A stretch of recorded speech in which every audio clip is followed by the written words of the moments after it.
The Phantom of the Opera. By Gaston Leroux. Prologue. In which the author of this singular work informs the reader how he acquired the certainty that the opera ghost really existed. The opera ghost really existed. He was not, as was long believed, a creature of the imagination of the artists, the superstition of the managers, or a product of the absurd and impressionable brains of the young ladies of the ballet, their mothers, the box-keepers, the cloakroom attendants or the concierge. Yes, he existed in flesh and blood, although he assumed the complete appearance of a real phantom, that is to say, of a spectral shade. When I began to ransack the archives of the National Academy of Music, I was at once struck by the surprising coincidences between the phenomena ascribed to the ghost and the most extraordinary and fantastic tragedy that ever excited the Paris upper classes. And I soon conceived the idea that this tragedy might reasonably be explained by the phenomena in question. The events do not date more than 30 years back. And it would not be difficult to find at the present day, in the foyer of the ballet, old men of the highest respectability, men upon whose word one could absolutely rely, who would remember as though they happened yesterday the mysterious and dramatic conditions that attended the kidnapping of Christine Daae, the disappearance of the Vicomte de Chagny and the death of his elder brother, Count Philippe, whose body was found on the bank of the lake that exists in the lower cellars of the opera on the Rue Scribe side. But none of those witnesses had until that day thought that there was any reason for connecting the more or less legendary figure of the opera ghost with that terrible story. The truth was slow to enter my mind, puzzled by an inquiry that at every moment was complicated by events which, at first sight, might be looked upon as superhuman. And more than once I was within an ace of abandoning a task in which I was exhausting myself in the hopeless pursuit of a vain image. At last, I received the proof that my presentiments had not deceived me. And I was rewarded for all my efforts on the day when I acquired the certainty that the opera ghost was more than a mere shade. On that day, I had spent long hours over the memoirs of a manager, the light and frivolous work of the too skeptical Moncharmin, who, during his term at the opera, understood nothing of the mysterious behavior of the ghost and who was making all the fun of it that he could at the very moment when he became the first victim of the curious financial operation that went on inside the magic envelope. I had just left the library in despair, when I met the delightful acting manager of our National Academy, who stood chatting on a landing with a lively and well-groomed little old man, to whom he introduced me gaily. The acting manager knew all about my investigations and how eagerly and unsuccessfully I had been trying to discover the whereabouts of the examining magistrate in the famous Chagny case, M4. Nobody knew what had become of him, alive or dead. And here he was back from Canada, where he had spent 15 years, and the first thing he had done, on his return to Paris, was to come to the secretarial offices at the opera and ask for a free seat. The little old man was M4 himself. We spent a good part of the evening together and he told me the whole Chagny case as he had understood it at the time. He was bound to conclude in favor of the madness of the Viscount and the accidental death of the elder brother, for lack of evidence to the contrary. But he was nevertheless persuaded that a terrible tragedy had taken place between the two brothers in connection with Christine Daae. He could not tell me what became of Christine or the Viscount. When I mentioned the ghost, he only laughed. He, too, had been told of the curious manifestations that seemed to point to the existence of an abnormal being, residing in one of the most mysterious corners of the opera. And he knew the story of the envelope. But he had never seen anything in it worthy of his attention as magistrate in charge of the Chagny case. And it was as much as he had done to listen to the evidence of a witness who appeared of his own accord and declared that he had often met the ghost. This witness was none other than the man whom all Paris called the Persian, and who was well known to every subscriber to the opera. The magistrate took him for a visionary. I was immensely interested by this story of the Persian. I wanted, if there were still time, to find this valuable and eccentric witness. My luck began to improve and I discovered him in his little flat in the Rue de Rivoli, where he had lived ever since and where he died 5 months after my visit. I was at first inclined to be suspicious. But when the Persian had told me, with childlike candor, all that he knew about the ghost and had handed me the proofs of the ghost's existence, including the strange correspondence of Christine Daae, to do as I pleased with, I was no longer able to doubt. No, the ghost was not a myth. I have, I know, been told that this correspondence may have been forged from first to last by a man whose imagination had certainly been fed on the most seductive tales. But fortunately I discovered some of Christine's writing outside the famous bundle of letters and, on a comparison between the two, all my doubts were removed. I also went into the past history of the Persian and found that he was an upright man, incapable of inventing a story that might have defeated the ends of justice. This, moreover, was the opinion of the more serious people who, at one time or other, were mixed up in the Chagny case, who were friends of the Chagny family, to whom I showed all my documents and set forth all my inferences. In this connection, should like to print a few lines which I received from General D. Sir, I cannot urge you too strongly to publish the results of your inquiry. I remember perfectly that, a few weeks before the disappearance of that great singer, Christine Daae, and the tragedy which threw the whole of the Faubourg Saint-Germain into mourning, there was a great deal of talk, in the foyer of the ballet, on the subject of the ghost. And I believe that it only ceased to be discussed in consequence of the later affair that excited us all so greatly. But, if it be possible, as, after hearing you, I believe, to explain the tragedy through the ghost, then I beg you, sir, to talk to us about the ghost again. Mysterious though the ghost may at first appear, he will always be more easily explained than the dismal story in which malevolent people have tried to picture two brothers killing each other who had worshipped each other all their lives. Believe me, etc. Lastly, with my bundle of papers in hand, I once more went over the ghost's vast domain, the huge building which he had made his kingdom. All that my eyes saw, all that my mind perceived, corroborated the Persian's documents precisely, and a wonderful discovery crowned my labors in a very definite fashion.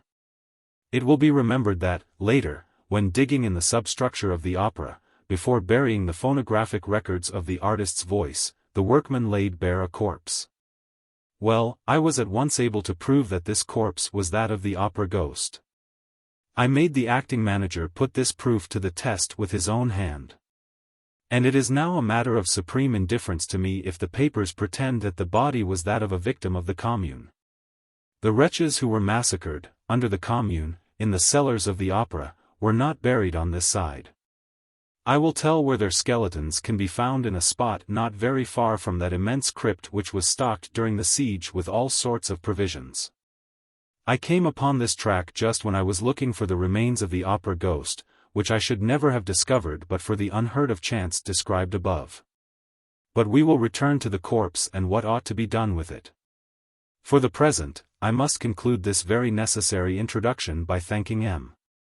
Mifroid, who was the commissary of police called in for the first investigations after the disappearance of Christine Daae, M. Remy, the late secretary, M. Mercier, the late acting manager, M. Gabriel, the late chorus master, and more particularly Madame La Baronne de Castelot-Barbazac, who was once the little Meg of the story, and who is not ashamed of it, the most charming star of our admirable corps de ballet.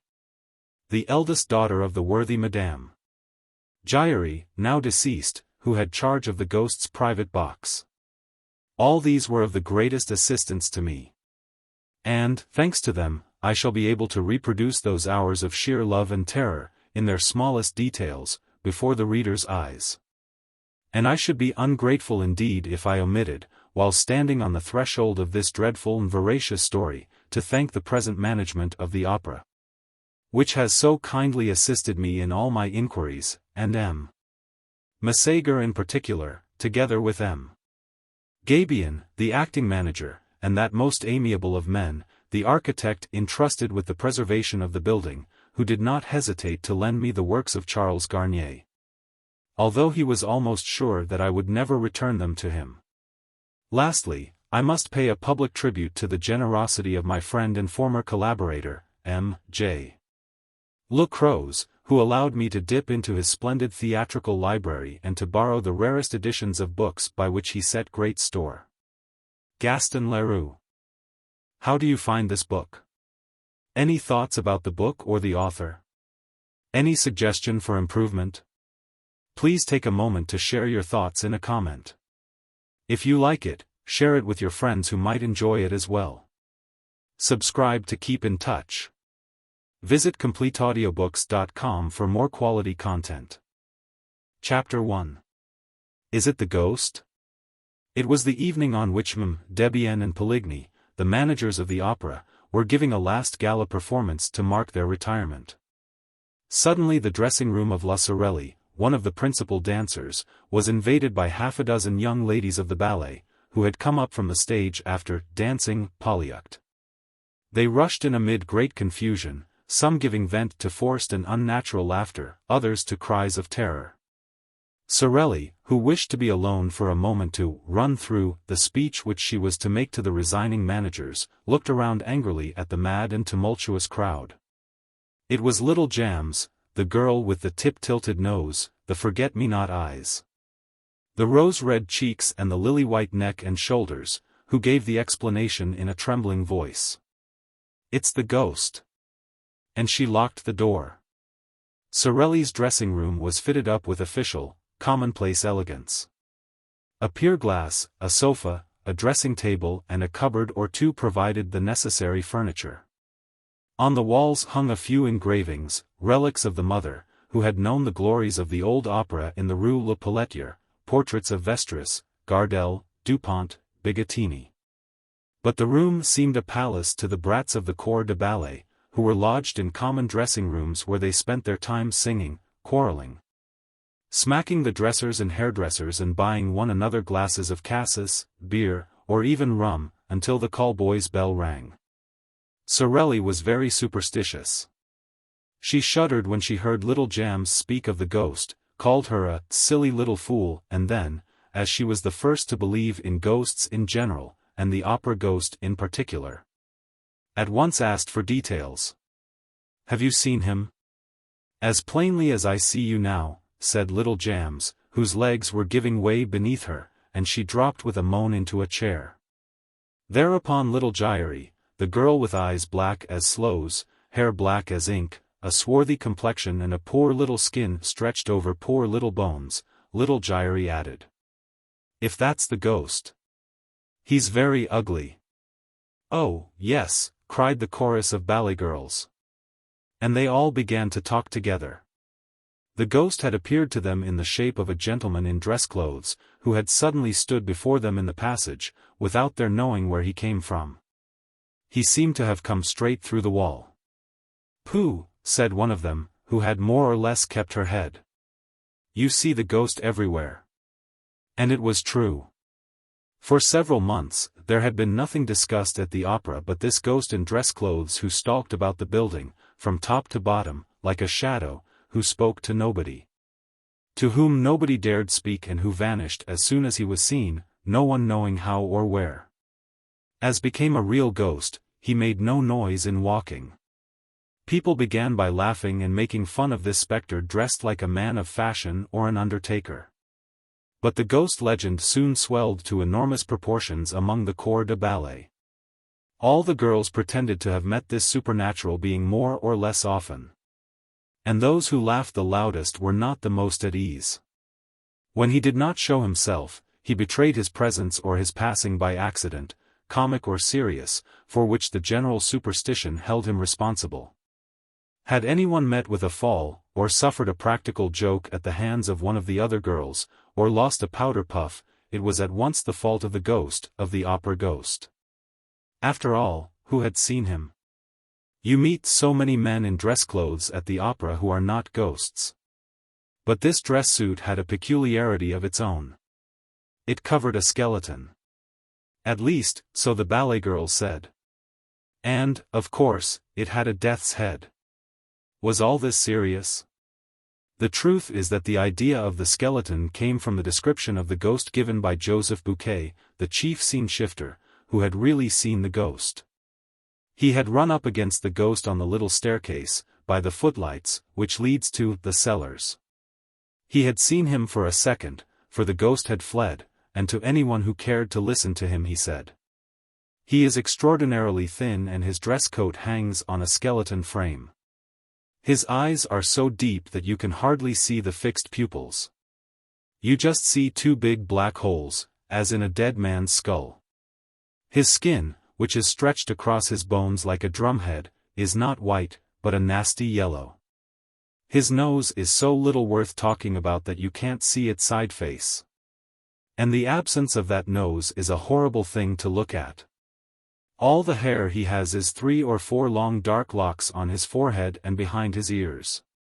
This chief scene shifter was a serious, sober, steady man, very slow at imagining things. His words were received with interest and amazement. And soon there were other people to say that they too had met a man in dress clothes with a death's head on his shoulders. Sensible men who had wind of the story began by saying that Joseph Buquet had been the victim of a joke played by one of his assistants. And then, one after the other, there came a series of incidents so curious and so inexplicable that the very shrewdest people began to feel uneasy. For instance, a fireman is a brave fellow. He fears nothing, least of all fire. Well, the fireman in question, who had gone to make a round of inspection in the cellars and who, it seems, had ventured a little farther than usual, suddenly reappeared on the stage, pale, scared, trembling, with his eyes starting out of his head, and practically fainted in the arms of the proud mother of little Jams. And why? Because he had seen coming toward him, at the level of his head, but without a body attached to it, a head of fire. And, as I said, a fireman is not afraid of fire. The fireman's name was Pampin. The corps de ballet was flung into consternation. At first sight, this fiery head in no way corresponded with Joseph Buquet's description of the ghost. But the young ladies soon persuaded themselves that the ghost had several heads, which he changed about as he pleased. And, of course, they at once imagined that they were in the greatest danger. Once a fireman did not hesitate to faint. Leaders and front row and back row girls alike had plenty of excuses for the fright that made them quicken their pace when passing some dark corner or ill-lighted corridor. Sorelli herself, on the day after the adventure of the fireman, placed a horseshoe on the table in front of the stage doorkeeper's box, which everyone who entered the opera otherwise than as a spectator must touch before setting foot on the first tread of the staircase. This horseshoe was not invented by me, any more than any other part of this story, alas, and may still be seen on the table in the passage outside the stage doorkeeper's box, when you enter the opera through the court known as the Cour de l'Administration. To return to the evening in question. "It's the ghost," little Jams had cried. An agonizing silence now reigned in the dressing room. Nothing was heard but the hard breathing of the girls. At last, Jams, flinging herself upon the farthest corner of the wall, with every mark of real terror on her face, whispered, "Listen." Everybody seemed to hear a rustling outside the door. There was no sound of footsteps. It was like light silk sliding over the panel. Then it stopped. Sorelli tried to show more pluck than the others. She went up to the door and, in a quavering voice, asked, "Who's there?" But nobody answered.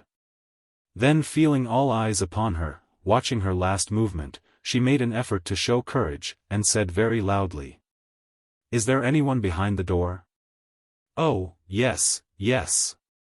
Of course there is," cried that little dried plum of a Meg Giry, heroically holding Sorelli back by her gauze skirt. "Whatever you do, don't open the door. Oh, Lord, don't open the door."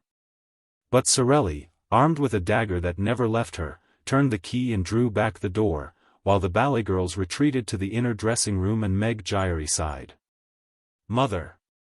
Mother!" Sorelli looked into the passage bravely. It was empty. A gas flame, in its glass prison, cast a red and suspicious light into the surrounding darkness, without succeeding in dispelling it. And the dancer slammed the door again, with a deep sigh. "No," she said, there is no one there. Still, we saw him. Jams declared, returning with timid little steps to her place beside Sorelli. He must be somewhere prowling about. I shan't go back to dress. We had better all go down to the foyer together, at once, for the speech, and we will come up again together. And the child reverently touched the little coral finger ring which she wore as a charm against bad luck, while Sorelli, stealthily, with the tip of her pink right thumbnail, made St. Andrew's cross on the wooden ring which adorned the fourth finger of her left hand. She said to the little ballet girls, "Come, children, pull yourselves together. I dare say no one has ever seen the ghost." "Yes, yes, we saw him just now," cried the girls. "He had his death's head in his dress coat, just as when he appeared to Joseph Buquet." "And Gabriel saw him too," said Jams. "Only yesterday. Yesterday afternoon, in broad daylight." "Gabriel, the chorus master?" "Why, yes, didn't you know? And he was wearing his dress clothes, in broad daylight?" "Who? Gabriel?" "Why, no, the ghost." "Certainly. Gabriel told me so himself. That's what he knew him by." Gabriel was in the stage manager's office. Suddenly the door opened and the Persian entered. "You know the Persian has the evil eye." "Oh, yes," answered the little ballet girls in chorus, warding off ill luck by pointing their forefinger and little finger at the absent Persian, while their second and third fingers were bent on the palm and held down by the thumb. "And you know how superstitious Gabriel is," continued Jams. "However, he is always polite. When he meets the Persian, he just puts his hand in his pocket and touches his keys. Well, the moment the Persian appeared in the doorway, Gabriel gave one jump from his chair to the lock of the cupboard, so as to touch iron. In doing so, he tore a whole skirt of his overcoat on a nail. Hurrying to get out of the room, he banged his forehead against a hat peg and gave himself a huge bump. Then, suddenly stepping back, he skinned his arm on the screen, near the piano. He tried to lean on the piano, but the lid fell on his hands and crushed his fingers. He rushed out of the office like a madman, slipped on the staircase and came down the whole of the first flight on his back. I was just passing with Mother. We picked him up. He was covered with bruises and his face was all over blood. We were frightened out of our lives, but, all at once, he began to thank Providence that he had got off so cheaply. Then he told us what had frightened him. He had seen the ghost behind the Persian, the ghost with the death's head, just like Joseph Buquet's description. Jams had told her story ever so quickly, as though the ghost were at her heels, and was quite out of breath at the finish. A silence followed, while Sorelli polished her nails in great excitement. It was broken by little Giry, who said, "Joseph Buquet would do better to hold his tongue." "Why should he hold his tongue?" asked somebody. "That's Mother's opinion," replied Meg, lowering her voice and looking all about her as though fearing lest other ears than those present might overhear. "And why is it your mother's opinion?" "Hush. Mother says the ghost doesn't like being talked about." "And why does your mother say so?" Because, nothing." This reticence exasperated the curiosity of the young ladies, who crowded round little Giry, begging her to explain herself. They were there, side by side, leaning forward simultaneously in one movement of entreaty and fear, communicating their terror to one another, taking a keen pleasure in feeling their blood freeze in their veins. "I swore not to tell," gasped Meg. But they left her no peace and promised to keep the secret, until Meg, burning to say all she knew, began, with her eyes fixed on the door. "Well, it's because of the private box." "What private box?" "The ghost's box." "Has the ghost a box?" "Oh, do tell us, do tell us." "Not so loud," said Meg. "It's box 5, you know, the box on the grand tier, next to the stage box, on the left." "Oh, nonsense. I tell you it is. Mother has charge of it." But you swear you won't say a word? Of course, of course. Well, that's the ghost's box.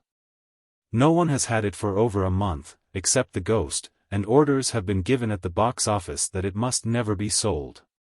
And does the ghost really come there? Yes. Then somebody does come? Why, no. The ghost comes, but there is nobody there.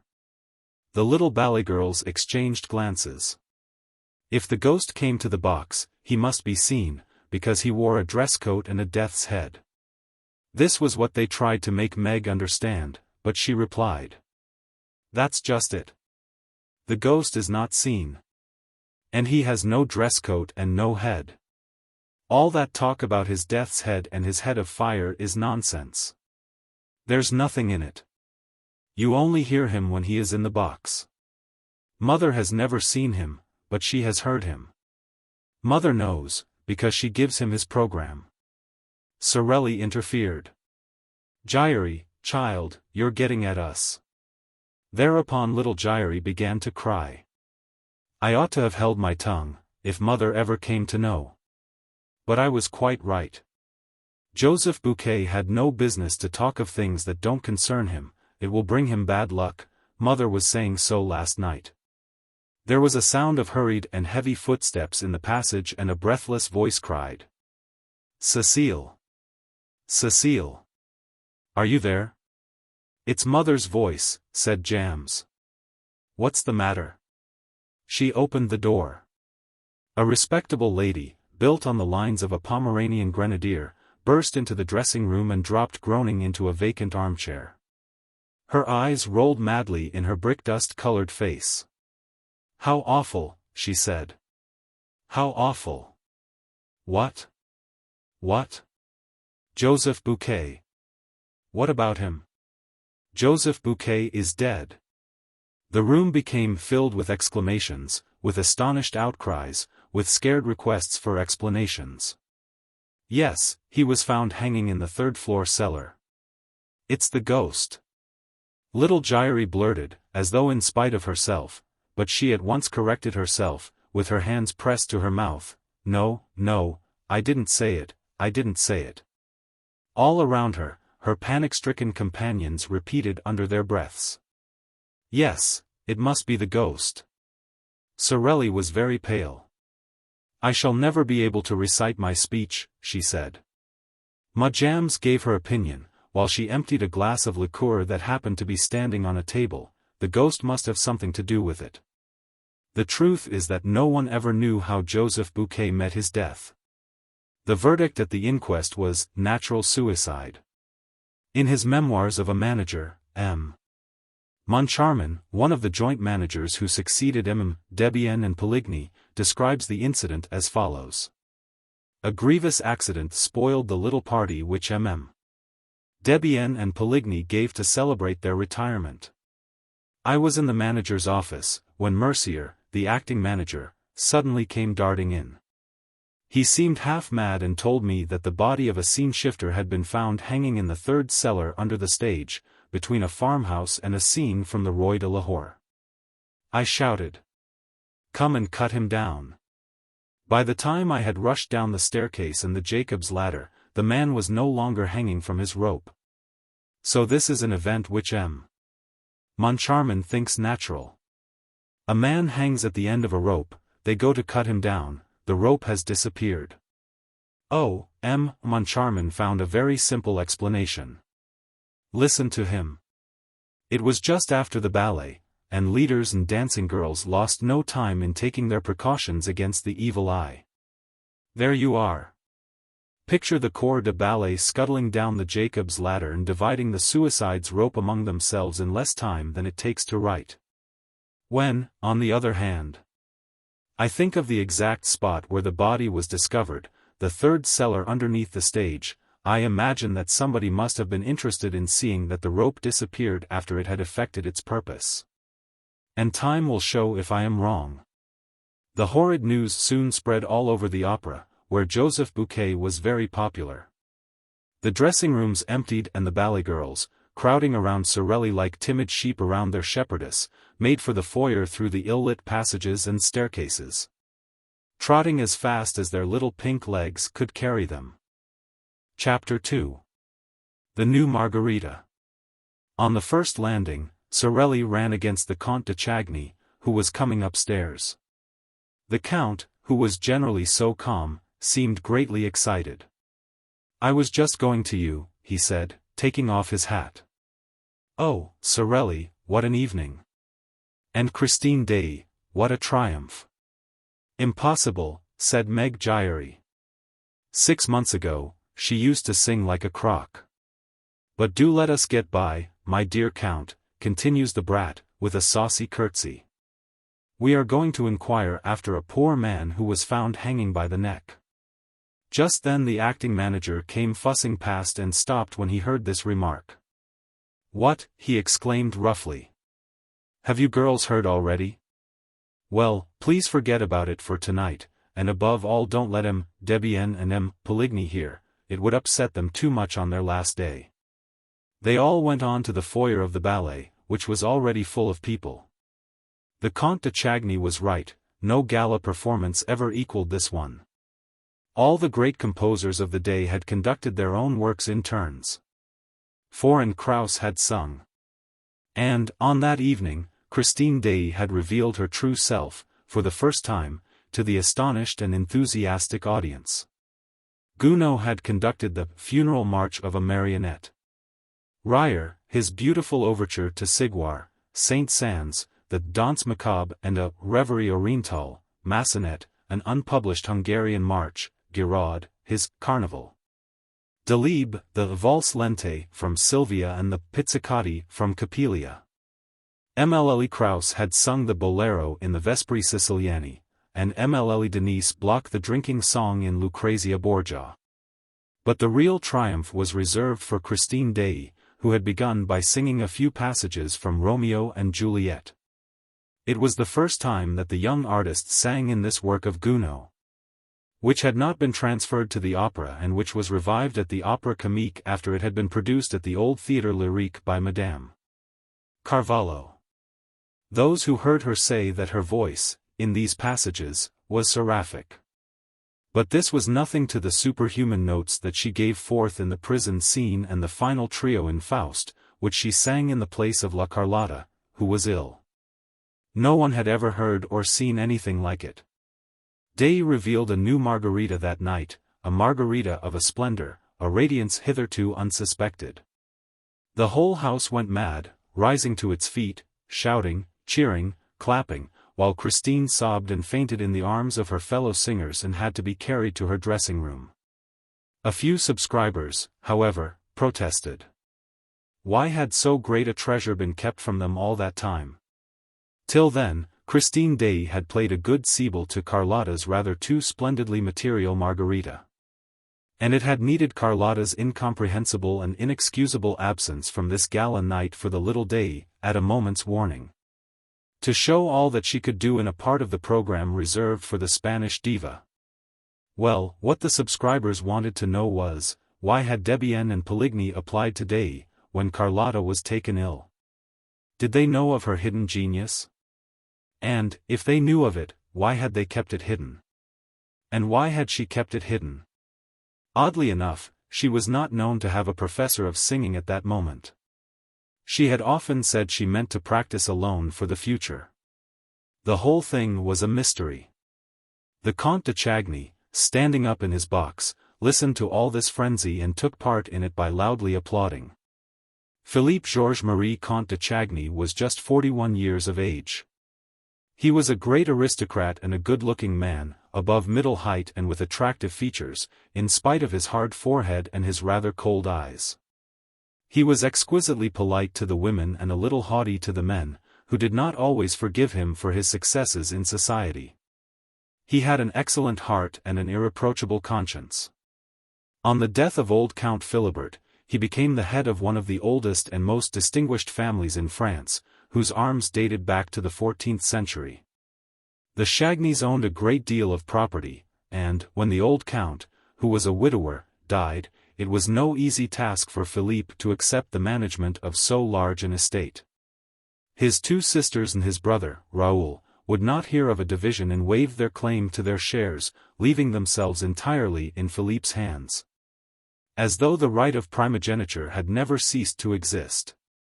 When the two sisters married, on the same day, they received their portion from their brother, not as a thing rightfully belonging to them, but as a dowry for which they thanked him.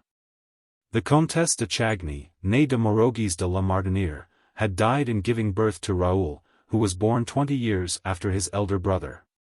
At the time of the old count's death, Raoul was 12 years of age. Philippe busied himself actively with the youngster's education. He was admirably assisted in this work first by his sisters and afterward by an old aunt, the widow of a naval officer, who lived at Brest and gave young Raoul a taste for the sea. The lad entered the board a training ship, finished his course with honors and quietly made his trip round the world.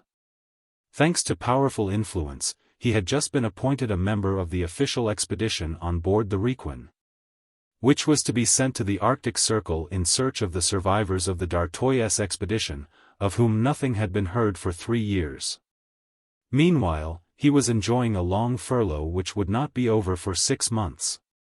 And already the dowagers of the Faubourg Saint-Germain were pitying the handsome and apparently delicate stripling for the hard work in store for him. The shyness of the sailor lad, I was almost saying his innocence, was remarkable. He seemed to have but just left the women's apron strings. As a matter of fact, petted as he was by his two sisters and his old aunt, he had retained from this purely feminine education manners that were almost candid and stamped with a charm that nothing had yet been able to sully. He was a little over 21 years of age and looked 18. He had a small, fair mustache, beautiful blue eyes and a complexion like a girl's. Philippe spoiled Raoul. To begin with, he was very proud of him and pleased to foresee a glorious career for his junior in the navy in which one of their ancestors, the famous Chagny de la Roche, had held the rank of admiral. He took advantage of the young man's leave of absence to show him Paris, with all its luxurious and artistic delights. The Count considered that, at Raoul's age, it is not good to be too good. Philippe himself had a character that was very well balanced in work and pleasure alike, his demeanor was always faultless, and he was incapable of setting his brother a bad example. He took him with him wherever he went. He even introduced him to the foyer of the ballet. I know that the Count was said to be on terms with Sorelli. But it could hardly be reckoned as a crime for this nobleman, a bachelor, with plenty of leisure, especially since his sisters were settled, to come and spend an hour or two after dinner in the company of a dancer, who, though not so very, very witty, had the finest eyes that ever were seen. And, besides, there are places where a true Parisian, when he has the rank of the Comte de Chagny, is bound to show himself. And at that time the foyer of the ballet at the opera was one of those places. Lastly, Philippe would perhaps not have taken his brother behind the scenes of the opera if Raoul had not been the first to ask him, repeatedly renewing his request with a gentle obstinacy which the Count remembered at a later date. On that evening, Philippe, after applauding the Dei, turned to Raoul and saw that he was quite pale. "Don't you see," said Raoul, "that the woman's fainting?" "You look like fainting yourself," said the Count. "What's the matter?" But Raoul had recovered himself and was standing up. "Let's go and see," he said, "she never sang like that before." The Count gave his brother a curious smiling glance and seemed quite pleased. They were soon at the door leading from the house to the stage. Numbers of subscribers were slowly making their way through. Raoul tore his gloves without knowing what he was doing, and Philippe had much too kind a heart to laugh at him for his impatience. But he now understood why Raoul was absent-minded when spoken to and why he always tried to turn every conversation to the subject of the opera. They reached the stage and pushed through the crowd of gentlemen, scene-shifters, supers and chorus girls, Raoul leading the way, feeling that his heart no longer belonged to him. His face set with passion, while Count Philippe followed him with difficulty and continued to smile. At the back of the stage, Raoul had to stop before the inrush of the little troop of ballet girls who blocked the passage which he was trying to enter. More than one chaffing phrase darted from little made-up lips, to which he did not reply. And at last he was able to pass, and dived into the semi-darkness of a corridor ringing with the name of Dei. Dei. The Count was surprised to find that Raoul knew the way. He had never taken him to Christine's himself and came to the conclusion that Raoul must have gone there alone while the Count stayed talking in the foyer with Sorelli, who often asked him to wait until it was her time to go on, and sometimes handed him the little gaiters in which she ran down from her dressing room to preserve the spotlessness of her satin dancing shoes and her flesh-colored tights. Sorelli had an excuse: she had lost her mother. Postponing his usual visit to Sorelli for a few minutes, the Count followed his brother down the passage that led to Dei's dressing room and saw that it had never been so crammed as on that evening, when the whole house seemed excited by her success and also by her fainting fit. For the girl had not yet come to, and the doctor of the theatre had just arrived at the moment when Raoul entered at his heels. Christine, therefore, received the first aid of the one, while opening her eyes in the arms of the other. The Count and many more remained crowding in the doorway. "Don't you think, doctor, that those gentlemen had better clear the room?" asked Raoul coolly. "There's no breathing here." "You're quite right," said the doctor. And he sent everyone away, except Raoul and the maid, who looked at Raoul with eyes of the most undisguised astonishment. She had never seen him before and yet dared not question him. And the doctor imagined that the young man was only acting as he did because he had the right to. The Viscount, therefore, remained in the room watching Christine as she slowly returned to life, while even the joint managers, Debienne and Poligny, who had come to offer their sympathy and congratulations, found themselves thrust into the passage among the crowd of dandies. The Comte de Chagny, who was one of those standing outside, laughed. "Oh, the rogue, the rogue." And he added, under his breath, "Those youngsters with their schoolgirl airs. So he's a Chagny after all." He turned to go to Sorelli's dressing room, but met her on the way, with her little troop of trembling ballet girls, as we have seen. Meanwhile, Christine Daae uttered a deep sigh, which was answered by a groan. She turned her head, saw Raoul and started. She looked at the doctor, on whom she bestowed a smile, then at her maid, then at Raoul again. "Monsieur," she said, in a voice not much above a whisper, "who are you?" "Mademoiselle," replied the young man, kneeling on one knee and pressing a fervent kiss on the diva's hand, "I am the little boy who went into the sea to rescue your scarf." Christine again looked at the doctor and the maid, and all three began to laugh. Raoul turned very red and stood up. "Mademoiselle," he said, "since you are pleased not to recognize me, I should like to say something to you in private, something very important. When I am better, do you mind?" And her voice shook. "You have been very good." "Yes, you must go," said the doctor, with his pleasantest smile. "Leave me to attend to mademoiselle." "I am not ill now," said Christine suddenly, with strange and unexpected energy. She rose and passed her hand over her eyelids. "Thank you, doctor. I should like to be alone. Please go away, all of you. Leave me. I feel very restless this evening." The doctor tried to make a short protest, but, perceiving the girl's evident agitation, he thought the best remedy was not to thwart her. And he went away, saying to Raoul, outside, "She is not herself tonight. She is usually so gentle." Then he said good night and Raoul was left alone. The whole of this part of the theatre was now deserted. The farewell ceremony was no doubt taking place in the foyer of the ballet. Raoul thought that Daae might go to it and he waited in the silent solitude, even hiding in the favoring shadow of a doorway. He felt a terrible pain at his heart and it was of this that he wanted to speak to Daae without delay. Suddenly the dressing-room door opened and the maid came out by herself, carrying bundles. He stopped her and asked how her mistress was. The woman laughed and said that she was quite well, but that he must not disturb her, for she wished to be left alone. And she passed on. One idea alone filled Raoul's burning brain. Of course, Daae wished to be left alone for him. Had he not told her that he wanted to speak to her privately? Hardly breathing, he went up to the dressing room and, with his ear to the door to catch her reply, prepared to knock. But his hand dropped. He had heard a man's voice in the dressing room, saying, in a curiously masterful tone, "Christine, you must love me." And Christine's voice, infinitely sad and trembling, as though accompanied by tears, replied, "How can you talk like that? When I sing only for you." Raoul leaned against the panel to ease his pain. His heart, which had seemed gone forever, returned to his breast and was throbbing loudly. The whole passage echoed with its beating and Raoul's ears were deafened. Surely, if his heart continued to make such a noise, they would hear it inside, they would open the door and the young man would be turned away in disgrace. What a position for a Chagny! To be caught listening behind a door.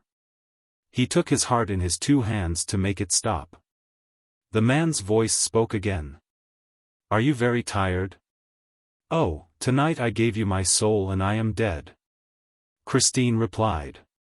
"Your soul is a beautiful thing, child," replied the grave man's voice, "and I thank you.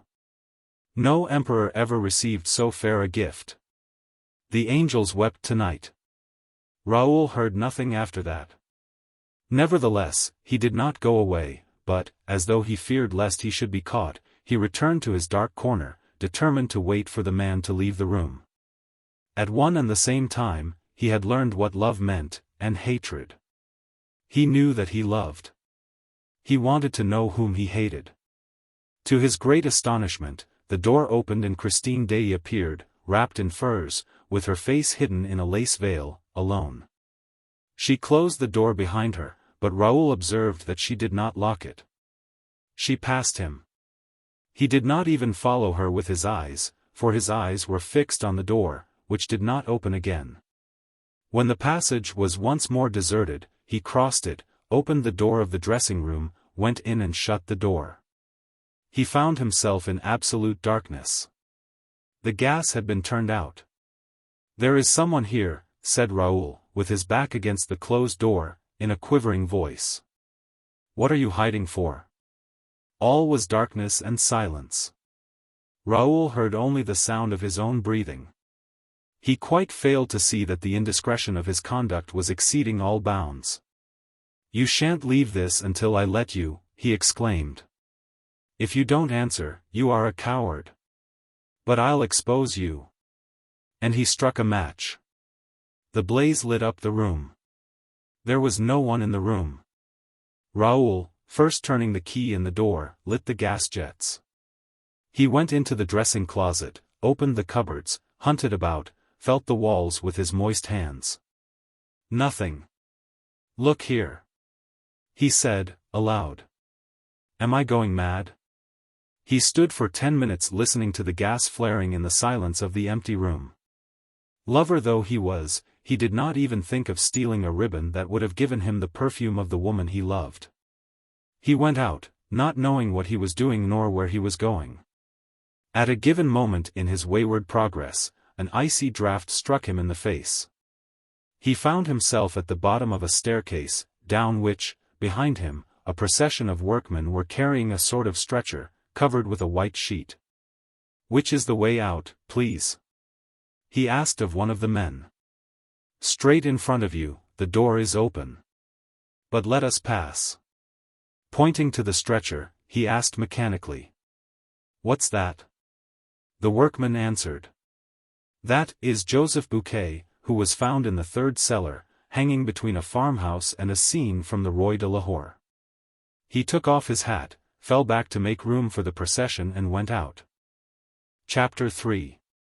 The Mysterious Reason. During this time, the farewell ceremony was taking place. I have already said that this magnificent function was being given on the occasion of the retirement of Debienne and Poligny, who had determined to die game, as we say nowadays. They had been assisted in the realization of their ideal, though melancholy, program by all that counted in the social and artistic world of Paris. All these people met, after the performance, in the foyer of the ballet, where Sorelli waited for the arrival of the retiring managers with a glass of champagne in her hand and a little prepared speech at the tip of her tongue. Behind her, the members of the corps de ballet, young and old, discussed the events of the day in whispers or exchanged discreet signals with their friends. A noisy crowd of whom surrounded the supper tables arranged along the slanting floor. A few of the dancers had already changed into ordinary dress, but most of them wore their skirts of gossamer gauze. And all had thought it the right thing to put on a special face for the occasion, all, that is, except little Jams, whose 15 summers, happy age, seemed already to have forgotten the ghost and the death of Joseph Buquet.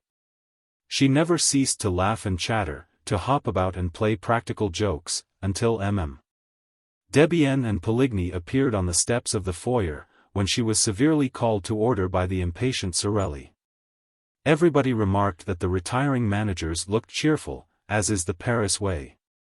None will ever be a true Parisian who has not learned to wear a mask of gaiety over his sorrows and one of sadness, boredom or indifference over his inward joy. You know that one of your friends is in trouble, do not try to console him, he will tell you that he is already comforted. But, should he have met with good fortune, be careful how you congratulate him, he thinks it so natural that he is surprised that you should speak of it. In Paris, our lives are one masked ball. And the foyer of the ballet is the last place in which two men so knowing as Debienne and Poligny would have made the mistake of betraying their grief, however genuine it might be. And they were already smiling rather too broadly upon Sorelli, who had begun to recite her speech, when an exclamation from that little madcap of a Jams broke the smile of the managers so brutally that the expression of distress and dismay that lay beneath it became apparent to all eyes. The opera ghost. Jams yelled these words in a tone of unspeakable terror. And her finger pointed, among the crowd of dandies, to a face so pallid, so lugubrious and so ugly, with two such deep black cavities under the straddling eyebrows, that the death's head in question immediately scored a huge success. The opera ghost. The opera ghost. Everybody laughed and pushed his neighbor and wanted to offer the opera ghost a drink, but he was gone. He had slipped through the crowd. And the others vainly hunted for him, while two old gentlemen tried to calm little Jams and while little Giry stood screaming like a peacock. Sorelli was furious. She had not been able to finish her speech, the managers had kissed her, thanked her and run away as fast as the ghost himself. No one was surprised at this, for it was known that they were to go through the same ceremony on the floor above, in the foyer of the singers. And that finally they were themselves to receive their personal friends, for the last time, in the great lobby outside the manager's office, where a regular supper would be served. Here they found the new managers, Armand Moncharmin and Firmin Richard, whom they hardly knew. Nevertheless, they were lavish in protestations of friendship and received 1,000 flattering compliments in reply. So that those of the guests who had feared that they had a rather tedious evening in store for them at once put on brighter faces. The supper was almost gay, and a particularly clever speech of the representative of the government, mingling the glories of the past with the successes of the future, caused the greatest cordiality to prevail. The retiring managers had already handed over to their successors the two tiny master keys which opened all the doors, thousands of doors, of the opera house. And those little keys, the object of general curiosity, were being passed from hand to hand, when the attention of some of the guests was diverted by their discovery, at the end of the table, of that strange, wan and fantastic face, with the hollow eyes, which had already appeared in the foyer of the ballet and been greeted by little Jam's exclamation. The opera ghost. There sat the ghost, as natural as could be, except that he neither ate nor drank. Those who began by looking at him with a smile ended by turning away their heads, for the sight of him at once provoked the most funereal thoughts. No one repeated the joke of the foyer, no one exclaimed, "There's the opera ghost." He himself did not speak a word, and his very neighbors could not have stated at what precise moment he had sat down between them. But everyone felt that if the dead did ever come and sit at the table of the living, they could not cut a more ghastly figure. The friends of Firmin Richard and Armand Moncharmin thought that this lean and skinny guest was an acquaintance of Debienne's or Poligny's, while Debienne's and Poligny's friends believed that the cadaverous individual belonged to Firmin Richard and Armand Moncharmin's party. The result was that no request was made for an explanation, no unpleasant remark, no joke in bad taste, which might have offended this visitor from the tomb. A few of those present who knew the story of the ghost and the description of him given by the chief scene shifter, they did not know of Joseph Buquet's death, thought, in their own minds, that the man at the end of the table might easily have passed for him. And yet, according to the story, the ghost had no nose and the person in question had. But M.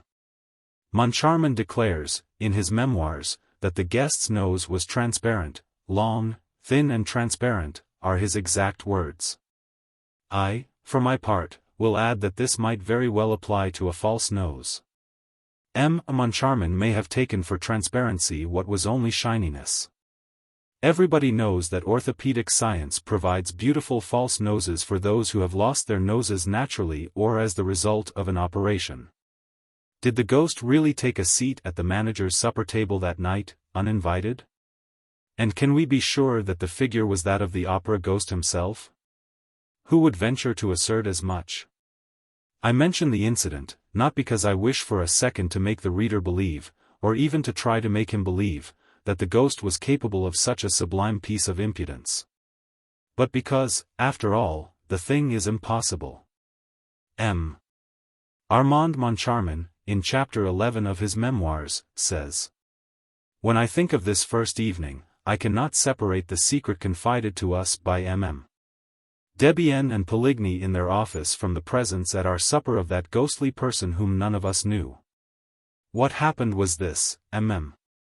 Debienne and Poligny, sitting at the center of the table, had not seen the man with the death's head. Suddenly he began to speak. The ballet girls are right, he said. The death of that poor Buquet is perhaps not so natural as people think. Debienne and Poligny gave a start. Is Buquet dead? They cried.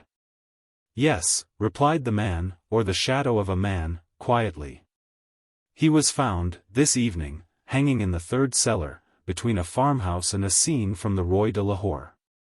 The two managers, or rather ex-managers, at once rose and stared strangely at the speaker. They were more excited than they need have been, that is to say, more excited than anyone need be by the announcement of the suicide of a chief scene shifter. They looked at each other. They had both turned whiter than the tablecloth. At last, Debienne made a sign to M. Richard and Moncharmin. Poligny muttered a few words of excuse to the guests. And all four went into the manager's office. I leave M. Moncharmin to complete the story. In his memoirs, he says, M. Debienne and Poligny seemed to grow more and more excited, and they appeared to have something very difficult to tell us. First, they asked us if we knew the man, sitting at the end of the table, who had told them of the death of Joseph Buquet, and, when we answered in the negative, they looked still more concerned. They took the master keys from our hands, stared at them for a moment and advised us to have new locks made, with the greatest secrecy, for the rooms, closets and presses that we might wish to have hermetically closed. They said this so funnily that we began to laugh and to ask if there were thieves at the opera. They replied that there was something worse, which was the ghost. We began to laugh again, feeling sure that they were indulging in some joke that was intended to crown our little entertainment. Then, at their request, we became serious, resolving to humor them and to enter into the spirit of the game. They told us that they never would have spoken to us of the ghost, if they had not received formal orders from the ghost himself to ask us to be pleasant to him and to grant any request that he might make. However, in their relief at leaving a domain where that tyrannical shade held sway, they had hesitated until the last moment to tell us this curious story, which our skeptical minds were certainly not prepared to entertain. But the announcement of the death of Joseph Buquet had served them as a brutal reminder that, whenever they had disregarded the ghost's wishes, Some fantastic or disastrous event had brought them to a sense of their dependence. During these unexpected utterances made in a tone of the most secret and important confidence, I looked at Richard.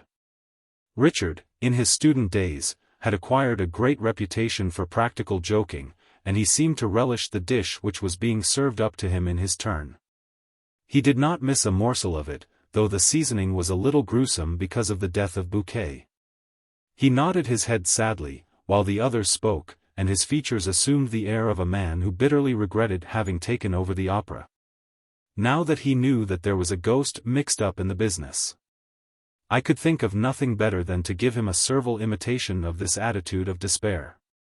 However, in spite of all our efforts, we could not, at the finish, help bursting out laughing in the faces of Debienne and Poligny, who, seeing us pass straight from the gloomiest state of mind to one of the most insolent merriment, acted as though they thought that we had gone mad. The joke became a little tedious, and Richard asked half seriously and half in jest. "But, after all, what does this ghost of yours want?" Poligny went to his desk and returned with a copy of the memorandum book. The memorandum book begins with the well-known words saying that the management of the opera shall give to the performance of the National Academy of Music the splendor that becomes the first lyric stage in France, and ends with clause 98, which says that the privilege can be withdrawn if the manager infringes the conditions stipulated in the memorandum book. This is followed by the conditions, which are 4 in number. The copy produced by Poligny was written in black ink and exactly similar to that in our possession, except that, at the end, it contained a paragraph in red ink and in a queer, labored handwriting. As though it had been produced by dipping the heads of matches into the ink, the writing of a child that has never got beyond the downstrokes and has not learned to join its letters. This paragraph ran, word for word, as follows. 5. Or if the manager, in any month, delay for more than a fortnight the payment of the allowance which he shall make to the opera ghost, an allowance of 20,000 francs a month. Say 240,000 francs a year. Poligny pointed with a hesitating finger to this last clause, which we certainly did not expect. "Is this all? Does he not want anything else?" asked Richard, with the greatest coolness. "Yes, he does," replied Poligny. And he turned over the pages of the memorandum book until he came to the clause specifying the days on which certain private boxes were to be reserved for the free use of the President of the Republic, the ministers and so on. At the end of this clause, a line had been added, also in red ink. Box 5 on the grand tier shall be placed at the disposal of the opera ghost for every performance. When we saw this, there was nothing else for us to do but to rise from our chairs, shake our 2 predecessors warmly by the hand and congratulate them on thinking of this charming little joke, which proved that the old French sense of humor was never likely to become extinct. Richard added that he now understood why Debienne and Poligny were retiring from the management of the National Academy of Music. Business was impossible with so unreasonable a ghost. Certainly, 240,000 francs are not to be picked up for the asking, said Poligny, without moving a muscle of his face. "And have you considered what the loss over box 5 meant to us? We did not sell it once, and not only that, but we had to return the subscription. Why, it's awful. We really can't work to keep ghosts. We prefer to go away." "Yes," echoed Debienne, "we prefer to go away. Let us go." And he stood up. Richard said, "But, after all, it seems to me that you were much too kind to the ghost. If I had such a troublesome ghost as that, I should not hesitate to have him arrested." "But how? Where?" they cried, in chorus. "We have never seen him. But when he comes to his box?" "We have never seen him in his box." "Then sell it. Sell the opera ghost's box." "Well, gentlemen, try it." Thereupon we all 4 left the office. Richard and I had never laughed so much in our lives. Chapter 4. Box 5. Armand Moncharmin wrote such voluminous memoirs during the fairly long period of his co-management that we may well ask if he ever found time to attend to the affairs of the opera. Otherwise than by telling what went on there. Moncharmin did not know a note of music, but he called the Minister of Education and Fine Arts by his Christian name. Had dabbled a little in society journalism and enjoyed a considerable private income. Lastly, he was a charming fellow and showed that he was not lacking in intelligence, for, as soon as he made up his mind to be a sleeping partner in the opera, he selected the best possible active manager and went straight to Firmin Richard. Firmin Richard was a very distinguished composer, who had published a number of successful pieces of all kinds and who liked nearly every form of music and every sort of musician. Clearly, therefore, it was the duty of every sort of musician to like Firmin Richard. The only things to be said against him were that he was rather masterful in his ways and endowed with a very hasty temper. The first few days which the partners spent at the opera were given over to the delight of finding themselves the head of so magnificent an enterprise. And they had forgotten all about that curious, fantastic story of the ghost, when an incident occurred that proved to them that the joke, if joke it were, was not over. Firmin Richard reached his office that morning at 11 o'clock. His secretary, Remy, showed him half a dozen letters which he had not opened because they were marked private.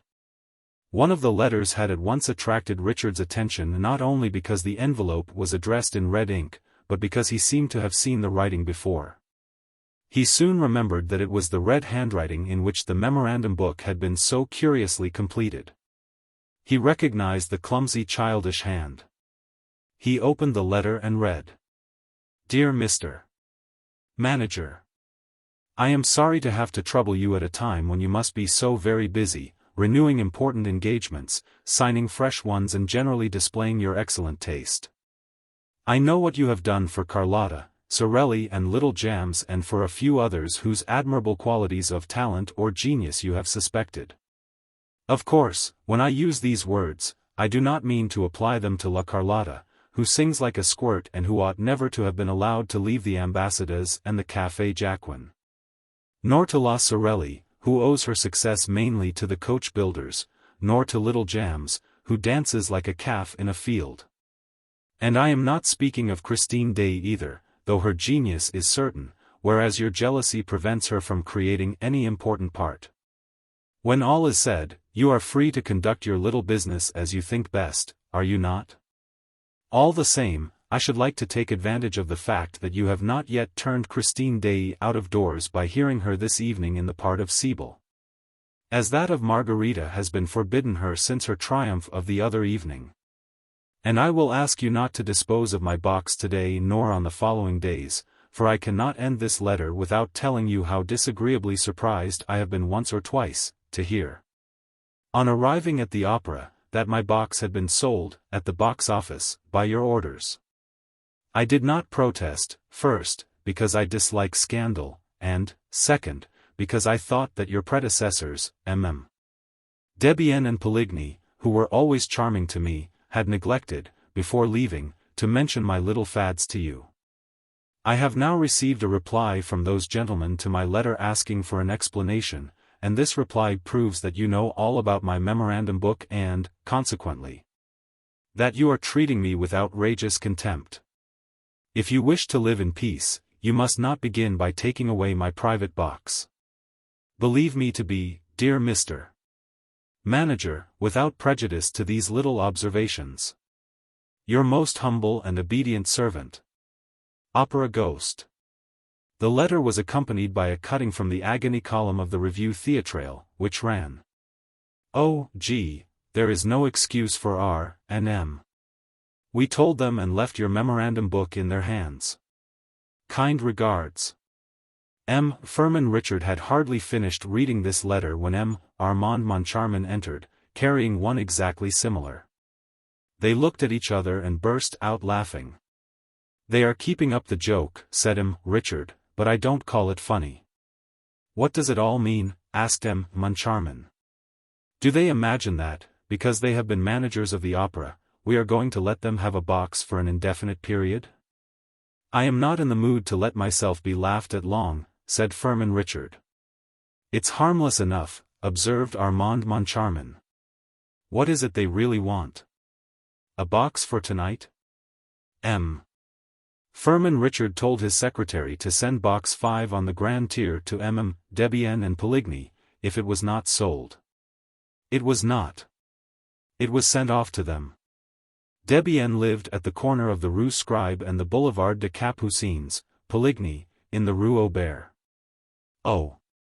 Ghost's 2 letters had been posted at the Boulevard des Capucines post office, as Moncharmin remarked after examining the envelopes. "You see," said Richard. They shrugged their shoulders and regretted that 2 men of that age should amuse themselves with such childish tricks. "They might have been civil, for all that," said Moncharmin. "Did you notice how they treat us with regard to Carlotta, Sorelli and Little Jams? Why, my dear fellow, these 2 are mad with jealousy. To think that they went to the expense of an advertisement in the Revue Théâtrale. Have they nothing better to do? By the way," said Moncharmin, "they seem to be greatly interested in that little Christine Daae." "You know as well as I do that she has the reputation of being quite good," said Richard. "Reputations are easily obtained," replied Moncharmin. "Haven't I a reputation for knowing all about music? And I don't know one key from another." "Don't be afraid, you never had that reputation," Richard declared. Thereupon he ordered the artists to be shown in, who, for the last 2 hours, had been walking up and down outside the door behind which fame and fortune, or dismissal, awaited them. The whole day was spent in discussing, negotiating, signing or cancelling contracts. And the 2 overworked managers went to bed early, without so much as casting a glance at box 5 to see whether Debienne and Poligny were enjoying the performance. Next morning, the managers received a card of thanks from the ghost. "Dear Mr. Manager. Thanks. Charming evening. Day exquisite. Choruses want waking up. Carlotta a splendid commonplace instrument. Will write you soon for the 240,000 francs, or 233,424 Fr 70C, to be correct. Debienne and Poligny have sent me the 6,575 Fr 30C. Representing the first 10 days of my allowance for the current year, their privileges finished on the evening of the 10th inst. Kind regards. O.G." On the other hand, there was a letter from Debienne and Poligny. "Gentlemen. We are much obliged for your kind thought of us, but you will easily understand that the prospect of again hearing Faust, pleasant though it is to ex-managers of the opera, cannot make us forget that we have no right to occupy box 5 on the grand tier, which is the exclusive property of him of whom we spoke to you when we went through the memorandum book with you for the last time. See clause 98, final paragraph. Accept, gentlemen, etc." "Oh, those fellows are beginning to annoy me," shouted Firmin Richard, snatching up the letter. And that evening box 5 was sold. The next morning, Richard and Moncharmin, on reaching their office, found an inspector's report relating to an incident that had happened, the night before, in box 5. I give the essential part of the report. "I was obliged to call in a municipal guard twice, this evening, to clear box 5 on the grand tier. Once at the beginning and once in the middle of the second act. The occupants, who arrived as the curtain rose on the second act, created a regular scandal by their laughter and their ridiculous observations. There were cries of 'Hush!' all around them, and the whole house was beginning to protest, when the box-keeper came to fetch me. I entered the box and said what I thought necessary. The people did not seem to me to be in their right mind, and they made stupid remarks. I said that, if the noise was repeated, I should be compelled to clear the box. The moment I left, I heard the laughing again, with fresh protests from the house. I returned with a municipal guard, who turned them out. They protested, still laughing, saying they would not go unless they had their money back. At last, they became quiet and I allowed them to enter the box again. The laughter at once recommenced. And, this time, I had them turned out definitely. "Send for the inspector," said Richard to his secretary, who had already read the report and marked it with blue pencil. Remy, the secretary, had foreseen the order and called the inspector at once. "Tell us what happened," said Richard bluntly. The inspector began to splutter and referred to the report. "Well, but what were those people laughing at?" asked Moncharmin. "They must have been dining, sir, and seemed more inclined to lark about than to listen to good music. The moment they entered the box, they came out again and called the box keeper, who asked them what they wanted. They said, 'Look in the box, there's no one there, is there?' 'No,' said the woman. 'Well,' said they, 'when we went in, we heard a voice saying that the box was taken.'" Moncharmin could not help smiling as he looked at Richard, but Richard did not smile. He himself had done too much in that way in his time not to recognize, in the inspector's story, all the marks of one of those practical jokes which begin by amusing and end by enraging the victims. The inspector, to curry favor with Moncharmin, who was smiling, thought it best to give a smile too. A most unfortunate smile. Richard glared at his subordinate, who thenceforth made it his business to display a face of utter consternation. However, when the people arrived, roared Richard, there was no one in the box, was there? "Not a soul, sir, not a soul. Nor in the box on the right, nor in the box on the left, not a soul, sir, I swear.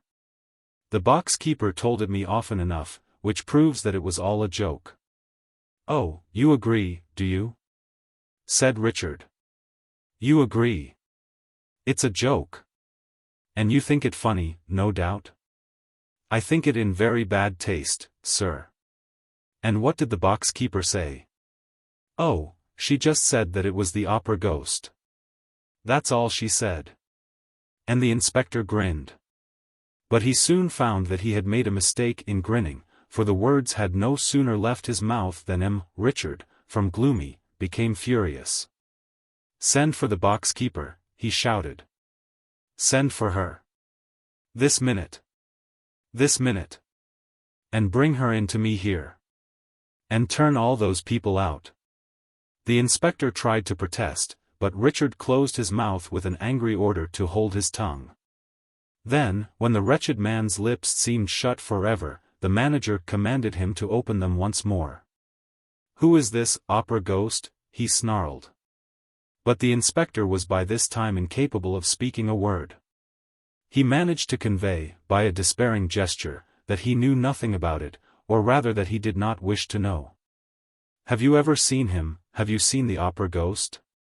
The inspector, by means of a vigorous shake of the head, denied ever having seen the ghost in question.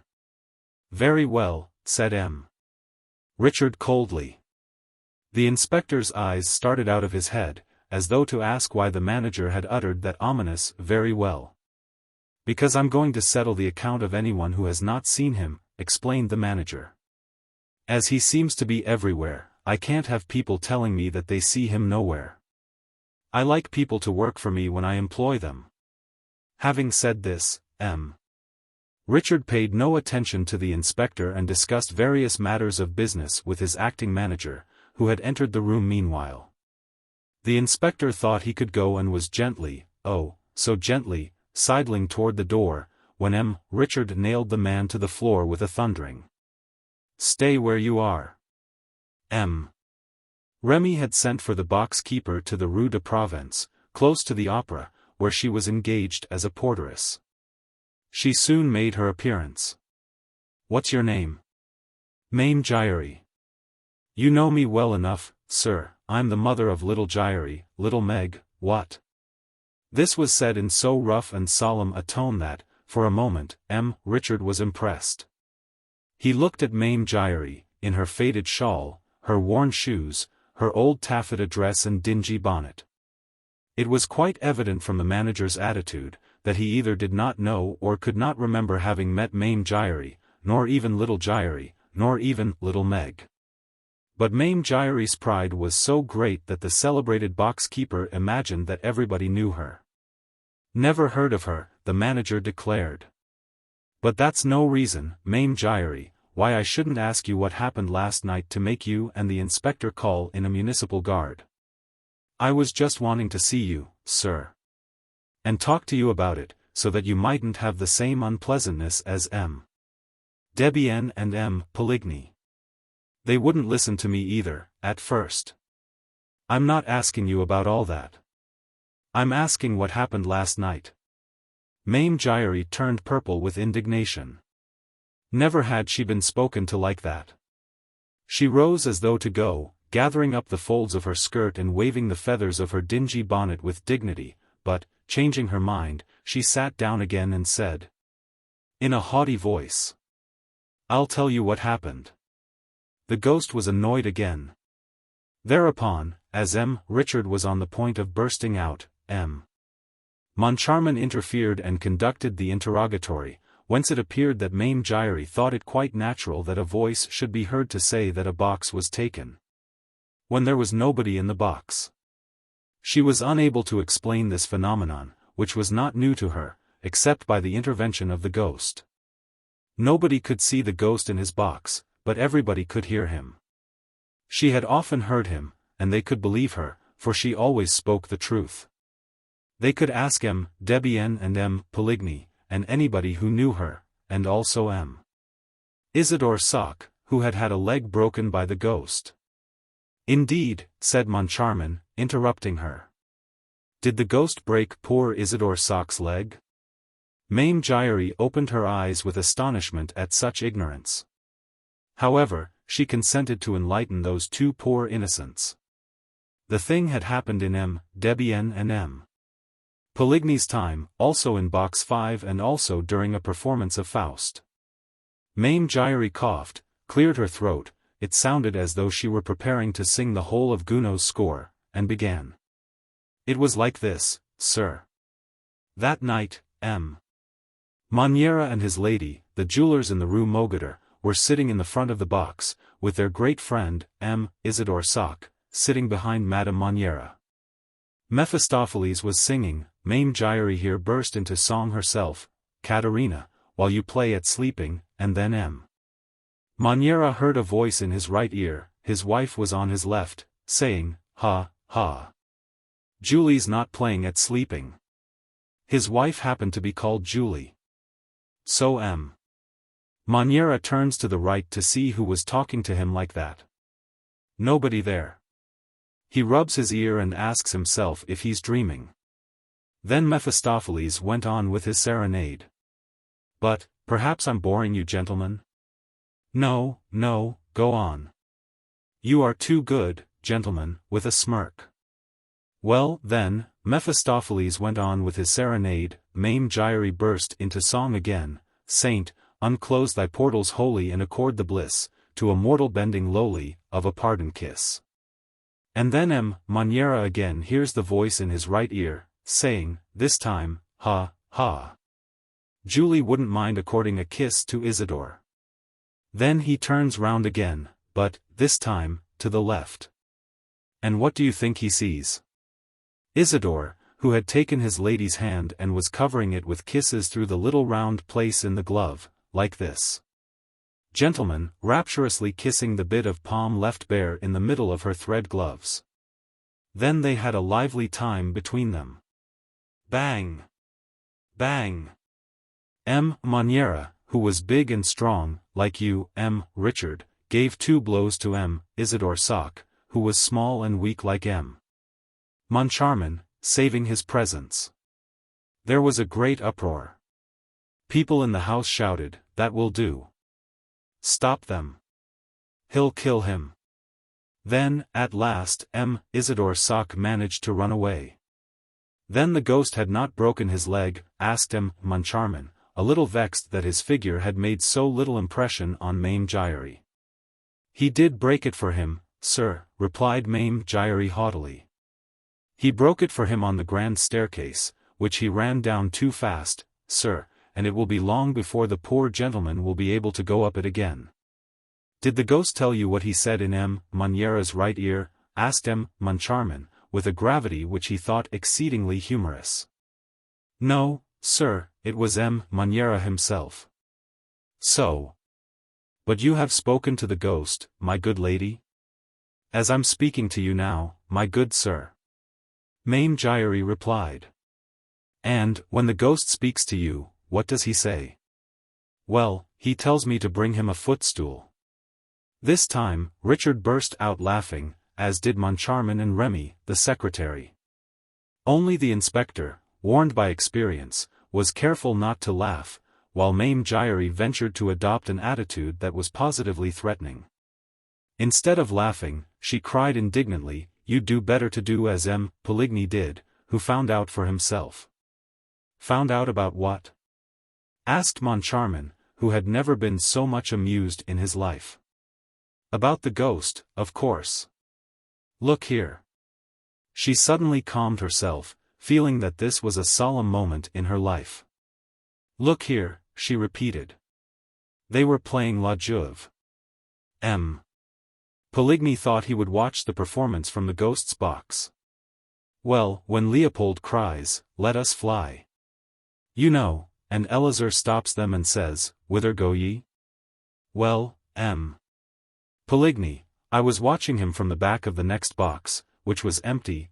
M. Poligny got up and walked out quite stiffly, like a statue, and before I had time to ask him, "Whither go ye?" Like Eleazar, he was down the staircase, but without breaking his leg. Still, that doesn't let us know how the opera ghost came to ask you for a footstool, insisted M. Moncharmin. Well, from that evening, no one tried to take the ghost's private box from him. The manager gave orders that he was to have it at each performance. And, whenever he came, he asked me for a footstool. Tut, tut. A ghost asking for a footstool. Then this ghost of yours is a woman? No, the ghost is a man. How do you know? He has a man's voice, oh, such a lovely man's voice. This is what happens, when he comes to the opera, it's usually in the middle of the first act. He gives 3 little taps on the door of box 5. The first time I heard those 3 taps, when I knew there was no one in the box, you can think how puzzled I was. I opened the door, listened, looked, nobody. And then I heard a voice say, "Mame Jules, my poor husband's name was Jules, a footstool, please." Saving your presence, gentlemen, it made me feel all overish like. But the voice went on, "Don't be frightened, Mame Jules, I'm the opera ghost." And the voice was so soft and kind that I hardly felt frightened. The voice was sitting in the corner chair, on the right, in the front row. Was there anyone in the box on the right of box 5? Asked Moncharmin. No, box 7, and box 3, the one on the left, were both empty. The curtain had only just gone up. And what did you do? Well, I brought the footstool. Of course, it wasn't for himself he wanted it, but for his lady. But I never heard her nor saw her. What? So now the ghost is married. The eyes of the 2 managers traveled from Mame Giry to the inspector, who, standing behind the box keeper, was waving his arms to attract their attention. He tapped his forehead with a distressful forefinger, to convey his opinion that the widow Jules Giry was most certainly mad, a piece of pantomime which confirmed M. Richard in his determination to get rid of an inspector who kept a lunatic in his service. Meanwhile, the worthy lady went on about her ghost, now painting his generosity. At the end of the performance, he always gives me 2 francs, sometimes 5, sometimes even 10. When he has been many days without coming. Only, since people have begun to annoy him again, he gives me nothing at all. Excuse me, my good woman, said Moncharmin, while Mame Giry tossed the feathers in her dingy hat at this persistent familiarity. Excuse me. How does the ghost manage to give you your 2 francs? Why, he leaves them on the little shelf in the box, of course. I find them with the program, which I always give him. Some evenings, I find flowers in the box, a rose that must have dropped from his lady's bodice, for he brings a lady with him sometimes. One day, they left a fan behind them. Oh, the ghost left a fan, did he? And what did you do with it? Well, I brought it back to the box next night. Here the inspector's voice was raised. You've broken the rules. I shall have to fine you, Mame Giry. Hold your tongue, you fool, muttered Firmin Richard. You brought back the fan. And then? Well, then, they took it away with them, sir. It was not there at the end of the performance, and in its place they left me a box of English sweets, which I'm very fond of. That's one of the ghost's pretty thoughts. That will do, Mame Giry. You can go. When Mame Giry had bowed herself out, with the dignity that never deserted her, the manager told the inspector that they had decided to dispense with that old madwoman's services. And, when he had gone in his turn, they instructed the acting manager to make up the inspector's accounts. Left alone, the managers told each other of the idea which they both had in mind, which was that they should look into that little matter of Box 5 themselves. Chapter 5. The Enchanted Violin. Christine Daae, owing to intrigues to which I will return later, did not immediately continue her triumph at the opera. After the famous gala night, she sang once at the Duchess de Zurich's, but this was the last occasion on which she was heard in private. She refused, without plausible excuse, to appear at a charity concert to which she had promised her assistance. She acted throughout as though she were no longer the mistress of her own destiny and as though she feared a fresh triumph. She knew that the Comte de Chagny, to please his brother, had done his best on her behalf with him, Richard, and she wrote to thank him and also to ask him to cease speaking in her favor. Her reason for this curious attitude was never known. Some pretended that it was due to overweening pride, others spoke of her heavenly modesty. But people on the stage are not so modest as all that. And I think that I shall not be far from the truth if I ascribe her action simply to fear. Yes, I believe that Christine Daae was frightened by what had happened to her. I have a letter of Christine's, it forms part of the Persian's collection, relating to this period, which suggests a feeling of absolute dismay. I don't know myself when I sing. Writes the poor child. She showed herself nowhere, and the Vicomte de Chagny tried in vain to meet her. He wrote to her, asking to call upon her, but despaired of receiving a reply when, one morning, she sent him the following note. Monsieur, I have not forgotten the little boy who went into the sea to rescue my scarf. I feel that I must write to you today, when I am going to Paros, in fulfillment of a sacred duty. Tomorrow is the anniversary of the death of my poor father, whom you knew and who was very fond of you. He is buried there, with his violin, in the graveyard of the little church, at the bottom of the slope where we used to play as children, beside the road where, when we were a little bigger, we said goodbye for the last time. The Vicomte de Chagny hurriedly consulted a railway guide, dressed as quickly as he could. Wrote a few lines for his valet to take to his brother and jumped into a cab which brought him to the Gare Montparnasse just in time to miss the morning train. He spent a dismal day in town and did not recover his spirits until the evening, when he was seated in his compartment in the Brittany Express. He read Christine's note over and over again, smelling its perfume, recalling the sweet pictures of his childhood. And spent the rest of that tedious night journey in feverish dreams that began and ended with Christine Daae. Day was breaking when he alighted at Lannion. He hurried to the diligence for Paros-Guirec. He was the only passenger. He questioned the driver and learned that, on the evening of the previous day, a young lady who looked like a Parisian had gone to Paros and put up at the inn known as the Setting Sun. The nearer he drew to her, the more fondly he remembered the story of the little Swedish singer. Most of the details are still unknown to the public. There was once, in a little market town not far from Ups, a peasant who lived there with his family, digging the earth during the week and singing in the choir on Sundays. This peasant had a little daughter to whom he taught the musical alphabet before she knew how to read. Daae's father was a great musician, perhaps without knowing it. Not a fiddler throughout the length and breadth of Scandinavia played as he did. His reputation was widespread and he was always invited to set the couples dancing at weddings and other festivals. His wife died when Christine was entering upon her 6th year. Then the father, who cared only for his daughter and his music, sold his patch of ground and went to UPS in search of fame and fortune. He found nothing but poverty. He returned to the country, wandering from fair to fair, strumming his Scandinavian melodies, while his child, who never left his side, listened to him in ecstasy or sang to his playing. One day, at Ljimby Fair, Professor Valerius heard them and took them to Gothenburg.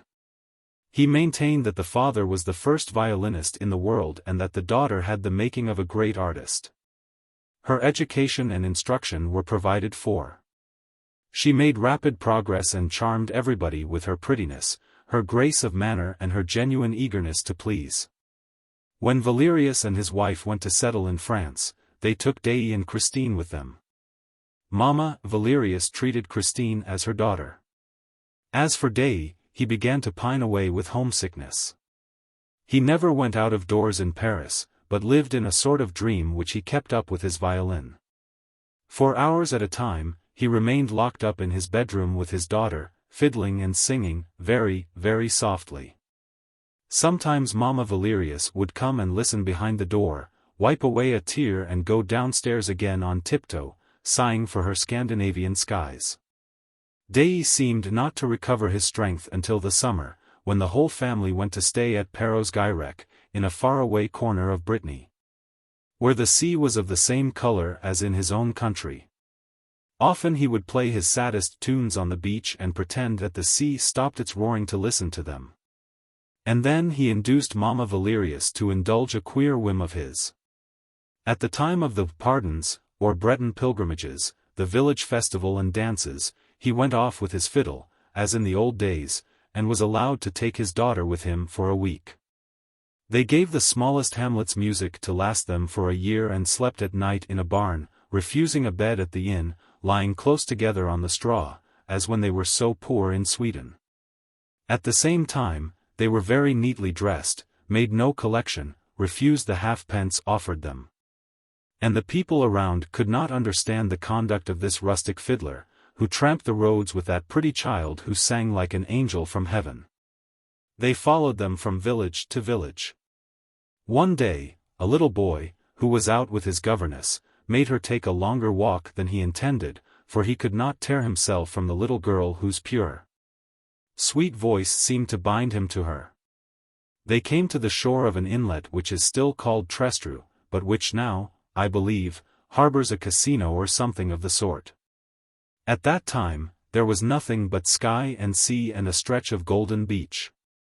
Only, there was also a high wind, which blew Christine's scarf out to sea. Christine gave a cry and put out her arms, but the scarf was already far on the waves. Then she heard a voice say, "It's all right, I'll go and fetch your scarf out of the sea." And she saw a little boy running fast, in spite of the outcries and the indignant protests of a worthy lady in black. The little boy ran into the sea, dressed as he was, and brought her back her scarf. Boy and scarf were both soaked through. The lady in black made a great fuss, but Christine laughed merrily and kissed the little boy, who was none other than the Viscount Raoul de Chagny, staying at Lannion with his aunt. During the season, they saw each other and played together almost every day. At the aunt's request, seconded by Professor Valerius, Dei consented to give the young Viscount some violin lessons. In this way, Raoul learned to love the same airs that had charmed Christine's childhood. They also both had the same calm and dreamy little cast of mind.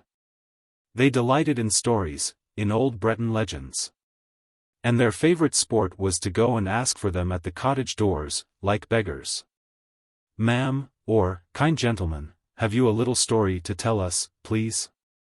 And it seldom happened that they did not have one given them, for nearly every old Breton grandame has, at least once in her life, seen the Corrigans dance by moonlight on the heather. But their great treat was, in the twilight, in the great silence of the evening, after the sun had set in the sea, when Dei came and sat down by them on the roadside and, in a low voice, as though fearing lest he should frighten the ghosts whom he evoked, told them the legends of the land of the north. And, the moment he stopped, the children would ask for more. There was one story that began. A king sat in a little boat on one of those deep, still lakes that open like a bright eye in the midst of the Norwegian mountains. And another. Little Lotte thought of everything and nothing. Her hair was golden as the sun's rays and her soul as clear and blue as her eyes. She wheedled her mother, was kind to her doll, took great care of her frock and her little red shoes and her fiddle, but most of all loved, when she went to sleep, to hear the angel of music. While the old man told this story, Raoul looked at Christine's blue eyes and golden hair, and Christine thought that Lotte was very lucky to hear the angel of music when she went to sleep. The angel of music played a part in all Daddy Day's tales, and he maintained that every great musician, every great artist received a visit from the angel at least once in his life. Sometimes the angel leans over their cradle, as happened to Lotte, and that is how there are little prodigies who play the fiddle at 6 better than men at 50, which, you must admit, is very wonderful. Sometimes, the angel comes much later, because the children are naughty and won't learn their lessons or practice their scales. And, sometimes, he does not come at all, because the children have a bad heart or a bad conscience. No one ever sees the angel, but he is heard by those who are meant to hear him. He often comes when they least expect him, when they are sad and disheartened. Then their ears suddenly perceive celestial harmonies, a divine voice, which they remember all their lives. Persons who are visited by the angel quiver with a thrill unknown to the rest of mankind. And they cannot touch an instrument, or open their mouths to sing, without producing sounds that put all other human sounds to shame. Then people who do not know that the angel has visited those persons say that they have genius. Little Christine asked her father if he had heard the angel of music. But Daddy Day shook his head sadly, and then his eyes lit up, as he said, "You will hear him one day, my child. When I am in heaven, I will send him to you." Daddy was beginning to cough at that time. 3 years later, Raoul and Christine met again at Perros. Professor Valerius was dead, but his widow remained in France with Daddy Day and his daughter, who continued to play the violin and sing, wrapping in their dream of harmony their kind patroness, who seemed henceforth to live on music alone. The young man, as he now was, had come to Perros on the chance of finding them and went straight to the house in which they used to stay. He first saw the old man. And then Christine entered, carrying the tea tray. She flushed at the sight of Raoul, who went up to her and kissed her. She asked him a few questions, performed her duties as hostess prettily, took up the tray again and left the room. Then she ran into the garden and took refuge on a bench, a prey to feelings that stirred her young heart for the first time. Raoul followed her and they talked till the evening, very shyly. They were quite changed, cautious as two diplomatists, and told each other things that had nothing to do with their budding sentiments. When they took leave of each other by the roadside, Raoul, pressing a kiss on Christine's trembling hand, said, "Mademoiselle, I shall never forget you." And he went away regretting his words, for he knew that Christine could not be the wife of the Vicomte de Chagny. As for Christine, she tried not to think of him and devoted herself wholly to her art. She made wonderful progress, and those who heard her prophesied that she would be the greatest singer in the world. Meanwhile, the father died. And, suddenly, she seemed to have lost, with him, her voice, her soul and her genius. She retained just, but only just, enough of this to enter the conservatoire, where she did not distinguish herself at all.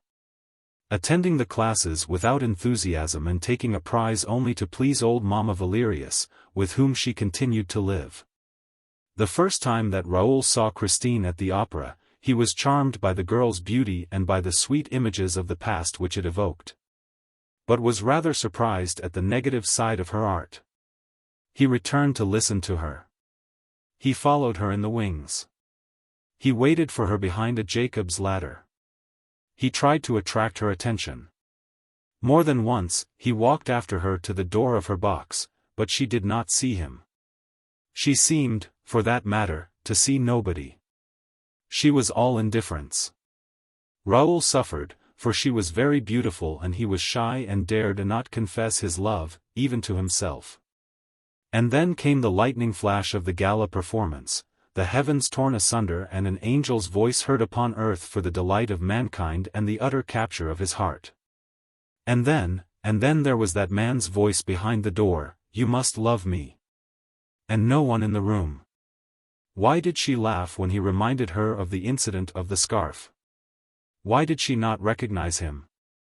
And why had she written to him? Perros was reached at last.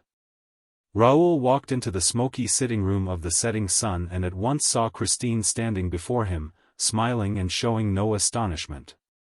"So you have come," she said.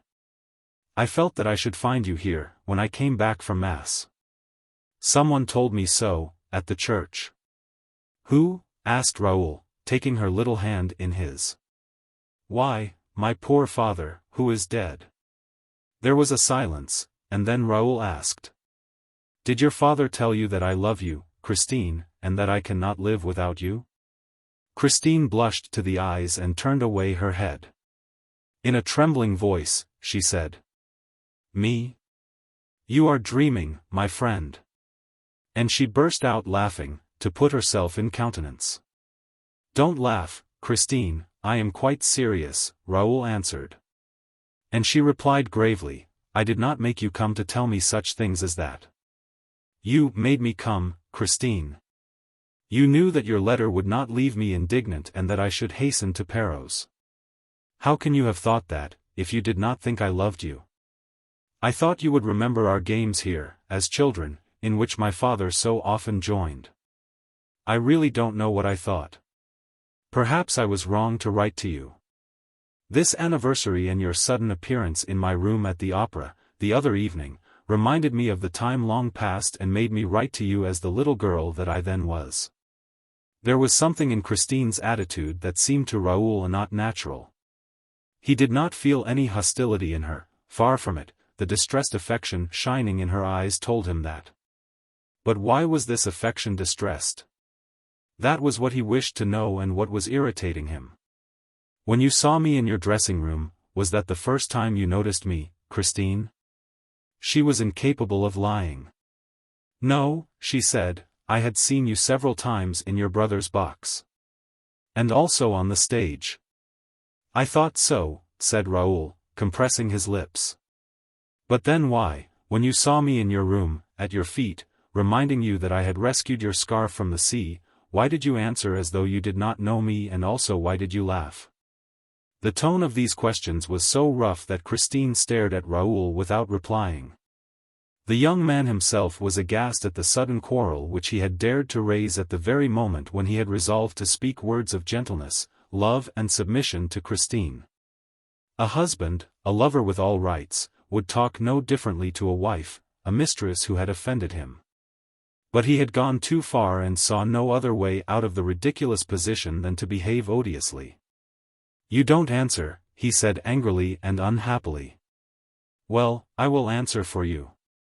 It was because there was someone in the room who was in your way, Christine, someone that you did not wish to know that you could be interested in anyone else."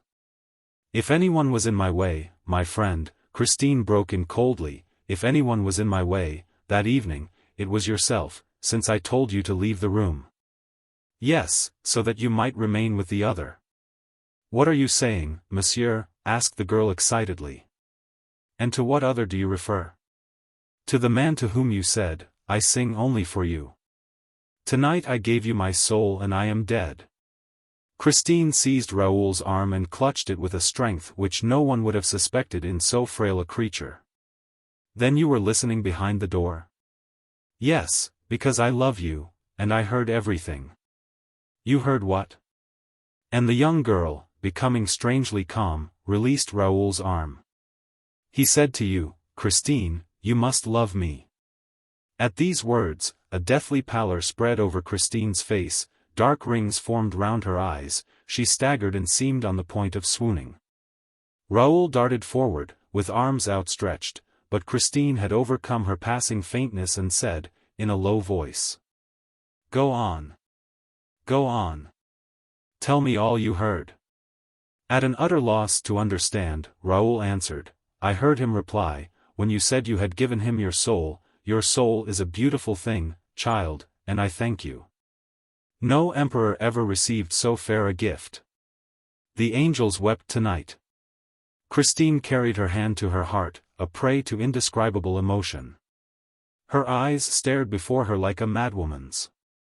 Raoul was terror-stricken. But suddenly Christine's eyes moistened and two great tears trickled, like two pearls, down her ivory cheeks. Christine! Raoul! The young man tried to take her in his arms, but she escaped and fled in great disorder. While Christine remained locked in her room, Raoul was at his wits' end what to do. He refused to breakfast. He was terribly concerned and bitterly grieved to see the hours, which he had hoped to find so sweet, slip past without the presence of the young Swedish girl. Why did she not come to roam with him through the country where they had so many memories in common? He heard that she had had a mass said, that morning, for the repose of her father's soul and spent a long time praying in the little church and on the fiddler tomb. Then, as she seemed to have nothing more to do at Perros and, in fact, was doing nothing there, why did she not go back to Paris at once? Raoul walked away, dejectedly, to the graveyard in which the church stood and was indeed alone among the tombs, reading the inscriptions. But, when he turned behind the apse, he was suddenly struck by the dazzling note of the flowers that straggled over the white ground. They were marvelous red roses that had blossomed in the morning, in the snow, giving a glimpse of life among the dead, for death was all around him. It also, like the flowers, issued from the ground, which had flung back a number of its corpses. Skeletons and skulls by the hundred were heaped against the wall of the church, held in position by a wire that left the whole gruesome stack visible. Dead men's bones, arranged in rows, like bricks, to form the first course upon which the walls of the sacristy had been built. The door of the sacristy opened in the middle of that bony structure, as is often seen in old Breton churches. Raoul said a prayer for Dei and then, painfully impressed by all those eternal smiles on the mouths of skulls, he climbed the slope and sat down on the edge of the heath overlooking the sea. The wind fell with the evening. Raoul was surrounded by icy darkness, but he did not feel the cold. It was here, he remembered, that he used to come with little Christine to see the Korrigans dance at the rising of the moon. He had never seen any, though his eyes were good, whereas Christine, who was a little short-sighted, pretended that she had seen many. He smiled at the thought and then suddenly gave a start. A voice behind him said, "Do you think the Korrigans will come this evening?" It was Christine. He tried to speak. She put her gloved hand on his mouth. "Listen, Raoul. I have decided to tell you something serious, very serious. Do you remember the legend of the Angel of Music?" "I do indeed," he said. "I believe it was here that your father first told it to us. And it was here that he said, 'When I am in heaven, my child, I will send him to you.' Well, Raoul, my father is in heaven, and I have been visited by the Angel of Music." "I have no doubt of it," replied the young man gravely, for it seemed to him that his friend, in obedience to a pious thought, was connecting the memory of her father with the brilliancy of her last triumph. Christine appeared astonished at the Vicomte de Chagny's coolness. "How do you understand it?" she asked, bringing her pale face so close to his that he might have thought that Christine was going to give him a kiss, but she only wanted to read his eyes in spite of the dark. "I understand," he said, "that no human being can sing as you sang the other evening without the intervention of some miracle. No professor on earth can teach you such accents as those. You have heard the Angel of Music, Christine." "Yes," she said solemnly, "in my dressing room. That is where he comes to give me my lessons daily." "In your dressing room?" he echoed stupidly. "Yes, that is where I have heard him, and I have not been the only one to hear him." "Who else heard him, Christine?" "You, my friend." I heard the Angel of Music?" "Yes, the other evening, it was he who was talking when you were listening behind the door." It was he who said, "You must love me." But I then thought that I was the only one to hear his voice. Imagine my astonishment when you told me, this morning, that you could hear him too. Raoul burst out laughing. The first rays of the moon came and shrouded the two young people in their light. Christine turned on Raoul with a hostile air. Her eyes, usually so gentle, flashed fire. "What are you laughing at? You think you heard a man's voice, I suppose?" "Well," replied the young man, whose ideas began to grow confused in the face of Christine's determined attitude. "It's you, Raoul, who say that? You, an old playfellow of my own. A friend of my father's. But you have changed since those days. What are you thinking of?" "I am an honest girl, Le Vicomte de Chagny, and I don't lock myself up in my dressing room with men's voices. If you had opened the door, you would have seen that there was nobody in the room." "That's true. I did open the door, when you were gone, and I found no one in the room. So you see." "Well?" The Viscount summoned up all his courage. "Well, Christine, I think that somebody is making game of you." She gave a cry and ran away. He ran after her, but, in a tone of fierce anger, she called out, "Leave me! Leave me!" And she disappeared. Raoul returned to the inn feeling very weary, very low-spirited and very sad. He was told that Christine had gone to her bedroom saying that she would not be down to dinner. Raoul dined alone, in a very gloomy mood. Then he went to his room and tried to read, went to bed and tried to sleep. There was no sound in the next room. The hours passed slowly. It was about 11:30 when he distinctly heard someone moving, with a light, stealthy step, in the room next to his. Then Christine had not gone to bed. Without troubling for a reason, Raoul dressed, taking care not to make a sound, and waited. Waited for what? How could he tell? But his heart thumped in his chest when he heard Christine's door turn slowly on its hinges.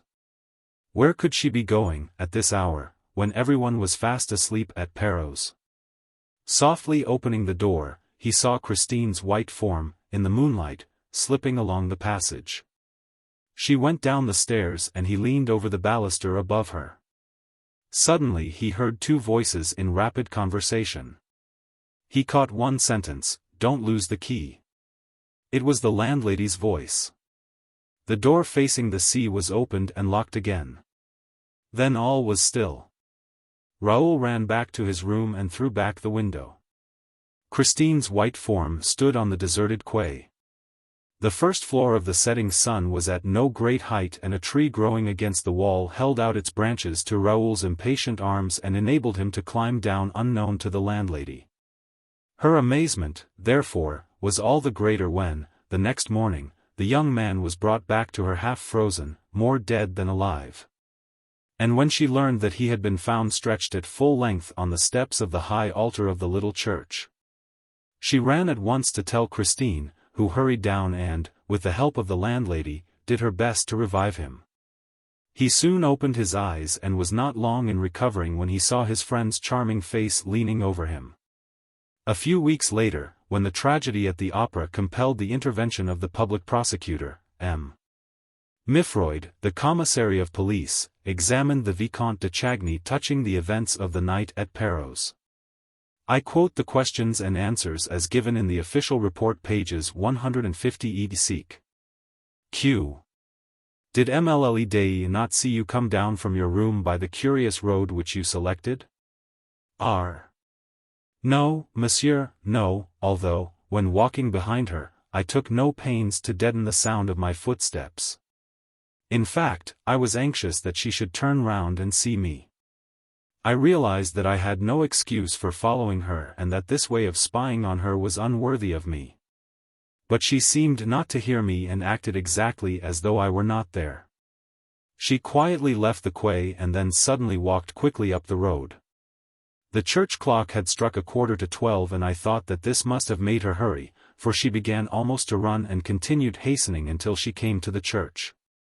Q. Was the gate open? R. Yes, monsieur, and this surprised me, but did not seem to surprise Mlle Dei. Q. Was there no one in the churchyard? R. I did not see anyone.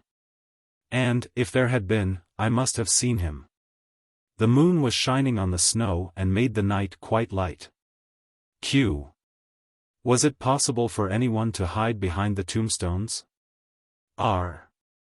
No, monsieur. They were quite small, poor tombstones, partly hidden under the snow, with their crosses just above the level of the ground. The only shadows were those of the crosses and ourselves. The church stood out quite brightly. I never saw so clear a night. It was very fine and very cold and one could see everything. Q. Are you at all superstitious? R. No, monsieur, I am a practicing Catholic. Q. In what condition of mind were you? R. Very healthy and peaceful, I assure you. Mlle. Dei's curious action in going out at that hour had worried me at first.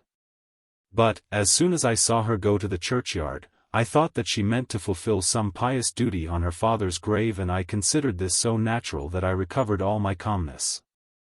I was only surprised that she had not heard me walking behind her, for my footsteps were quite audible on the hard snow. But she must have been taken up with her intentions, and I resolved not to disturb her. She knelt down by her father's grave, made the sign of the cross and began to pray. At that moment, it struck midnight. At the last stroke, I saw Mlle Dei lift her eyes to the sky and stretch out her arms as though in ecstasy. I was wondering what the reason could be, when I myself raised my head and everything within me seemed drawn toward the invisible, which was playing the most perfect music. Christine and I knew that music, we had heard it as children. But it had never been executed with such divine art, even by M. Dei. I remembered all that Christine had told me of the angel of music. The air was The Resurrection of Lazarus, which old M. Dei used to play to us in his hours of melancholy and of faith. If Christine's angel had existed, he could not have played better, that night, on the late musician's violin. When the music stopped, I seemed to hear a noise from the skulls in the heap of bones. It was as though they were chuckling and I could not help shuddering. Q. Did it not occur to you that the musician might be hiding behind that very heap of bones? R. It was the one thought that did occur to me, monsieur, so much so that I omitted to follow Mlle Dei, when she stood up and walked slowly to the gate. She was so much absorbed just then that I am not surprised that she did not see me. Q. Then what happened that you were found in the morning lying half dead on the steps of the high altar? R. First a skull rolled to my feet, then another, then another. It was as if I were the mark of that ghastly game of bowls. And I had an idea that false step must have destroyed the balance of the structure behind which our musician was concealed. This surmise seemed to be confirmed when I saw a shadow suddenly glide along the sacristy wall. I ran up. The shadow had already pushed open the door and entered the church. But I was quicker than the shadow and caught hold of a corner of its cloak. At that moment, we were just in front of the high altar. And the moonbeams fell straight upon us through the stained-glass windows of the apse. As I did not let go of the cloak, the shadow turned round. And I saw a terrible death's head, which darted a look at me from a pair of scorching eyes. I felt as if I were face to face with Satan. And, in the presence of this unearthly apparition, my heart gave way, my courage failed me, and I remember nothing more until I recovered consciousness at the setting sun. Chapter 6. A Visit to Box 5. We left M. Firmin Richard and M. Armand Moncharmin at the moment when they were deciding to look into that little matter of Box 5.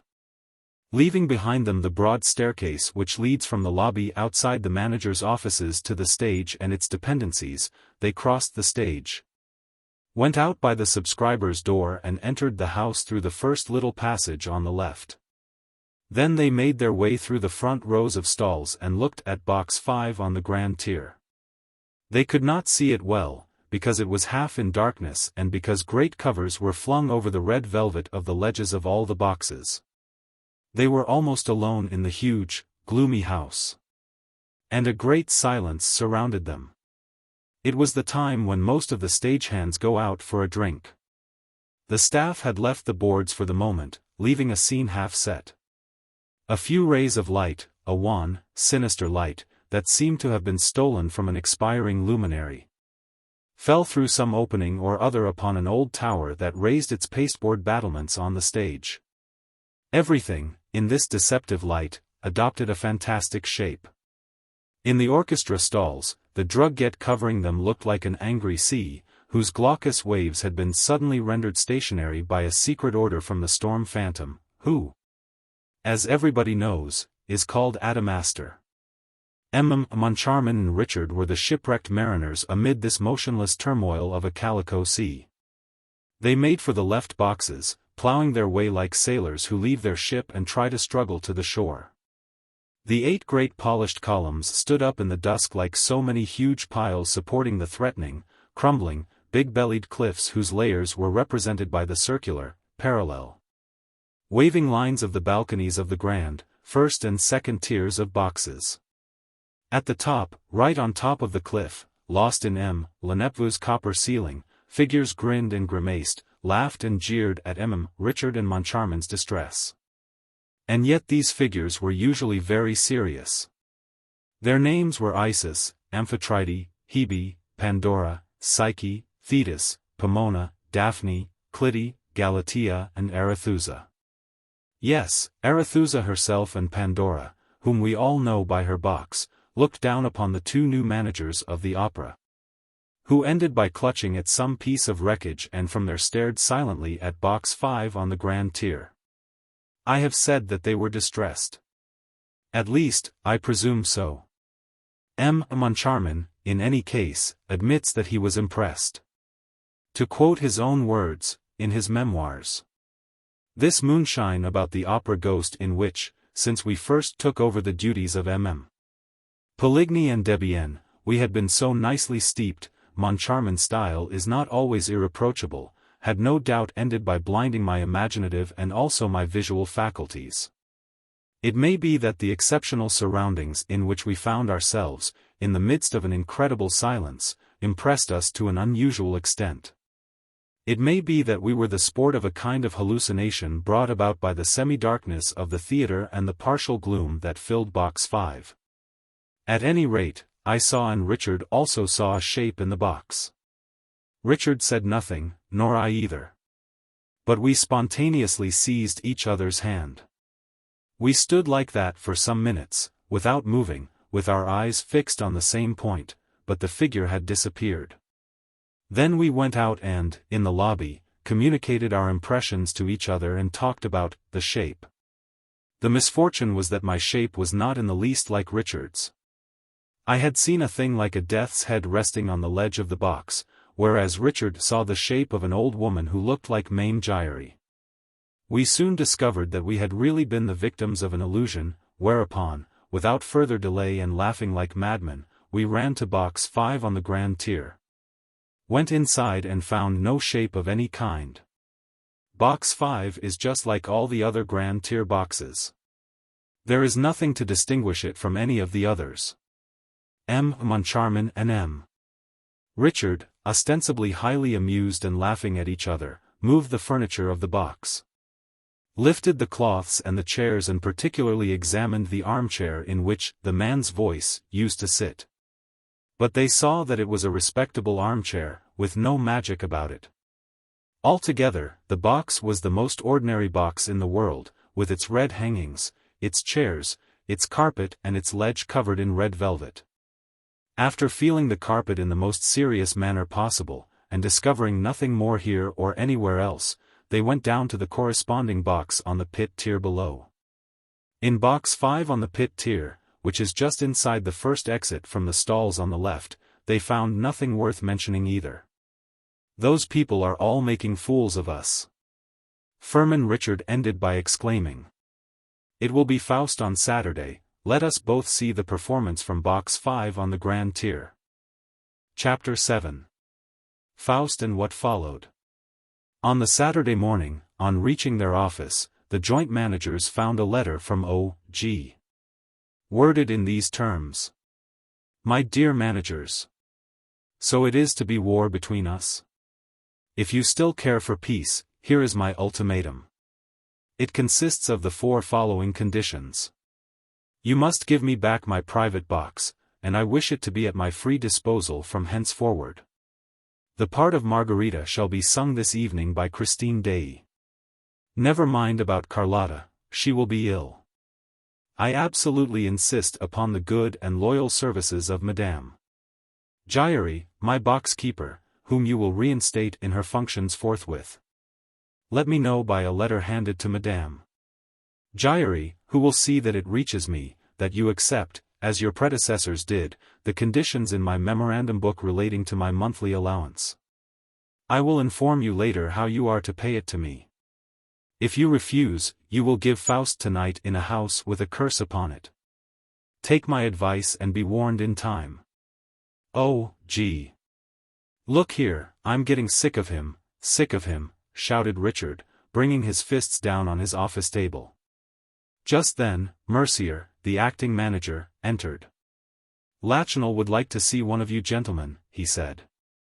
He says that his business is urgent and he seems quite upset. Who's Lachenal? Asked Richard. He's your stud groom. What do you mean? My stud groom? Yes, sir, explained Mercier, there are several grooms at the opera and Lachenal is at the head of them. And what does this groom do? He has the chief management of the stable. What stable? Why, yours, sir, the stable of the opera. Is there a stable at the opera? Upon my word, I didn't know. Where is it? In the cellars, on the rotunda side. It's a very important department, we have 12 horses. 12 horses. And what for, in heaven's name? Why, we want trained horses for the processions in the Juve, the Profeta and so on, horses, used to the boards. It is the groom's business to teach them. Lachenal is very clever at it. He used to manage Franconi's stables. Very well, but what does he want? I don't know, I never saw him in such a state. He can come in. Lachenal came in, carrying a riding whip, with which he struck his right boot in an irritable manner. Good morning, Lachenal, said Richard, somewhat impressed. To what do we owe the honor of your visit? Mr. Manager, I have come to ask you to get rid of the whole stable. What, you want to get rid of our horses? I'm not talking of the horses, but of the stablemen. How many stablemen have you, Lachenal? 6. 6 stablemen. That's at least 2 too many. These are places, Mercier interposed, created and forced upon us by the Undersecretary for Fine Arts. They are filled by protégés of the government and, if I may venture to. I don't care a hang for the government, roared Richard. We don't need more than 4 stablemen for 12 horses. 11, said the head riding master, correcting him. 12, repeated Richard. 11, repeated Lachenal. Oh, the acting manager told me that you had 12 horses. I did have 12, but I have only 11 since César was stolen. And Lachenal gave himself a great smack on the boot with his whip. Has César been stolen? Cried the acting manager. César, the white horse in the Profeta? There are not 2 Césars, said the stud groom dryly. I was 10 years at Franconi's and I have seen plenty of horses in my time. Well, there are not 2 Césars. And he's been stolen. How? I don't know. Nobody knows. That's why I have come to ask you to sack the whole stable. What do your stablemen say? All sorts of nonsense. Some of them accuse the supers. Others pretend that it's the acting manager's doorkeeper. My doorkeeper? I'll answer for him as I would for myself, protested Mercier. But, after all, Lachenal, cried Richard, you must have some idea. Yes, I have, Lachenal declared. "I have an idea and I'll tell you what it is. There's no doubt about it in my mind." He walked up to the two managers and whispered. "It's the ghost who did the trick." Richard gave a jump. "What, you too? You too? How do you mean, I too? Isn't it natural, after what I saw?" "What did you see?" "I saw, as clearly as I now see you, a black shadow riding a white horse that was as like Caesar as two peas." "And did you run after them?" "I did, and I shouted, but they were too fast for me and disappeared in the darkness of the underground gallery." Richard rose. "That will do, Lachenal. You can go. We will lodge a complaint against the ghost." "And sack my stable?" "Oh, of course. Good morning." Lachenal bowed and withdrew. Richard foamed at the mouth. "Settle that idiot's account at once, please. He is a friend of the government representatives," Mercier ventured to say. "And he takes his vermouth at Tortoni's with Legreen, Scholl and Pertuiset, the lion hunter," added Moncharmin. "We shall have the whole press against us. He'll tell the story of the ghost. And everybody will be laughing at our expense. We may as well be dead as ridiculous. All right, say no more about it." At that moment the door opened. It must have been deserted by its usual Cerberus, for Mame Giry entered without ceremony, holding a letter in her hand, and said hurriedly, "I beg your pardon, excuse me, gentlemen. But I had a letter this morning from the opera ghost. He told me to come to you, that you had something to—" She did not complete the sentence. She saw Firmin Richard's face, and it was a terrible sight. He seemed ready to burst. He said nothing, he could not speak. But suddenly he acted. First, his left arm seized upon the quaint person of Mame Giry and made her describe so unexpected a semicircle that she uttered a despairing cry. Next, his right foot imprinted its sole on the black taffeta of a skirt which certainly had never before undergone a similar outrage in a similar place. The thing happened so quickly that Mame Giry, when in the passage, was still quite bewildered and seemed not to understand. But, suddenly, she understood. And the opera rang with her indignant yells, her violent protests and threats. About the same time, Carlotta, who had a small house of her own in the Rue du Faubourg St. Honoré, rang for her maid, who brought her letters to her bed. Among them was an anonymous missive, written in red ink, in a hesitating, clumsy hand, which ran: "If you appear tonight, you must be prepared for a great misfortune at the moment when you open your mouth to sing, a misfortune worse than death." The letter took away Carlotta's appetite for breakfast. She pushed back her chocolate, sat up in bed and thought hard. It was not the first letter of the kind which she had received, but she never had one couched in such threatening terms. She thought herself, at that time, the victim of 1,000 jealous attempts and went about saying that she had a secret enemy who had sworn to ruin her. She pretended that a wicked plot was being hatched against her, a cabal which would come to a head one of those days, but she added that she was not the woman to be intimidated. The truth is that, if there was a cabal, it was led by Carlotta herself against poor Christine, who had no suspicion of it. Carlotta had never forgiven Christine for the triumph which she had achieved when taking her place at a moment's notice. When Carlotta heard of the astounding reception bestowed upon her understudy, she was at once cured of an incipient attack of bronchitis and a bad fit of sulking against the management and lost the slightest inclination to shirk her duties. From that time, she worked with all her might to smother her rival, enlisting the services of influential friends to persuade the managers not to give Christine an opportunity for a fresh triumph. Certain newspapers which had begun to extol the talent of Christine now interested themselves only in the fame of Carlotta.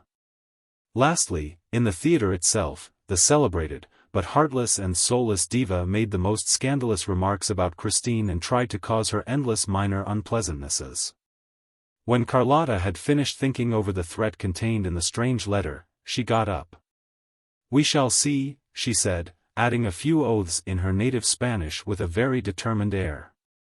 The first thing she saw, when looking out of her window, was a hearse. She was very superstitious. And the hearse and the letter convinced her that she was running the most serious dangers that evening.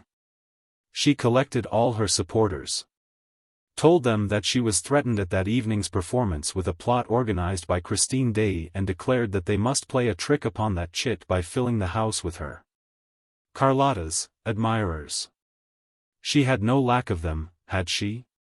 She relied upon them to hold themselves prepared for any eventuality and to silence the adversaries, if, as she feared, they created a disturbance.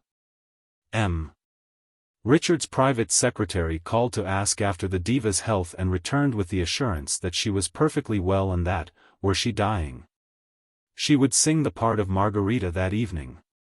The secretary urged her, in his chief's name, to commit no imprudence, to stay at home all day and to be careful of draughts. And Carlotta could not help, after he had gone, comparing this unusual and unexpected advice with the threats contained in the letter.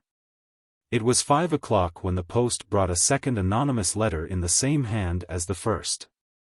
It was short and said simply, "You have a bad cold. If you are wise, you will see that it is madness to try to sing tonight." Carlotta sneered, shrugged her handsome shoulders and sang 2 or 3 notes to reassure herself. Her friends were faithful to their promise. They were all at the opera that night, but looked round in vain for the fierce conspirators whom they were instructed to suppress. The only unusual thing was the presence of Richard and Moncharmin in box 5. Carlotta's friends thought that, perhaps, the managers had wind, on their side, of the proposed disturbance and that they had determined to be in the house, so as to stop it then and there. But this was unjustifiable supposition, as the reader knows. Richard and Moncharmin were thinking of nothing but their ghost. Vain. In vain do I call, through my vigil weary, on creation and its Lord. Never reply will break the silence dreary. No sign. No single word. The famous baritone, Carolus Fonta, had hardly finished Dr. Faust's first appeal to the powers of darkness, when Firmin Richard, who was sitting in the ghost's own chair, the front chair on the right, leaned over to his partner and asked him chaffingly, "Well, has the ghost whispered a word in your ear yet?" "Wait, don't be in such a hurry," replied Armand Moncharmin, in the same gay tone. "The performance has only begun and you know that the ghost does not usually come until the middle of the first act."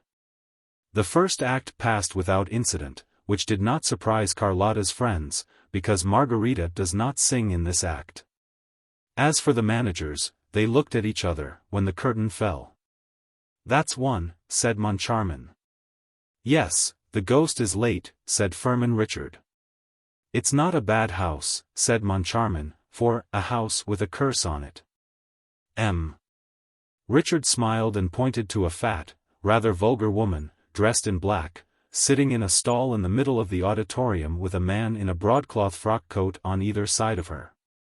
"Who on earth are those?" asked Moncharmin. "Those, my dear fellow, are my concierge, her husband and her brother." "Did you give them their tickets?" "I did.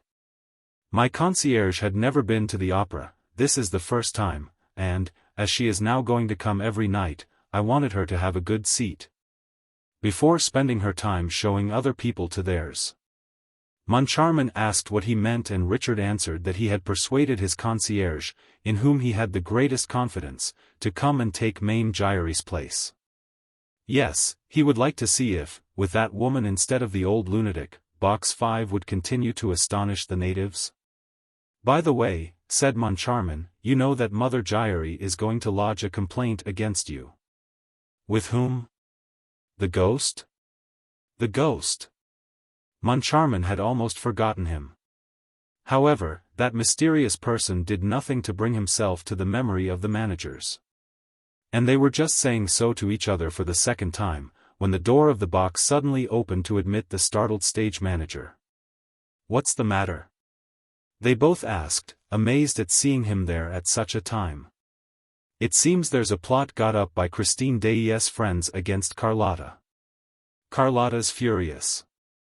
What on earth? Said Richard, knitting his brows. But the curtain rose on the Kermesse scene and Richard made a sign to the stage manager to go away. When the two were alone again, Moncharmin leaned over to Richard. Then Daae has friends? He asked. Yes, she has. Whom? Richard glanced across at a box on the grand tier containing no one but two men. The Comte de Chagny? Yes, he spoke to me in her favor with such warmth that, if I had not known him to be Sorelli's friend. Really? Really, said Moncharmin. And who is that pale young man beside him? That's his brother, the Viscount. He ought to be in his bed. He looks ill. The stage rang with gay song. Red or white liquor? Coarse or fine? What can it matter? So we have wine? Students, citizens, soldiers, girls and matrons whirled light-heartedly before the inn with the figure of Bacchus for a sign. Sibyl made her entrance. Christine Daae looked charming in her boy's clothes. And Carlotta's partisans expected to hear her greeted with an ovation which would have enlightened them as to the intentions of her friends. But nothing happened. On the other hand, when Margarita crossed the stage and sang the only 2 lines allotted her in this second act. No, my lord, not a lady am I, nor yet a beauty. And do not need an arm to help me on my way. Carlotta was received with enthusiastic applause. It was so unexpected and so uncalled for that those who knew nothing about the rumors looked at one another and asked what was happening. And this act also was finished without incident. Then everybody said, of course, it will be during the next act. Some, who seemed to be better informed than the rest, declared that the row would begin with the Ballad of the King of Thule and rushed to the subscriber's entrance to warn Carlotta. The managers left the box during the entr'acte to find out more about the cabal of which the stage manager had spoken. But they soon returned to their seats, shrugging their shoulders and treating the whole affair as silly. The first thing they saw, on entering the box, was a box of English sweets on the little shelf of the ledge. Who had put it there? They asked the box keepers, but none of them knew. Then they went back to the shelf and, next to the box of sweets, found an opera glass. They looked at each other. They had no inclination to laugh. All that Madame Giry had told them returned to their memory, and then, they seemed to feel a curious sort of draught around them. They sat down in silence. The scene represented Margarita's garden. Gentle flores in the dew. Be message from me. As she sang these first 2 lines, with her bunch of roses and lilacs in her hand, Christine, raising her head, saw the Vicomte de Chagny in his box. And, from that moment, her voice seemed less sure, less crystal clear than usual. Something seemed to deaden and dull her singing. What a queer girl she is, said one of Carlotta's friends in the stalls, almost aloud. The other day she was divine, and tonight she's simply bleeding. She has no experience, no training. Gentle Flores, lie ye there. And tell her from me. The Viscount put his head under his hands and wept. The Count, behind him, viciously gnawed his mustache, shrugged his shoulders and frowned. For him, usually so cold and correct, to betray his inner feelings like that, by outward signs, the Count must be very angry. He was. He had seen his brother return from a rapid and mysterious journey in an alarming state of health. The explanation that followed was unsatisfactory and the Count asked Christine Daae for an appointment. She had the audacity to reply that she could not see either him or his brother. Would she but deign to hear me? And with one smile to cheer me. The little baggage, growled the Count. And he wondered what she wanted. What she was hoping for. She was a virtuous girl, she was said to have no friend, no protector of any sort. That angel from the north must be very artful. Raoul, behind the curtain of his hands that veiled his boyish tears, thought only of the letter which he received on his return to Paris, where Christine, fleeing from Perros like a thief in the night, had arrived before him. "My dear little playfellow. You must have the courage not to see me again, not to speak of me again. If you love me just a little, do this for me who will never forget you, my dear Raoul. My life depends upon it. Your life depends upon it. Your little Christine." Thunders of applause. Carlotta made her entrance. I wish I could but know who was he that addressed me. If he was noble, or, at least, what his name is.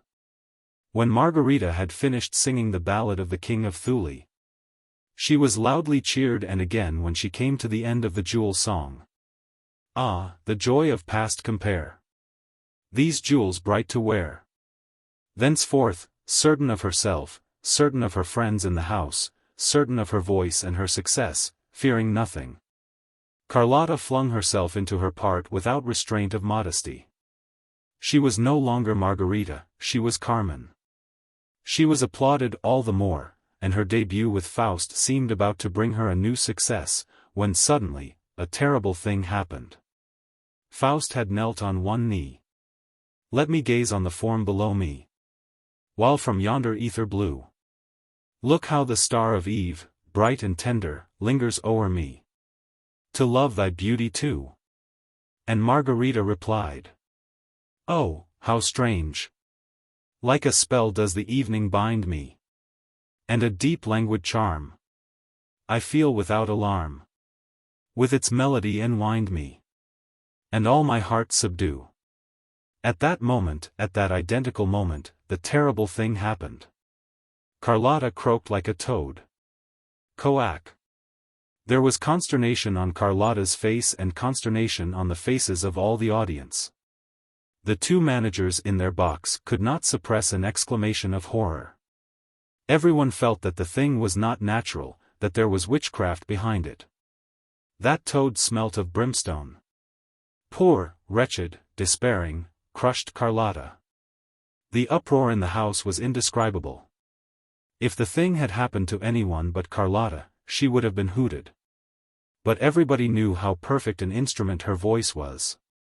And there was no display of anger, but only of horror and dismay, the sort of dismay which men would have felt if they had witnessed the catastrophe that broke the arms of the Venus de Milo.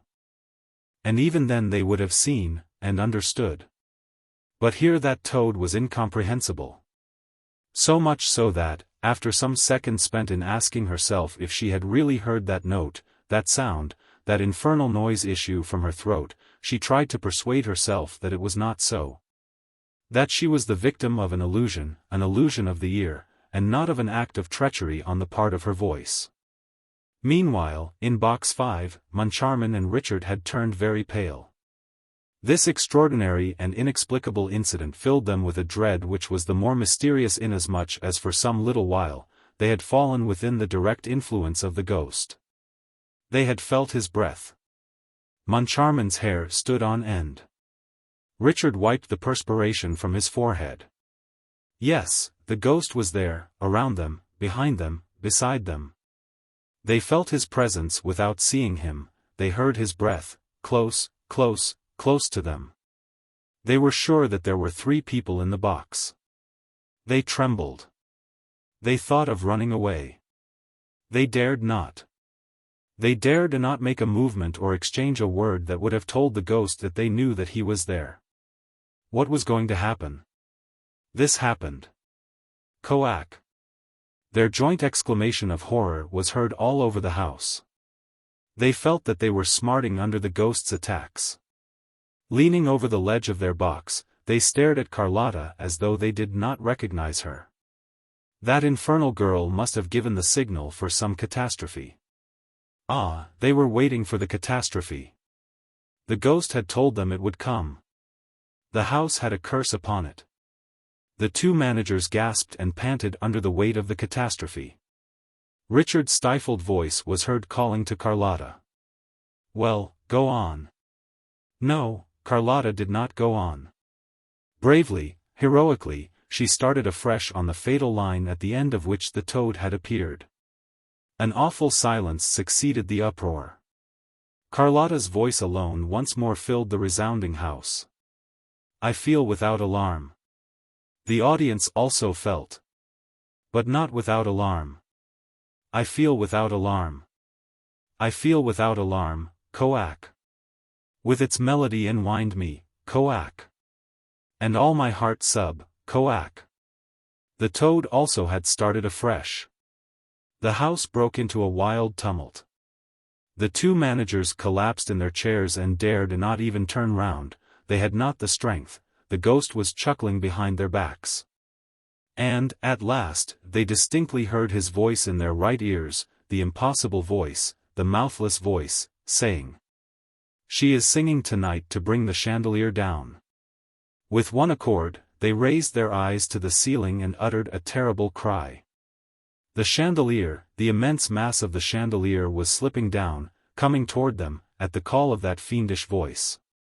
Released from its hook, it plunged from the ceiling and came smashing into the middle of the stalls, amid 1,000 shouts of terror. A wild rush for the doors followed. The papers of the day state that there were numbers wounded and 1 killed. The chandelier had crashed down upon the head of the wretched woman who had come to the opera for the first time in her life, the one whom M. Richard had appointed to succeed Mame Giry, the ghost's box-keeper, in her functions. She died on the spot and, the next morning, a newspaper appeared with this heading: 200 kilos on the head of a concierge. That was her sole epitaph. Chapter 8. The Mysterious Brougham. That tragic evening was bad for everybody. Carlotta fell ill. As for Christine Daae, she disappeared after the performance. A fortnight elapsed during which she was seen neither at the opera nor outside. Raoul, of course, was the first to be astonished at the prima donna's absence. He wrote to her at Madame Valerius' flat and received no reply. His grief increased and he ended by being seriously alarmed at never seeing her name on the program. Faust was played without her. One afternoon he went to the manager's office to ask the reason of Christine's disappearance. He found them both looking extremely worried. Their own friends did not recognize them, they had lost all their gaiety and spirits. They were seen crossing the stage with hanging heads, careworn brows, pale cheeks, as though pursued by some abominable thought or a prey to some persistent sport of fate.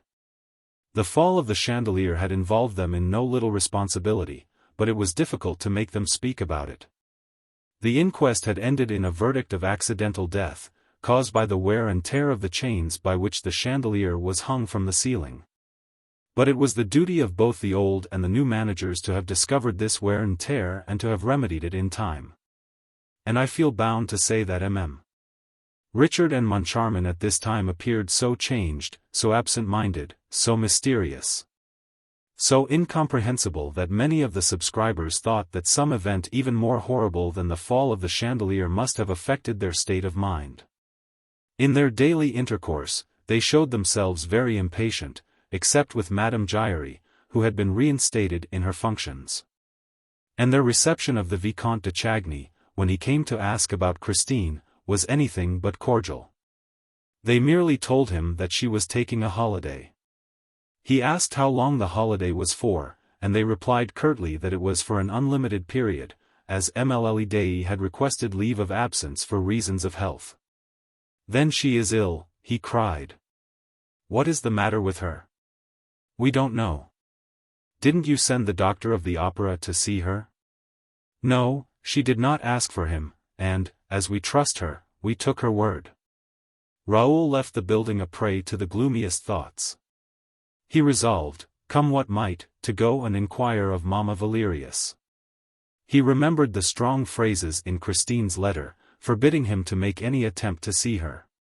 But what he had seen at Perros, what he had heard behind the dressing-room door, his conversation with Christine at the edge of the moor made him suspect some machination which, devilish though it might be, was none the less human. The girl's highly strung imagination, her affectionate and credulous mind, the primitive education which had surrounded her childhood with a circle of legends. The constant brooding over her dead father and, above all, the state of sublime ecstasy into which music threw her from the moment that this art was made manifest to her in certain exceptional conditions, as in the churchyard at Perros. All this seemed to him to constitute a moral ground only too favorable for the malevolent designs of some mysterious and unscrupulous person. Of whom was Christine Daae the victim? This was the very reasonable question which Raoul put to himself as he hurried off to Mamma Valerius. He trembled as he rang at a little flat in the Rue Notre-Dame de Victoires. The door was opened by the maid whom he had seen coming out of Christine's dressing room one evening. He asked if he could speak to Madame Valerius. He was told that she was ill in bed and was not receiving visitors. "Take in my card, please," he said. The maid soon returned and showed him into a small and scantily furnished drawing room, in which portraits of Professor Valerius and old Daae hung on opposite walls. "Madame begs Monsieur le Vicomte to excuse her," said the servant. "She can only see him in her bedroom, because she can no longer stand on her poor legs." 5 minutes later, Raoul was ushered into an ill-lit room where he at once recognized the good, kind face of Christine's benefactress in the semi-darkness of an alcove. Mamma Valerius' hair was now quite white, but her eyes had grown no older, never, on the contrary, had their expression been so bright, so pure, so childlike. De Chagny!" she cried gaily, putting out both her hands to her visitor. "Ah, it's heaven that sends you here. We can talk of her."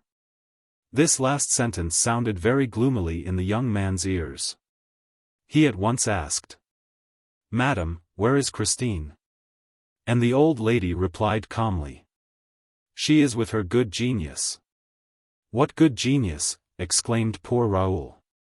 "Why, the angel of music." The Viscount dropped into a chair. Really? Christine was with the angel of music? And there lay Mamma Valerius in bed, smiling to him and putting her finger to her lips, to warn him to be silent. And she added, "You must not tell anybody." "You can rely on me," said Raoul. He hardly knew what he was saying, for his ideas about Christine, already greatly confused, were becoming more and more entangled. And it seemed as if everything was beginning to turn around him, around the room, around that extraordinary good lady with the white hair and forget-me-not eyes. I know I can," she said, with a happy laugh. "But why don't you come near me, as you used to do when you were a little boy? Give me your hands, as when you brought me the story of little Lotte, which Daddy Daae had told you. I am very fond of you, Raoul, you know. And so is Christine too." "She is fond of me," sighed the young man. He found a difficulty in collecting his thoughts and bringing them to bear on Mamma Valerius' good genius, on the angel of music of whom Christine had spoken to him so strangely. On the death's head which he had seen in a sort of nightmare on the high altar at Perros, and also on the opera ghost, whose fame had come to his ears one evening when he was standing behind the scenes, within hearing of a group of scene-shifters who were repeating the ghastly description which the hanged man, Joseph Buquet, had given of the ghost before his mysterious death. He asked in a low voice, "What makes you think that Christine is fond of me, madam? She used to speak of you every day." "Really? And what did she tell you?" "She told me that you had made her a proposal." And the good old lady began laughing wholeheartedly. Raoul sprang from his chair, flushing to the temples, suffering agonies. "What's this? Where are you going? Sit down again at once, will you? Do you think I will let you go like that? If you're angry with me for laughing, I beg your pardon. After all, what has happened isn't your fault. Didn't you know? Did you think that Christine was free? Is Christine engaged to be married?" the wretched Raoul asked, in a choking voice. "Why no? Why no?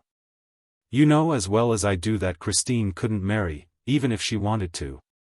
But I don't know anything about it. And why can't Christine marry? Because of the angel of music, of course. I don't follow."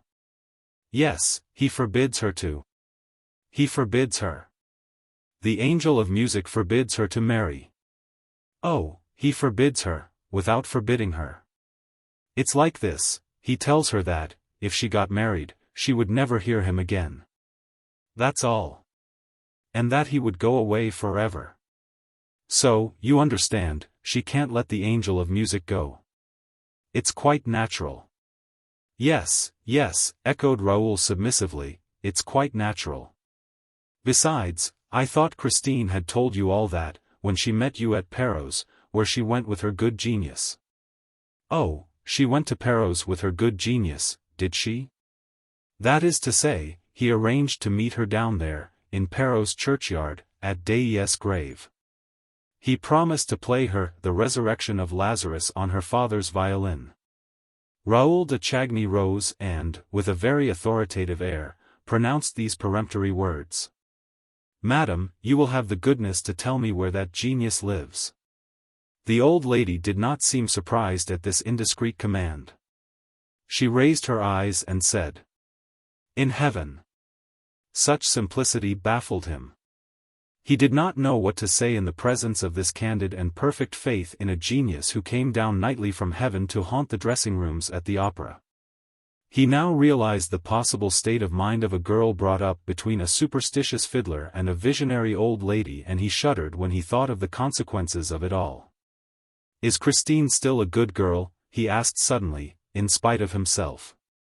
I swear it, as I hope to be saved, exclaimed the old woman, who, this time, seemed to be incensed. And, if you doubt it, sir, I don't know what you are here for. Raoul tore at his gloves. How long has she known this genius? About 3 months. Yes, it's quite 3 months since he began to give her lessons. The Viscount threw up his arms with a gesture of despair. The genius gives her lessons. And where, pray? Now that she has gone away with him, I can't say, but, up to a fortnight ago, it was in Christine's dressing room. It would be impossible in this little flat. The whole house would hear them. Whereas, at the opera, at 8 o'clock in the morning, there is no one about, do you see? Yes, I see. I see, cried the Viscount. And he hurriedly took leave of Madame Valerius, who asked herself if the young nobleman was not a little off his head. He walked home to his brother's house in a pitiful state. He could have struck himself, banged his head against the walls. To think that he had believed in her innocence, in her purity. The angel of music. He knew him now. He saw him. It was beyond a doubt some unspeakable tenor, a good-looking jackanapes, who mouthed and simpered as he sang.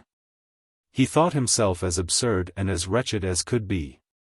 Oh, what a miserable, little, insignificant, silly young man was le Vicomte de Chagny. Thought Raoul furiously. And she, what a bold and damnable sly creature. His brother was waiting for him, and Raoul fell into his arms, like a child. The Count consoled him, without asking for explanations. And Raoul would certainly have long hesitated before telling him the story of the angel of music. His brother suggested taking him out to dinner.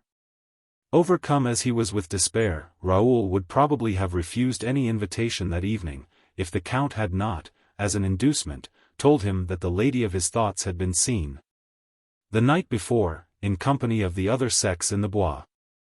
At first, the Viscount refused to believe, but he received such exact details that he ceased protesting. She had been seen, it appeared, driving in a brougham, with the window down. She seemed to be slowly taking in the icy night air. There was a glorious moon shining. She was recognized beyond a doubt. As for her companion, only his shadowy outline was distinguished leaning back in the dark. The carriage was going at a walking pace in a lonely drive behind the grand stand at Longchamp. Raoul dressed in frantic haste, prepared to forget his distress by flinging himself, as people say, into the vortex of pleasure. Alas, he was a very sorry guest and, leaving his brother early, found himself, by 10 o'clock in the evening, in a cab, behind the Longchamp racecourse. It was bitterly cold. The road seemed deserted and very bright under the moonlight. He told the driver to wait for him patiently at the corner of a near turning and, hiding himself as well as he could, stood stamping his feet to keep warm. He had been indulging in this healthy exercise for half an hour or so, when a carriage turned the corner of the road and came quietly in his direction, at a walking pace. As it approached, he saw that a woman was leaning her head from the window. And, suddenly, the moon shed a pale gleam over her features. Christine! The sacred name of his love had sprung from his heart and his lips. He could not keep it back. He would have given anything to withdraw it, for that name, proclaimed in the stillness of the night, had acted as though it were the preconcerted signal for a furious rush on the part of the whole turnout, which dashed past him before he could put into execution his plan of leaping at the horses' heads. The carriage window had been closed and the girl's face had disappeared. And the brougham, behind which he was now running, was no more than a black spot on the white road. He called out again, "Christine!" No reply. And he stopped in the midst of the silence. With a lackluster eye, he stared down that cold, desolate road and into the pale, dead night. Nothing was colder than his heart, nothing half so dead. He had loved an angel and now he despised a woman. Raoul, how that little fairy of the north has trifled with you. Was it really necessary to have so fresh and young a face, a forehead so shy and always ready to cover itself with the pink blush of modesty in order to pass in the lonely night in a carriage and pair, accompanied by a mysterious lover? Surely there should be some limit to hypocrisy and lying. She had passed without answering his cry. And he was thinking of dying, and he was 20 years old. His valet found him in the morning sitting on his bed. He had not undressed and the servant feared, at the sight of his face, that some disaster had occurred. Raoul snatched his letters from the man's hands. He had recognized Christine's paper and handwriting. She said, "Dear, go to the masked ball at the opera on the night after tomorrow. At 12 o'clock, be in the little room behind the chimney place of the big crush room. Stand near the door that leads to the rotunda. Don't mention this appointment to anyone on earth. Wear a white domino and be carefully masked. As you love me, do not let yourself be recognized. Christine." Chapter 9. At the masked ball. The envelope was covered with mud and unstamped. It bore the words, "To be handed to le Vicomte Raoul de Chagny," with the address in pencil. It must have been flung out in the hope that a passerby would pick up the note and deliver it, which was what happened. The note had been picked up on the pavement of the Place de l'Opéra. Raoul read it over again with fevered eyes. No more was needed to revive his hope. The somber picture which he had for a moment imagined of a Christine forgetting her duty to herself made way for his original conception of an unfortunate, innocent child, the victim of imprudence and exaggerated sensibility. To what extent, at this time, was she really a victim? Whose prisoner was she? Into what whirlpool had she been dragged? He asked himself these questions with a cruel anguish. But even this pain seemed endurable beside the frenzy into which he was thrown at the thought of a lying and deceitful Christine. What had happened? What influence had she undergone? What monster had carried her off and by what means? By what means indeed but that of music? He knew Christine's story.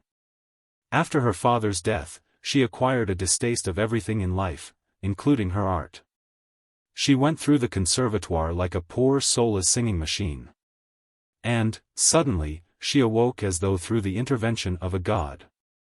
The angel of music appeared upon the scene. She sang Margarita in Faust and triumphed. The angel of music. For 3 months the angel of music had been giving Christine lessons. Ah, he was a punctual singing master. And now he was taking her for drives in the bois. Raoul's fingers clutched at his flesh, above his jealous heart. In his inexperience, he now asked himself with terror what game the girl was playing. Up to what point could an opera singer make a fool of a good-natured young man, quite new to love? Oh misery! Thus did Raoul's thoughts fly from one extreme to the other. He no longer knew whether to pity Christine or to curse her, and he pitied and cursed her turn and turnabout. At all events, he bought a white domino. The hour of the appointment came at last. With his face in a mask trimmed with long, thick lace, looking like a Pierrot in his white wrap, the Viscount thought himself very ridiculous. Men of the world do not go to the opera ball in fancy dress. It was absurd. One thought, however, consoled the Viscount: he would certainly never be recognized. This ball was an exceptional affair, given some time before Shrovetide, in honor of the anniversary of the birth of a famous draftsman. And it was expected to be much gayer, noisier, more bohemian than the ordinary masked ball. Numbers of artists had arranged to go, accompanied by a whole cohort of models and pupils, who, by midnight, began to create a tremendous din. Raoul climbed the grand staircase at 11:55, did not linger to look at the motley dresses displayed all the way up the marble steps, one of the richest settings in the world. Allowed no facetious mask to draw him into a war of wits, replied to no jests and shook off the bold familiarity of a number of couples who had already become a trifle too gay. Crossing the big crush room and escaping from a mad whirl of dancers in which he was caught for a moment, he at last entered the room mentioned in Christine's letter. He found it crammed. For this small space was the point where all those who were going to supper in the rotunda crossed those who were returning from taking a glass of champagne. The fun, here, waxed fast and furious. Raoul leaned against a doorpost and waited. He did not wait long. A black domino passed and gave a quick squeeze to the tips of his fingers. He understood that it was she and followed her. "Is that you, Christine?" he asked, between his teeth. The black domino turned round promptly and raised her finger to her lips, no doubt to warn him not to mention her name again. Raoul continued to follow her in silence. He was afraid of losing her, after meeting her again in such strange circumstances. His grudge against her was gone. He no longer doubted that she had nothing to reproach herself with, however peculiar and inexplicable her conduct might seem. He was ready to make any display of clemency, forgiveness or cowardice. He was in love. And, no doubt, he would soon receive a very natural explanation of her curious absence. The black domino turned back from time to see if the white domino was still following. As Raoul once more passed through the great crush room, this time in the wake of his guide, he could not help noticing a group crowding round a person whose disguise, eccentric air and gruesome appearance were causing a sensation. It was a man dressed all in scarlet, with a huge hat and feathers on the top of a wonderful death's head. From his shoulders hung an immense red velvet cloak, which trailed along the floor like a king's train. And on this cloak was embroidered, in gold letters, which everyone read and repeated aloud, "Don't touch me. I am Red Death stalking abroad." Then one, greatly daring, did try to touch him, but a skeleton hand shot out of a crimson sleeve and violently seized the rash one's wrist. And he, feeling the clutch of the knucklebones, the furious grasp of death, uttered a cry of pain and terror. When Red Death released him at last, he ran away like a very madman, pursued by the jeers of the bystanders.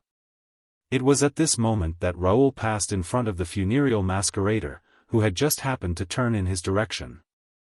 And he nearly exclaimed, "The death's head of Perros Guirec." He had recognized him. He wanted to dart forward, forgetting Christine. But the black domino, who also seemed a prey to some strange excitement, caught him by the arm and dragged him from the crush room, far from the mad crowd through which Red Death was stalking. The black domino kept on turning back and, apparently, on 2 occasions saw something that startled her, for she hurried her pace and Raoul's as though they were being pursued. They went up 2 floors. Here, the stairs and corridors were almost deserted. The black domino opened the door of a private box and beckoned to the white domino to follow her. Then Christine, whom he recognized by the sound of her voice, closed the door behind them and warned him, in a whisper, to remain at the back of the box and on no account to show himself. Raoul took off his mask. Christine kept hers on. And, when Raoul was about to ask her to remove it, he was surprised to see her put her ear to the partition and listen eagerly for a sound outside. Then she opened the door ajar, looked out into the corridor and, in a low voice, said, "He must have gone up higher." Suddenly she exclaimed, "He is coming down again." She tried to close the door, but Raoul prevented her. For he had seen, on the top step of the staircase that led to the floor above, a red foot, followed by another, and slowly, majestically, the whole scarlet dress of Red Death met his eyes. And he once more saw the death's head of Perros Guirec. "It's he," he exclaimed. "This time, he shall not escape me." But Christine had slammed the door at the moment when Raoul was on the point of rushing out. He tried to push her aside. "Whom do you mean by he?" she asked, in a changed voice. "Who shall not escape you?" Raoul tried to overcome the girl's resistance by force, but she repelled him with a strength which he would not have suspected in her. He understood, or thought he understood, and at once lost his temper. "Who?" he repeated angrily. "Why, he, the man who hides behind that hideous mask of death. The evil genius of the churchyard at Perros. Red Death. In a word, madam, your friend, your angel of music. But I shall snatch off his mask, as I shall snatch off my own. And, this time, we shall look each other in the face, he and I, with no veil and no lies between us, and I shall know whom you love and who loves you." He burst into a mad laugh, while Christine gave a disconsolate moan behind her velvet mask. With a tragic gesture, she flung out her two arms, which fixed a barrier of white flesh against the door. "In the name of our love, Raoul, you shall not pass." He stopped. What had she said? In the name of their love? Never before had she confessed that she loved him. And yet she had had opportunities enough. Pooh, her only object was to gain a few seconds. She wished to give the Red Death time to escape. And, in accents of childish hatred, he said, "You lie, madam, for you do not love me and you have never loved me. What a poor fellow I must be to let you mock and flout me as you have done. Why did you give me every reason for hope, at Perros, for honest hope, madam, for I am an honest man and I believed you to be an honest woman, when your only intention was to deceive me? Alas, you have deceived us all. You have taken a shameful advantage of the candid affection of your benefactress herself, who continues to believe in your sincerity while you go about the opera ball with Red Death. I despise you." And he burst into tears. She allowed him to insult her. She thought of but one thing, to keep him from leaving the box. "You will beg my pardon, one day, for all those ugly words, Raoul, and when you do I shall forgive you." He shook his head. "No, no, you have driven me mad. When I think that I had only one object in life, to give my name to an opera wench. Raoul. How can you? I shall die of shame." "No, dear, live," said Christine's grave and changed voice. "And, goodbye. Goodbye, Raoul." The boy stepped forward, staggering as he went. He risked one more sarcasm. "Oh, you must let me come and applaud you from time to time." "I shall never sing again, Raoul." "Really?" he replied, still more satirically. "So he is taking you off the stage, I congratulate you. But we shall meet in the Bois, one of these evenings." "Not in the Bois nor anywhere, Raoul, you shall not see me again." "May one ask at least to what darkness you are returning? For what hell are you leaving, mysterious lady, or for what paradise?" "I came to tell you, dear, but I can't tell you now, you would not believe me. You have lost faith in me, Raoul. It is finished." She spoke in such a despairing voice that the lad began to feel remorse for his cruelty. "But look here," he cried. "Can't you tell me what all this means?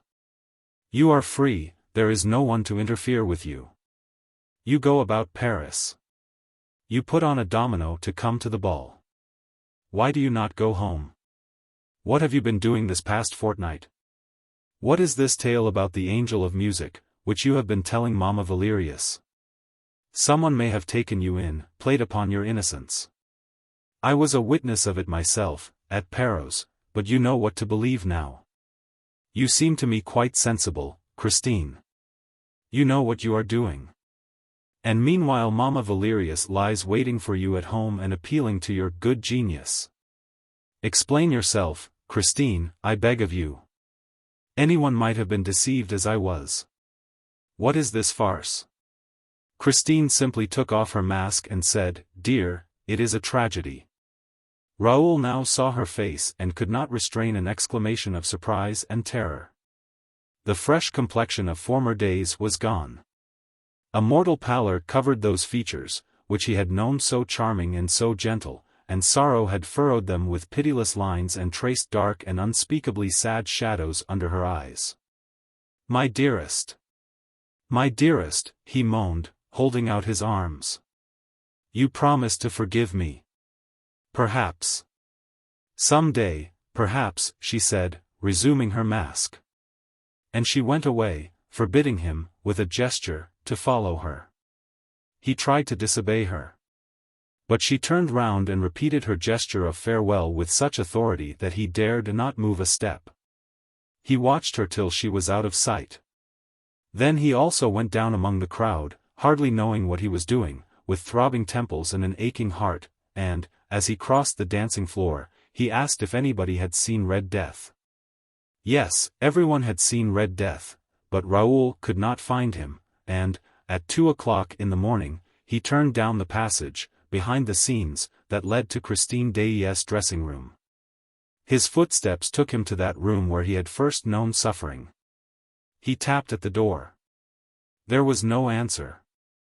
He entered, as he had entered when he looked everywhere for the man's voice. The room was empty.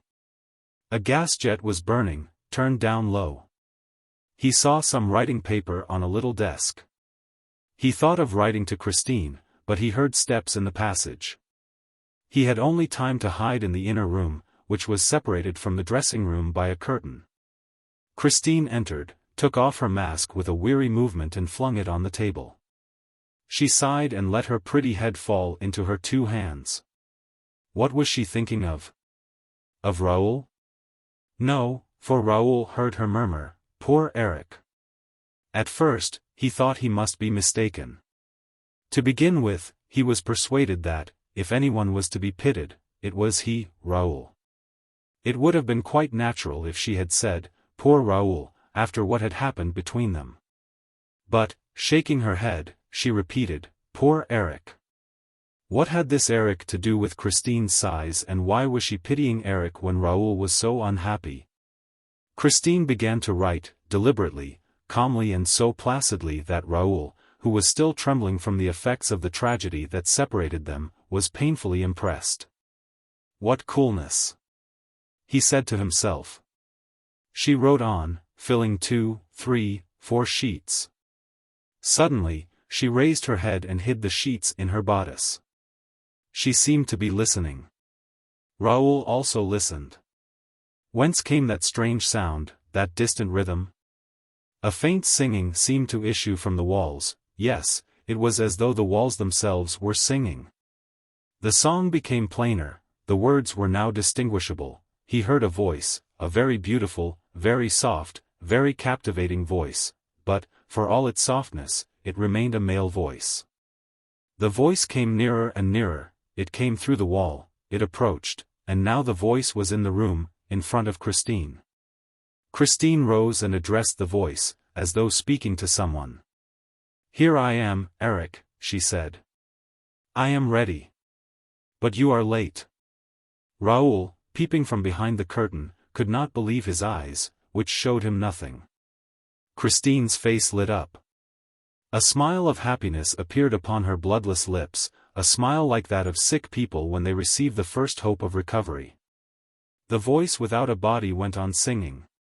And certainly Raoul had never in his life heard anything more absolutely and heroically sweet, more gloriously insidious, more delicate, more powerful, in short, more irresistibly triumphant. He listened to it in a fever, and he now began to understand how Christine Daae was able to appear one evening, before the stupefied audience, with accents of a beauty hitherto unknown, of a superhuman exaltation, while doubtless still under the influence of the mysterious and invisible master. The voice was singing the wedding night song from Romeo and Juliet.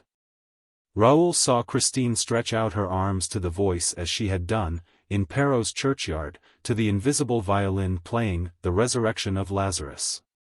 And nothing could describe the passion with which the voice sang. Fate links thee to me forever and a day. The strains went through Raoul's heart, struggling against the charm that seemed to deprive him of all his will and all his energy and of almost all his lucidity at the moment when he needed them most. He succeeded in drawing back the curtain that hid him, and he walked to where Christine stood. She herself was moving to the back of the room, the whole wall of which was occupied by a great mirror that reflected her image, but not his, for he was just behind her and entirely covered by her. Fate links thee to me forever and a day. Christine walked toward her image in the glass, and the image came toward her. The two Christines, the real one and the reflection, ended by touching, and Raoul put out his arms to clasp the two in one embrace. But, by a sort of dazzling miracle that sent him staggering, Raoul was suddenly flung back, while an icy blast swept over his face. He saw, not 2, but 4, 8, 20 Christines spinning round him, laughing at him and fleeing so swiftly that he could not touch one of them. At last, everything stood still again. And he saw himself in the glass. But Christine had disappeared. He rushed up to the glass. He struck at the walls. Nobody. And meanwhile the room still echoed with a distant passionate singing. Fate links thee to me forever and a day. Which way had Christine gone? Which way would she return? Would she return? Alas, had she not declared to him that everything was finished? And was the voice not repeating? Fate links thee to me forever and a day. To me? To whom? Then, worn out, beaten, empty-brained, he sat down on the chair which Christine had just left. Like her, he let his head fall into his hands. When he raised it, the tears were streaming down his young cheeks, real, heavy tears like those which jealous children shed, tears that wept for a sorrow which was in no way fanciful, but which is common to all the lovers on earth, and which he expressed aloud. Who is this Eric? He said. Chapter 10. Forget the name of the man's voice. The day after Christine had vanished before his eyes in a sort of dazzlement that still made him doubt the evidence of his senses, Le Vicomte de Chagny called to inquire at Mamma Valerius. He came upon a charming picture. Christine herself was seated by the bedside of the old lady, who was sitting up against the pillows, knitting. The pink and white had returned to the young girl's cheeks. The dark rings round her eyes had disappeared. Raoul no longer recognized the tragic face of the day before. If the veil of melancholy over those adorable features had not still appeared to the young man as the last trace of the weird drama in whose toils that mysterious child was struggling, he could have believed that Christine was not its heroine at all. She rose, without showing any emotion, and offered him her hand. But Raoul's stupefaction was so great that he stood there dumbfounded, without a gesture, without a word. Well, de Chagny, exclaimed Mamma Valerius, don't you know our Christine? Her good genius has sent her back to us. Mamma, the girl broke in promptly, while a deep blush mantled to her eyes. I thought, Mamma, that there was to be no more question of that. You know there is no such thing as the angel of music. But, child, he gave you lessons for 3 months. Mamma, I have promised to explain everything to you one of these days, and I hope to do so, but you have promised me, until that day, to be silent and to ask me no more questions whatever.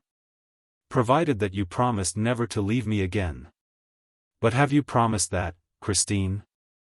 Mamma, all this cannot interest M. de Chagny. On the contrary, mademoiselle, said the young man, in a voice which he tried to make firm and brave, but which still trembled. Anything that concerns you interests me to an extent which perhaps you will one day understand. I do not deny that my surprise equals my pleasure at finding you with your adopted mother, and that, after what happened between us yesterday, after what you said and what I was able to guess, I hardly expected to see you here so soon. I should be the first to delight at your return, if you were not so bent on preserving a secrecy that may be fatal to you, and I have been your friend too long not to be alarmed, with Madame Valerius, at a disastrous adventure which will remain dangerous so long as we have not unraveled its threads, and of which you will certainly end by being the victim, Christine. At these words, Mamma Valerius tossed about in her bed. What does this mean? She cried. Is Christine in danger? Yes, madam, said Raoul courageously, notwithstanding the signs which Christine made to him. My God, exclaimed the good, simple old woman, gasping for breath. You must tell me everything, Christine. Why did you try to reassure me? And what danger is it, M. de Chagny? An impostor is abusing her good faith. Is the angel of music an impostor? She told you herself that there is no angel of music. But then what is it, in heaven's name? You will be the death of me. There is a terrible mystery around us, madam, around you, around Christine, a mystery much more to be feared than any number of ghosts or genii. Mamma Valerius turned a terrified face to Christine, who had already run to her adopted mother and was holding her in her arms. Don't believe him, mummy, don't believe him, she repeated. Then tell me that you will never leave me again, implored the widow. Christine was silent and Raoul resumed. That is what you must promise, Christine. It is the only thing that can reassure your mother and me. We will undertake not to ask you a single question about the past, if you promise us to remain under our protection in future. That is an undertaking which I have not asked of you and a promise which I refuse to make you, said the young girl haughtily. I am mistress of my own actions, M. de Chagny, you have no right to control them, and I will beg you to desist henceforth. As to what I have done during the last fortnight, there is only one man in the world who has the right to demand an account of me, my husband. Well, I have no husband and I never mean to marry. She threw out her hands to emphasize her words, and Raoul turned pale, not only because of the words which he had heard, but because he had caught sight of a plain gold ring on Christine's finger. You have no husband and yet you wear a wedding ring. He tried to seize her hand, but she swiftly drew it back. That's a present, she said, blushing once more and vainly striving to hide her embarrassment. Christine, as you have no husband, that ring can only have been given by one who hopes to make you his wife. Why deceive us further? Why torture me still more? That ring is a promise, and that promise has been accepted. That's what I said, exclaimed the old lady. And what did she answer, madam? What I chose, said Christine, driven to exasperation. Don't you think, monsieur, that this cross-examination has lasted long enough? As far as I am concerned. Raoul was afraid to let her finish her speech. He interrupted her. I beg your pardon for speaking as I did, mademoiselle. You know the good intentions that make me meddle, just now, in matters which, you no doubt think, have nothing to do with me. But allow me to tell you what I have seen, and I have seen more than you suspect, Christine, or what I thought I saw, for, to tell you the truth, I have sometimes been inclined to doubt the evidence of my eyes. Well, what did you see, sir, or think you saw? I saw your ecstasy at the sound of the voice, Christine, the voice that came from the wall or the next room to yours, yes, your ecstasy. And that is what makes me alarmed on your behalf. You are under a very dangerous spell. And yet it seems that you are aware of the imposture, because you say today that there is no angel of music. In that case, Christine, why did you follow him that time? Why did you stand up, with radiant features, as though you were really hearing angels? Ah, it is a very dangerous voice, Christine, for I myself, when I heard it, was so much fascinated by it that you vanished before my eyes without my seeing which way you passed. Christine, Christine, in the name of heaven, in the name of your Father who is in heaven now and who loved you so dearly and who loved me too, Christine, tell us, tell your benefactress and me. To whom does that voice belong? If you do, we will save you in spite of yourself. Come, Christine, the name of the man. The name of the man who had the audacity to put a ring on your finger. M. de Chagny, the girl declared coldly, you shall never know. Thereupon, seeing the hostility with which her ward had addressed the Viscount, Mamma Valerius suddenly took Christine's part. And, if she does love that man, Monsieur le Vicomte, even then it is no business of yours. Alas, madam, Raoul humbly replied, unable to restrain his tears, alas, I believe that Christine really does love him. But it is not only that which drives me to despair. For what I am not certain of, madam, is that the man whom Christine loves is worthy of her love. It is for me to be the judge of that, monsieur, said Christine, looking Raoul angrily in the face. When a man, continued Raoul, adopts such romantic methods to entice a young girl's affections, the man must be either a villain, or the girl a fool, is that it? Christine. Raoul, why do you condemn a man whom you have never seen, whom no one knows and about whom you yourself know nothing? Yes, Christine. Yes. I at least know the name that you thought to keep from me forever. The name of your angel of music, mademoiselle, is Eric. Christine at once betrayed herself. She turned as white as a sheet and stammered. Who told you? You yourself. How do you mean? By pitying him the other night, the night of the masked ball. When you went to your dressing room, did you not say, poor Eric? Well, Christine, there was a poor Raoul who overheard you. This is the second time that you have listened behind the door, M. de Chagny. I was not behind the door. I was in the dressing room, in the inner room, mademoiselle. Oh, unhappy man, moaned the girl, showing every sign of unspeakable terror. Unhappy man. Do you want to be killed? Perhaps. Raoul uttered this perhaps with so much love and despair in his voice that Christine could not keep back a sob. She took his hands and looked at him with all the pure affection of which she was capable. Raoul, she said, forget the man's voice and do not even remember its name. You must never try to fathom the mystery of the man's voice. Is the mystery so very terrible? There is no more awful mystery on this earth. Swear to me that you will make no attempt to find out, she insisted. Swear to me that you will never come to my dressing room, unless I send for you. Then you promise to send for me sometimes, Christine? I promise. When? Tomorrow. Then I swear to do as you ask. He kissed her hands and went away, cursing Eric and resolving to be patient. Chapter 11. Above the trapdoors. The next day, he saw her at the opera. She was still wearing the plain gold ring. She was gentle and kind to him. She talked to him of the plans which he was forming, of his future, of his career. He told her that the date of the polar expedition had been put forward and that he would leave France in 3 weeks, or a month at latest. She suggested, almost gaily, that he must look upon the voyage with delight, as a stage toward his coming fame. And when he replied that fame without love was no attraction in his eyes, she treated him as a child whose sorrows were only short-lived. How can you speak so lightly of such serious things? He asked. Perhaps we shall never see each other again. I may die during that expedition. Or I, she said simply. She no longer smiled or jested.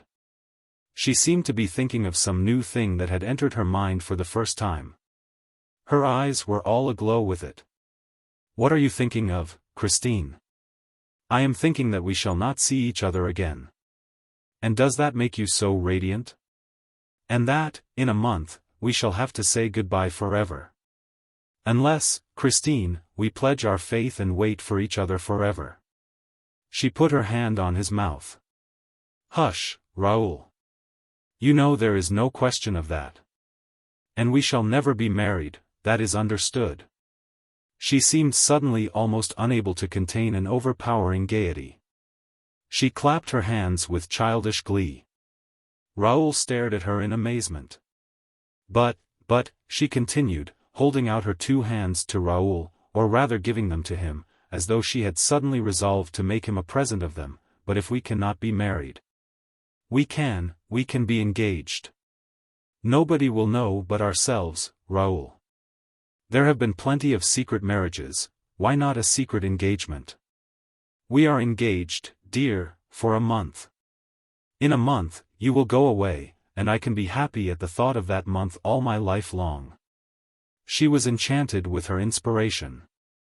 Then she became serious again. This, she said, is a happiness that will harm no one. Raoul jumped at the idea. He bowed to Christine and said, Mademoiselle, I have the honor to ask for your hand. Why, you have both of them already, my dear betrothed. Oh, Raoul, how happy we shall be.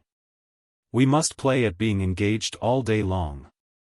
It was the prettiest game in the world and they enjoyed it like the children that they were.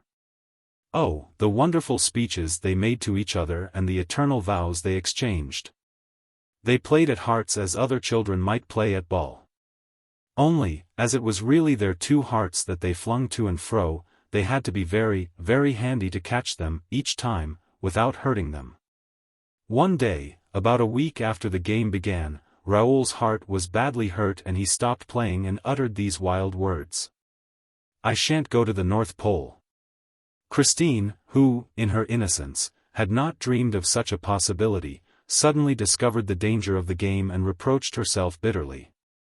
She did not say a word in reply to Raoul's remark and went straight home. This happened in the afternoon, in the singer's dressing room, where they met every day and where they amused themselves by dining on 3 biscuits, 2 glasses of port and a bunch of violets. In the evening, she did not sing, and he did not receive his usual letter, though they had arranged to write to each other daily during that month. The next morning, he ran off to Mamma Valerius, who told him that Christine had gone away for 2 days. She had left at 5 o'clock the day before. Raoul was distracted. He hated Mamma Valerius for giving him such news as that with such stupefying calmness. He tried to sound her, but the old lady obviously knew nothing. Christine returned on the following day. She returned in triumph. She renewed her extraordinary success of the gala performance. Since the adventure of the Toad, Carlotta had not been able to appear on the stage. The terror of a fresh coac filled her heart and deprived her of all her power of singing, and the theatre that had witnessed her incomprehensible disgrace had become odious to her. She contrived to cancel her contract. Dei was offered the vacant place for the time. She received thunders of applause in the Juve. The Viscount, who, of course, was present, was the only one to suffer on hearing the 1,000 echoes of this fresh triumph, for Christine still wore her plain gold ring. A distant voice whispered in the young man's ear. She is wearing the ring again tonight, and you did not give it to her. She gave her soul again tonight and did not give it to you. If she will not tell you what she has been doing the past 2 days, you must go and ask Eric. He ran behind the scenes and placed himself in her way. She saw him for her eyes were looking for him. She said, Quick! Quick! Come! And she dragged him to her dressing room. Raoul at once threw himself on his knees before her. He swore to her that he would go and he entreated her never again to withhold a single hour of the ideal happiness which she had promised him. She let her tears flow.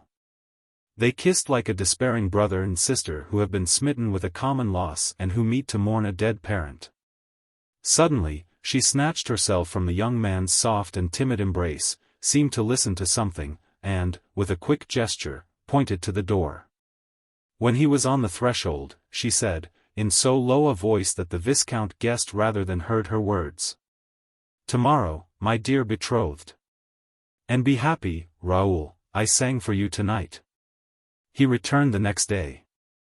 But those 2 days of absence had broken the charm of their delightful make-believe. They looked at each other, in the dressing-room, with their sad eyes, without exchanging a word. Raoul had to restrain himself not to cry out. I am jealous. I am jealous. I am jealous. But she heard him all the same. Then she said. Come for a walk, dear. The air will do you good. Raoul thought that she would propose a stroll in the country, far from that building which he detested as a prison whose jailer he could feel walking within the walls, the jailer Eric. But she took him to the stage and made him sit on the wooden curb of a well, in the doubtful peace and coolness of a first scene set for the evening's performance. On another day, she wandered with him, hand in hand, along the deserted paths of a garden whose creepers had been cut out by a decorator's skillful hands. It was as though the real sky, the real flowers, the real earth were forbidden her for all time and she condemned to breathe no other air than that of the theatre. An occasional fireman passed, watching over their melancholy idyll from afar. And she would drag him up above the clouds, in the magnificent disorder of the grid, where she loved to make him giddy by running in front of him along the frail bridges.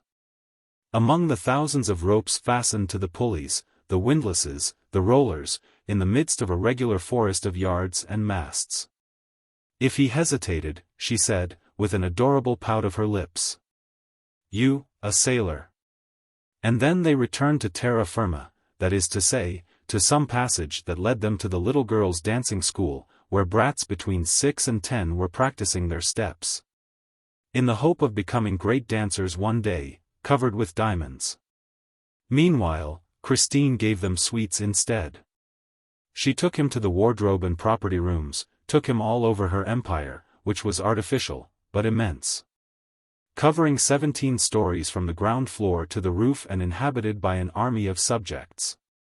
She moved among them like a popular queen, encouraging them in their labors, sitting down in the workshops. Giving words of advice to the workmen whose hands hesitated to cut into the rich stuffs that were to clothe heroes. There were inhabitants of that country who practiced every trade. There were cobblers, there were goldsmiths. All had learned to know her and to love her, for she always interested herself in all their troubles and all their little hobbies. She knew unsuspected corners that were secretly occupied by little old couples. She knocked at their door and introduced Raoul to them as a Prince Charming who had asked for her hand. And the two of them, sitting on some worm-eaten property, would listen to the legends of the opera, even as, in their childhood, they had listened to the old Breton tales. Those old people remembered nothing outside the opera. They had lived there for years without number.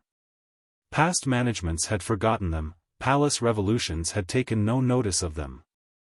The history of France had run its course unknown to them, and nobody recollected their existence. The precious days sped in this way. And Raoul and Christine, by affecting excessive interest in outside matters, strove awkwardly to hide from each other the one thought of their hearts. One fact was certain, that Christine, who until then had shown herself the stronger of the two, became suddenly inexpressibly nervous. When on their expeditions, she would start running without reason or else suddenly stop, and her hand, turning ice-cold in a moment, would hold the young man back. Sometimes her eyes seemed to pursue imaginary shadows. She cried, this way, and this way, and this way, laughing a breathless laugh that often ended in tears. Then Raoul tried to speak, to question her, in spite of his promises. But, even before he had worded his question, she answered feverishly. Nothing. I swear it is nothing. Once, when they were passing before an open trapdoor on the stage, Raoul stopped over the dark cavity. You have shown me over the upper part of your empire, Christine, but there are strange stories told of the lower part. Shall we go down? She caught him in her arms, as though she feared to see him disappear down the black hole, and, in a trembling voice, whispered. Never. I will not have you go there. Besides, it's not mine, everything that is underground belongs to him. Raoul looked her in the eyes and said roughly. So he lives down there, does he? I never said so. Who told you a thing like that? Come away. I sometimes wonder if you are quite sane, Raoul. You always take things in such an impossible way. Come along. Come. And she literally dragged him away, for he was obstinate and wanted to remain by the trapdoor. That hole attracted him. Suddenly, the trapdoor was closed and so quickly that they did not even see the hand that worked it, and they remained quite dazed. Perhaps he was there, Raoul said, at last. She shrugged her shoulders, but did not seem easy. No, no, it was the trapdoor shutters. They must do something, you know. They open and shut the trapdoors without any particular reason. It's like the door shutters, they must spend their time somehow. But suppose it were he, Christine? No, no. He has shut himself up, he is working. Oh, really? He's working, is he? Yes, he can't open and shut the trapdoors and work at the same time. She shivered. What is he working at? Oh, something terrible. But it's all the better for us. When he's working at that, he sees nothing. He does not eat, drink, or breathe for days and nights at a time. He becomes a living dead man and has no time to amuse himself with the trapdoors. She shivered again. She was still holding him in her arms. Then she sighed and said, in her turn. Suppose it were he. Are you afraid of him? No, no, of course not, she said. For all that, on the next day and the following days, Christine was careful to avoid the trapdoors. Her agitation only increased as the hours passed. At last, one afternoon, she arrived very late, with her face so desperately pale and her eyes so desperately red, that Raoul resolved to go to all lengths. Including that which he foreshadowed when he blurted out that he would not go on the North Pole expedition unless she first told him the secret of the man's voice. Hush! Hush, in heaven's name! Suppose he heard you, you unfortunate Raoul. And Christine's eyes stared wildly at everything around her. I will remove you from his power, Christine, I swear it. And you shall not think of him any more. Is it possible? She allowed herself this doubt, which was an encouragement, while dragging the young man up to the topmost floor of the theatre, far, very far from the trapdoors. I shall hide you in some unknown corner of the world, where he cannot come to look for you. You will be safe, and then I shall go away, as you have sworn never to marry. Christine seized Raoul's hands and squeezed them with incredible rapture. But, suddenly becoming alarmed again, she turned away her head. Higher, was all she said. Higher still. And she dragged him up toward the summit. He had a difficulty in following her. They were soon under the very roof, in the maze of timber work. They slipped through the buttresses, the rafters, the joists, they ran from beam to beam as they might have run from tree to tree in a forest. And, despite the care which she took to look behind her at every moment, she failed to see a shadow which followed her like her own shadow, which stopped when she stopped. Which started again when she did and which made no more noise than a well-conducted shadow should. As for Raoul, he saw nothing either, for, when he had Christine in front of him, nothing interested him that happened behind. Chapter 12. Apollo's Lyre. In this way, they reached the roof. Christine tripped over it as lightly as a swallow. Their eyes swept the empty space between the three domes and the triangular pediment. She breathed freely over Paris, the whole valley of which was seen at work below. She called Raoul to come quite close to her and they walked side by side along the zinc streets, in the leaden avenues. They looked at their twin shapes in the huge tanks, full of stagnant water, where, in the hot weather, the little boys of the ballet, a score or so, learned to swim and dive. The shadow had followed behind them, clinging to their steps. And the two children little suspected its presence when they at last sat down, trustingly, under the mighty protection of Apollo, who, with a great bronze gesture, lifted his huge lyre to the heart of a crimson sky. It was a gorgeous spring evening. Clouds, which had just received their gossamer robe of gold and purple from the setting sun, drifted slowly by. And Christine said to Raoul, "Soon we shall go farther and faster than the clouds, to the end of the world, and then you will leave me, Raoul. But, if, when the moment comes for you to take me away, I refuse to go with you, well, you must carry me off by force. Are you afraid that you will change your mind, Christine?" "I don't know," she said, shaking her head in an odd fashion. "He is a demon." And she shivered and nestled in his arms with a moan.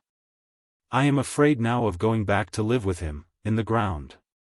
"What compels you to go back, Christine?" "If I do not go back to him, terrible misfortunes may happen. But I can't do it, I can't do it. I know one ought to be sorry for people who live underground. But he is too horrible. And yet the time is at hand, I have only a day left. And, if I do not go, he will come and fetch me with his voice. And he will drag me with him, underground, and go on his knees before me, with his death's head. And he will tell me that he loves me. And he will cry. Oh, those tears, Raoul, those tears in the two black eye sockets of the death's head. I cannot see those tears flow again."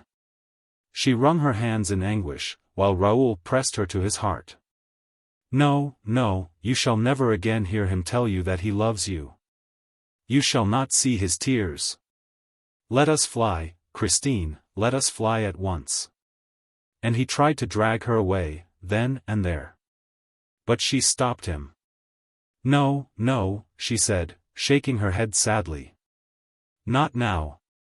It would be too cruel. Let him hear me sing tomorrow evening, and then we will go away. You must come and fetch me in my dressing room at midnight exactly. He will then be waiting for me in the dining room by the lake, we shall be free and you shall take me away. You must promise me that, Raoul, even if I refuse. For I feel that, if I go back this time, I shall perhaps never return." And she gave a sigh to which it seemed to her that another sigh, behind her, replied. "Didn't you hear?" Her teeth chattered. "No," said Raoul, "I heard nothing."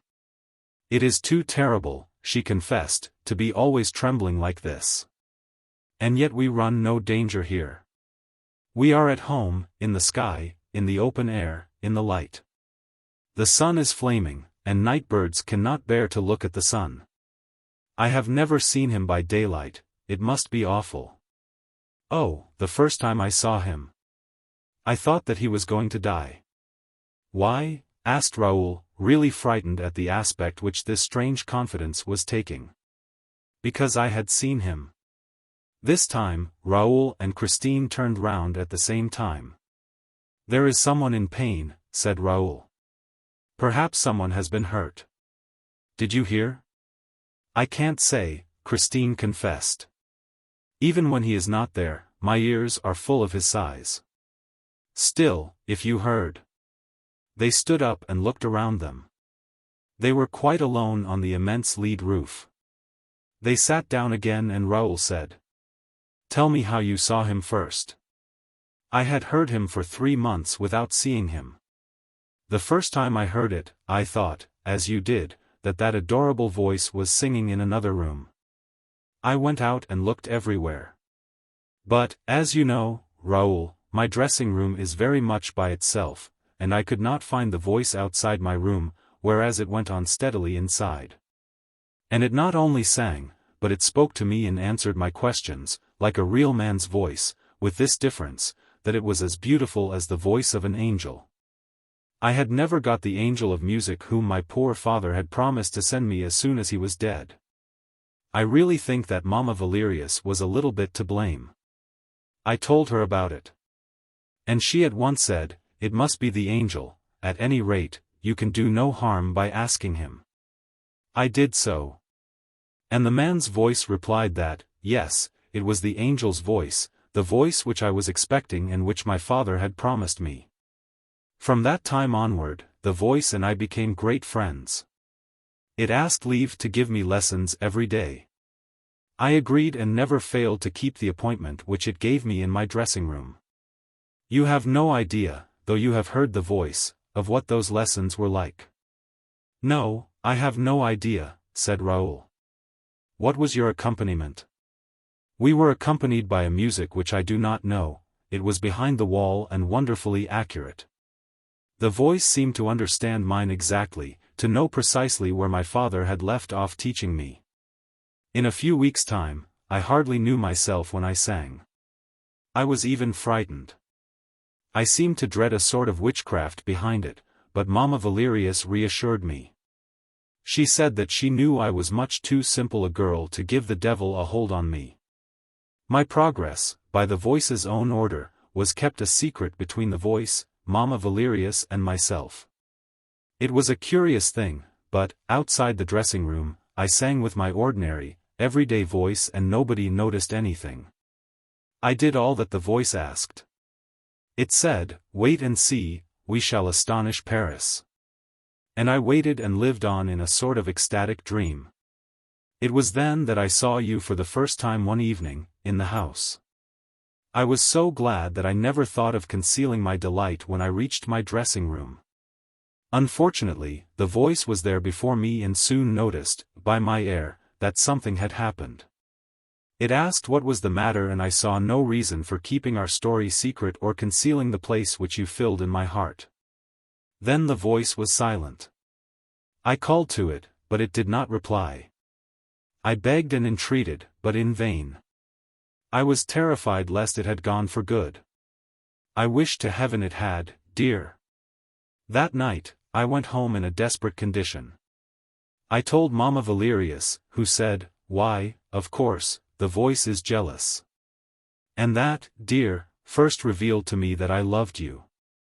Christine stopped and laid her head on Raoul's shoulder.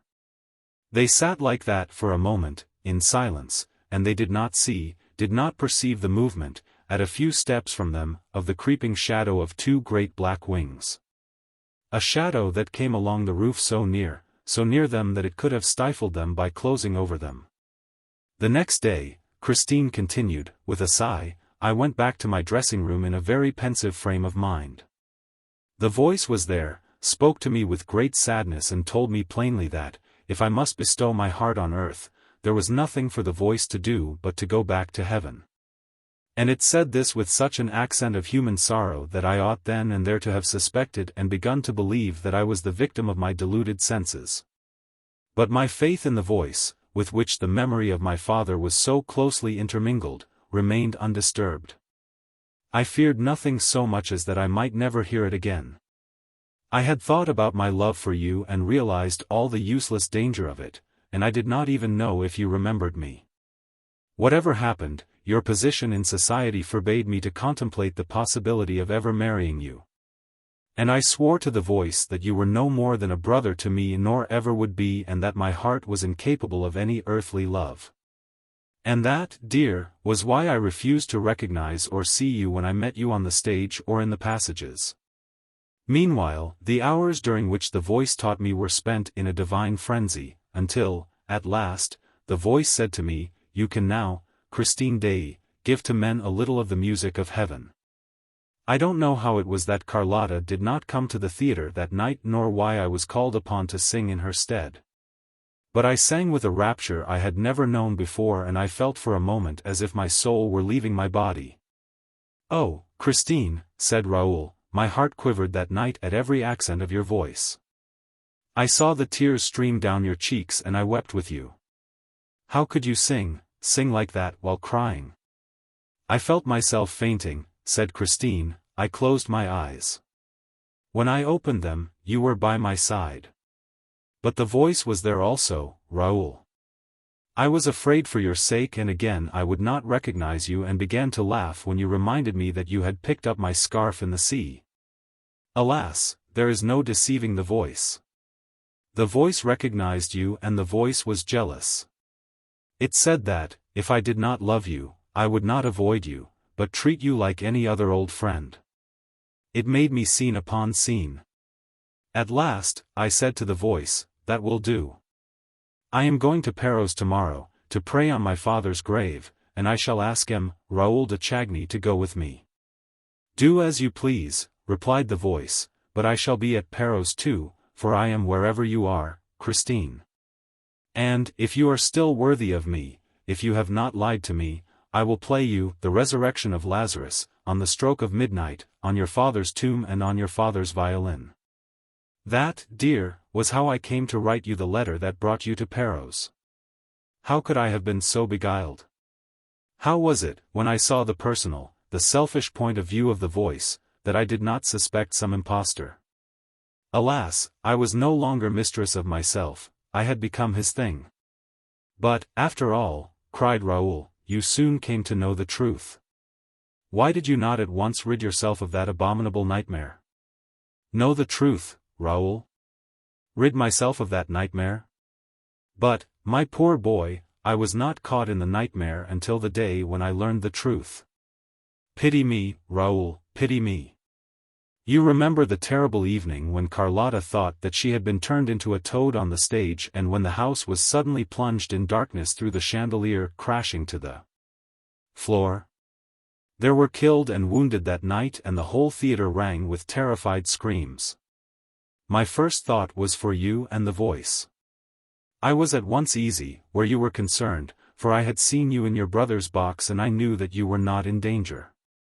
But the voice had told me that it would be at the performance and I was really afraid for it, just as if it had been an ordinary person who was capable of dying. I thought to myself, the chandelier may have come down upon the voice. I was then on the stage and was nearly running into the house, to look for the voice among the killed and wounded, when I thought that, if the voice was safe, it would be sure to be in my dressing room and I rushed to my room. The voice was not there. I locked my door and, with tears in my eyes, besought it, if it were still alive, to manifest itself to me. The voice did not reply, but suddenly I heard a long, beautiful wail which I knew well. It is the plaint of Lazarus when, at the sound of the Redeemer's voice, he begins to open his eyes and see the light of day. It was the music which you and I, Raoul, heard at Perros. And then the voice began to sing the leading phrase, "Come and believe in me. Whoso believes in me shall live. Walk. Whoso hath believed in me shall never die." I cannot tell you the effect which that music had upon me. It seemed to command me, personally, to stand up and come to it. It retreated and I followed.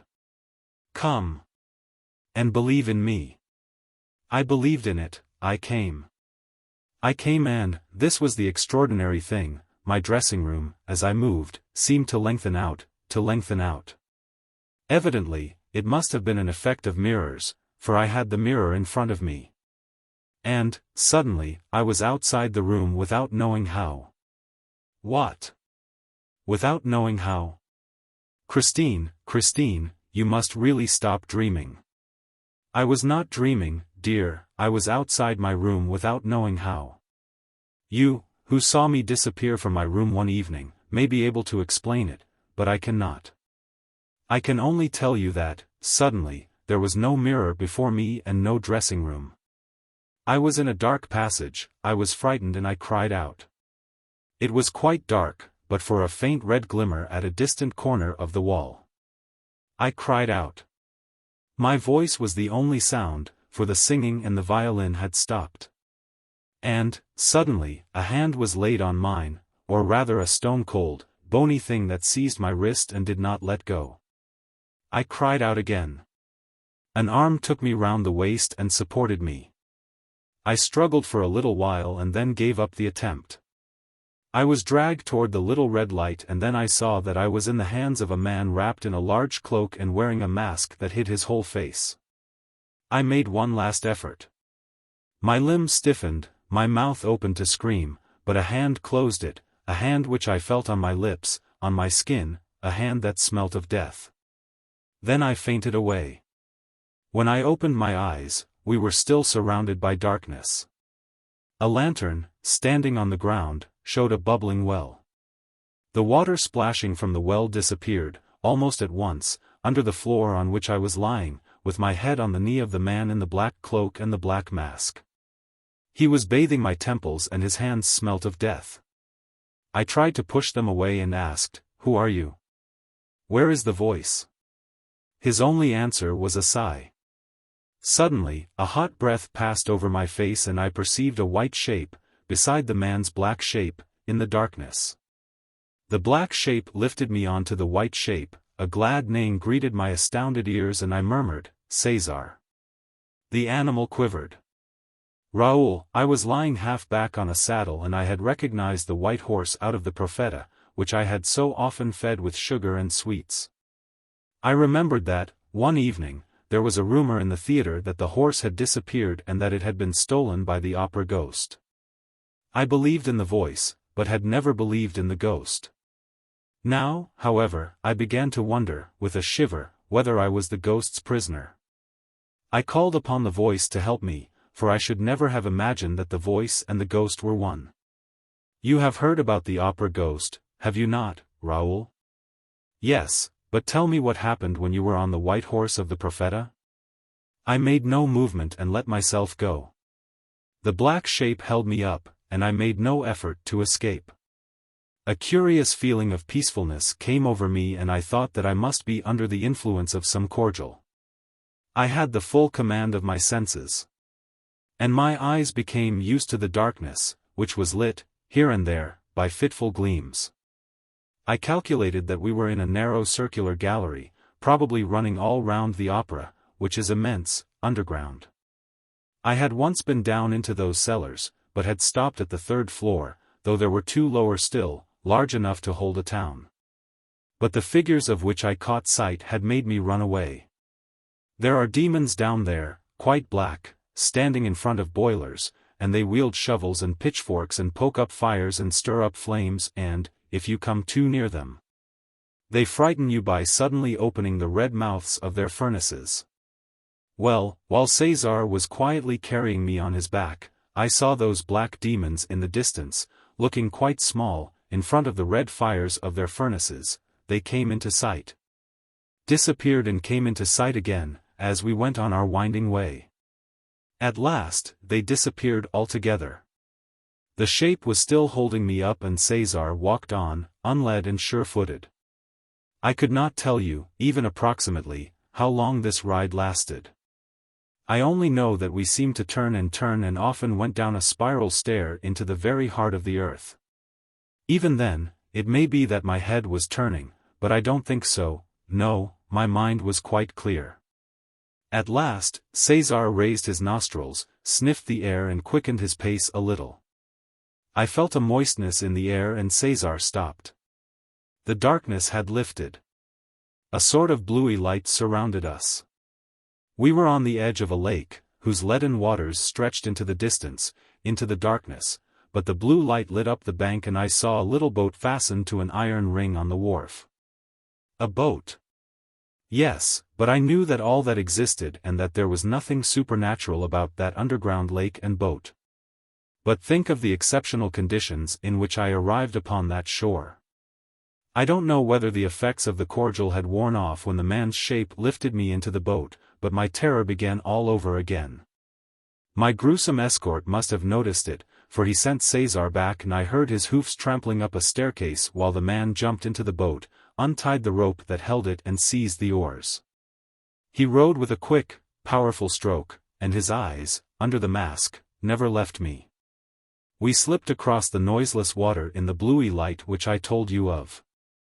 Then we were in the dark again and we touched shore. And I was once more taken up in the man's arms. I cried aloud. And then, suddenly, I was silent, dazed by the light. Yes, a dazzling light in the midst of which I had been put down. I sprang to my feet. I was in the middle of a drawing room that seemed to me to be decorated, adorned and furnished with nothing but flowers, flowers both magnificent and stupid. Because of the silk ribbons that tied them to baskets, like those which they sell in the shops on the boulevards. They were much too civilized flowers, like those which I used to find in my dressing room after a first night.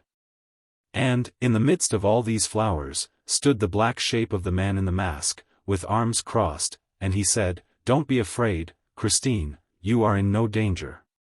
It was the voice. My anger equaled my amazement. I rushed at the mask and tried to snatch it away, so as to see the face of the voice. The man said, "You are in no danger, so long as you do not touch the mask."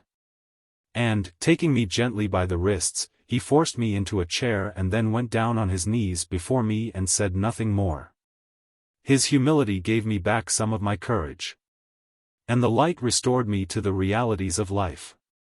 However extraordinary the adventure might be, I was now surrounded by mortal, visible, tangible things.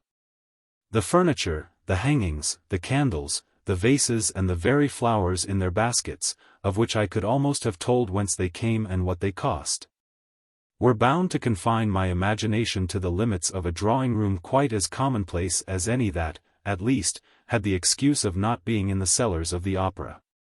I had, no doubt, to do with a terrible, eccentric person, who, in some mysterious fashion, had succeeded in taking up his abode there, under the opera house, 5 stories below the level of the ground. And the voice which I had recognized under the mask, was on its knees before me, was a man. And I began to cry. The man, still kneeling, must have understood the cause of my tears, for he said, "It is true, Christine. I am not an angel, nor a genius, nor a ghost. I am Eric." Christine's narrative was again interrupted. An echo behind them seemed to repeat the word after her. Eric. What echo? They both turned round and saw that night had fallen. Raoul made a movement as though to rise, but Christine kept him beside her. "Don't go," she said. "I want you to know everything here." "But why here, Christine?" "I am afraid of your catching cold. We have nothing to fear except the trapdoors, dear, and here we are miles away from the trapdoors, and I am not allowed to see you outside the theater. This is not the time to annoy him. We must not arouse his suspicion. Christine. Christine. Something tells me that we are wrong to wait till tomorrow evening and that we ought to fly at once. I tell you that, if he does not hear me sing tomorrow, it will cause him infinite pain.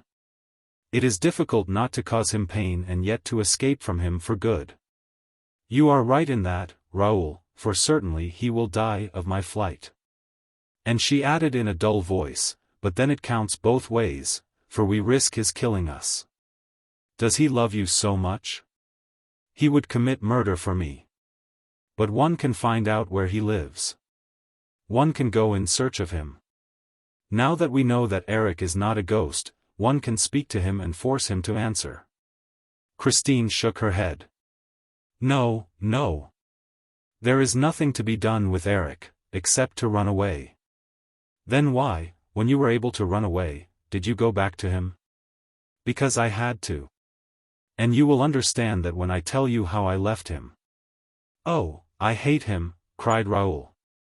And you, Christine, tell me, do you hate him too? No, said Christine simply. No, of course not. Why, you love him. Your fear, your terror, all of that is just love, and love of the most exquisite kind, the kind which people do not admit even to themselves, said Raoul bitterly. The kind that gives you a thrill, when you think of it. Picture it, a man who lives in a palace underground. And he gave a Lyre. Then you want me to go back there? Said the young girl cruelly. Take care, Raoul, I have told you, I should never return. There was an appalling silence between the three of them, the two who spoke and the shadow that listened, behind them. Before answering that, said Raoul, at last, speaking very slowly, I should like to know with what feeling he inspires you, since you do not hate him. With horror, she said. That is the terrible thing about it. He fills me with horror and I do not hate him. How can I hate him, Raoul? Think of Eric at my feet, in the house on the lake, underground. He accuses himself, he curses himself, he implores my forgiveness. He confesses his cheat. He loves me. He lays at my feet an immense and tragic love. He has carried me off for love. He has imprisoned me with him, underground, for love. But he respects me, he crawls, he moans, he weeps. And, when I stood up, Raoul, and told him that I could only despise him if he did not, then and there, give me my liberty, he offered it, he offered to show me the mysterious road. Only he rose too, and I was made to remember that, though he was not an angel, nor a ghost, nor a genius, he remained the voice, for he sang. And I listened, and stayed. That night, we did not exchange another word. He sang me to sleep. When I woke up, I was alone, lying on a sofa in a simply furnished little bedroom, with an ordinary mahogany bedstead, lit by a lamp standing on the marble top of an old Louis-Philippe chest of drawers. I soon discovered that I was a prisoner and that the only outlet from my room led to a very comfortable bathroom. On returning to the bedroom, I saw on the chest of drawers a note, in red ink, which said, "My dear Christine, you need have no concern as to your fate. You have no better nor more respectful friend in the world than myself.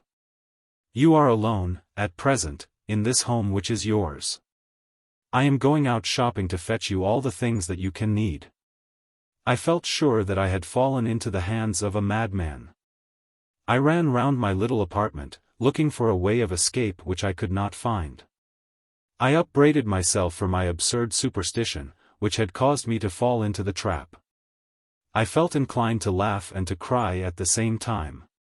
This was the state of mind in which Eric found me. After giving 3 taps on the wall, he walked in quietly through a door which I had not noticed and which he left open. He had his arms full of boxes and parcels and arranged them on the bed, in a leisurely fashion, while I overwhelmed him with abuse and called upon him to take off his mask, if it covered the face of an honest man. He replied serenely, "You shall never see Eric's face." And he reproached me with not having finished dressing at that time of day. He was good enough to tell me that it was 2 o'clock in the afternoon. He said he would give me half an hour and, while he spoke, wound up my watch and set it for me. After which, he asked me to come to the dining room, where a nice lunch was waiting for us. I was very angry, slammed the door in his face and went to the bathroom.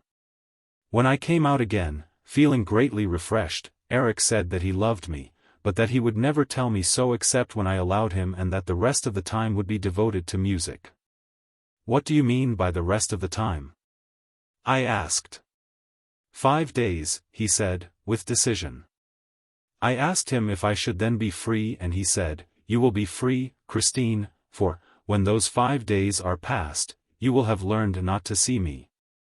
And then, from time to time, you will come to see your poor Eric." He pointed to a chair opposite him, at a small table, and I sat down, feeling greatly perturbed. However, I ate a few prawns and the wing of a chicken and drank half a glass of Tokay, which he had himself, he told me, brought from the Königsberg cellars. Eric did not eat or drink. I asked him what his nationality was and if that name of Eric did not point to his Scandinavian origin. He said that he had no name and no country and that he had taken the name of Eric by accident. After lunch, he rose and gave me the tips of his fingers, saying he would like to show me over his flat, but I snatched away my hand and gave a cry. What I had touched was cold and, at the same time, bony, and I remembered that his hands smelt of death. "Oh, forgive me," he moaned. And he opened a door before me. "This is my bedroom, if you care to see it. It is rather curious." His manners, his words, his attitude gave me confidence and I went in without hesitation. I felt as if I were entering the room of a dead person.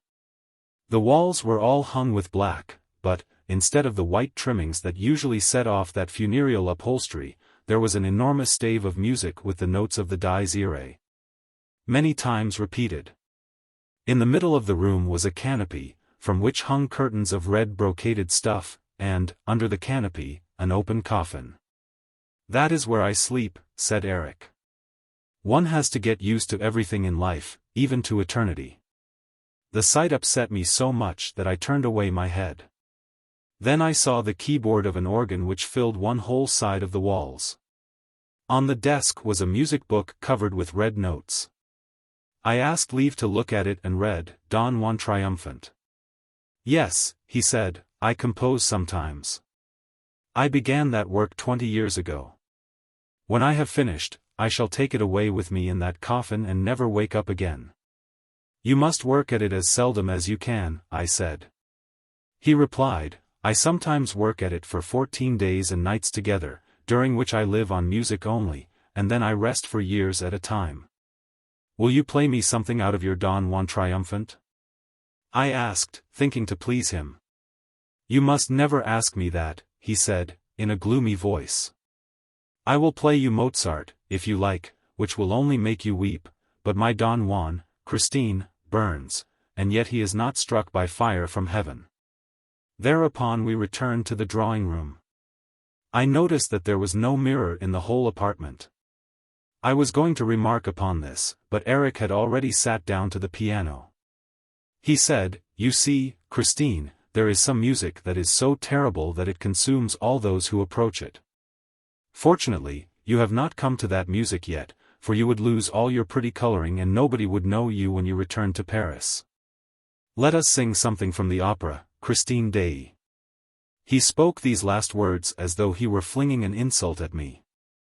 What did you do? I had no time to think about the meaning he put into his words. We at once began the duet in Othello and already the catastrophe was upon us. I sang Desdemona with a despair, a terror which I had never displayed before. As for him, his voice thundered forth his revengeful soul at every note. Love, jealousy, hatred, burst out around us in harrowing cries. Eric's black mask made me think of the natural mask of the Moor of Venice. He was Othello himself. Suddenly, I felt a need to see beneath the mask. I wanted to know the face of the voice, and, with a movement which I was utterly unable to control, swiftly my fingers tore away the mask. Oh, horror, horror, horror! Christine stopped, at the thought of the vision that had scared her, while the echoes of the night, which had repeated the name of Eric, now thrice moaned the cry. Horror! Horror! Horror! Raoul and Christine, clasping each other closely, raised their eyes to the stars that shone in a clear and peaceful sky. Raoul said, Strange, Christine, that this calm, soft night should be so full of plaintive sounds. One would think that it was sorrowing with us. When you know the secret, Raoul, your ears, like mine, will be full of lamentations. She took Raoul's protecting hands in hers and, with a long shiver, continued. Yes, if I live to be 100. I should always hear the superhuman cry of grief and rage which he uttered and the terrible sight appeared before my eyes. Raoul, you have seen death's heads, when they have been dried and withered by the centuries, and, perhaps, if you were not the victim of a nightmare, you saw his death's head at Perros. And then you saw a Red Death stalking about at the last masked ball. But all those death's heads were motionless and their dumb horror was not alive. But imagine, if you can, Red Death's mask suddenly coming to life in order to express, with the 4 black holes of its eyes, its nose, and its mouth, the extreme anger, the mighty fury of a demon. And not a ray of light from the sockets, for, as I learned later, you cannot see his blazing eyes except in the dark. I fell back against the wall and he came up to me, grinding his teeth, and, as I fell upon my knees, he hissed mad, incoherent words and curses at me. Leaning over me, he cried, Look! You want to see. See! Feast your eyes, glut your soul on my cursed ugliness. Look at Eric's face. Now you know the face of the voice. You were not content to hear me, eh? You wanted to know what I looked like. Oh, you women are so inquisitive. Well, are you satisfied? I'm a very good-looking fellow, eh? When a woman has seen me, as you have, she belongs to me. She loves me forever. I am a kind of Don Juan, you know. And, drawing himself up to his full height, with his hand on his hip, wagging the hideous thing that was his head on his shoulders, he roared, Look at me. I am Don Juan triumphant. And, when I turned away my head and begged for mercy, he drew it to him, brutally, twisting his dead fingers into my hair. "Enough! Enough!" cried Raoul. "I will kill him. In heaven's name, Christine, tell me where the dining room on the lake is. I must kill him." "Oh, be quiet, Raoul, if you want to know." "Yes, I want to know how and why you went back, I must know. But, in any case, I will kill him." "Oh, Raoul, listen, listen." He dragged me by my hair and then. "Oh, it is too horrible." "Well, what?" "Out with it!" exclaimed Raoul fiercely. "Out with it, quick!" Then he hissed at me. "Ah, I frighten you, do I? I dare say. Perhaps you think that I have another mask, and that this, my head is a mask? Well," he roared, "tear it off as you did the other. Come. Come along. I insist. Your hands. Your hands. Give me your hands." And he seized my hands and dug them into his awful face. He tore his flesh with my nails, tore his terrible dead flesh with my nails. "No," he shouted, while his throat throbbed and panted like a furnace, "know that I am built up of death from head to foot and that it is a corpse that loves you and adores you and will never leave you.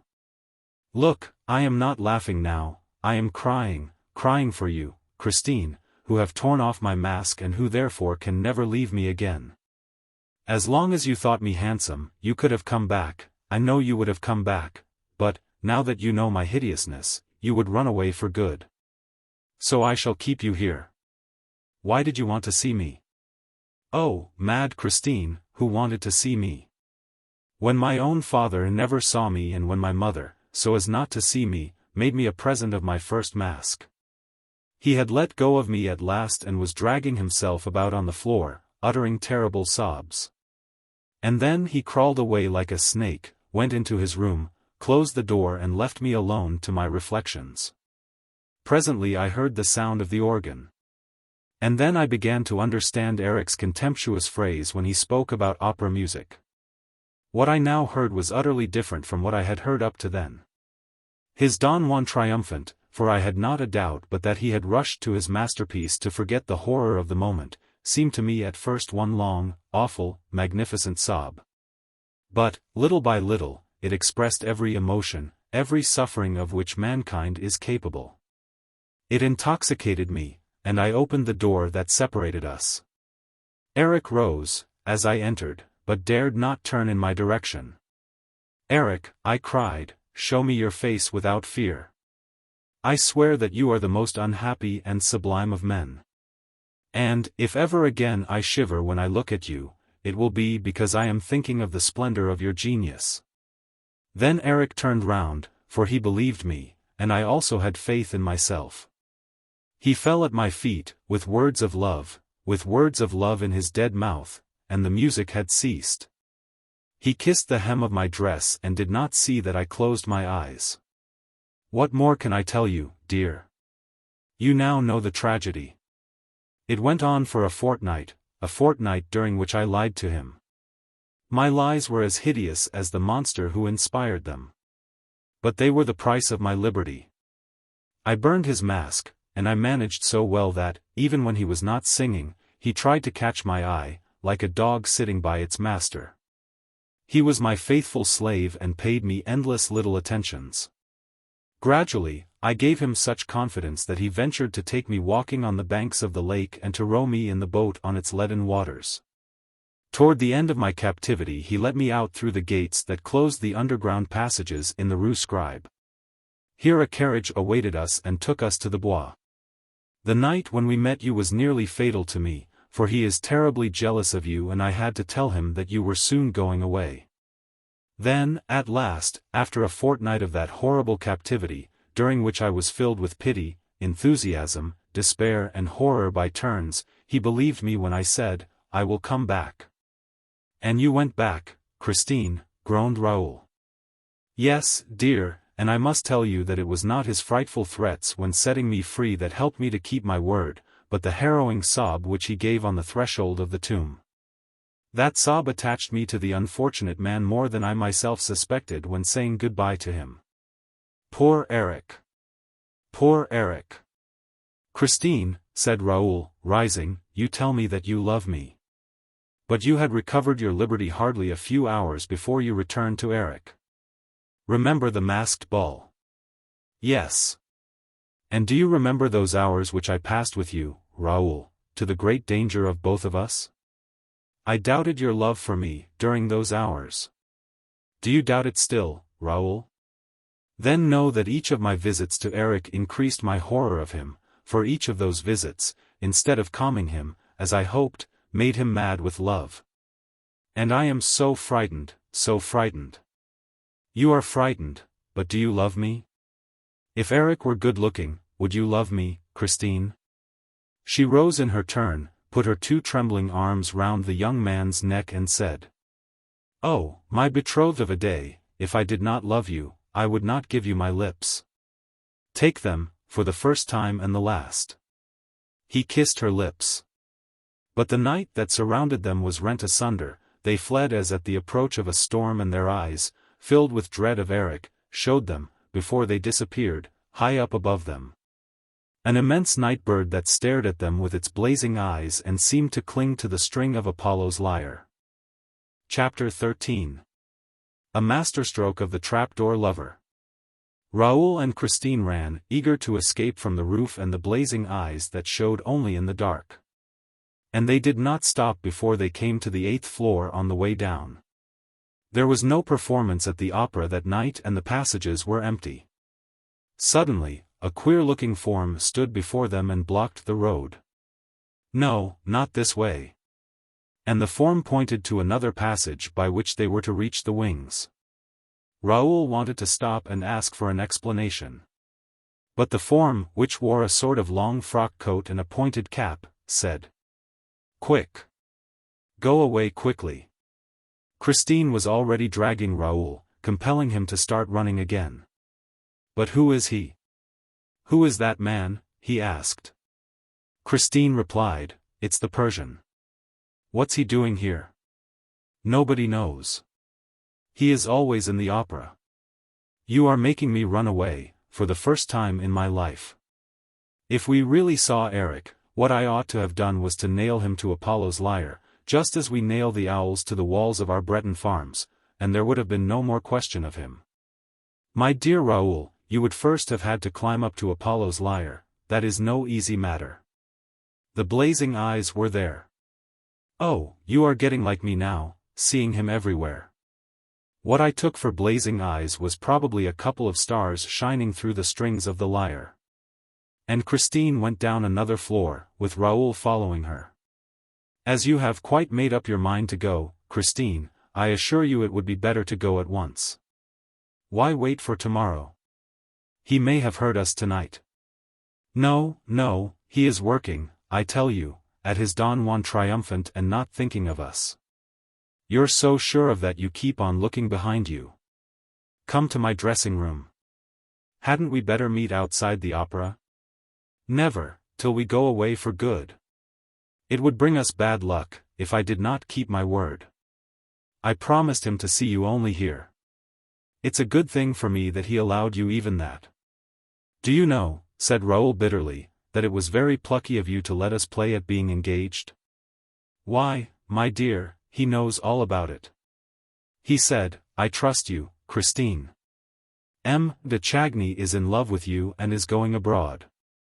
Before he goes, I want him to be as happy as I am. Are people so unhappy when they love?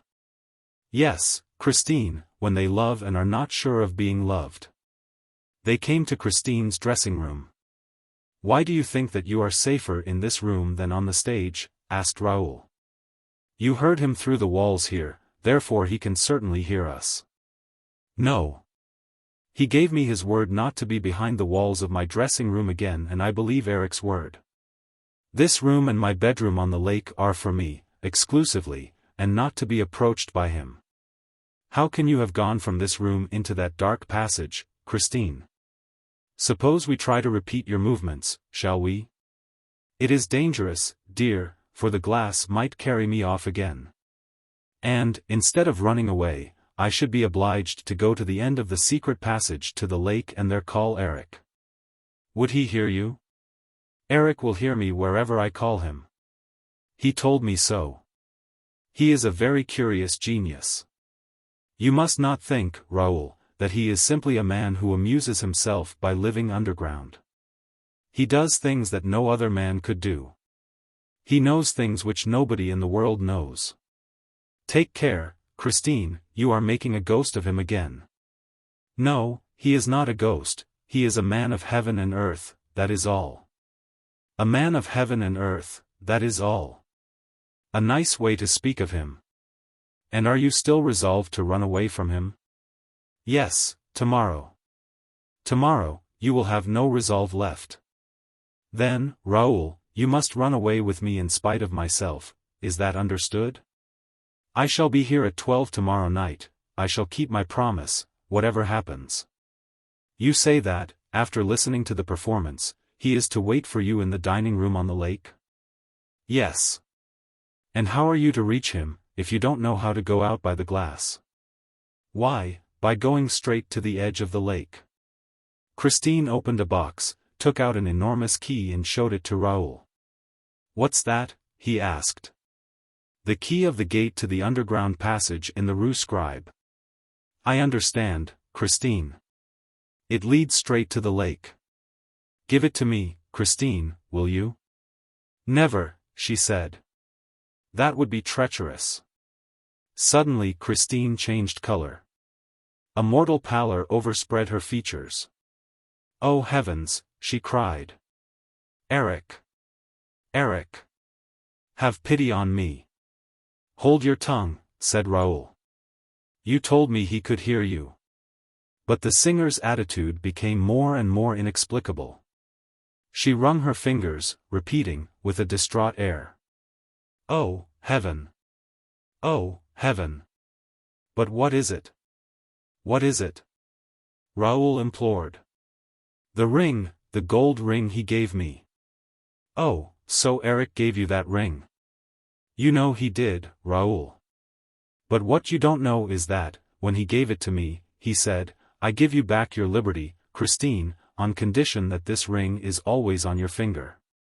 As long as you keep it, you will be protected against all danger and Eric will remain your friend. But woe to you if you ever part with it, for Eric will have his revenge. My dear, the ring is gone. Woe to us both. They both looked for the ring, but could not find it. Christine refused to be pacified. It was while I gave you that kiss, up above, under Apollo's lyre, she said. The ring must have slipped from my finger and dropped into the street. We can never find it. And what misfortunes are in store for us now? Oh, to run away. Let us run away at once, Raoul insisted, once more. She hesitated. He thought that she was going to say yes. Then her bright pupils became dimmed and she said, No. Tomorrow. And she left him hurriedly, still ringing and rubbing her fingers, as though she hoped to bring the ring back like that. Raoul went home, greatly perturbed at all that he had heard. If I don't save her from the hands of that humbug, he said, aloud, as he went to bed, she is lost. But I shall save her. He put out his lamp and felt a need to insult Eric in the dark. Thrice over, he shouted. Humbug! Humbug! Humbug! But, suddenly, he raised himself on his elbow. A cold sweat poured from his temples. Two eyes, like blazing coals, had appeared at the foot of his bed. They stared at him fixedly, terribly, in the darkness of the night. Raoul was no coward. And yet he trembled. He put out a groping, hesitating hand toward the table by his bedside. He found the matches and lit his candle. The eyes disappeared. Still uneasy in his mind, he thought to himself. She told me that his eyes only showed in the dark. His eyes have disappeared in the light, but he may be there still. And he rose, hunted about, went round the room. He looked under his bed, like a child. Then he thought himself absurd, got into bed again and blew out the candle. The eyes reappeared. He sat up and stared back at them with all the courage he possessed. Then he cried. "Is that you, Eric? Man, genius, or ghost, is it you?" He reflected, if it's he, he's on the balcony. Then he ran to the chest of drawers and groped for his revolver. He opened the balcony window, looked out, saw nothing and closed the window again. He went back to bed, shivering, for the night was cold, and put the revolver on the table within his reach. The eyes were still there, at the foot of the bed. Were they between the bed and the window pane or behind the pane, that is to say, on the balcony? That was what Raoul wanted to know. He also wanted to know if those eyes belonged to a human being. He wanted to know everything. Then, patiently, calmly, he seized his revolver and took aim. He aimed a little above the two eyes. Surely, if they were eyes and if above those two eyes there was a forehead and if Raoul was not too clumsy. The shot made a terrible din amid the silence of the slumbering house. And, while footsteps came hurrying along the passages, Raoul sat up with outstretched arm, ready to fire again, if need be. This time, the two eyes had disappeared. Servants appeared, carrying lights, Count Philippe, terribly anxious. "What is it?" "I think I have been dreaming," replied the young man. "I fired at 2 stars that kept me from sleeping." "You're raving. Are you ill? For God's sake, tell me, Raoul, what happened?" And the count seized hold of the revolver. "No, no, I'm not raving. Besides, we shall soon see." He got out of bed, put on a dressing gown and slippers, took a light from the hands of a servant and, opening the window, stepped out on the balcony. The count saw that the window had been pierced by a bullet at a man's height. Raoul was leaning over the balcony with his candle. "Aha," he said. "Blood. Blood. Here, there, more blood. That's a good thing. A ghost who bleeds is less dangerous," he grinned. "Raoul. Raoul. Raoul."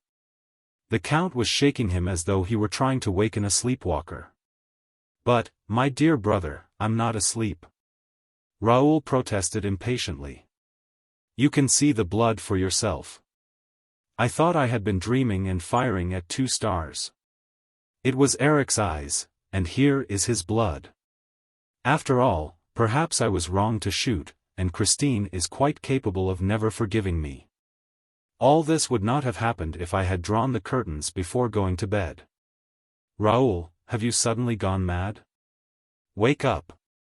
What, still? You would do better to help me find Eric, for, after all, a ghost who bleeds can always be found." The count's valet said. "That is so, sir, there is blood on the balcony." The other manservant brought a lamp, by the light of which they examined the balcony carefully. The marks of blood followed the rail till they reached a gutter spout. Then they went up the gutter spout.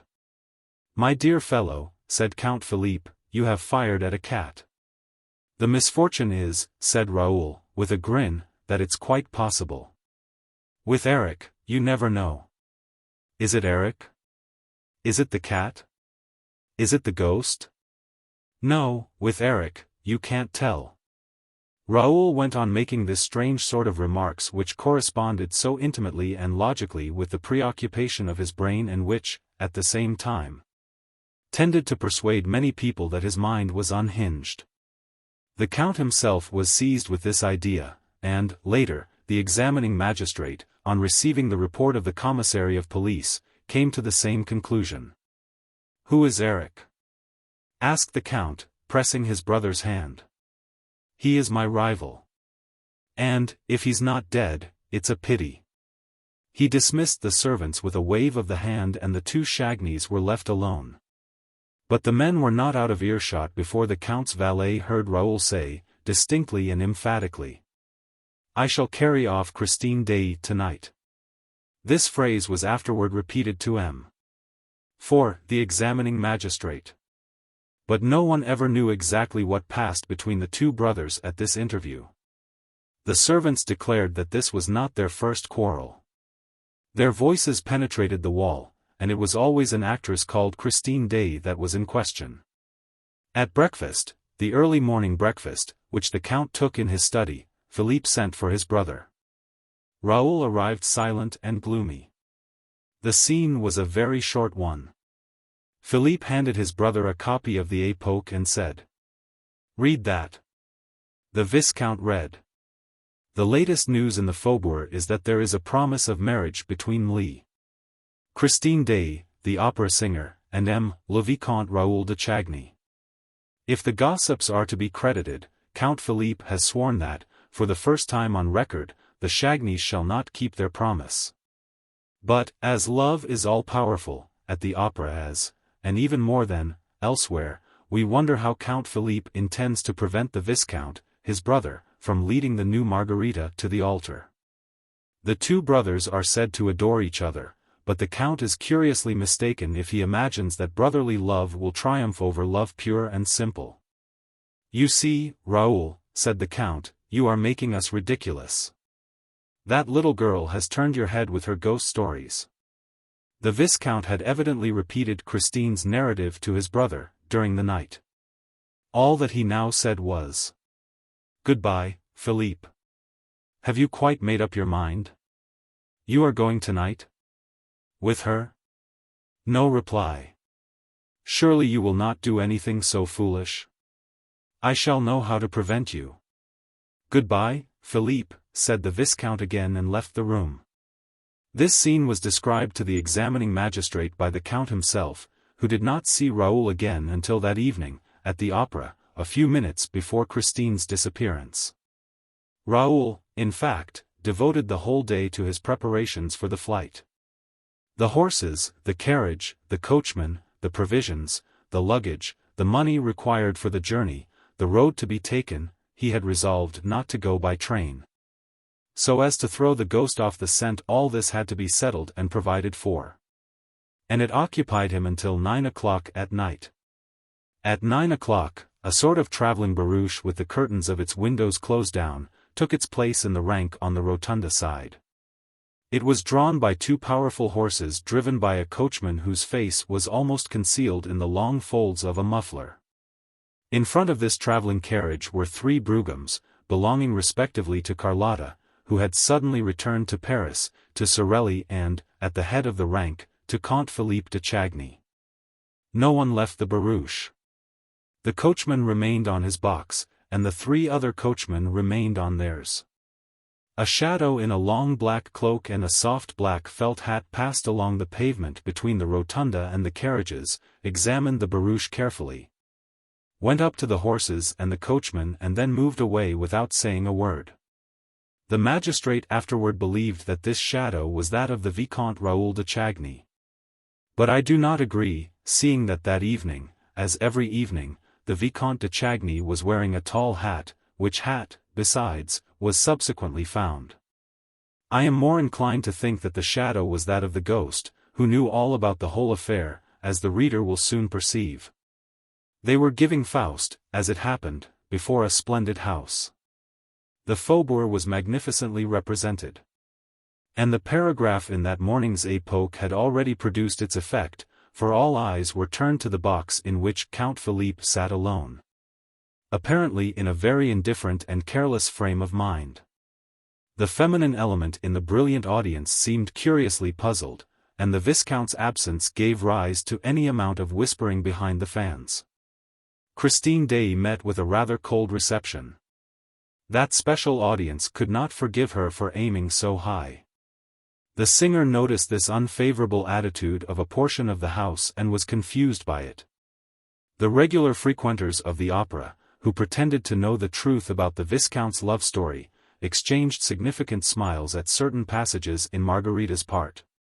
And they made a show of turning and looking at Philippe de Chagny's box when Christine sang. I wish I could but know who was he that addressed me. If he was noble, or, at least, What his name is. The Count sat with his chin on his hand and seemed to pay no attention to these manifestations. He kept his eyes fixed on the stage, but his thoughts appeared to be far away. Christine lost her self-assurance more and more. She trembled. She felt on the verge of a breakdown. Carolus Fanta wondered if she was ill, if she could keep the stage until the end of the garden act. In the front of the house, people remembered the catastrophe that had befallen Carlotta at the end of that act and the historic coac which had momentarily interrupted her career in Paris. Just then, Carlotta made her entrance in a box facing the stage, a sensational entrance. Poor Christine raised her eyes upon this fresh subject of excitement. She recognized her rival. She thought she saw a sneer on her lips. That saved her. She forgot everything, in order to triumph once more. From that moment the prima donna sang with all her heart and soul. She tried to surpass all that she had done till then, and she succeeded. In the last act, when she began the invocation to the angels, she made all the members of the audience feel as though they too had wings. In the center of the amphitheater a man stood up and remained standing, facing the singer. It was Raoul. Holy angel, in heaven blessed. And Christine, her arms outstretched, her throat filled with music, the glory of her hair falling over her bare shoulders, uttered the divine cry. My spirit longs with thee to rest. It was at that moment that the stage was suddenly plunged in darkness. It happened so quickly that the spectators hardly had time to utter a sound of stupefaction, for the gas at once lit up the stage again. But Christine Daae was no longer there. What had become of her? What was that miracle? All exchanged glances without understanding, and the excitement at once reached its height. Nor was the tension any less great on the stage itself. Men rushed from the wings to the spot where Christine had been singing that very instant. The performance was interrupted amid the greatest disorder. Where had Christine gone? What witchcraft had snatched her away before the eyes of thousands of enthusiastic onlookers and from the arms of Carolus Fanta himself? It was as though the angels had really carried her up to rest. Raoul, still standing up in the amphitheater, had uttered a cry. Count Philippe had sprung to his feet in his box. People looked at the stage, at the Count, at Raoul, and wondered if this curious event was connected in any way with the paragraph in that morning's paper. But Raoul hurriedly left his seat, the Count disappeared from his box and, while the curtain was lowered, the subscribers rushed to the door that led behind the scenes. The rest of the audience waited amid an indescribable hubbub. Everyone spoke at once. Everyone tried to suggest an explanation of the extraordinary incident. At last, the curtain rose slowly and Carolus Fanta stepped to the conductor's desk and, in a sad and serious voice, said, "Ladies and gentlemen, an unprecedented event has taken place and thrown us into a state of the greatest alarm. Our sister artist, Christine Daae, has disappeared before our eyes and nobody can tell us how." Chapter 14. The singular attitude of a safety pin. Behind the curtain, there was an indescribable crowd. Artists, scene shifters, dancers, supers, choristers, subscribers were all asking questions, shouting and hustling one another. What became of her? She's run away. With the Vicomte de Chagny, of course. No, with the Count. Ah, here's Carlotta. Carlotta did the trick. No, it was the ghost. And a few laughed, especially as a careful examination of the trapdoors and boards had put the idea of an accident out of the question. Amid this noisy throng, 3 men stood talking in a low voice and with despairing gestures. They were Gabriel, the chorus master, Mercier, the acting manager, and Remy, the secretary. They retired to a corner of the lobby by which the stage communicates with the wide passage leading to the foyer of the ballet. Here they stood and argued behind some enormous properties. "I knocked at the door," said Remy. "They did not answer. Perhaps they are not in the office. In any case, it's impossible to find out, for they took the keys with them. They were obviously the managers, who had given orders, during the last entr'acte, that they were not to be disturbed on any pretext whatever. They were not into anybody. All the same, exclaimed Gabriel, a singer isn't run away with, from the middle of the stage, every day. Did you shout that to them? Asked Mercier, impatiently. I'll go back again, said Remy, and disappeared at a run. Thereupon the stage manager arrived. Well, Mercier, are you coming? What are you two doing here? You're wanted, Mr. Acting Manager. I refuse to know or to do anything before the commissary arrives, declared Mercier. I have sent for Mifroid. We shall see when he comes. And I tell you that you ought to go down to the organ at once. Not before the commissary comes. I've been down to the organ myself already. Ah. And what did you see? Well, I saw nobody. Do you hear, nobody? What do you want me to go down there for? You're right, said the stage manager, frantically pushing his hands through his rebellious hair. You're right. But there might be someone at the organ who could tell us how the stage came to be suddenly darkened. Now Mauclair is nowhere to be found. Do you understand that? Mauclair was the gasman, who dispensed day and night at will on the stage of the opera. Mauclair is not to be found, repeated Mercier, taken aback. Well, what about his assistants? There's no Mauclair and no assistants. No one at the lights, I tell you. You can imagine, roared the stage manager, that little girl must have been carried off by somebody else. She didn't run away by herself. It was a calculated stroke and we have to find out about it. And what are the managers doing all this time? I gave orders that no one was to go down to the lights and I posted a fireman in front of the gasman's box beside the organ. Wasn't that right? Yes, quite right, quite right. And now let's wait for the commissary. The stage manager walked away, shrugging his shoulders, fuming, muttering insults at those milksops who remained quietly squatting in a corner while the whole theatre was topsy-turvy. Gabriel and Mercier were not so quiet as all that. Only they had received an order that paralyzed them. The managers were not to be disturbed on any account. Remy had violated that order and met with no success. At that moment he returned from his new expedition, wearing a curiously startled air. Well, have you seen them? Asked Mercier. Moncharmin opened the door at last. His eyes were starting out of his head. I thought he meant to strike me. I could not get a word in, and what do you think he shouted at me? Have you a safety pin? No.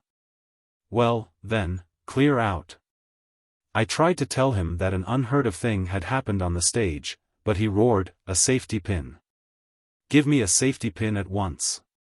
A boy heard him, he was bellowing like a bull, ran up with a safety pin and gave it to him, whereupon Moncharmin slammed the door in my face, and there you are.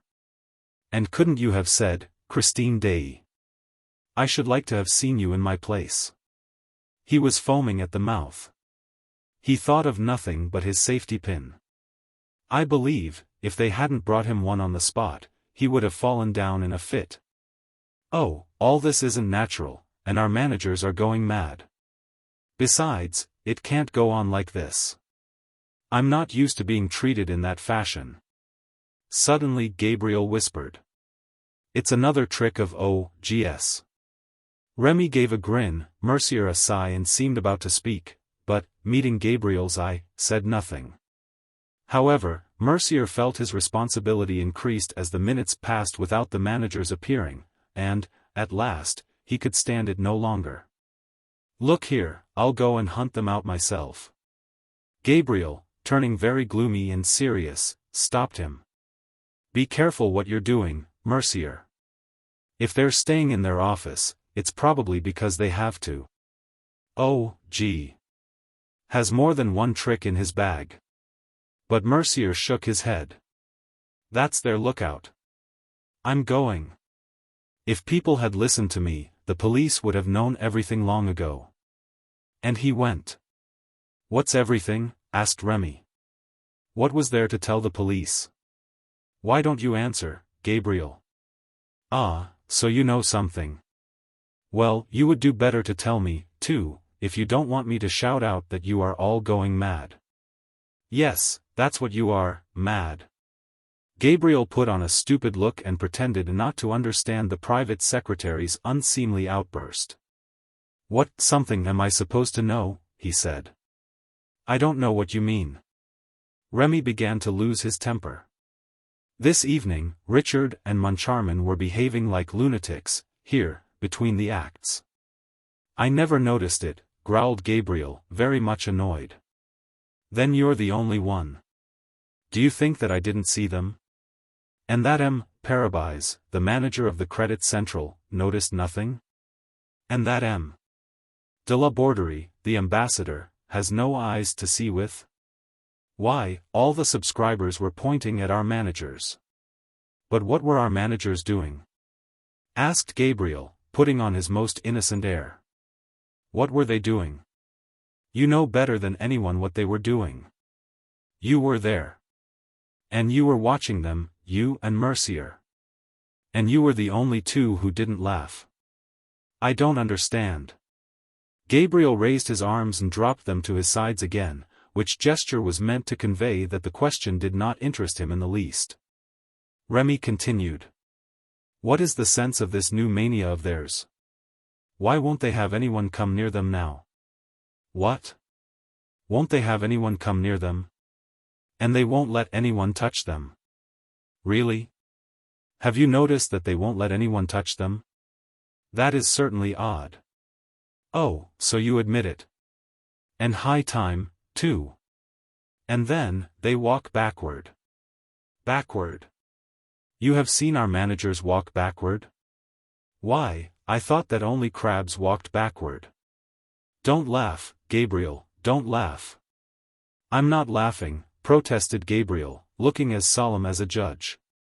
Perhaps you can tell me this, Gabriel, as you're an intimate friend of the management, when I went up to M. Richard, outside the foyer, during the garden interval, with my hand out before me, why did M. Moncharmin hurriedly whisper to me, go away. Go away. Whatever you do, don't touch M. le directeur.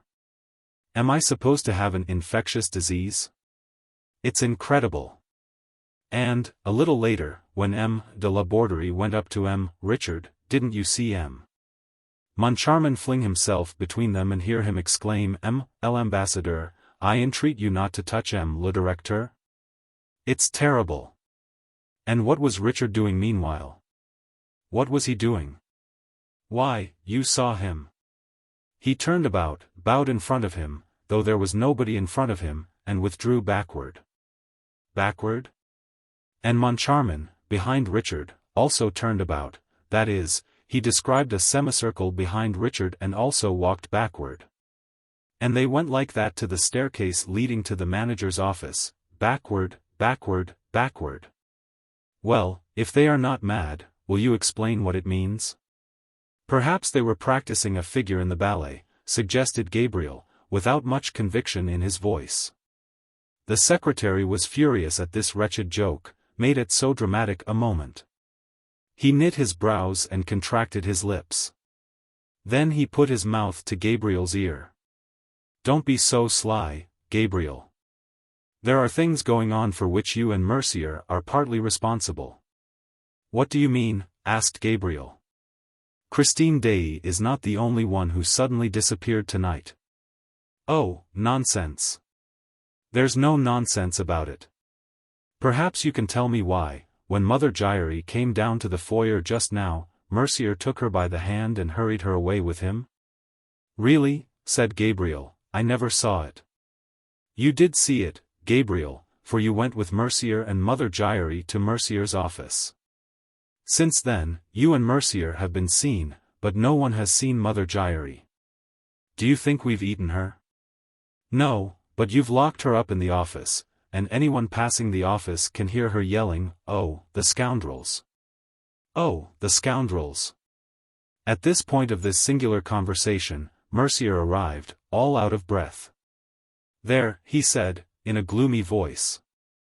It's worse than ever. I shouted, "It's a serious matter. Open the door."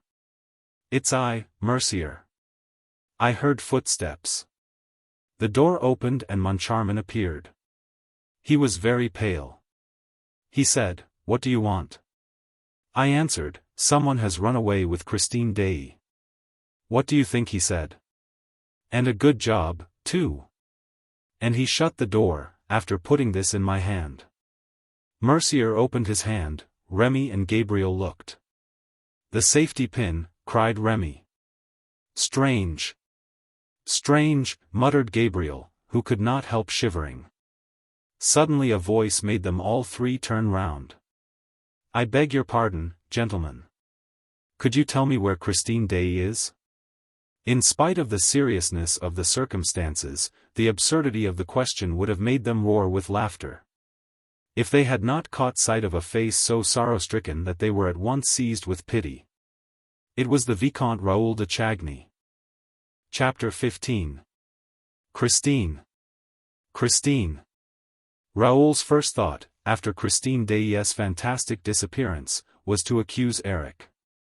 He no longer doubted the almost supernatural powers of the Angel of Music, in this domain of the opera in which he had set up his empire. And Raoul rushed on the stage, in a mad fit of love and despair. "Christine! Christine!" he moaned, calling to her as he felt that she must be calling to him from the depths of that dark pit to which the monster had carried her. "Christine! Christine!" And he seemed to hear the girl's screams through the frail boards that separated him from her. He bent forward, he listened, he wandered over the stage like a madman. Ah, to descend into that pit of darkness, every entrance to which was closed to him, for the stairs that led below the stage were forbidden to one and all that night. "Christine! Christine!" People pushed him aside, laughing. They made fun of him. They thought the poor lover's brain was gone. By what mad road, through what passages of mystery and darkness known to him alone had Eric dragged that pure-souled child to the awful haunt, with the Louis Philippe room opening out on the lake? "Christine! Christine! Why don't you answer? Are you alive?" Hideous thoughts flashed through Raoul's congested brain. Of course, Eric must have discovered their secret, must have known that Christine had played him false. What a vengeance would be his! And Raoul thought again of the yellow stars that had come, the night before, and roamed over his balcony. Why had he not put them out for good? There were some men's eyes that dilated in the darkness and shone like stars or like cat's eyes. Certainly albinos, who seemed to have rabbit's eyes by day, had cat's eyes at night. Everybody knew that. Yes, he had undoubtedly fired at Eric. Why had he not killed him? The monster had fled up the gutter spout like a cat or a convict who, everybody knew that also, would scale the very skies, with the help of a gutter spout. No doubt Eric was at that time contemplating some decisive step against Raoul, but he had been wounded and had escaped to turn against poor Christine instead. Such were the cruel thoughts that haunted Raoul as he ran to the singer's dressing room. Christine! Christine! Bitter tears scorched the boy's eyelids as he saw scattered over the furniture the clothes which his beautiful bride was to have worn at the hour of their flight. Oh, why had she refused to leave earlier? Why had she toyed with the threatening catastrophe? Why toyed with the monster's heart? Why, in a final access of pity, had she insisted on flinging, as a last sop to that demon's soul, her divine song? Holy angel, in heaven blessed, my spirit longs with thee to rest. Raoul, his throat filled with sobs, oaths and insults, fumbled awkwardly at the great mirror that had opened one night, before his eyes, to let Christine pass to the murky dwelling below. He pushed, pressed, groped about, but the glass apparently obeyed no one but Eric. Perhaps actions were not enough with a glass of the kind? Perhaps he was expected to utter certain words? When he was a little boy, he had heard that there were things that obeyed the spoken word. Suddenly, Raoul remembered something about a gate opening into the Rue Scribe, an underground passage running straight to the Rue Scribe from the lake. Yes, Christine had told him about that. And, when he found that the key was no longer in the box, he nevertheless ran to the Rue Scribe. Outside, in the street, he passed his trembling hands over the huge stones, felt for outlets, met with iron bars. Were those they? Or these? Or could it be that air hole? He plunged his useless eyes through the bars. How dark it was in there! He listened. All was silence. He went round the building, and came to bigger bars, immense gates. It was the entrance to the Cour de l'Administration. Raoul rushed into the doorkeeper's lodge. "I beg your pardon, madam, could you tell me where to find a gate or door, made of bars, iron bars, opening into the Rue Scribe, and leading to the lake?" "You know the lake, I mean?" "Yes, the underground lake, under the opera." "Yes, sir, I know there is a lake under the opera, but I don't know which door leads to it. I have never been there." "And the Rue Scribe, madam, the Rue Scribe? Have you never been to the Rue Scribe?" The woman laughed, screamed with laughter. Raoul darted away, roaring with anger, ran upstairs, 4 stairs at a time, downstairs, rushed through the whole of the business side of the opera house. Found himself once more in the light of the stage. He stopped, with his heart thumping in his chest. Suppose Christine Daae had been found? He saw a group of men and asked, "I beg your pardon, gentlemen. Could you tell me where Christine Daae is?" And somebody laughed. At the same moment the stage buzzed with a new sound and, amid a crowd of men in evening dress, all talking and gesticulating together, appeared a man who seemed very calm and displayed a pleasant face, all pink and chubby-cheeked, crowned with curly hair and lit up by a pair of wonderfully serene blue eyes. Mercier, the acting manager, called the Vicomte de Chagny's attention to him and said, "This is the gentleman to whom you should put your question, monsieur. Let me introduce M. Mifroid, the Commissary of Police." "Ah, le Vicomte de Chagny." "Delighted to meet you, monsieur," said the commissary. "Would you mind coming with me? And now where are the managers? Where are the managers?" Mercier did not answer, and Remy, the secretary, volunteered the information that the managers were locked up in their office and that they knew nothing as yet of what had happened. "You don't mean to say so? Let us go up to the office." And M. Mifroid, followed by an ever-increasing crowd, turned toward the business side of the building. Mercier took advantage of the confusion to slip a key into Gabriel's hand. "This is all going very badly," he whispered. "You had better let Mother Giry out." And Gabriel moved away. They soon came to the manager's door. Mercier stormed in vain, the door remained closed. "Open in the name of the law," commanded M. Mifroid, in a loud and rather anxious voice. At last the door was opened. All rushed into the office, on the commissary's heels. Raoul was the last to enter. As he was about to follow the rest into the room, a hand was laid on his shoulder and he heard these words spoken in his ear. "Eric's secrets concern no one but himself." He turned around, with a stifled exclamation. The hand that was laid on his shoulder was now placed on the lips of a person with an ebony skin, with eyes of jade and with an astrakhan cap on his head, the Persian. The stranger kept up the gesture that recommended discretion and then, at the moment when the astonished Viscount was about to ask the reason of his mysterious intervention, bowed and disappeared. Chapter 16. Madame Giry's astounding revelations as to her personal relations with the opera ghost. Before following the commissary into the manager's office, I must describe certain extraordinary occurrences that took place in that office which Remy and Mercier had vainly tried to enter and into which M. Richard and Moncharmin had locked themselves with an object which the reader does not yet know, but which it is my duty, as an historian, to reveal without further postponement. I have had occasion to say that the manager's mood had undergone a disagreeable change for some time past and to convey the fact that this change was due not only to the fall of the chandelier on the famous night of the gala performance. The reader must know that the ghost had calmly been paid his first 20,000 francs. Oh, there had been wailing and gnashing of teeth, indeed. And yet the thing had happened as simply as could be. One morning, the managers found on their table an envelope addressed to Monsieur O.G., private, and accompanied by a note from O.G. himself. The time has come to carry out the clause in the memorandum book. Please put 20 notes of 1,000 francs each into this envelope, seal it with your own seal and hand it to Madame Giry, who will do what is necessary. The managers did not hesitate. Without wasting time in asking how these confounded communications came to be delivered in an office which they were careful to keep locked, they seized this opportunity of laying hands on the mysterious blackmailer.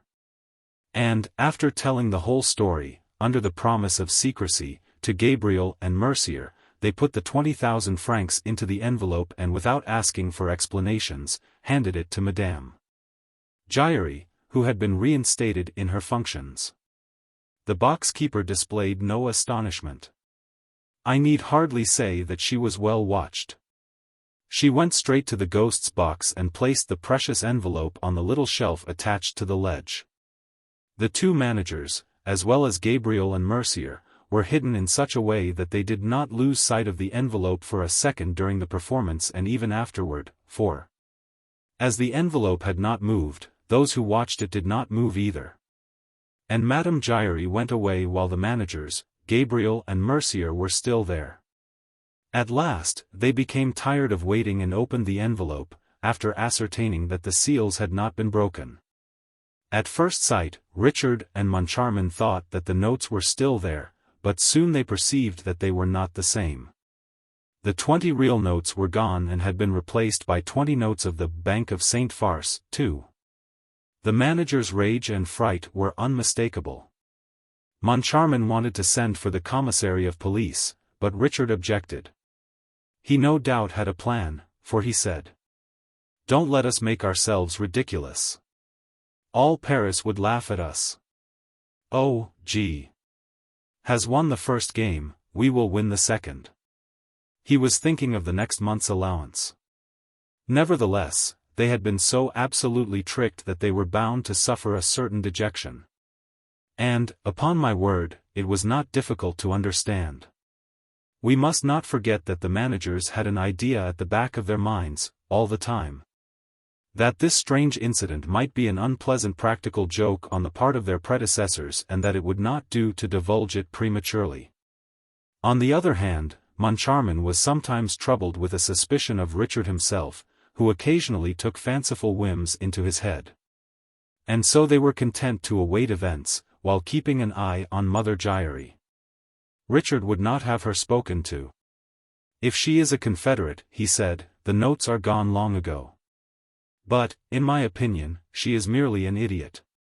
"She's not the only idiot in this business," said Moncharmin pensively.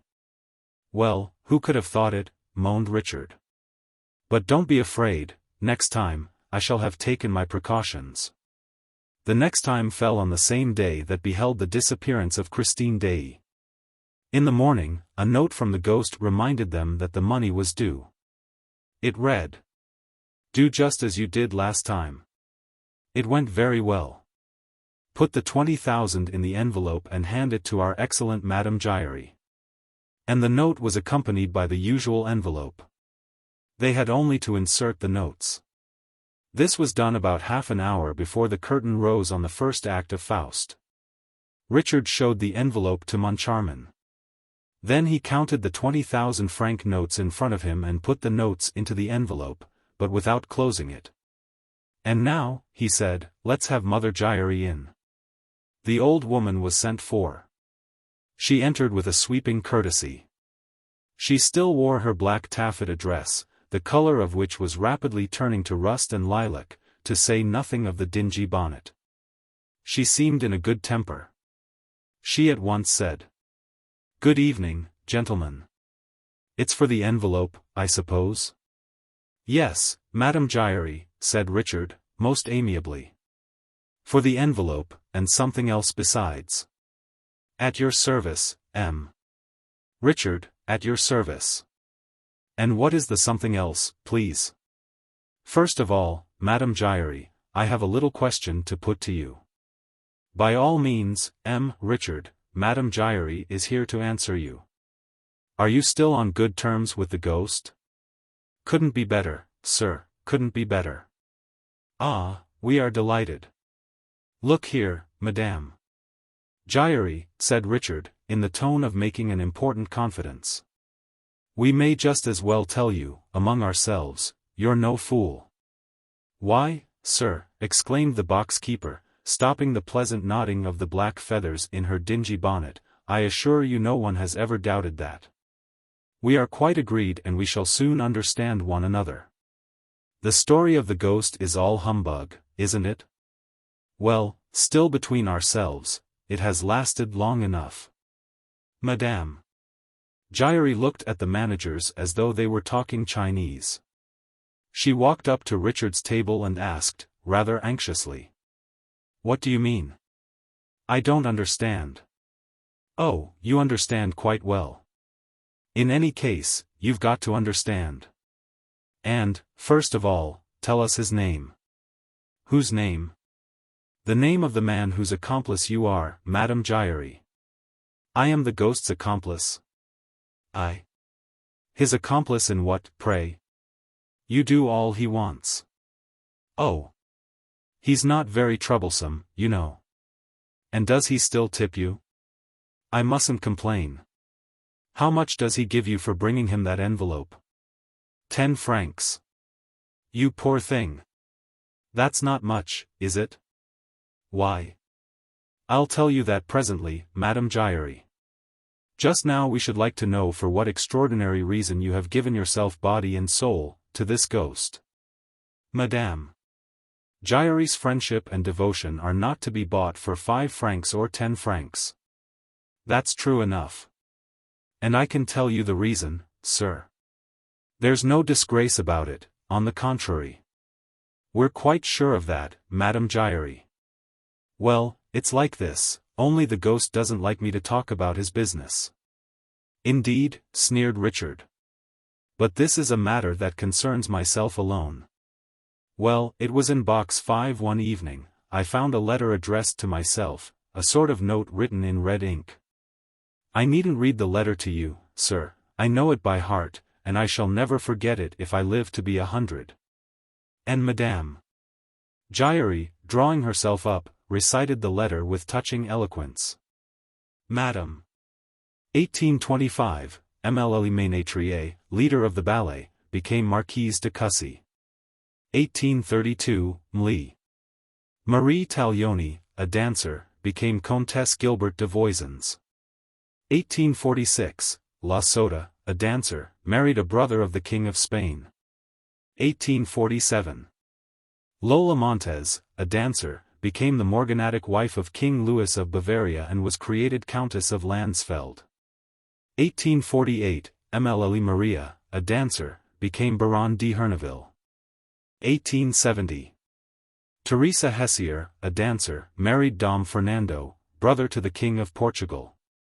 Richard and Moncharmin listened to the old woman, who, as she proceeded with the enumeration of these glorious nuptials, swelled out, took courage and, at last, in a voice bursting with pride, flung out the last sentence of the prophetic letter. 1885. Meg Giry, Empress. Exhausted by this supreme effort, the box-keeper fell into a chair, saying, Gentlemen, the letter was signed, Opera Ghost. I had heard much of the ghost, but only half believed in him. From the day when he declared that my little Meg, the flesh of my flesh, the fruit of my womb, would be Empress, I believed in him altogether. And really it was not necessary to make a long study of Madame Giry's excited features to understand what could be got out of that fine intellect with the 2 words, ghost, and Empress. But who pulled the strings of that extraordinary puppet? That was the question. You have never seen him, he speaks to you and you believe all he says? Asked Moncharmin. Yes.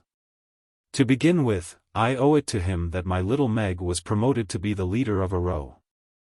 I said to the ghost, if she is to be Empress in 1885, there is no time to lose. She must become a leader at once. He said, look upon it as done.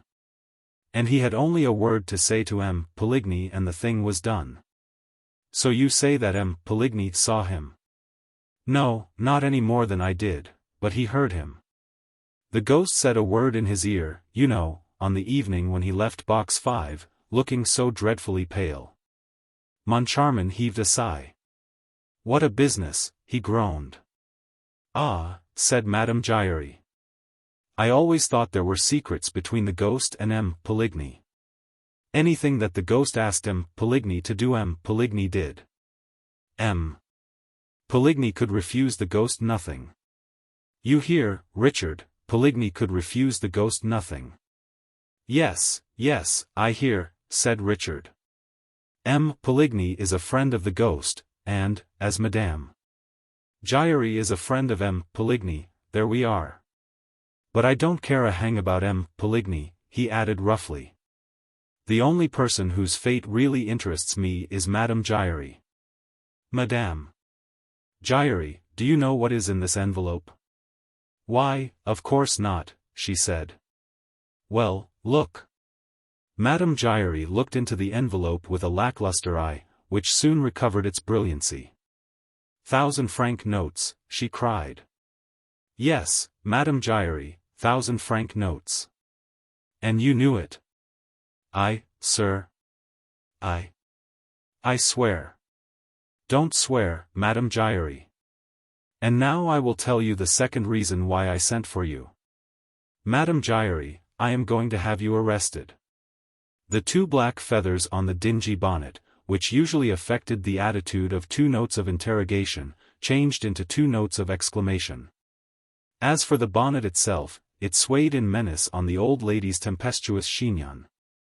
Surprise, indignation, protest and dismay were furthermore displayed by little Meg's mother in a sort of extravagant movement of offended virtue, half bound, half slide.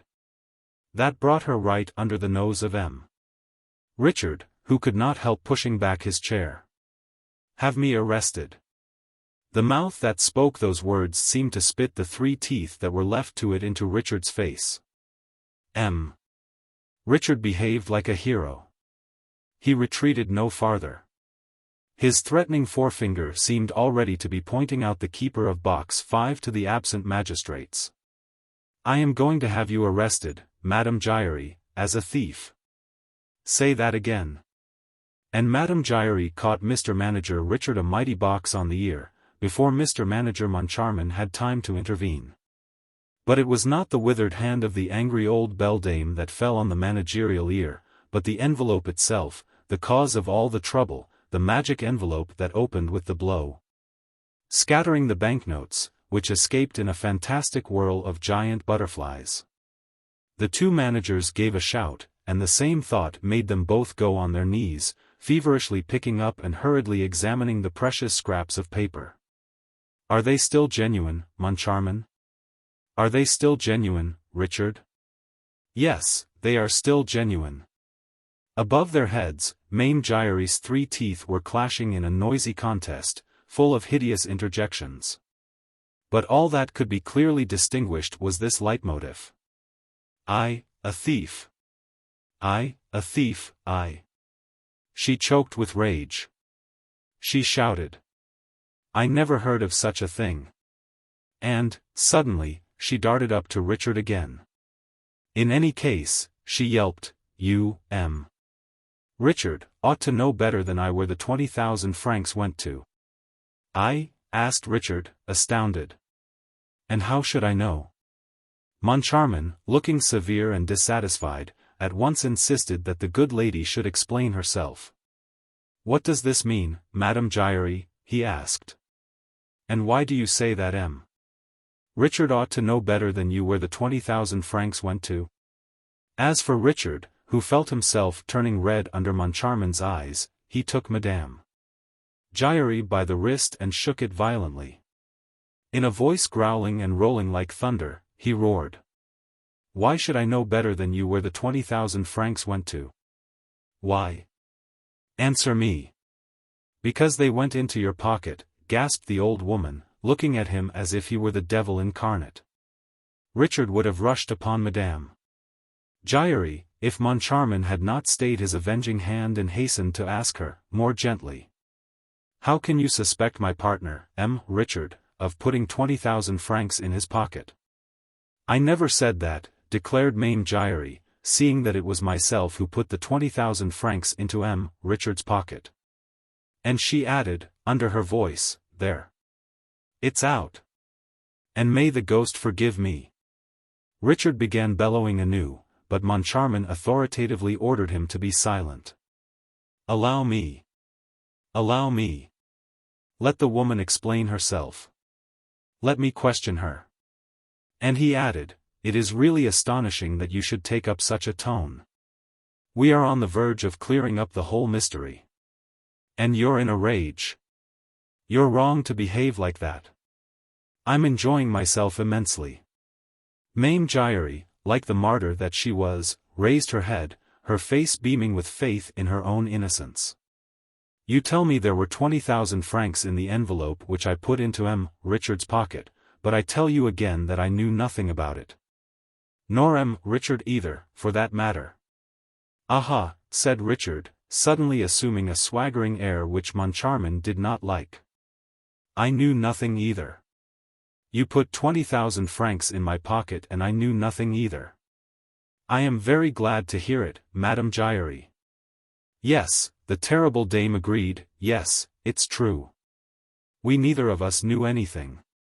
But you must have ended by finding out." Richard would certainly have swallowed Mame Giry alive, if Moncharmin had not been there. But Moncharmin protected her. He resumed his questions.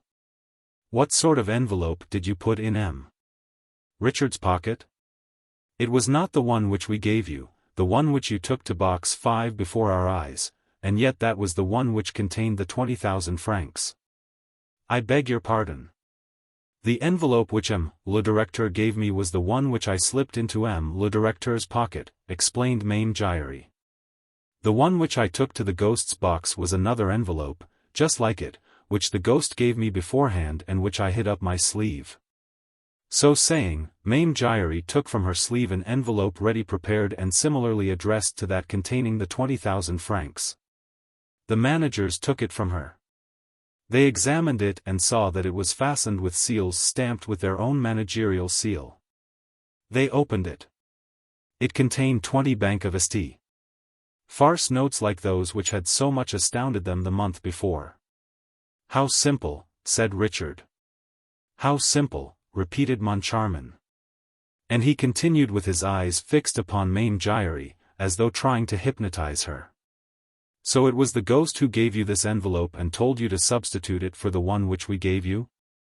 And it was the ghost who told you to put the other into Richard's pocket?" "Yes, it was the ghost." "Then would you mind giving us a specimen of your little talents? Here is the envelope. Act as though we knew nothing." "As you please, gentlemen." Mame Giry took the envelope with the 20 notes inside it and made for the door. She was on the point of going out when the two managers rushed at her. "Oh, no. Oh, no. We're not going to be done a second time. Once bitten, twice shy." "I beg your pardon, gentlemen," said the old woman, in self-excuse, "you told me to act as though you knew nothing." "Well, if you knew nothing, I should go away with your envelope. And then how would you slip it into my pocket?" argued Richard, whom Moncharmin fixed with his left eye, while keeping his right on Mame Giry, a proceeding likely to strain his sight. But Moncharmin was prepared to go to any length to discover the truth. "I am to slip it into your pocket when you least expect it, sir. You know that I always take a little turn behind the scenes, in the course of the evening, and I often go with my daughter to the ballet foyer, which I am entitled to do, as her mother. I bring her shoes, when the ballet is about to begin. In fact, I come and go as I please. The subscribers come and go too. So do you, sir. There are lots of people about. I go behind you and slip the envelope into the tail pocket of your dress coat. There's no witchcraft about that." "No witchcraft," growled Richard, rolling his eyes like Jupiter Tonans. No witchcraft. Why, I've just caught you in a lie, you old witch. Mame Giry bristled, with her 3 teeth sticking out of her mouth. And why, may I ask? Because I spent that evening watching Box 5 and the sham envelope which you put there. I did not go to the ballet foyer for a second. No, sir, and I did not give you the envelope that evening, but at the next performance, on the evening when the Under-Secretary of State for Fine Arts. At these words, Richard suddenly interrupted Mame Giry. Yes, that's true, I remember now. The Under-Secretary went behind the scenes. He asked for me. I went down to the ballet foyer for a moment. I was on the foyer steps. The Under-Secretary and his chief clerk were in the foyer itself. I suddenly turned around. You had passed behind me, Madame Giry. You seemed to push against me. Oh, I can see you still, I can see you still. Yes, that's it, sir, that's it. I had just finished my little business. That pocket of yours, sir, is very handy. And Mame Giry once more suited the action to the word. She passed behind Richard and, so nimbly that Moncharmin himself was impressed by it, slipped the envelope into the pocket of one of the tails of Richard's dress coat. Of course! Exclaimed Richard, looking a little pale. It's very clever of O.G. The problem which he had to solve was this: how to do away with any dangerous intermediary between the man who gives the 20,000 francs and the man who receives it. And by far the best thing he could hit upon was to come and take the money from my pocket without my noticing it, as I myself did not know that it was there. It's wonderful. Oh, wonderful, no doubt. Moncharmin agreed.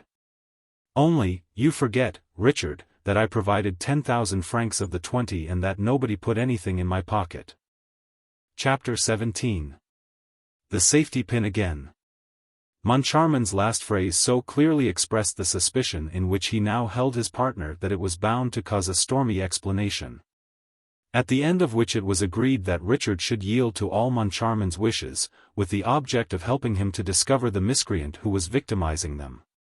This brings us to the interval after the garden act, with the strange conduct observed by Remy and those curious lapses from the dignity that might be expected of the managers.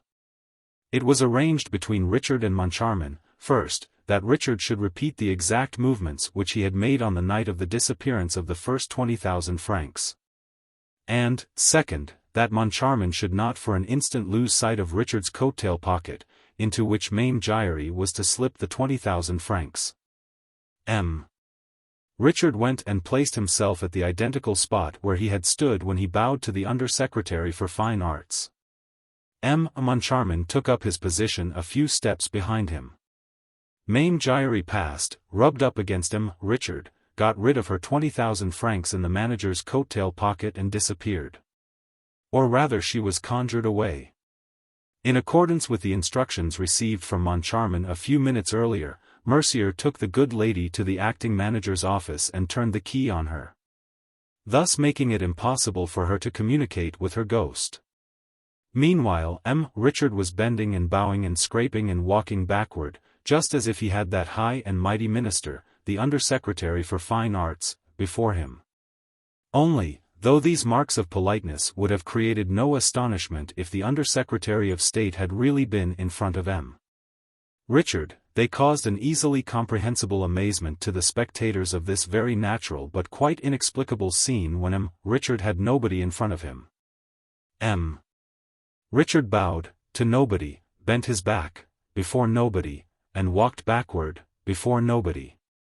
And, a few steps behind him, Moncharmin did the same thing that he was doing, in addition to pushing away Remy and begging de la Borderie, the ambassador, and the manager of the Credit Central not to touch le directeur.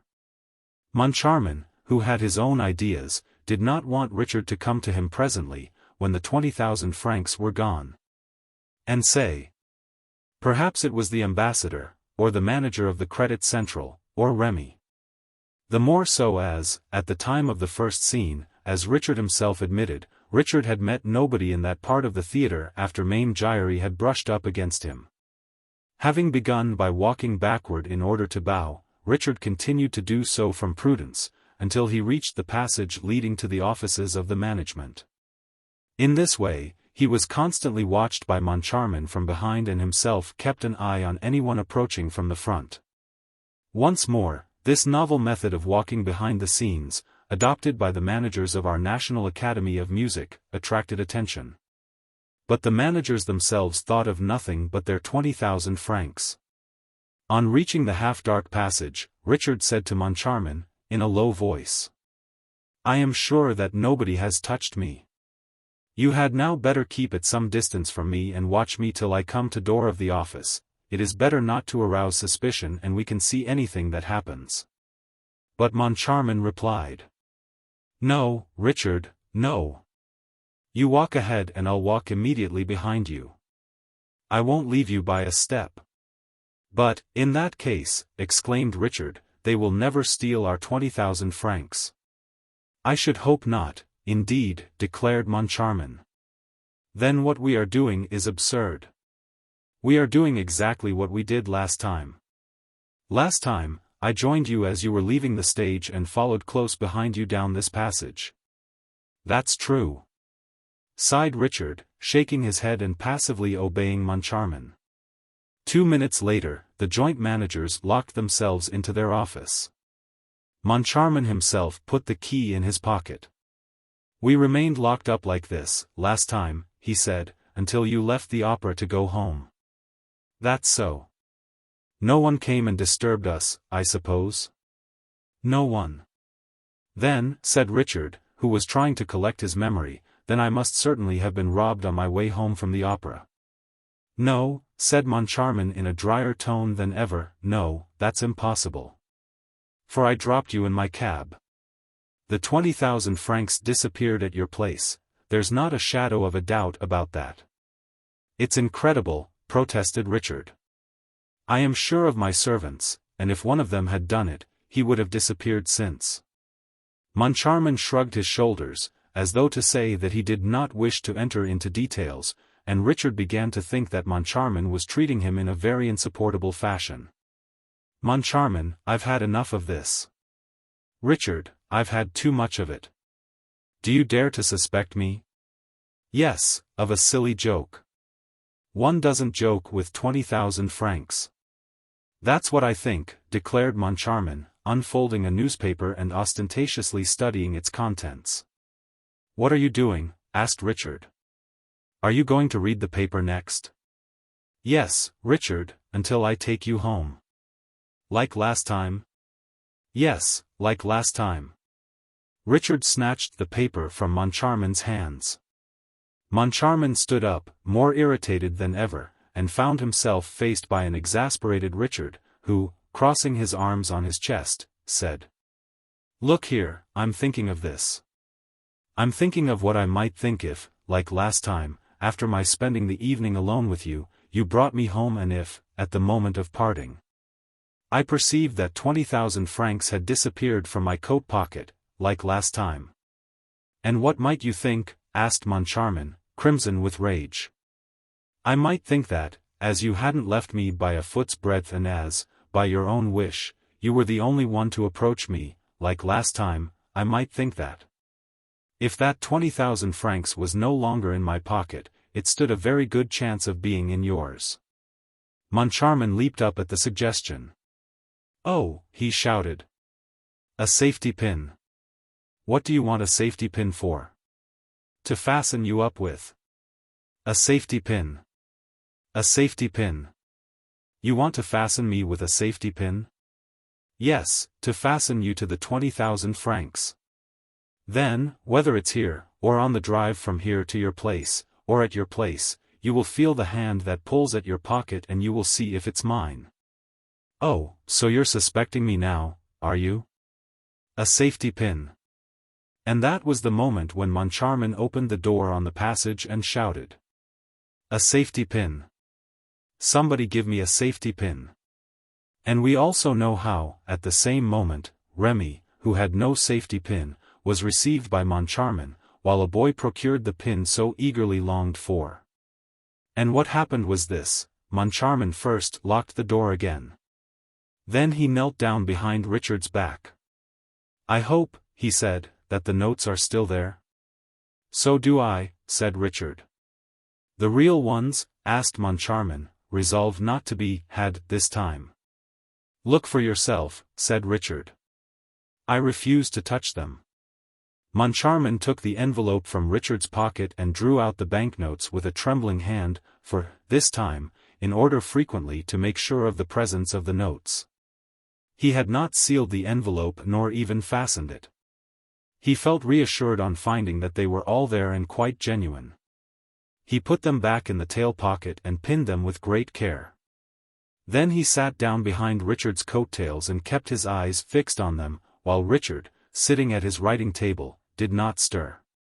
"A little patience, Richard," said Moncharmin. "We have only a few minutes to wait. The clock will soon strike 12. Last time, we left at the last stroke of 12.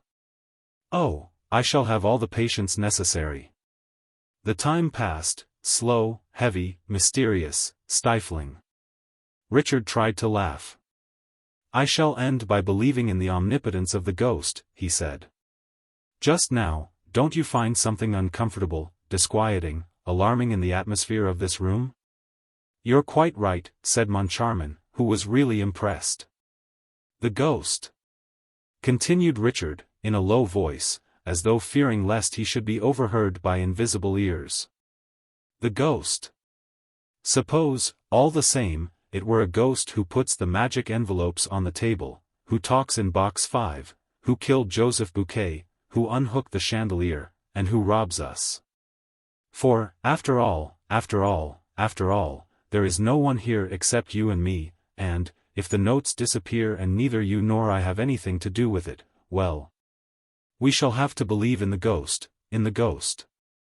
At that moment, the clock on the mantelpiece gave its warning click and the first stroke of 12 struck. The two managers shuddered. The perspiration streamed from their foreheads. The 12th stroke sounded strangely in their ears. When the clock stopped, they gave a sigh and rose from their chairs. "I think we can go now," said Moncharmin. "I think so," Richard agreed. "Before we go, do you mind if I look in your pocket?" "But, of course, Moncharmin, you must." "Well?" he asked, as Moncharmin was feeling at the pocket. "Well, I can feel the pin. Of course, as you said, we can't be robbed without noticing it." But Moncharmin, whose hands were still fumbling, bellowed. "I can feel the pin, but I can't feel the notes. Come, no joking, Moncharmin. This isn't the time for it." "Well, feel for yourself."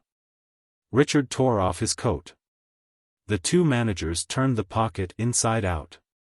The pocket was empty. And the curious thing was that the pin remained, stuck in the same place. Richard and Moncharmin turned pale. There was no longer any doubt about the witchcraft. "The ghost," muttered Moncharmin. But Richard suddenly sprang upon his partner. "No one but you has touched my pocket. Give me back my 20,000 francs. Give me back my 20,000 francs. On my soul," sighed Moncharmin, who was ready to swoon, "on my soul, I swear that I haven't got it." Then somebody knocked at the door. Moncharmin opened it automatically, seemed hardly to recognize Mercier, his business manager, exchanged a few words with him, without knowing what he was saying and, with an unconscious movement, put the safety pin, for which he had no further use, into the hands of his bewildered subordinate. Chapter 18. The Commissary, the Viscount and the Persian. The first words of the Commissary of Police, on entering the manager's office, were to ask after the missing prima donna. "Is Christine Daae here?" "Christine Daae here?" echoed Richard. "No." "Why?" As for Moncharmin, he had not the strength left to utter a word. Richard repeated, for the commissary and the compact crowd which had followed him into the office observed an impressive silence. Why do you ask if Christine Daae is here, le commissaire? Because she has to be found, declared the commissary of police solemnly. What do you mean, she has to be found? Has she disappeared? In the middle of the performance. In the middle of the performance? This is extraordinary. Isn't it? And what is quite as extraordinary is that you should first learn it from me. Yes, said Richard, taking his head in his hands and muttering. What is this new business? Oh, it's enough to make a man send in his resignation. And he pulled a few hairs out of his mustache without even knowing what he was doing. So she disappeared in the middle of the performance, he repeated. Yes, she was carried off in the prison act, at the moment when she was invoking the aid of the angels, but I doubt if she was carried off by an angel. And I am sure that she was. Everybody looked round. A young man, pale and trembling with excitement, repeated.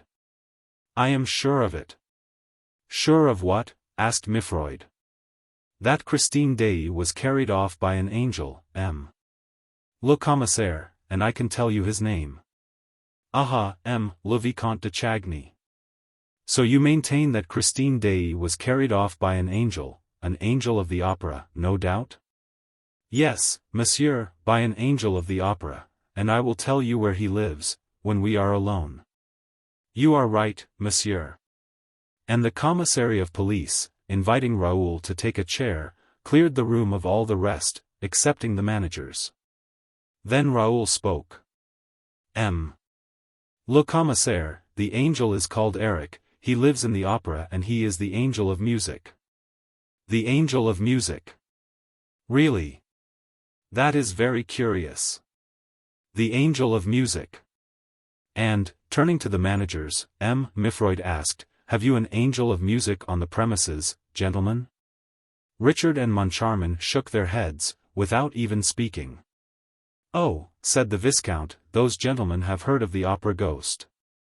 Well, I am in a position to state that the opera ghost and the angel of music are one and the same person. And his real name is Eric.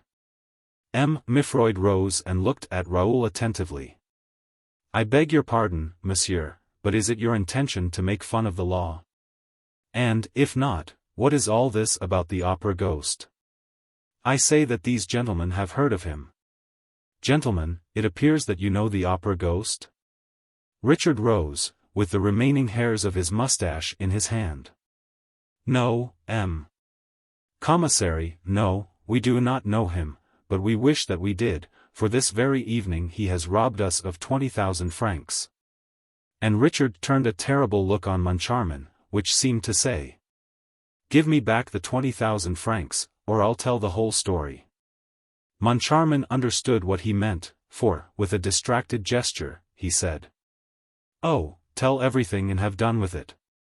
As for Mifroid, he looked at the managers and at Raoul by turns and wondered whether he had strayed into a lunatic asylum. He passed his hand through his hair. A ghost, he said, who, on the same evening, carries off an opera singer and steals 20,000 francs is a ghost who must have his hands very full. If you don't mind, we will take the questions in order. The singer first, the 20,000 francs after. Come, de Chagny, let us try to talk seriously. You believe that Christine Daae has been carried off by an individual called Eric. Do you know this person? Have you seen him? Yes. Where? In a churchyard. Mifroid gave a start, began to scrutinize Raoul again and said. Of course. That's where ghosts usually hang out. And what were you doing in that churchyard? Monsieur, said Raoul, I can quite understand how absurd my replies must seem to you. But I beg you to believe that I am in full possession of my faculties. The safety of the person dearest to me in the world is at stake. I should like to convince you in a few words, for time is pressing and every minute is valuable. Unfortunately, if I do not tell you the strangest story that ever was from the beginning, you will not believe me. I will tell you all I know about the opera ghost, Commissary. Alas, I do not know much. Never mind, go on, exclaimed Richard and Moncharmin, suddenly greatly interested. Unfortunately for their hopes of learning some detail that could put them on the track of their hoaxer, they were soon compelled to accept the fact that Raoul de Chagny had completely lost his head. All that story about Perrault's Gyrec, death's heads and enchanted violins, could only have taken birth in the disordered brain of a youth mad with love. It was evident, also, that Mr. Commissary Mifroid shared their view. And the magistrate would certainly have cut short the incoherent narrative if circumstances had not taken it upon themselves to interrupt it. The door opened and a man entered, curiously dressed in an enormous frock coat and a tall hat, at once shabby and shiny, that came down to his ears. He went up to the commissary and spoke to him in a whisper. It was doubtless a detective come to deliver an important communication. During this conversation, Mifroid did not take his eyes off Raoul. At last, addressing him, he said, "Monsieur, we have talked enough about the ghost. We will now talk about yourself a little. If you have no objection, you were to carry off MLLE Christine Daae tonight?" "Yes, le commissaire." "After the performance?" "Yes, le commissaire." "All your arrangements were made?" "Yes, le commissaire." "The carriage that brought you was to take you both away?" "There were fresh horses in readiness at every stage." "That is true, le commissaire." "And nevertheless your carriage is still outside the rotunda awaiting your orders, is it not?" "Yes, le commissaire." "Did you know that there were 3 other carriages there, in addition to yours?" "I did not pay the least attention." "They were the carriages of Mlle. Sorelli, which could not find room in the Cour de l'Administration, of Carlotta, and of your brother, le Comte de Chagny." "Very likely. What is certain is that, though your carriage and Sorelli's and Carlotta's are still there, by the rotunda pavement, le Comte de Chagny's carriage is gone." "This has nothing to say to." "I beg your pardon. Was not le Comte opposed to your marriage with MLLE Daae?" "That is a matter that only concerns the family." "You have answered my question. He was opposed to it, and that was why you were carrying Christine Daae out of your brother's reach." "Well, de Chagny, allow me to inform you that your brother has been smarter than you. It is he who has carried off Christine Daae." "Oh, impossible," moaned Raoul, pressing his hand to his heart. "Are you sure?" "Immediately after the artist's disappearance, which was procured by means which we have still to ascertain, he flung into his carriage, which drove right across Paris at a furious pace." "Across Paris?" asked poor Raoul, in a hoarse voice. "What do you mean by across Paris?" "Across Paris and out of Paris, by the Brussels road." "Oh," cried the young man, "I shall catch them." And he rushed out of the office. "And bring her back to us," cried the commissary gaily. "Ah, that's a trick worth 2 of the Angel of Music's." And, turning to his audience, Mifroid delivered a little lecture on police methods.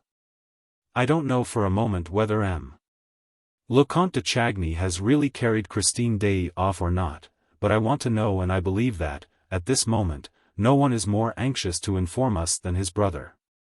And now he is flying in pursuit of him. He is my chief auxiliary. This, gentlemen, is the art of the police, which is believed to be so complicated and which, nevertheless, appears so simple as soon as you see that it consists in getting your work done by people who have nothing to do with the police." But le commissaire de police Mifroid would not have been quite so satisfied with himself if he had known that the rush of his rapid emissary was stopped at the entrance to the very first corridor.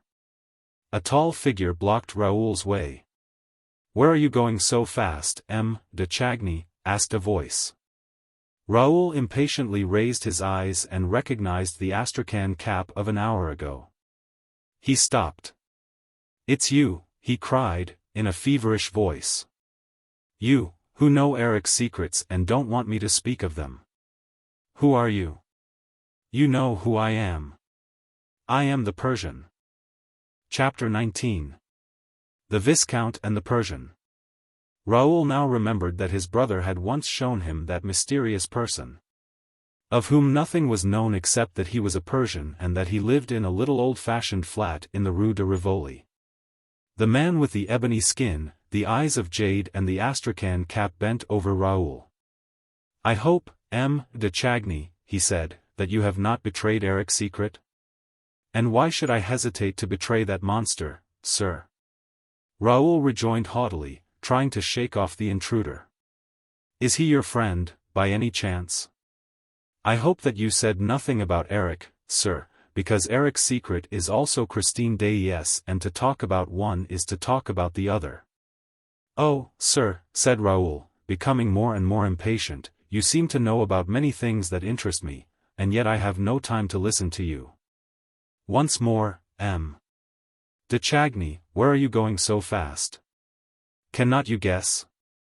"To Christine Daae's assistance." "Then, sir, stay here, for Christine Daae is here." "With Eric?" "With Eric." "How do you know?" "I was at the performance and no one in the world but Eric could contrive an abduction like that." "Oh," he said, with a deep sigh, "I recognize the monster's touch." "You know him then?" The Persian did not reply, but heaved a fresh sigh. "Sir," said Raoul, "I do not know what your intentions are, but can you do anything to help me? I mean, to help Christine Daae?" "I think so, M. de Chagny, and that is why I spoke to you." "What can you do?" "Try to take you to her, and to him. If you can do me that service, sir, my life is yours. One word more, the Commissary of Police tells me that Christine Daae has been carried off by my brother, Count Philippe." "Oh, M. de Chagny, I don't believe a word of it." "It's not possible, is it?" "I don't know if it is possible or not, but there are ways and ways of carrying people off, and M. Le Count Philippe has never, as far as I know, had anything to do with witchcraft." "Your arguments are convincing, sir, and I am a fool." "Oh, let us make haste. I place myself entirely in your hands." "How should I not believe you, when you are the only one to believe me, when you are the only one not to smile when Eric's name is mentioned?" And the young man impetuously seized the Persian's hands. They were ice-cold. "Silence," said the Persian, stopping and listening to the distant sounds of the theater. "We must not mention that name here. Let us say, he and him, then there will be less danger of attracting his attention. Do you think he is near us?" "It is quite possible, sir, if he is not, at this moment, with his victim, in the house on the lake." "Ah, so you know that house too?" "If he is not there, he may be here, in this wall, in this floor, in this ceiling. Come." And the Persian, asking Raoul to deaden the sound of his footsteps, led him down passages which Raoul had never seen before. Even at the time when Christine used to take him for walks through that labyrinth. "If only Darius has come," said the Persian. "Who is Darius?" "Darius? My servant." They were now in the center of a real deserted square, an immense apartment ill-lit by a small lamp. The Persian stopped Raoul and, in the softest of whispers, asked, "What did you say to the commissary?" "I said that Christine Daae's abductor was the angel of music, alias the opera ghost, and that the real name was—" "Hush! And did he believe you?" "No." "He attached no importance to what you said?" "No." "He took you for a bit of a madman?" "Yes." "So much the better," sighed the Persian. And they continued their road. After going up and down several staircases which Raoul had never seen before, the two men found themselves in front of a door which the Persian opened with a master key. The Persian and Raoul were both, of course, in dress clothes, but, whereas Raoul had a tall hat, the Persian wore the astrakhan cap which I have already mentioned. It was an infringement of the rule which insists upon the tall hat behind the scenes. But in France foreigners are allowed every license, the Englishman his traveling cap, the Persian his cap of astrakhan. "Sir," said the Persian, your tall hat will be in your way, you would do well to leave it in the dressing-room. What dressing-room? Asked Raoul. Christine Daae's. And the Persian, letting Raoul through the door which he had just opened, showed him the actress room opposite. They were at the end of the passage the whole length of which Raoul had been accustomed to traverse before knocking at Christine's door. How well you know the opera, sir? Not so well as he does, said the Persian modestly. And he pushed the young man into Christine's dressing-room, which was as Raoul had left it a few minutes earlier. Closing the door, the Persian went to a very thin partition that separated the dressing-room from a big lumber-room next to it. He listened and then coughed loudly. There was a sound of someone stirring in the lumber-room, and, a few seconds later, a finger tapped at the door. Come in, said the Persian. A man entered, also wearing an astrakhan cap and dressed in a long overcoat. He bowed and took a richly carved case from under his coat, put it on the dressing table, bowed once again and went to the door. Did no one see you come in, Darius? No, master. Let no one see you go out. The servant glanced down the passage and swiftly disappeared. The Persian opened the case. It contained a pair of long pistols. When Christine Daae was carried off, sir, I sent word to my servant to bring me these pistols. I have had them a long time and they can be relied upon. Do you mean to fight a duel? Asked the young man. It will certainly be a duel which we shall have to fight, said the other, examining the priming of his pistols. And what a duel! Handing one of the pistols to Raoul, he added, in this duel, we shall be 2-1. But you must be prepared for everything, for we shall be fighting the most terrible adversary that you can imagine. But you love Christine Daae, do you not? I worship the ground she stands on. But you, sir, who do not love her, tell me why I find you ready to risk your life for her. You must certainly hate Eric. No, sir, said the Persian sadly, I do not hate him. If I hated him, he would long ago have ceased doing harm. Has he done you harm? I have forgiven him the harm which he has done me. I do not understand you. You treat him as a monster, you speak of his crime, he has done you harm and I find in you the same inexplicable pity that drove me to despair when I saw it in Christine. The Persian did not reply. He fetched a stool and set it against the wall facing the great mirror that filled the whole of the wall space opposite.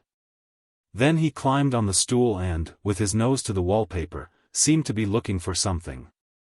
Ah, he said, after a long search, I have it. And, raising his finger above his head, he pressed against a corner in the pattern of the paper. Then he turned round and jumped off the stool. In half a minute, he said, we shall be on his road, and crossing the whole length of the dressing-room he felt the great mirror. No, it is not yielding yet, he muttered. Oh, are we going out by the mirror? Asked Raoul. Like Christine Daae. So you knew that Christine Daae went out by that mirror? She did so before my eyes, sir.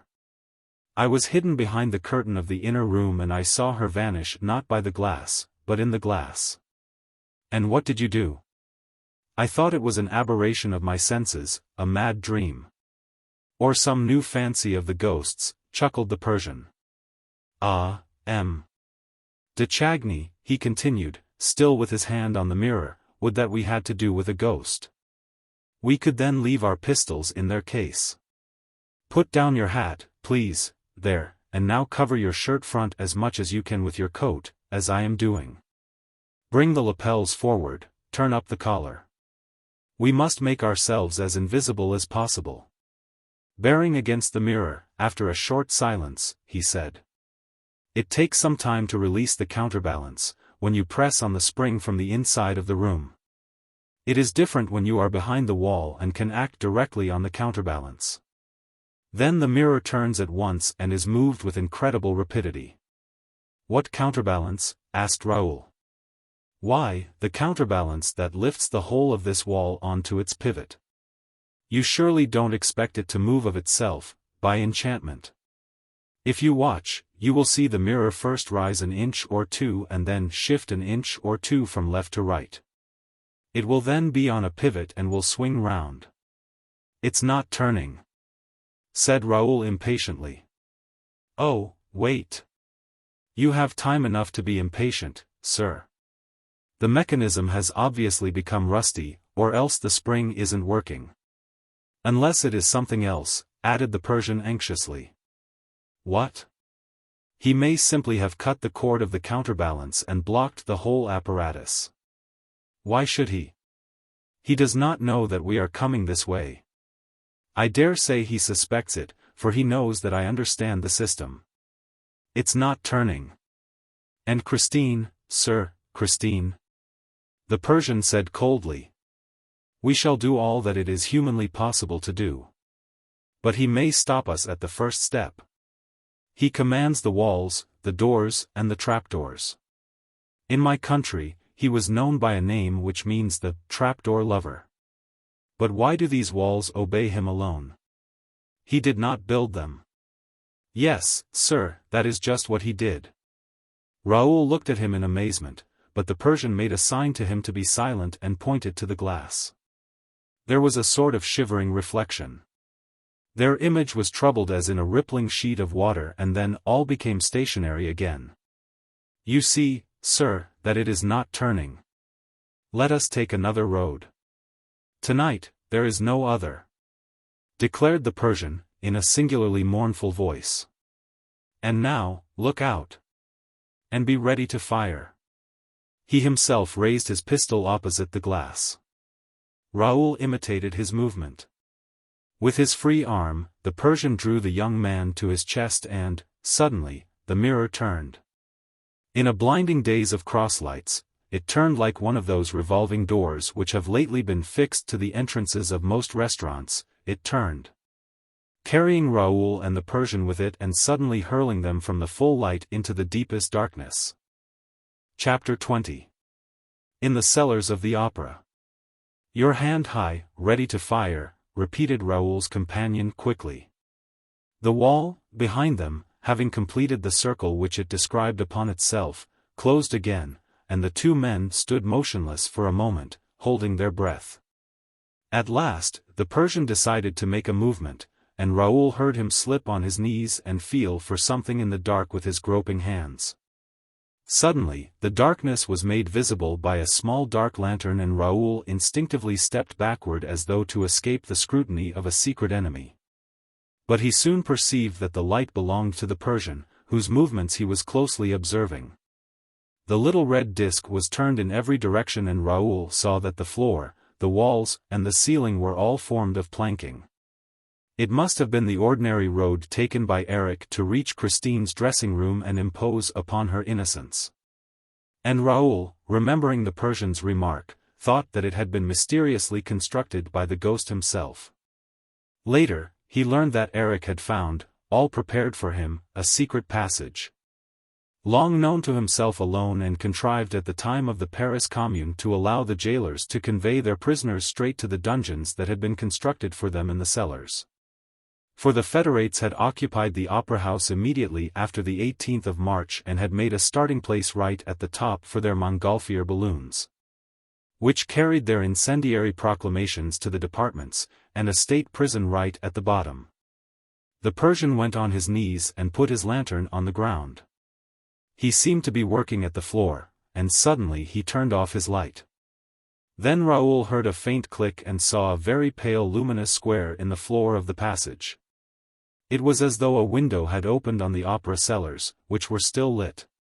Raoul no longer saw the Persian, but he suddenly felt him by his side and heard him whisper, "Follow me and do all that I do."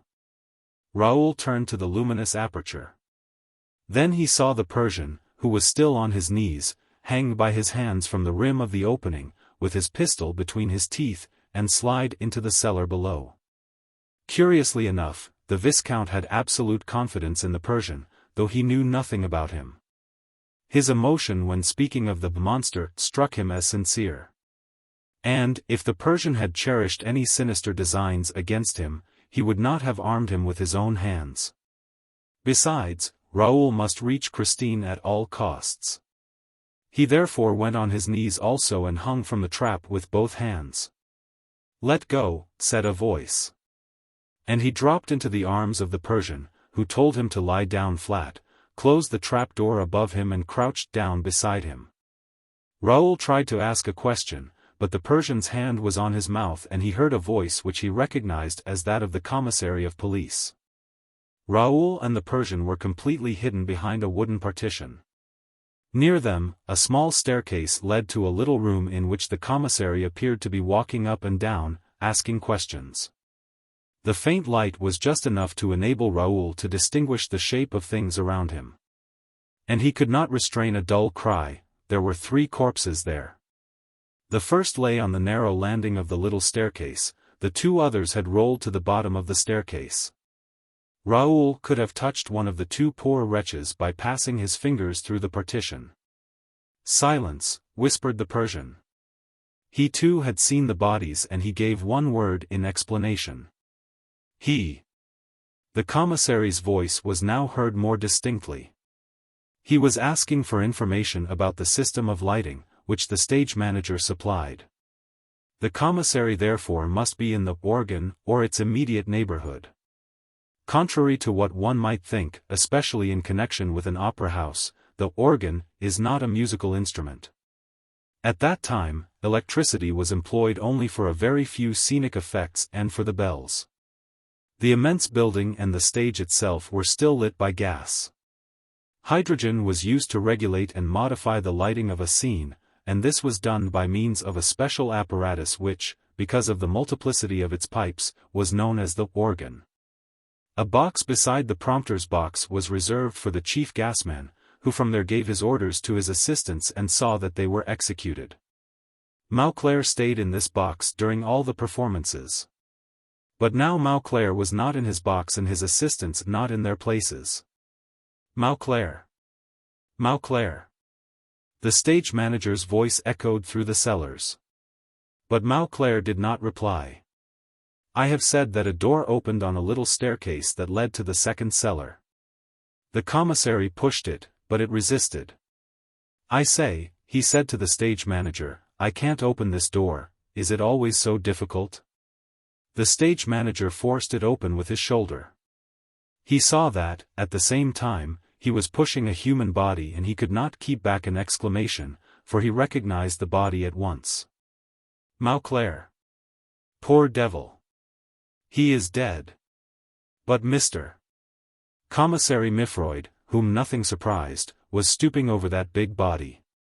"No," he said, "he is dead drunk, which is not quite the same thing." "It's the first time, if so," said the stage manager. "Then someone has given him a narcotic." "That is quite possible." Mifroid went down a few steps and said, "Look." By the light of a little red lantern, at the foot of the stairs, they saw 2 other bodies. The stage manager recognized Mauclair's assistants. Mifroid went down and listened to their breathing. "They are sound asleep," he said. "Very curious business. Some person unknown must have interfered with the gasman and his staff, and that person unknown was obviously working on behalf of the kidnapper. But what a funny idea to kidnap a performer on the stage. Send for the doctor of the theater, please." And Mifroid repeated, "Curious, decidedly curious business." Then he turned to the little room, addressing the people whom Raoul and the Persian were unable to see from where they lay. "What do you say to all this, gentlemen? You are the only ones who have not given your views. And yet you must have an opinion of some sort." Thereupon, Raoul and the Persian saw the startled faces of the joint managers appear above the landing, and they heard Moncharmin's excited voice.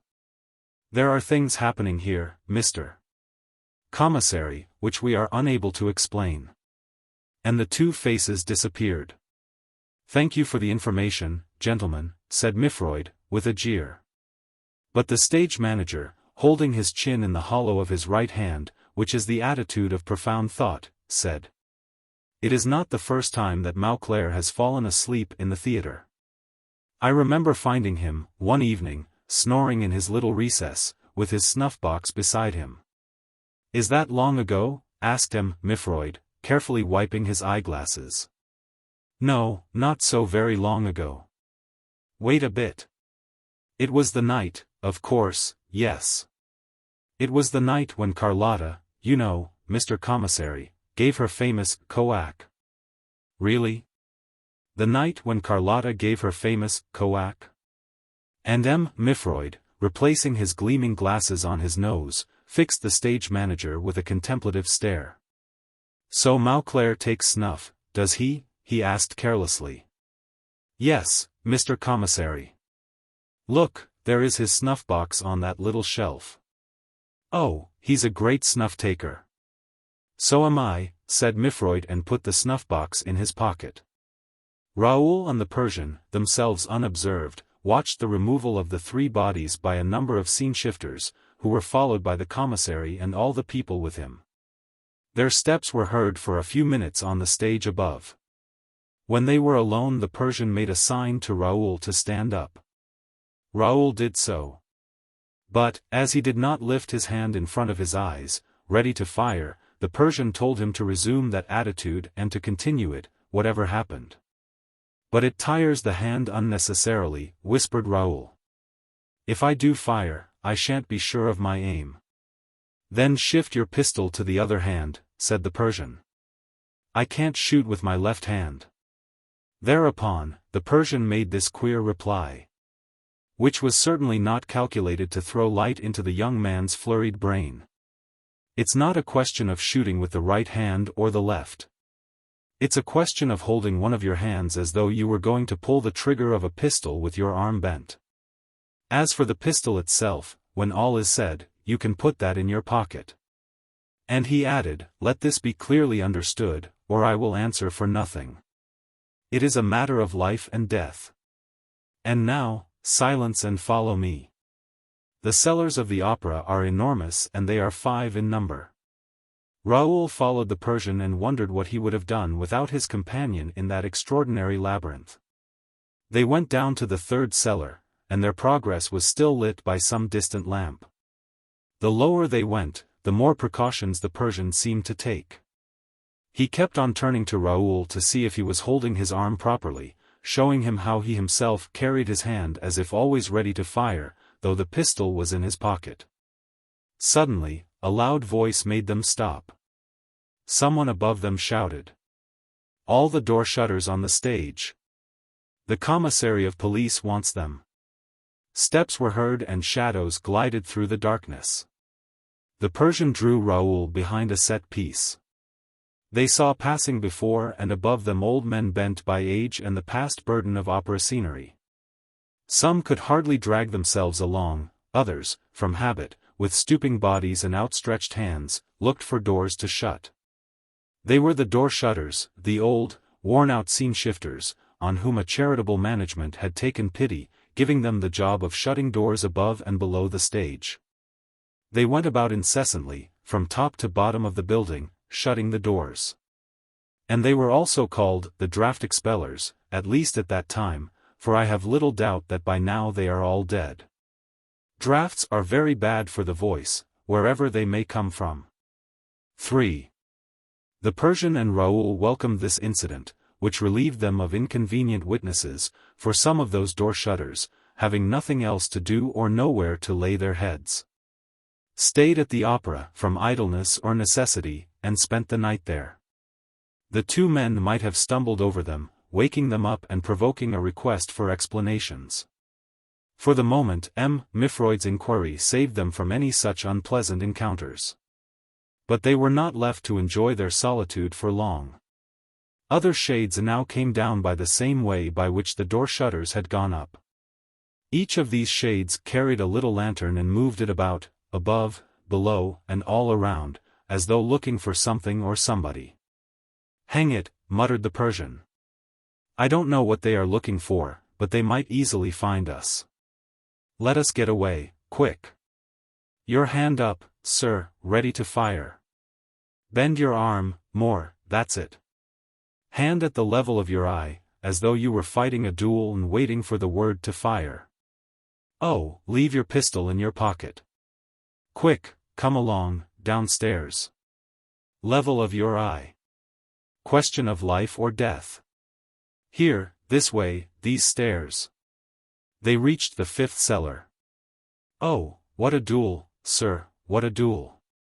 Once in the 5th cellar, the Persian drew breath. He seemed to enjoy a rather greater sense of security than he had displayed when they both stopped in the 3rd, but he never altered the attitude of his hand. And Raoul, remembering the Persian's observation, "I know these pistols can be relied upon," was more and more astonished. Wondering why anyone should be so gratified at being able to rely upon a pistol which he did not intend to use. But the Persian left him no time for reflection. Telling Raoul to stay where he was, he ran up a few steps of the staircase which they had just left and then returned. "How stupid of us!" he whispered. "We shall soon have seen the end of those men with their lanterns. It is the firemen going their rounds, for..." The two men waited 5 minutes longer. Then the Persian took Raoul up the stairs again, but suddenly he stopped him with a gesture. Something moved in the darkness before them. "Flat on your stomach," whispered the Persian. The two men lay flat on the floor. They were only just in time. A shade, this time carrying no light, just a shade in the shade, passed. It passed close to them, near enough to touch them. They felt the warmth of its cloak upon them. For they could distinguish the shade sufficiently to see that it wore a cloak which shrouded it from head to foot. On its head it had a soft felt hat. It moved away, drawing its feet against the walls and sometimes giving a kick into a corner. "Phew," said the Persian. "We've had a narrow escape. That shade knows me and has twice taken me to the manager's office." "Is it someone belonging to the theater police?" asked Raoul. "It's someone much worse than that," replied the Persian, without giving any further explanation. 5. "It's not, he. If he does not come behind us, we shall always see his yellow eyes. That is more or less our safeguard tonight. But he may come from behind, stealing up. And we are dead men if we do not keep our hands as though about to fire, at the level of our eyes, in front." The Persian had hardly finished speaking, when a fantastic face came in sight, a whole fiery face, not only 2 yellow eyes. Yes, a head of fire came toward them, at a man's height, but with no body attached to it. The face shed fire, looked in the darkness like a flame shaped as a man's face. "Oh," said the Persian, between his teeth. "I have never seen this before." Pampin was not mad, after all, he had seen it. "What can that flame be? It is not he, but he may have sent it. Take care. Take care. Your hand at the level of your eyes, in heaven's name, at the level of your eyes. I know most of his tricks, but not this one. Come, let us run, it is safer. Hand at the level of your eyes." And they fled down the long passage that opened before them. After a few seconds, that seemed to them like long minutes, they stopped. "He doesn't often come this way," said the Persian. "This side has nothing to do with him. This side does not lead to the lake nor to the house on the lake. But perhaps he knows that we are at his heels, although I promised him to leave him alone and never to meddle in his business again." So saying, he turned his head and Raoul also turned his head, and they again saw the head of fire behind their 2 heads. It had followed them. And it must have run also, and perhaps faster than they, for it seemed to be nearer to them. At the same time, they began to perceive a certain noise of which they could not guess the nature. They simply noticed that the sound seemed to move and to approach with the fiery face. It was a noise as though thousands of nails had been scraped against a blackboard. The perfectly unendurable noise that is sometimes made by a little stone inside the chalk that grates on the blackboard. They continued to retreat, but the fiery face came on, gaining on them. They could see its features clearly now.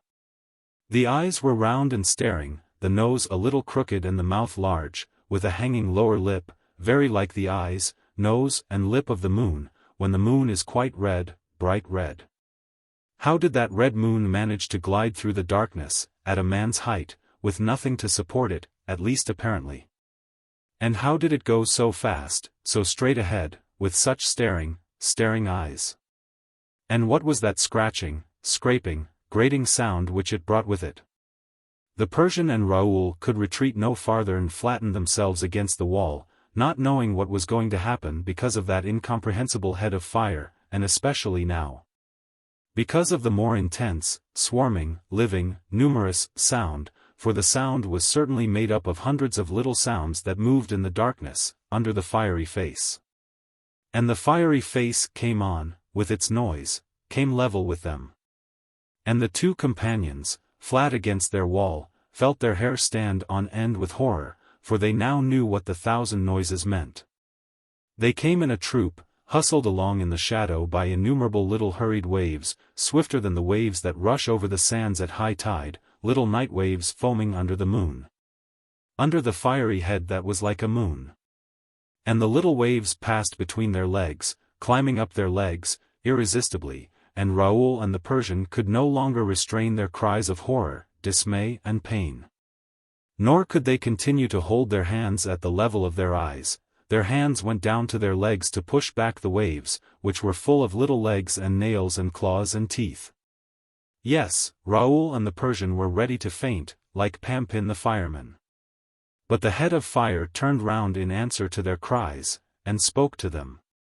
"Don't move. Don't move. Whatever you do, don't come after me. I am the rat-catcher. Let me pass, with my rats."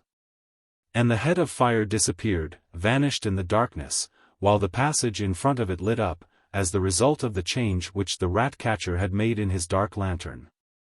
Before, so as not to scare the rats in front of him, he had turned his dark lantern on himself, lighting up his own head. Now, to hasten their flight, he lit the dark space in front of him.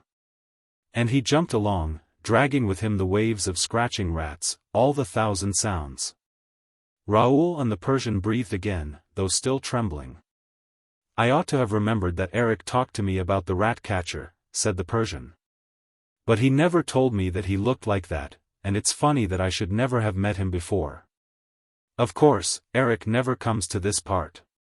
"Are we very far from the lake, sir?" asked Raoul. "When shall we get there?"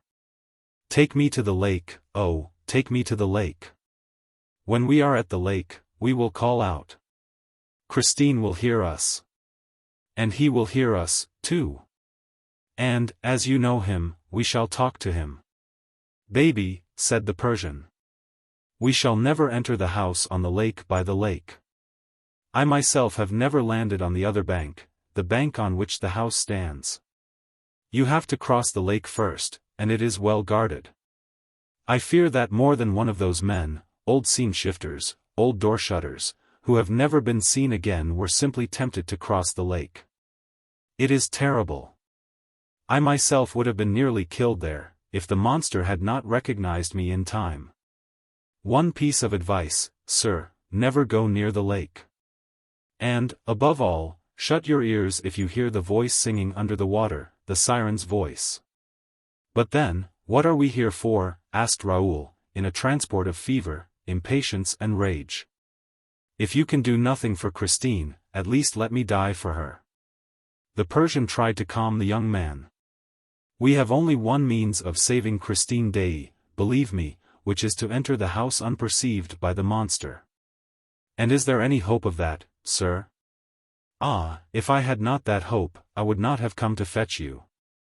"And how can one enter the house on the lake without crossing the lake?" "From the third cellar, from which we were so unluckily driven away. We will go back there now."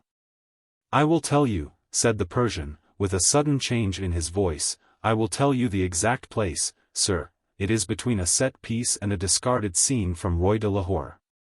Exactly at the spot where Joseph Buquet died. Come, sir, take courage and follow me. And hold your hand at the level of your eyes." "But where are we?" The Persian lit his lamp again and flung its rays down two enormous corridors that crossed each other at right angles. "We must be," he said, in the part used more particularly for the waterworks. I see no fire coming from the furnaces. He went in front of Raoul, seeking his road, stopping abruptly when he was afraid of meeting some watermen. Then they had to protect themselves against the glow of a sort of underground forge, which the men were extinguishing, and at which Raoul recognized the demons whom Christine had seen at the time of her first captivity. In this way, they gradually arrived beneath the huge cellars below the stage. They must at this time have been at the very bottom of the tub and at an extremely great depth. When we remember that the earth was dug out at 50 feet below the water that lay under the whole of that part of Paris. 6. The Persian touched a partition wall and said, "If I am not mistaken, this is a wall that might easily belong to the house on the lake."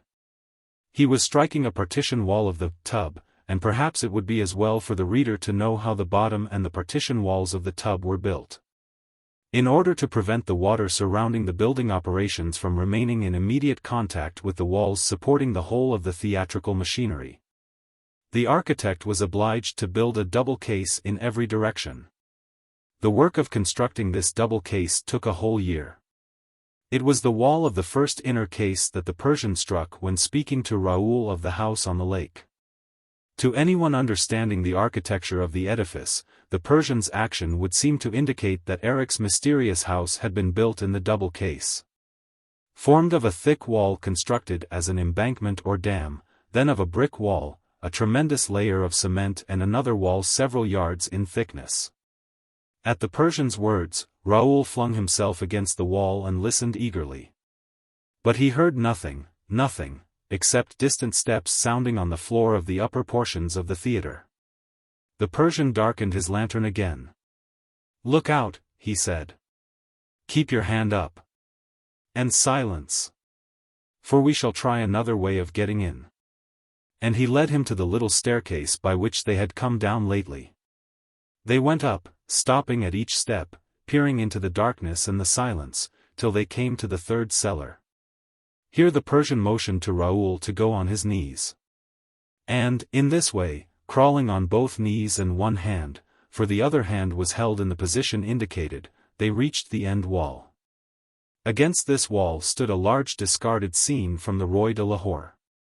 Close to this scene was a set piece. Between the scene and the set piece there was just room for a body which one day was found hanging there. The body of Joseph Buquet. The Persian, still kneeling, stopped and listened. For a moment, he seemed to hesitate and looked at Raoul, then he turned his eyes upward, toward the second cellar, which sent down the faint glimmer of a lantern, through a cranny between two boards. This glimmer seemed to trouble the Persian. At last, he tossed his head and made up his mind to act. He slipped between the set piece and the scene from the Roi de Lahore, with Raoul close upon his heels.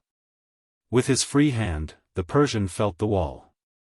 Raoul saw him bear heavily upon the wall, just as he had pressed against the wall in Christine's dressing room. Then a stone gave way, leaving a hole in the wall. This time, the Persian took his pistol from his pocket and made a sign to Raoul to do as he did. He cocked the pistol. And, resolutely, still on his knees, he wiggled through the hole in the wall.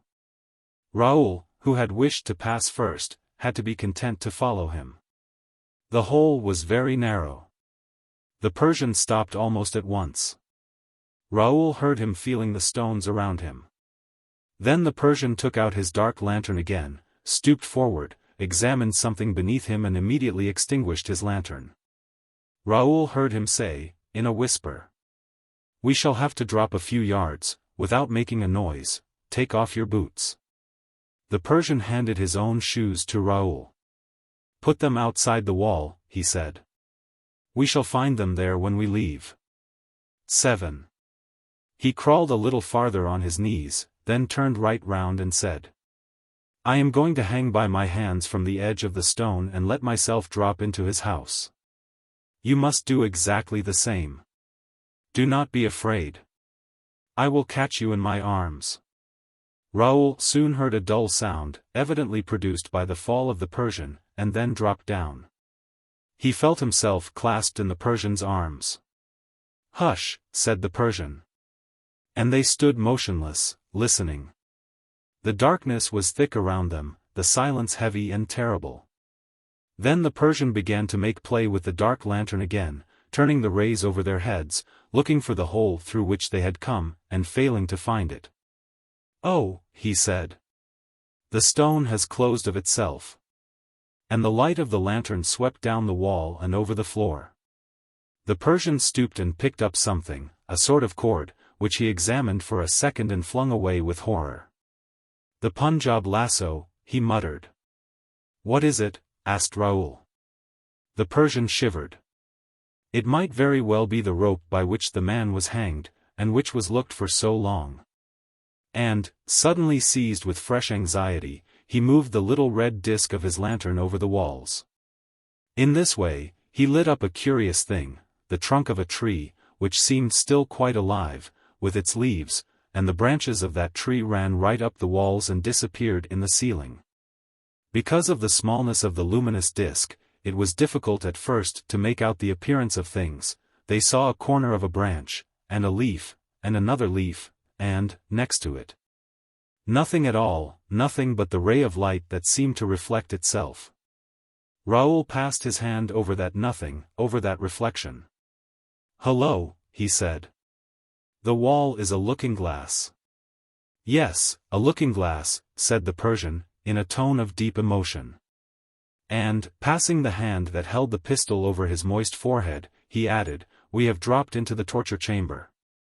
What the Persian knew of this torture chamber and what there befell him and his companion shall be told in his own words, as set down in a manuscript which he left behind him, and which I copy verbatim.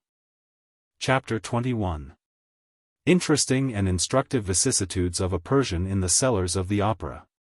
The Persian's narrative. It was the first time that I entered the house on the lake.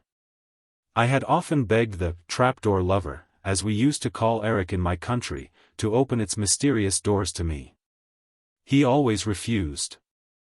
I made very many attempts, but in vain, to obtain admittance. Watch him as I might, after I first learned that he had taken up his permanent abode at the opera, the darkness was always too thick to enable me to see how he worked the door in the wall on the lake. One day, when I thought myself alone, I stepped into the boat and rowed toward that part of the wall through which I had seen Eric disappear. It was then that I came into contact with the siren who guarded the approach and whose charm was very nearly fatal to me. I had no sooner put off from the bank than the silence amid which I floated on the water was disturbed by a sort of whispered singing that hovered all around me. It was half breath, half music. It rose softly from the waters of the lake, and I was surrounded by it through I knew not what artifice. It followed me, moved with me and was so soft that it did not alarm me. On the contrary, in my longing to approach the source of that sweet and enticing harmony, I leaned out of my little boat over the water. For there was no doubt in my mind that the singing came from the water itself. By this time, I was alone in the boat in the middle of the lake. The voice, for it was now distinctly a voice, was beside me, on the water. I leaned over, leaned still farther. The lake was perfectly calm, and a moonbeam that passed through the air hole in the Rue Scribe showed me absolutely nothing on its surface, which was smooth and black as ink. I shook my ears to get rid of a possible humming, but I soon had to accept the fact that there was no humming in the ears so harmonious as the singing whisper that followed and now attracted me. Had I been inclined to superstition, I should have certainly thought that I had to do with some siren whose business it was to confound the traveler who should venture on the waters of the house on the lake. Fortunately, I come from a country where we are too fond of fantastic things not to know them through and through, and I had no doubt but that I was face to face with some new invention of Eric's. But this invention was so perfect that, as I leaned out of the boat, I was impelled less by a desire to discover its trick than to enjoy its charm. And I leaned out until I almost overturned the boat. Suddenly, two monstrous arms issued from the bosom of the waters and seized me by the neck, dragging me down to the depths with irresistible force. I should certainly have been lost, if I had not had time to give a cry by which Eric knew me. For it was he. And, instead of drowning me, as was certainly his first intention, he swam with me and laid me gently on the bank. "How imprudent you are," he said, as he stood before me, dripping with water. "Why try to enter my house? I never invited you. I don't want you there, nor anybody. Did you save my life only to make it unbearable to me? However great the service you rendered him, Eric may end by forgetting it, and you know that nothing can restrain Eric, not even Eric himself." He spoke, but I had now no other wish than to know what I already called the trick of the siren. He satisfied my curiosity, for Eric, who is a real monster, I have seen him at work in Persia, alas, is also, in certain respects, a regular child, vain and self-conceited. And there is nothing he loves so much, after astonishing people, as to prove all the really miraculous ingenuity of his mind. He laughed and showed me a long reed. "It's the silliest trick you ever saw," he said, "but it's very useful for breathing and singing in the water. I learned it from the Tonkin pirates, who are able to remain hidden for hours in the beds of the rivers." VIII. I spoke to him severely. "It's a trick that nearly killed me," I said. "And it may have been fatal to others. You know what you promised me, Eric? No more murders." "Have I really committed murders?" he asked, putting on his most amiable air. "Wretched man!" I cried. "Have you forgotten the rosy hours of Mazenderan?" "Yes," he replied, in a sadder tone, "I prefer to forget them. I used to make the little Sultana laugh, though." "All that belongs to the past," I declared, "but there is the present, and you are responsible to me for the present, because, if I had wished, there would have been none at all for you. Remember that, Eric, I saved your life." And I took advantage of the turn of conversation to speak to him of something that had long been on my mind. "Eric," I asked, "Eric, swear that." "What?" he retorted. "You know I never keep my oaths. Oaths are made to catch gulls with. Tell me, you can tell me, at any rate." "Well? Well, the chandelier, Eric?" "What about the chandelier?" "You know what I mean." "Oh," he sniggered, "I don't mind telling you about the chandelier. It wasn't I. The chandelier was very old and worn." When Eric laughed, he was more terrible than ever. He jumped into the boat, chuckling so horribly that I could not help trembling. "Very old and worn, my dear Daroga. 9 very old and worn, the chandelier. It fell of itself. It came down with a smash. And now, Daroga, take my advice and go and dry yourself, or you'll catch a cold in the head. And never get into my boat again. And, whatever you do, don't try to enter my house, I'm not always there, Daroga. And I should be sorry to have to dedicate my requiem mass to you." So saying, swinging to and fro, like a monkey, and still chuckling, he pushed off and soon disappeared in the darkness of the lake. From that day, I gave up all thought of penetrating into his house by the lake. That entrance was obviously too well guarded, especially since he had learned that I knew about it. But I felt that there must be another entrance, for I had often seen Eric disappear in the 3rd cellar, when I was watching him, though I could not imagine how. Ever since I had discovered Eric installed in the opera, I lived in a perpetual terror of his horrible fancies, not in so far as I was concerned, but I dreaded everything for others. 10 And whenever some accident, some fatal event happened, I always thought to myself, I should not be surprised if that were Eric, even as others used to say, "It's the ghost." How often have I not heard people utter that phrase with a smile? Poor devils! If they had known that the ghost existed in the flesh, I swear they would not have laughed. Although Eric announced to me very solemnly that he had changed and that he had become the most virtuous of men since he was loved for himself, a sentence that, at first, perplexed me most terribly, I could not help shuddering when I thought of the monster. His horrible, unparalleled and repulsive ugliness put him without the pale of humanity. And it often seemed to me that, for this reason, he no longer believed that he had any duty toward the human race. The way in which he spoke of his love affairs only increased my alarm, for I foresaw the cause of fresh and more hideous tragedies in this event to which he alluded so boastfully. On the other hand, I soon discovered the curious moral traffic established between the monster and Christine Daae. Hiding in the lumber room next to the young prima donna's dressing room, I listened to wonderful musical displays that evidently flung Christine into marvelous ecstasy. But, all the same, I would never have thought that Eric's voice, which was loud as thunder or soft as angels' voices, at will, could have made her forget his ugliness. I understood all when I learned that Christine had not yet seen him. I had occasion to go to the dressing room and, remembering the lessons he had once given me, I had no difficulty in discovering the trick that made the wall with the mirror swing round, and I ascertained the means, of hollow bricks and so on, by which he made his voice carry to Christine as though she heard it close beside her. In this way also I discovered the road that led to the well and the dungeon, the communist's dungeon, and also the trapdoor that enabled Eric to go straight to the cellars below the stage. A few days later, what was not my amazement to learn by my own eyes and ears that Eric and Christine Daae saw each other and to catch the monster stooping over the little well in the communist's road and sprinkling the forehead of Christine Daae, who had fainted. A white horse, the horse out of the Profeta, which had disappeared from the stables under the opera, was standing quietly beside them. I showed myself. It was terrible. I saw sparks fly from those yellow eyes and, before I had time to say a word, I received a blow on the head that stunned me. When I came to myself, Eric, Christine and the white horse had disappeared. I felt sure that the poor girl was a prisoner in the house on the lake.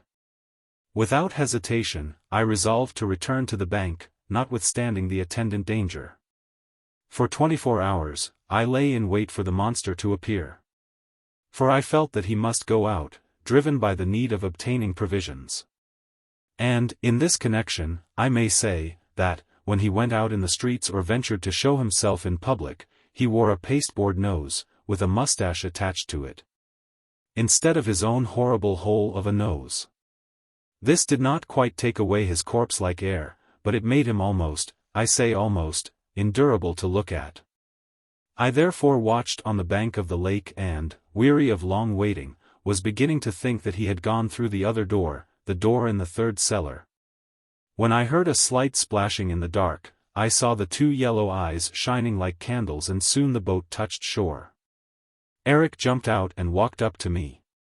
"You've been here for 24 hours, he said, "and you're annoying me. I tell you, all this will end very badly. And you will have brought it upon yourself. For I have been extraordinarily patient with you.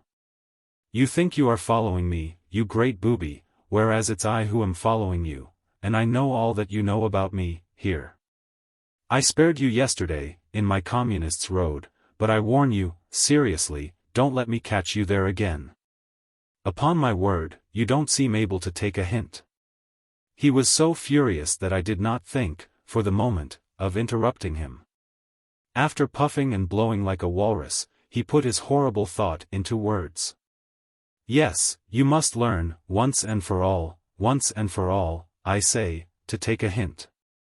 I tell you that, with your recklessness, for you have already been twice arrested by the shade in the felt hat, who did not know what you were doing in the cellars and took you to the managers, who looked upon you as an eccentric Persian interested in stage mechanism and life behind the scenes. I know all about it, I was there, in the office.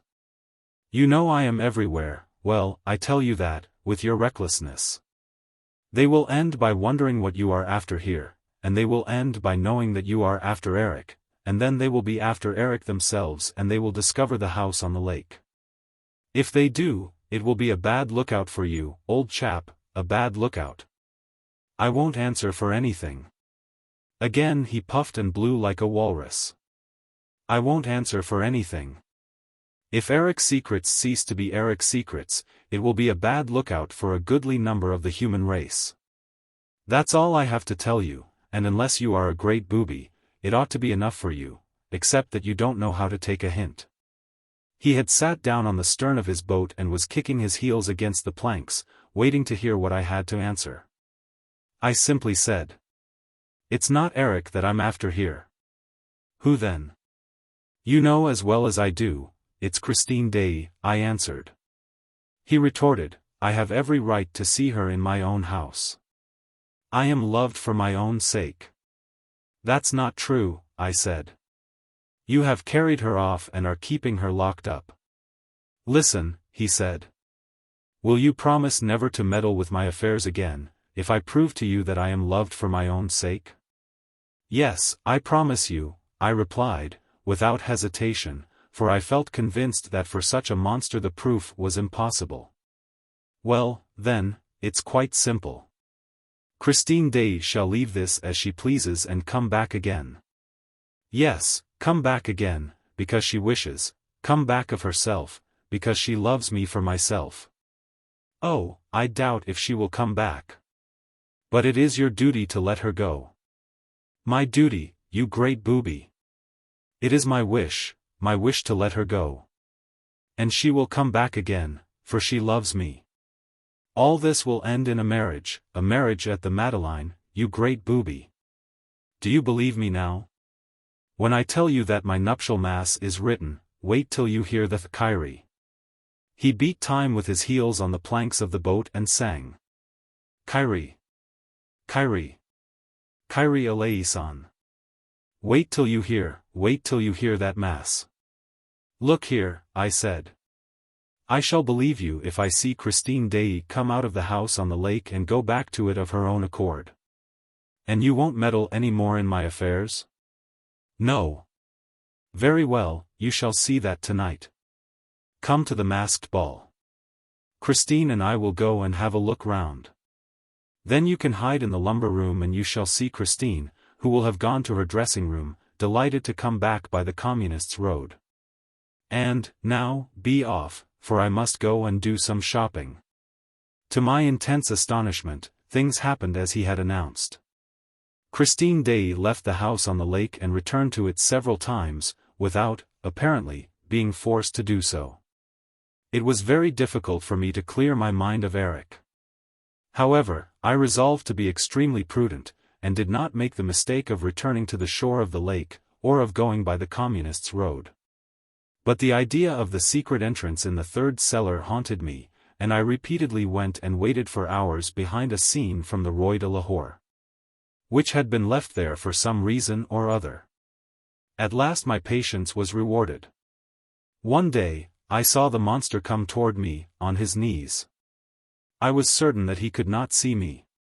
He passed between the scene behind which I stood and a set piece, went to the wall and pressed on a spring that moved a stone and afforded him an ingress. He passed through this, and the stone closed behind him. I waited for at least 30 minutes and then pressed the spring in my turn. Everything happened as with Eric. But I was careful not to go through the hole myself, for I knew that Eric was inside. On the other hand, the idea that I might be caught by Eric suddenly made me think of the death of Joseph Buquet.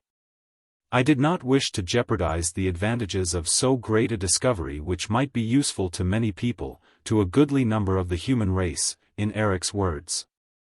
And I left the cellars of the opera after carefully replacing the stone.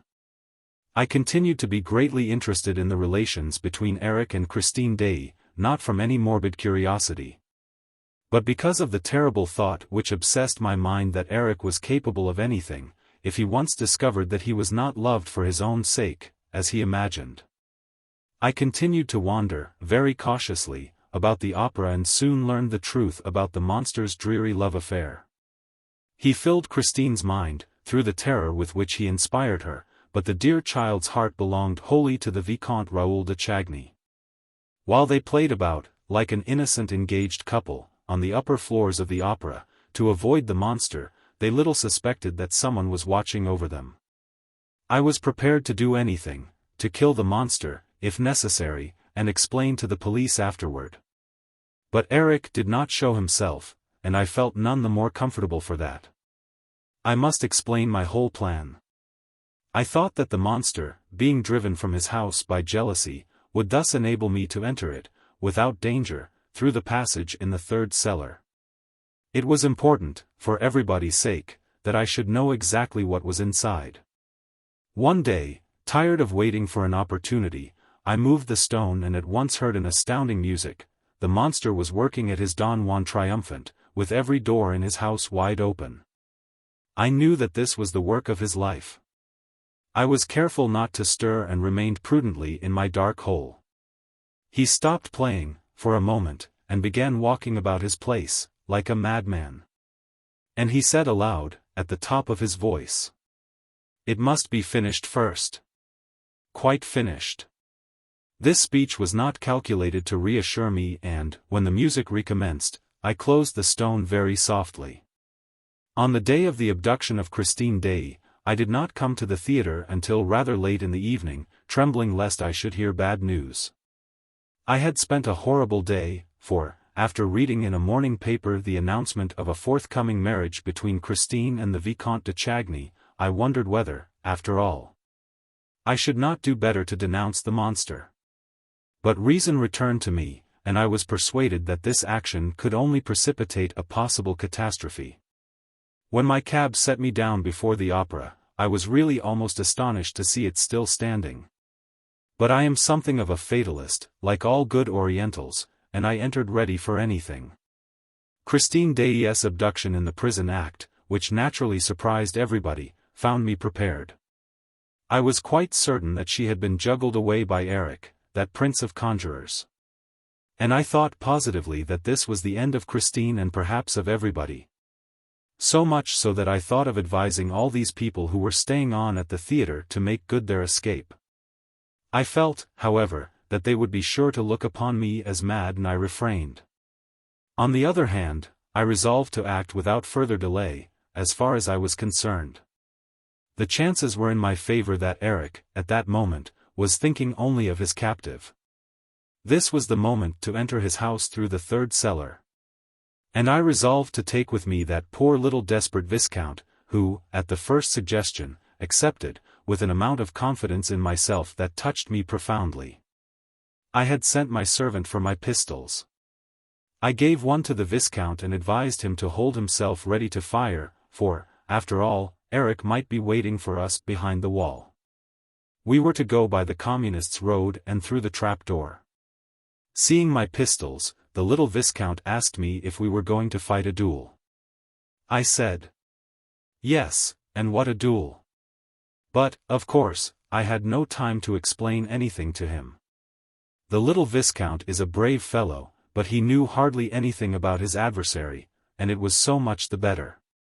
My great fear was that he was already somewhere near us, preparing the Punjab lasso. No one knows better than he how to throw the Punjab lasso, for he is the king of stranglers even as he is the prince of conjurers. When he had finished making the little Sultana laugh, at the time of the rosy hours of Mazenderan, she herself used to ask him to amuse her by giving her a thrill. It was then that he introduced the sport of the Punjab lasso. He had lived in India and acquired an incredible skill in the art of strangulation. He would make them lock him into a courtyard to which they brought a warrior, usually, a man condemned to death, armed with a long pike and broadsword. Eric had only his lasso. And it was always just when the warrior thought that he was going to fell Eric with a tremendous blow that we heard the lasso whistle through the air. With a turn of the wrist, Eric tightened the noose round his adversary's neck and, in this fashion, dragged him before the little Sultana and her women, who sat looking from a window and applauding. The little Sultana herself learned to wield the Punjab lasso and killed several of her women and even of the friends who visited her. But I prefer to drop this terrible subject of the rosy hours of Mazenderan. I have mentioned it only to explain why, on arriving with the Vicomte de Chagny in the cellars of the opera, I was bound to protect my companion against the ever-threatening danger of death by strangling. My pistols could serve no purpose, for Eric was not likely to show himself, but Eric could always strangle us. I had no time to explain all this to the Viscount. Besides, there was nothing to be gained by complicating the position. I simply told M. de Chagny to keep his hand at the level of his eyes, with the arm bent, as though waiting for the command to fire. With his victim in this attitude, it is impossible even for the most expert strangler to throw the lasso with advantage. It catches you not only round the neck, but also round the arm or hand. This enables you easily to unloose the lasso, which then becomes harmless. After avoiding the commissary of police, a number of door shutters and the fireman, after meeting the rat-catcher and passing the man in the felt hat unperceived, the Viscount and I arrived without obstacle in the third cellar, between the set-piece and the scene from the Roi de Lahore. I worked the stone, and we jumped into the house which Eric had built himself in the double case of the foundation walls of the opera. And this was the easiest thing in the world for him to do, because Eric was one of the chief contractors under Philippe Garnier, the architect of the opera, and continued to work by himself when the works were officially suspended, during the war, the siege of Paris and the Commune.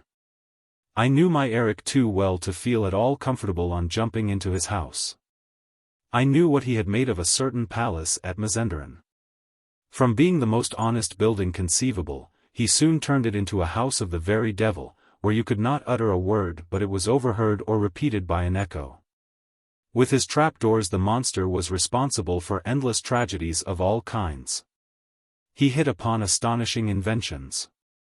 Of these, the most curious, horrible and dangerous was the so-called torture chamber. Except in special cases, when the little sultana amused herself by inflicting suffering upon some unoffending citizen, no one was let into it but wretches condemned to death. And, even then, when these had had enough, they were always at liberty to put an end to themselves with a Punjab lasso or bowstring, left for their use at the foot of an iron tree.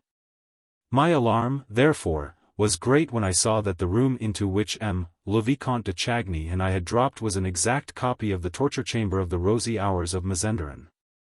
At our feet, I found the Punjab lasso which I had been dreading all the evening. I was convinced that this rope had already done duty for Joseph Buquet, who, like myself, must have caught Eric one evening working the stone in the third cellar. He probably tried it in his turn, fell into the torture chamber and only left it hanged. I can well imagine Eric dragging the body, in order to get rid of it, to the scene from the Roi de Lahore, and hanging it there as an example. Or to increase the superstitious terror that was to help him in guarding the approaches to his lair. Then, upon reflection, Eric went back to fetch the Punjab lasso, which is very curiously made out of catgut, and which might have set an examining magistrate thinking. This explains the disappearance of the rope.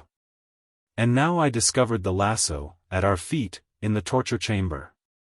I am no coward, but a cold sweat covered my forehead as I moved the little red disc of my lantern over the walls. De Chagny noticed it and asked, "What is the matter, sir?" I made him a violent sign to be silent. Chapter 22. In the torture chamber. The Persian's narrative continued. We were in the middle of a little six-cornered room, the sides of which were covered with mirrors from top to bottom. In the corners, we could clearly see the joins, in the glasses, the segments intended to turn on their gear. Yes, I recognized them, and I recognized the iron tree in the corner, at the bottom of one of those segments, the iron tree, with its iron branch, for the hanged men. I seized my companion's arm. The Vicomte de Chagny was all a quiver, eager to shout to his betrothed that he was bringing her help. I feared that he would not be able to contain himself. Suddenly, we heard a noise on our left. It sounded at first like a door opening and shutting in the next room, and then there was a dull moan. I clutched de Chagny's arm more firmly still. And then we distinctly heard these words. "You must make your choice. The wedding mass or the requiem mass." I recognized the voice of the monster. There was another moan, followed by a long silence. I was persuaded by now that the monster was unaware of our presence in his house, for otherwise he would certainly have managed not to let us hear him. He would only have had to close the little invisible window through which the torture lovers looked down into the torture chamber. Besides, I was certain that, if he had known of our presence, the tortures would have begun at once. The important thing was not to let him know.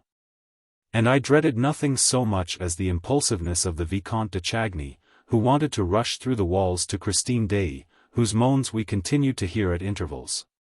The Requiem Mass is not at all gay, Eric's voice resumed, whereas the Wedding Mass, you can take my word for it, is magnificent.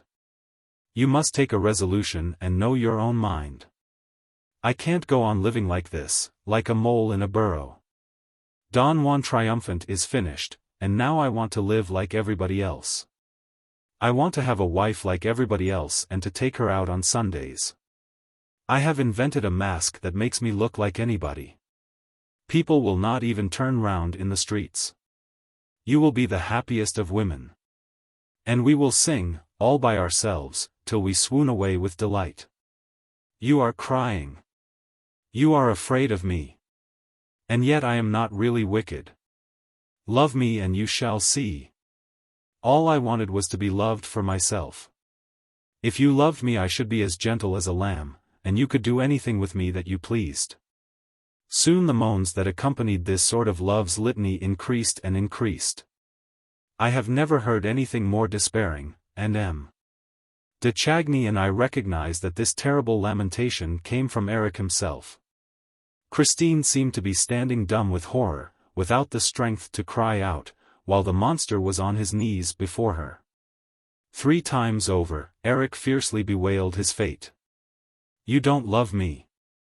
You don't love me. You don't love me. And then, more gently. Why do you cry?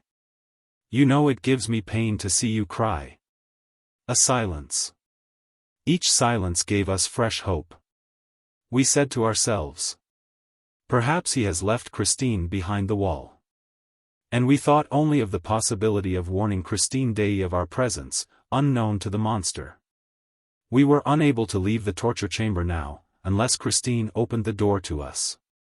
And it was only on this condition that we could hope to help her, for we did not even know where the door might be. Suddenly, the silence in the next room was disturbed by the ringing of an electric bell. There was a bound on the other side of the wall and Eric's voice of thunder. Somebody ringing. Walk in, please. A sinister chuckle. Who has come bothering now? Wait for me here. I am going to tell the siren to open the door. Steps moved away, a door closed. I had no time to think of the fresh horror that was preparing. I forgot that the monster was only going out perhaps to perpetrate a fresh crime. I understood but one thing, Christine was alone behind the wall. The Vicomte de Chagny was already calling to her. Christine! Christine! As we could hear what was said in the next room, there was no reason why my companion should not be heard in his turn. Nevertheless, the Viscount had to repeat his cry time after time. At last, a faint voice reached us. I am dreaming, it said. Christine, Christine, it is I, Raoul. A silence. But answer me, Christine. In heaven's name, if you are alone, answer me. Then Christine's voice whispered Raoul's name. Yes. Yes. It is I.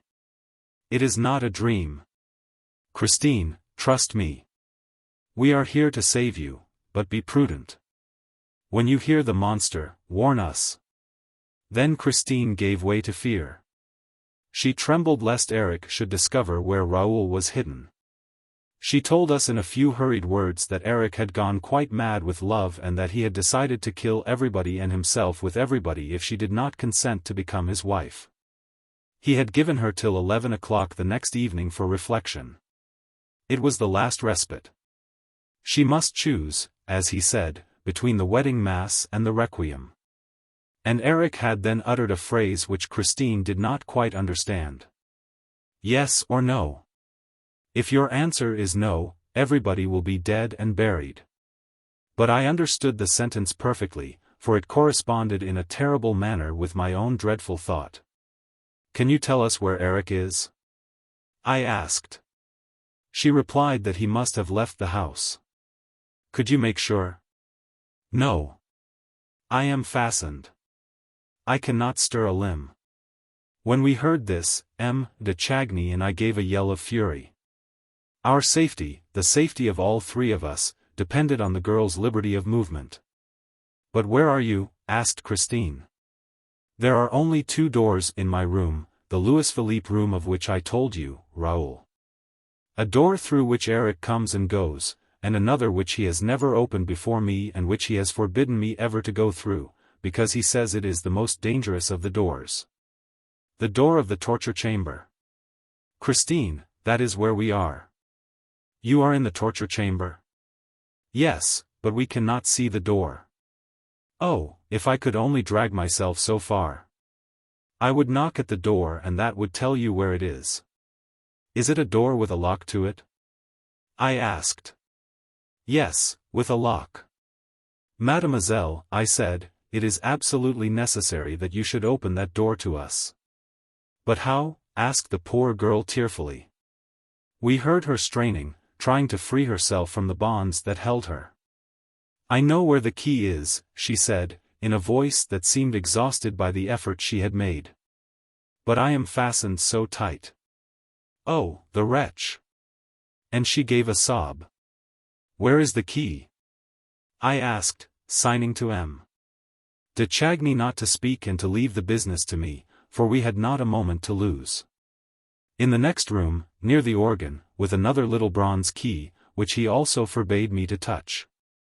They are both in a little leather bag which he calls the bag of life and death.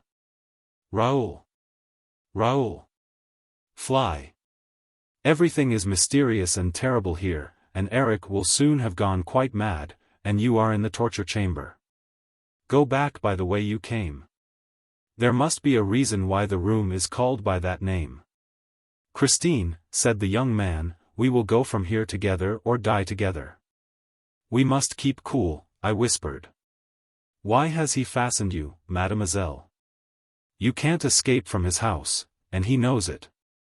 I tried to commit suicide. The monster went out last night, after carrying me here fainting and half chloroformed. He was going to his banker, so he said. When he returned he found me with my face covered with blood. I had tried to kill myself by striking my forehead against the walls. Christine, groaned Raoul, and he began to sob. Then he bound me. I am not allowed to die until 11 o'clock tomorrow evening. Mademoiselle, I declared, the monster bound you, and he shall unbind you. You have only to play the necessary part. Remember that he loves you. Alas, we heard. Am I likely to forget it? Remember it and smile to him, entreat him, tell him that your bonds hurt you. But Christine Daae said. Hush. I hear something in the wall on the lake. It is he. Go away. Go away. Go away. We could not go away, even if we wanted to, I said, as impressively as I could. We cannot leave this. And we are in the torture chamber. Hush, whispered Christine again. Heavy steps sounded slowly behind the wall, then stopped and made the floor creak once more. Next came a tremendous sigh, followed by a cry of horror from Christine, and we heard Eric's voice. I beg your pardon for letting you see a face like this. What a state I am in, am I not? It's the other one's fault. Why did he ring? Do I ask people who pass to tell me the time? He will never ask anybody the time again. It is the siren's fault. Another sigh, deeper, more tremendous still, came from the abysmal depths of a soul. Why did you cry out, Christine? Because I am in pain, Eric. I thought I had frightened you. Eric, unloose my bonds. Am I not your prisoner? You will try to kill yourself again.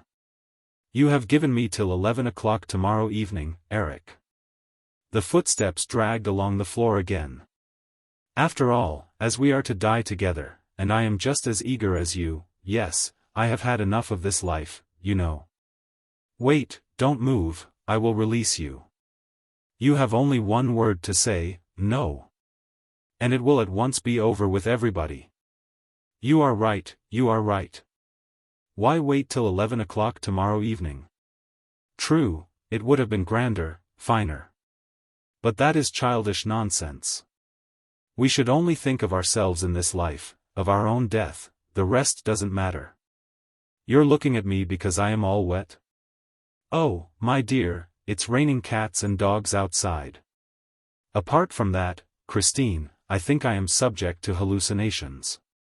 You know, the man who rang at the siren's door just now, go and look if he's ringing at the bottom of the lake well, he was rather like. There, turn round, are you glad? You're free now. Oh, my poor Christine, look at your wrists, tell me, have I hurt them? That alone deserves death. Talking of death, I must sing his requiem. Hearing these terrible remarks, I received an awful presentiment. I too had once rung at the monster's door, and, without knowing it, must have set some warning current in motion. And I remembered the two arms that had emerged from the inky waters. What poor wretch had strayed to that shore this time? Who was the other one, the one whose requiem we now heard sung? Eric sang like the god of thunder, sang a dies irae that enveloped us as in a storm. The elements seemed to rage around us. Suddenly, the organ and the voice ceased so suddenly that M. de Chagny sprang back, on the other side of the wall, with emotion. And the voice, changed and transformed, distinctly grated out these metallic syllables. What have you done with my bag? Chapter 23. The tortures begin. The Persian's narrative continued. The voice repeated angrily, what have you done with my bag? So it was to take my bag that you asked me to release you. We heard hurried steps, Christine running back to the Louis Philippe room, as though to seek shelter on the other side of our wall. What are you running away for? Asked the furious voice, which had followed her. Give me back my bag, will you? Don't you know that it is the bag of life and death? Listen to me, Eric, sighed the girl. As it is settled that we are to live together, what difference can it make to you? You know there are only 2 keys in it, said the monster. What do you want to do? I want to look at this room which I have never seen and which you have always kept from me. It's woman's curiosity, she said, in a tone which she tried to render playful. But the trick was too childish for Eric to be taken in by it.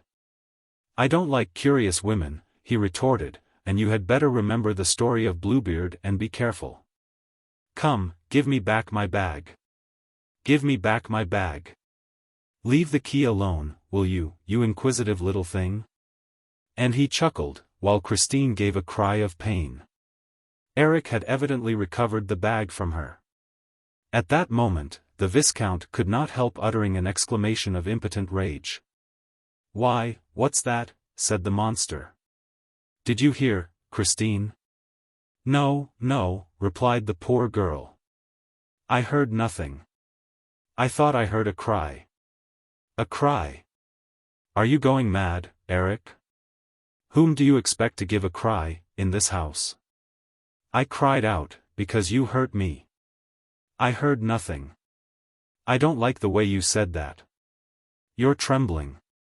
You're quite excited. You're lying. That was a cry, there was a cry. There is someone in the torture chamber. Ah, I understand now. There is no one there, Eric. I understand. No one.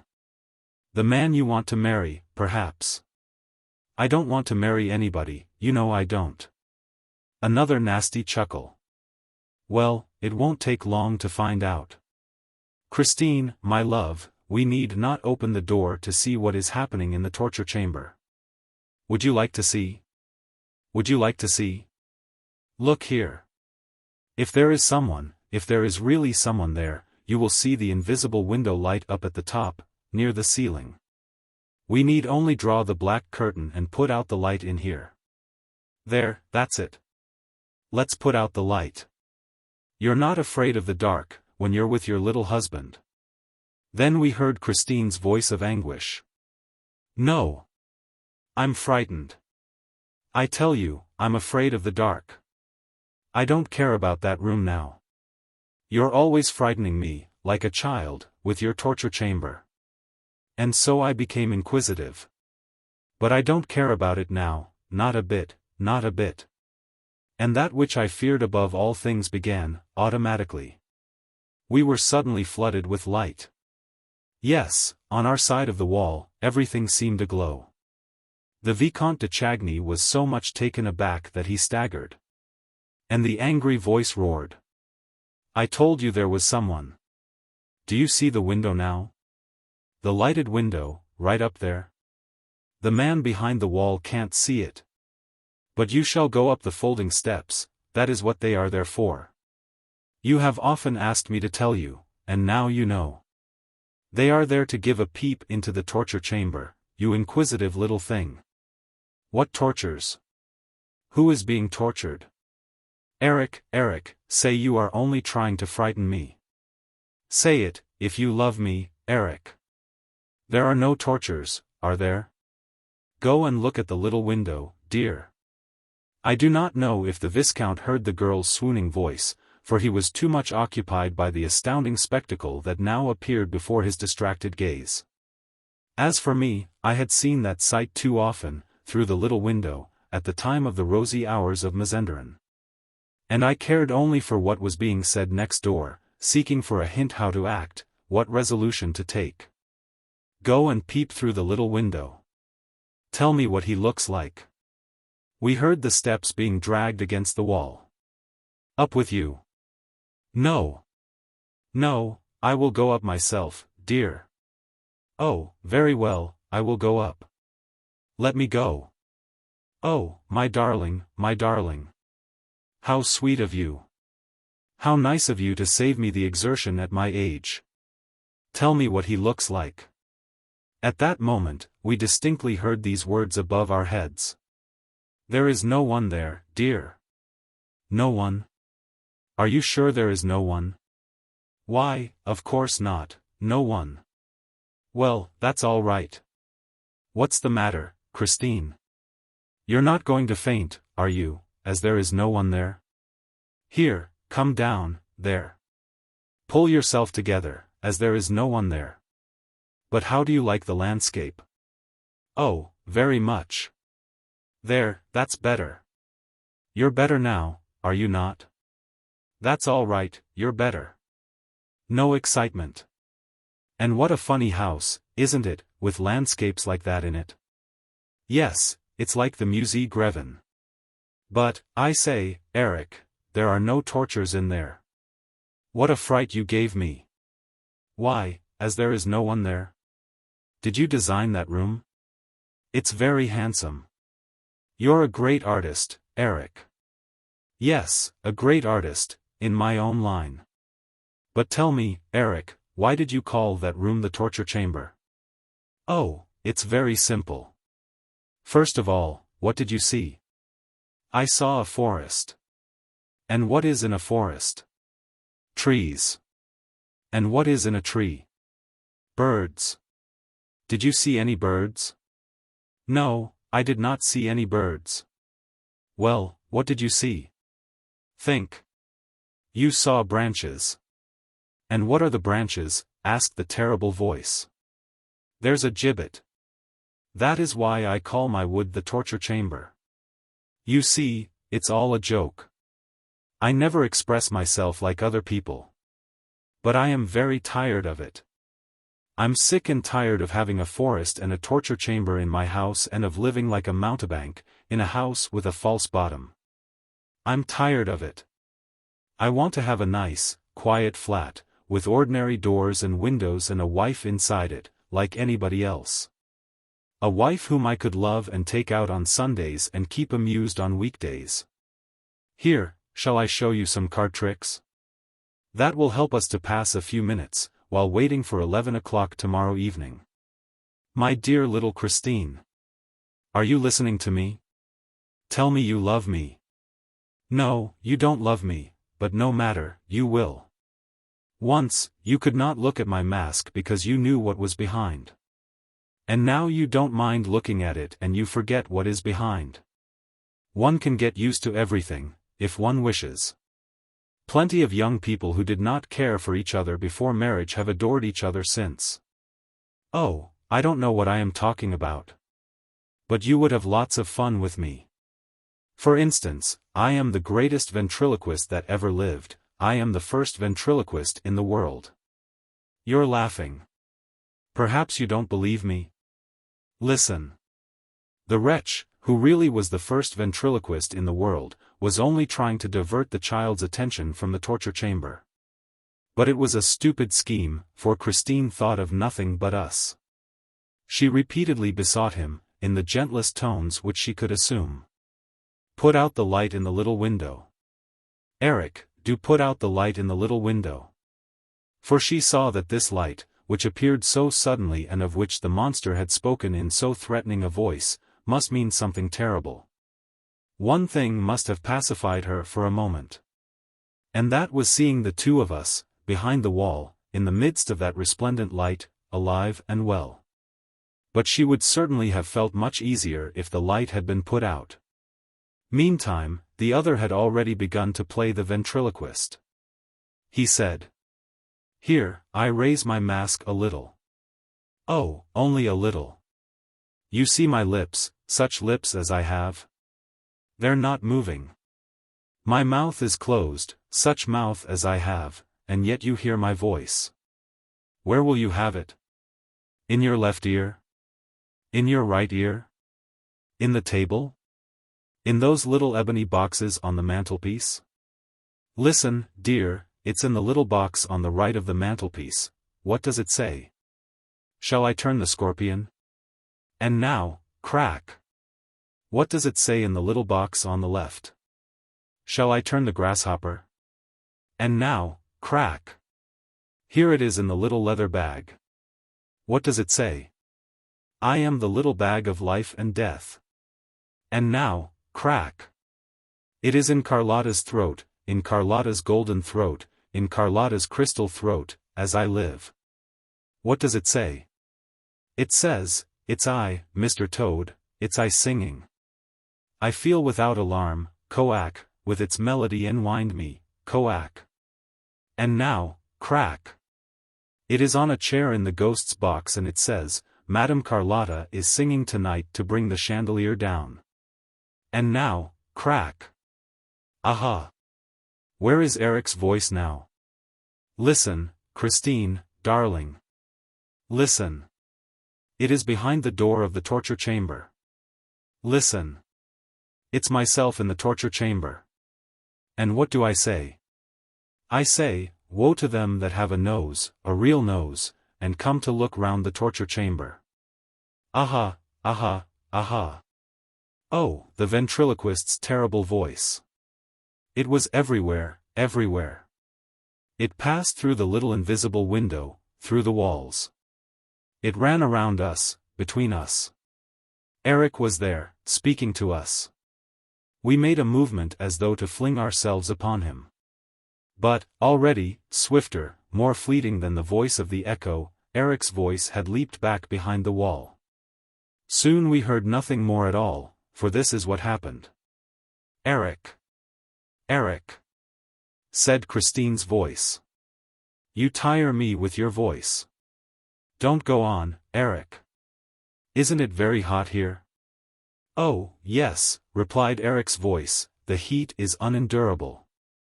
But what does this mean? The wall is really getting quite hot.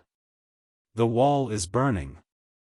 I'll tell you, Christine, dear, it is because of the forest next door.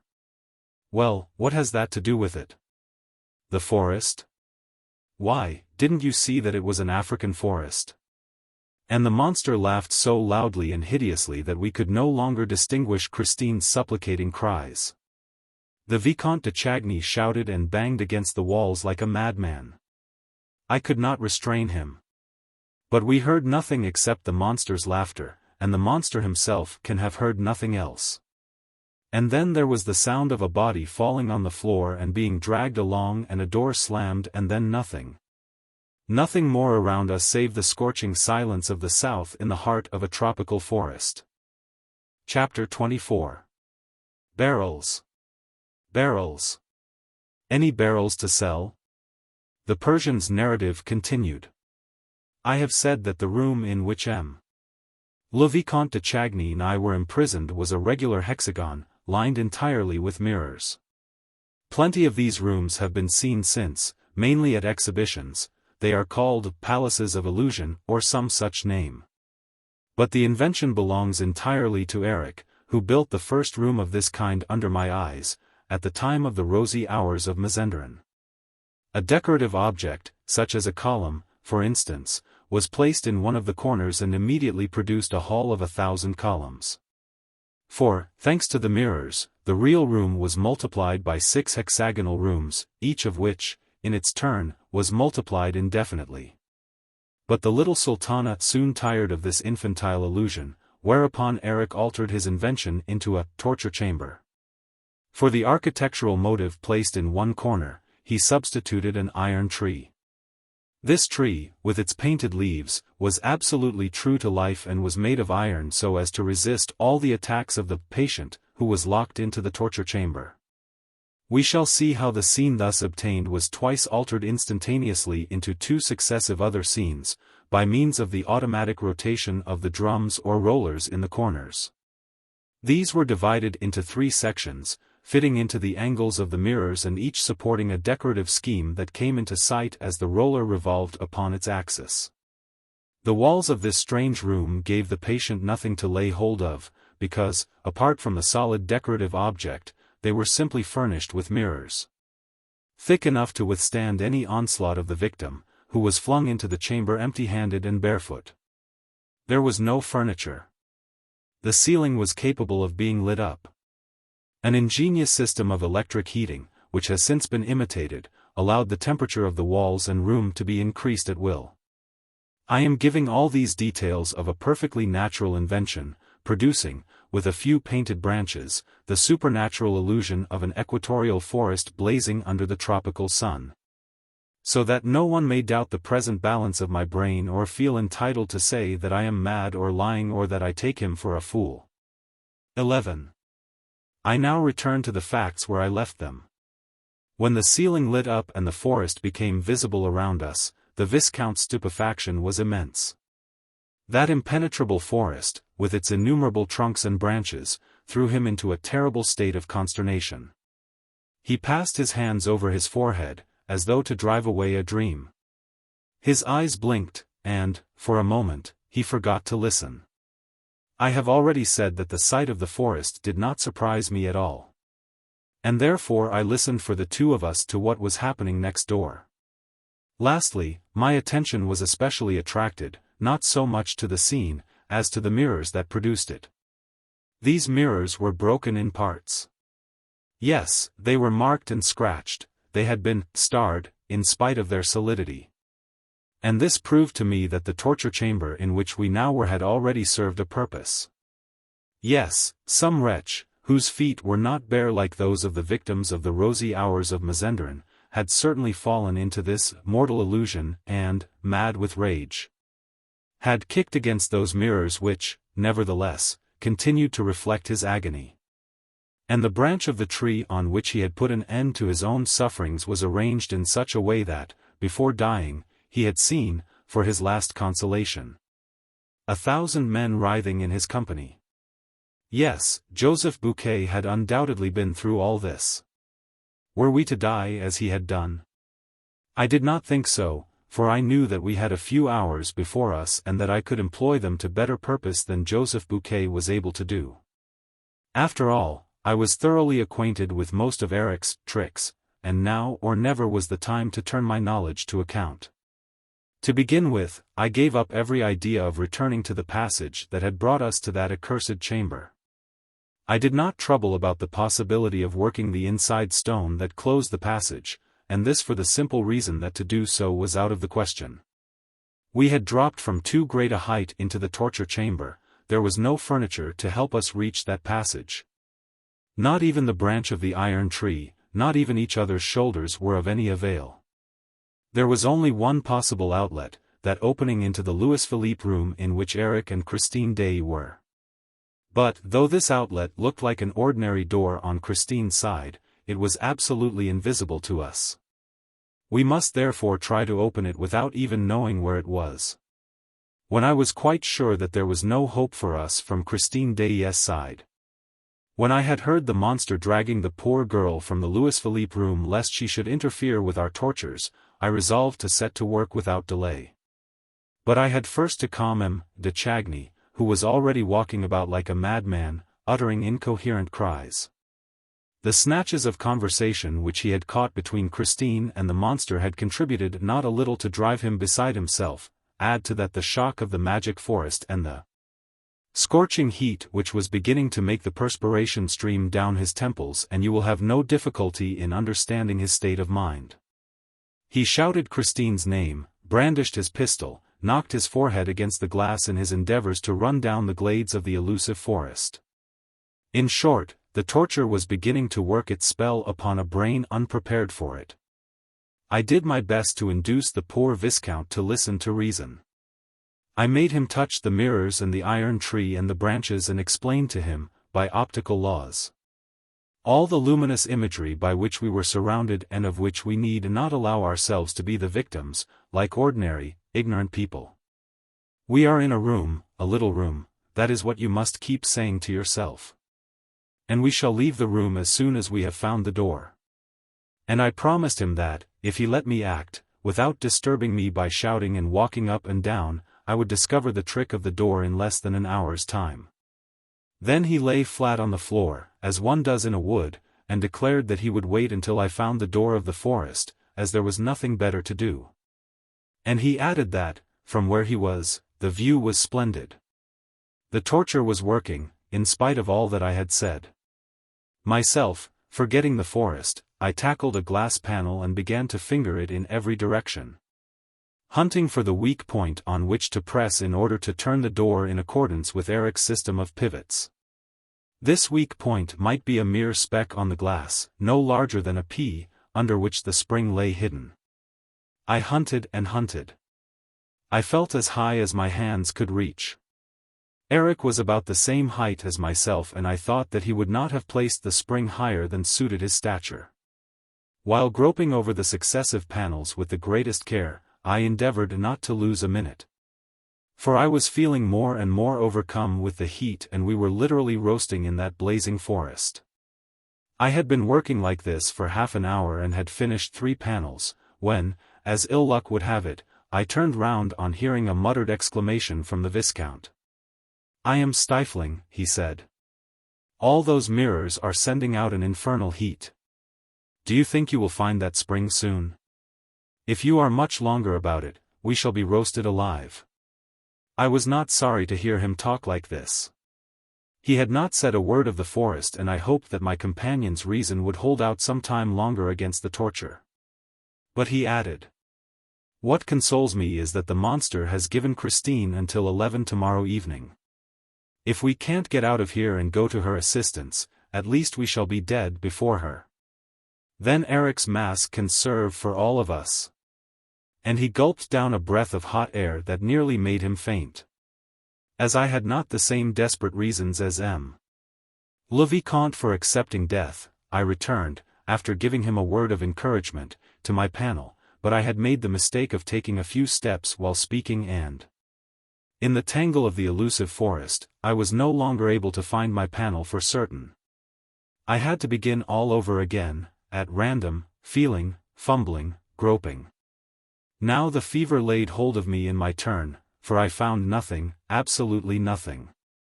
In the next room, all was silence.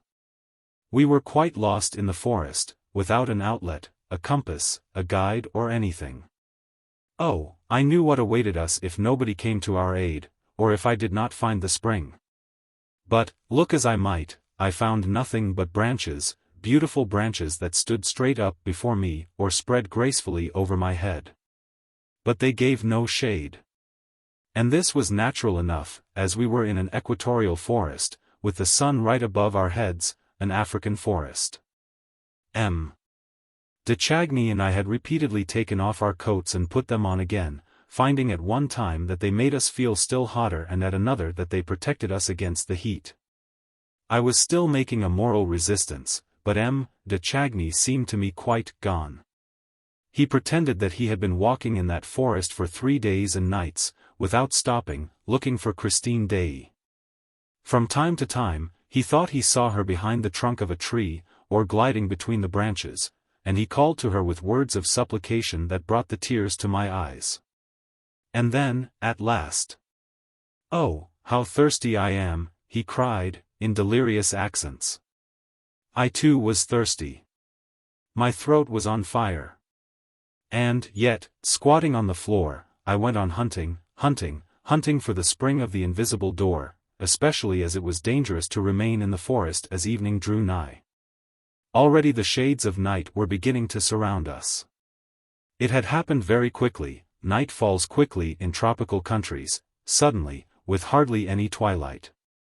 Now night, in the forests of the equator, is always dangerous, particularly when, like ourselves, one has not the materials for a fire to keep off the beasts of prey. I did indeed try for a moment to break off the branches, which I would have lit with my dark lantern, but I knocked myself also against the mirrors and remembered, in time, that we had only images of branches to do with. The heat did not go with the daylight, on the contrary, it was now still hotter under the blue rays of the moon. I urged the Viscount to hold our weapons ready to fire and not to stray from camp, while I went on looking for my spring. Suddenly, we heard a lion roaring a few yards away. "Oh," whispered the Viscount, "he is quite close. Don't you see him? There, through the trees, in that thicket. If he roars again, I will fire." And the roaring began again, louder than before. And the Viscount fired, but I do not think that he hit the lion, only, he smashed a mirror, as I perceived the next morning, at daybreak. We must have covered a good distance during the night, for we suddenly found ourselves on the edge of the desert, an immense desert of sand, stones and rocks. It was really not worth while leaving the forest to come upon the desert. Tired out, I flung myself down beside the Viscount, for I had had enough of looking for springs which I could not find. I was quite surprised, and I said so to the Viscount, that we had encountered no other dangerous animals during the night. Usually, after the lion came the leopard and sometimes the buzz of the tsetse fly. These were easily obtained effects, and I explained to M. de Chagny that Eric imitated the roar of a lion on a long tabar or timbrel, with an ass's skin at one end. Over this skin he tied a string of catgut, which was fastened at the middle to another similar string passing through the whole length of the tabar. Eric had only to rub this string with a glove smeared with resin and, according to the manner in which he rubbed it, he imitated to perfection the voice of the lion or the leopard, or even the buzzing of the tsetse fly. The idea that Eric was probably in the room beside us, working his trick, made me suddenly resolve to enter into a parley with him. For we must obviously give up all thought of taking him by surprise. And by this time he must be quite aware who were the occupants of his torture chamber. I called him, "Eric! Eric!" I shouted as loudly as I could across the desert, but there was no answer to my voice. All around us lay the silence and the bare immensity of that stony desert. What was to become of us in the midst of that awful solitude? We were beginning literally to die of heat, hunger and thirst, of thirst especially. At last, I saw M. de Chagny raise himself on his elbow and point to a spot on the horizon. He had discovered an oasis. Yes, far in the distance was an oasis with limpid water, which reflected the iron trees. Tush, it was the scene of the mirage. I recognized it at once, the worst of the three. No one had been able to fight against it, no one. I did my utmost to keep my head and not to hope for water, because I knew that, if a man hoped for water, the water that reflected the iron tree, and if, after hoping for water, he struck against the mirror, then there was only one thing for him to do, to hang himself on the iron tree. So I cried to M. de Chagny. "It's the mirage. It's the mirage. Don't believe in the water.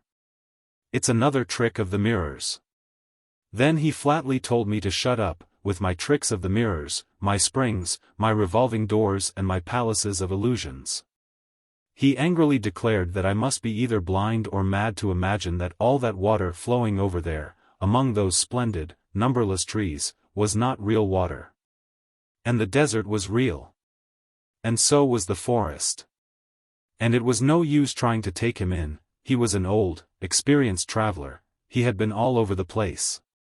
And he dragged himself along, saying, "Water. Water." And his mouth was open, as though he were drinking. And my mouth was open too, as though I were drinking. For we not only saw the water, but we heard it.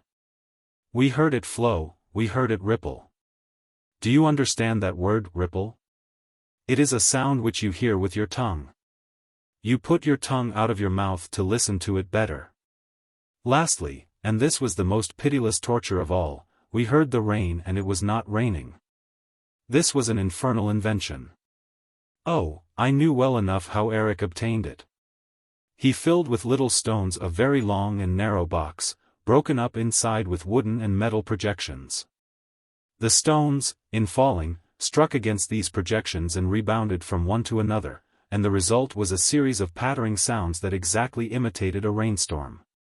Ah, you should have seen us putting out our tongues and dragging ourselves toward the rippling riverbank. Our eyes and ears were full of water, but our tongues were hard and dry as horn. When we reached the mirror, de Chagny licked it, and I also licked the glass. It was burning hot. Then we rolled on the floor with a hoarse cry of despair. De Chagny put the one pistol that was still loaded to his temple, and I stared at the Punjab lasso at the foot of the iron tree. I knew why the iron tree had returned, in this third change of scene. The iron tree was waiting for me. But, as I stared at the Punjab lasso, I saw a thing that made me start so violently that de Chagny delayed his attempt at suicide. I took his arm. And then I caught the pistol from him, and then I dragged myself on my knees toward what I had seen. I had discovered, near the Punjab lasso, in a groove in the floor, a black-headed nail of which I knew the use. At last I had discovered the spring. I felt the nail. I lifted a radiant face to de Chagny. The black-headed nail yielded to my pressure. And then we saw not a door opened in the wall, but a cellar flap released in the floor. Cool air came up to us from the black hole below. We stooped over that square of darkness as though over a limpid well. With our chins in the cool shade, we drank it in. And we bent lower and lower over the trap-door. What could there be in that cellar which opened before us? Water? Water to drink? I thrust my arm into the darkness and came upon a stone and another stone, a staircase, a dark staircase leading into the cellar. The Viscount wanted to fling himself down the hole. But I, fearing a new trick of the monsters, stopped him, turned on my dark lantern and went down first. The staircase was a winding one and led down into pitchy darkness. But oh, how deliciously cool were the darkness and the stairs. The lake could not be far away. We soon reached the bottom. Our eyes were beginning to accustom themselves to the dark, to distinguish shapes around us, circular shapes, on which I turned the light of my lantern. Barrels. We were in Eric's cellar. It was here that he must keep his wine and perhaps his drinking water. I knew that Eric was a great lover of good wine. Ah, there was plenty to drink here. De Chagny patted the round shapes and kept on saying. Barrels. Barrels. What a lot of barrels. Indeed, there was quite a number of them, symmetrically arranged in 2 rows, one on either side of us. They were small barrels and I thought that Eric must have selected them of that size to facilitate their carriage to the house on the lake. We examined them successively, to see if one of them had not a funnel, showing that it had been tapped at some time or another. But all the barrels were hermetically closed. Then, after half lifting one to make sure it was full, we went on our knees and, with the blade of a small knife which I carried, I prepared to stave in the bunghole. At that moment, I seemed to hear, coming from very far, a sort of monotonous chant which I knew well, from often hearing it in the streets of Paris. Barrels. Barrels. Any barrels to sell? My hand desisted from its work. De Chagny had also heard. He said. That's funny. It sounds as if the barrel were singing. The song was renewed, farther away. Barrels. Barrels. Any barrels to sell? Oh, I swear, said the Viscount, that the tune dies away in the barrel. We stood up and went to look behind the barrel. It's inside, said M. de Chagny, it's inside. But we heard nothing there and were driven to accuse the bad condition of our senses. And we returned to the bunghole. M. de Chagny put his 2 hands together underneath it and, with a last effort, I burst the bung. What's this? Cried the Viscount. This isn't water. The Viscount put his 2 full hands close to my lantern. I stooped to look, and at once threw away the lantern with such violence that it broke and went out, leaving us in utter darkness. What I had seen in M. de Chagny's hands was gunpowder. Chapter 25. The Scorpion or the Grasshopper, which? The Persian's narrative concluded. The discovery flung us into a state of alarm that made us forget all our past and present sufferings. We now knew all that the monster meant to convey when he said to Christine Daae, "Yes or no? If your answer is no, everybody will be dead and buried." Yes, buried under the ruins of the Paris Grand Opera. The monster had given her until 11 o'clock in the evening. He had chosen his time well. There would be many people, many members of the human race, up there, in the resplendent theater. What finer retinue could be expected for his funeral? He would go down to the tomb escorted by the whitest shoulders in the world, decked with the richest jewels. 11 o'clock tomorrow evening. We were all to be blown up in the middle of the performance, if Christine Daae said no. 11 o'clock tomorrow evening. And what else could Christine say but no? Would she not prefer to espouse death itself rather than that living corpse? She did not know that on her acceptance or refusal depended the awful fate of many members of the human race. 11 o'clock tomorrow evening. And we dragged ourselves through the darkness, feeling our way to the stone steps, for the light in the trapdoor overhead that led to the room of mirrors was now extinguished. And we repeated to ourselves, 11 o'clock tomorrow evening. At last, I found the staircase. But, suddenly I drew myself up on the first step, for a terrible thought had come to my mind. What is the time? Ah, what was the time? For, after all, 11 o'clock tomorrow evening might be now, might be this very moment. Who could tell us the time? We seemed to have been imprisoned in that hell for days and days, for years, since the beginning of the world. Perhaps we should be blown up then and there. Ah, a sound. A crack. Did you hear that? There, in the corner, good heavens. Like a sound of machinery. Again. Oh, for a light. Perhaps it's the machinery that is to blow everything up. I tell you, a cracking sound. Are you deaf? M. de Chagny and I began to yell like madmen. Fear spurred us on. We rushed up the treads of the staircase, stumbling as we went, anything to escape the dark, to return to the mortal light of the room of mirrors. We found the trapdoor still open, but it was now as dark in the room of mirrors as in the cellar which we had left. We dragged ourselves along the floor of the torture chamber, the floor that separated us from the powder magazine. What was the time? We shouted, we called, M. de Chagny to Christine, I to Eric. I reminded him that I had saved his life. But no answer, save that of our despair, of our madness. What was the time? We argued, we tried to calculate the time which we had spent there, but we were incapable of reasoning. If only we could see the face of a watch. Mine had stopped, but M. de Chagny's was still going. He told me that he had wound it up before dressing for the opera. We had not a match upon us. And yet we must know. M. de Chagny broke the glass of his watch and felt the 2 hands. He questioned the hands of the watch with his fingertips, going by the position of the ring of the watch. Judging by the space between the hands, he thought it might be just 11 o'clock.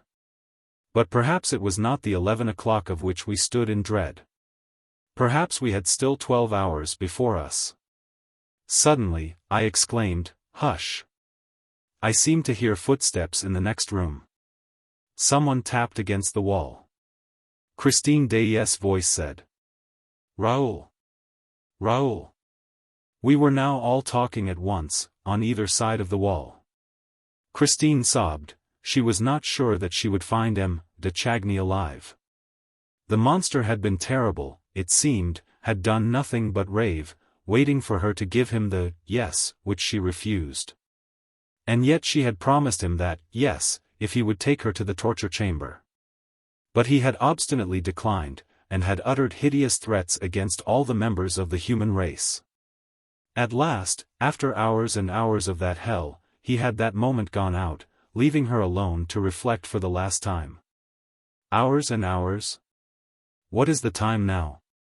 What is the time, Christine? It is 11 o'clock.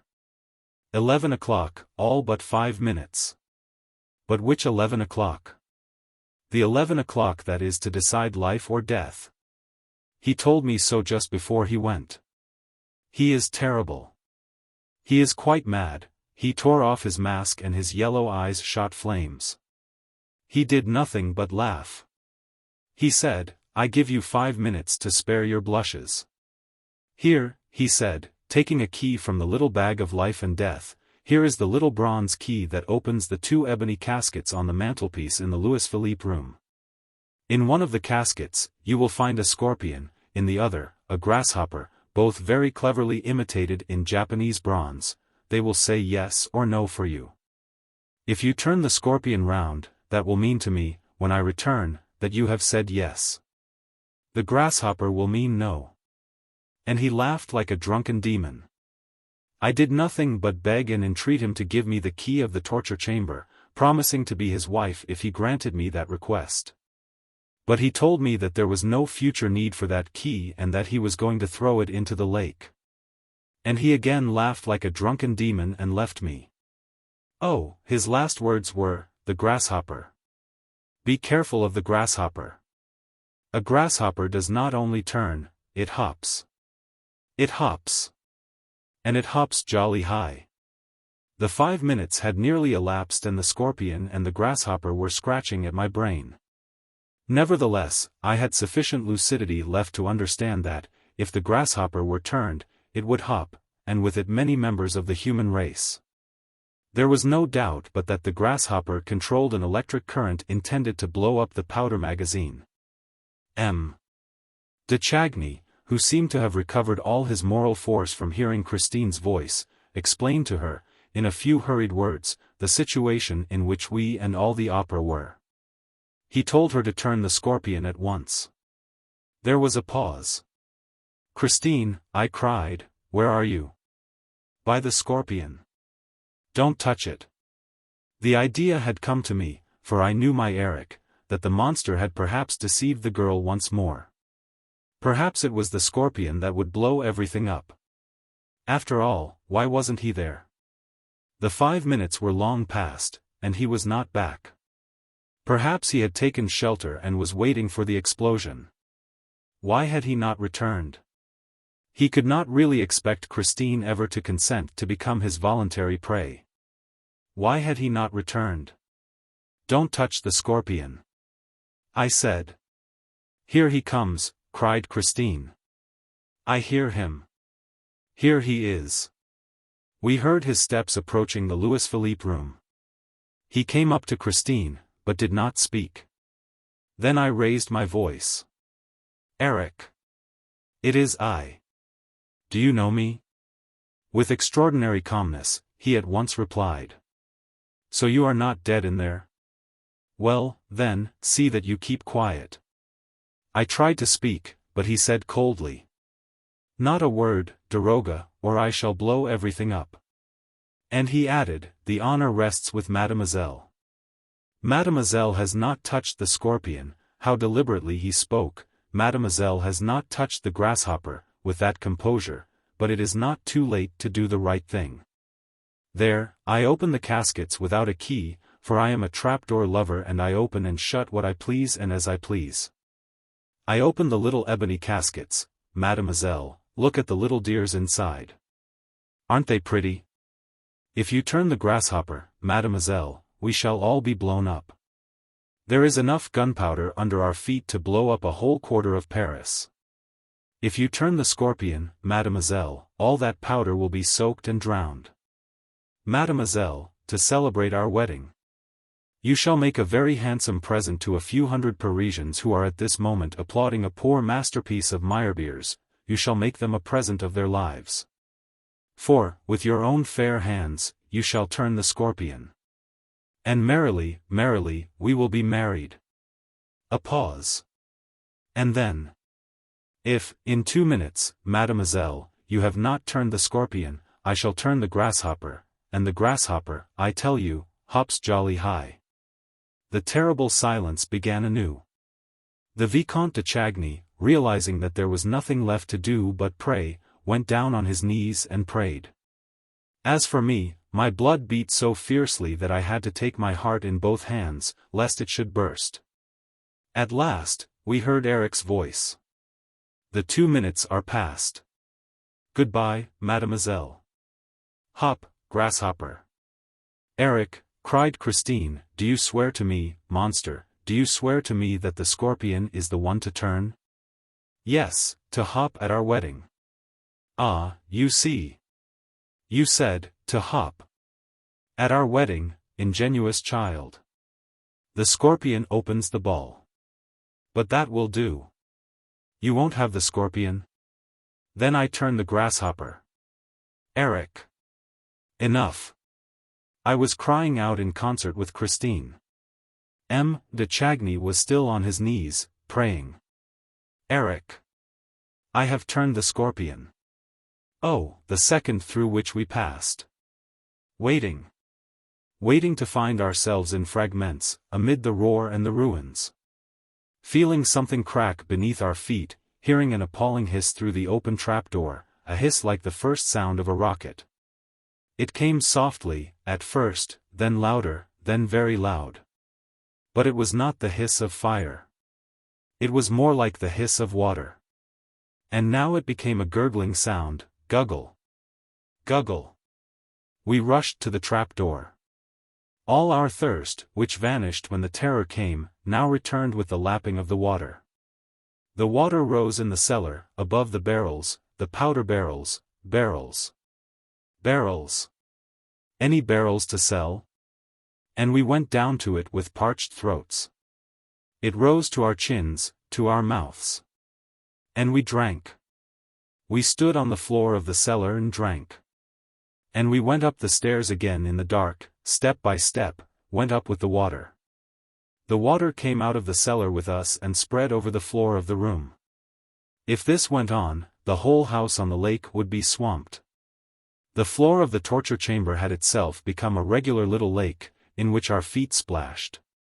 Surely there was water enough now. Eric must turn off the tap.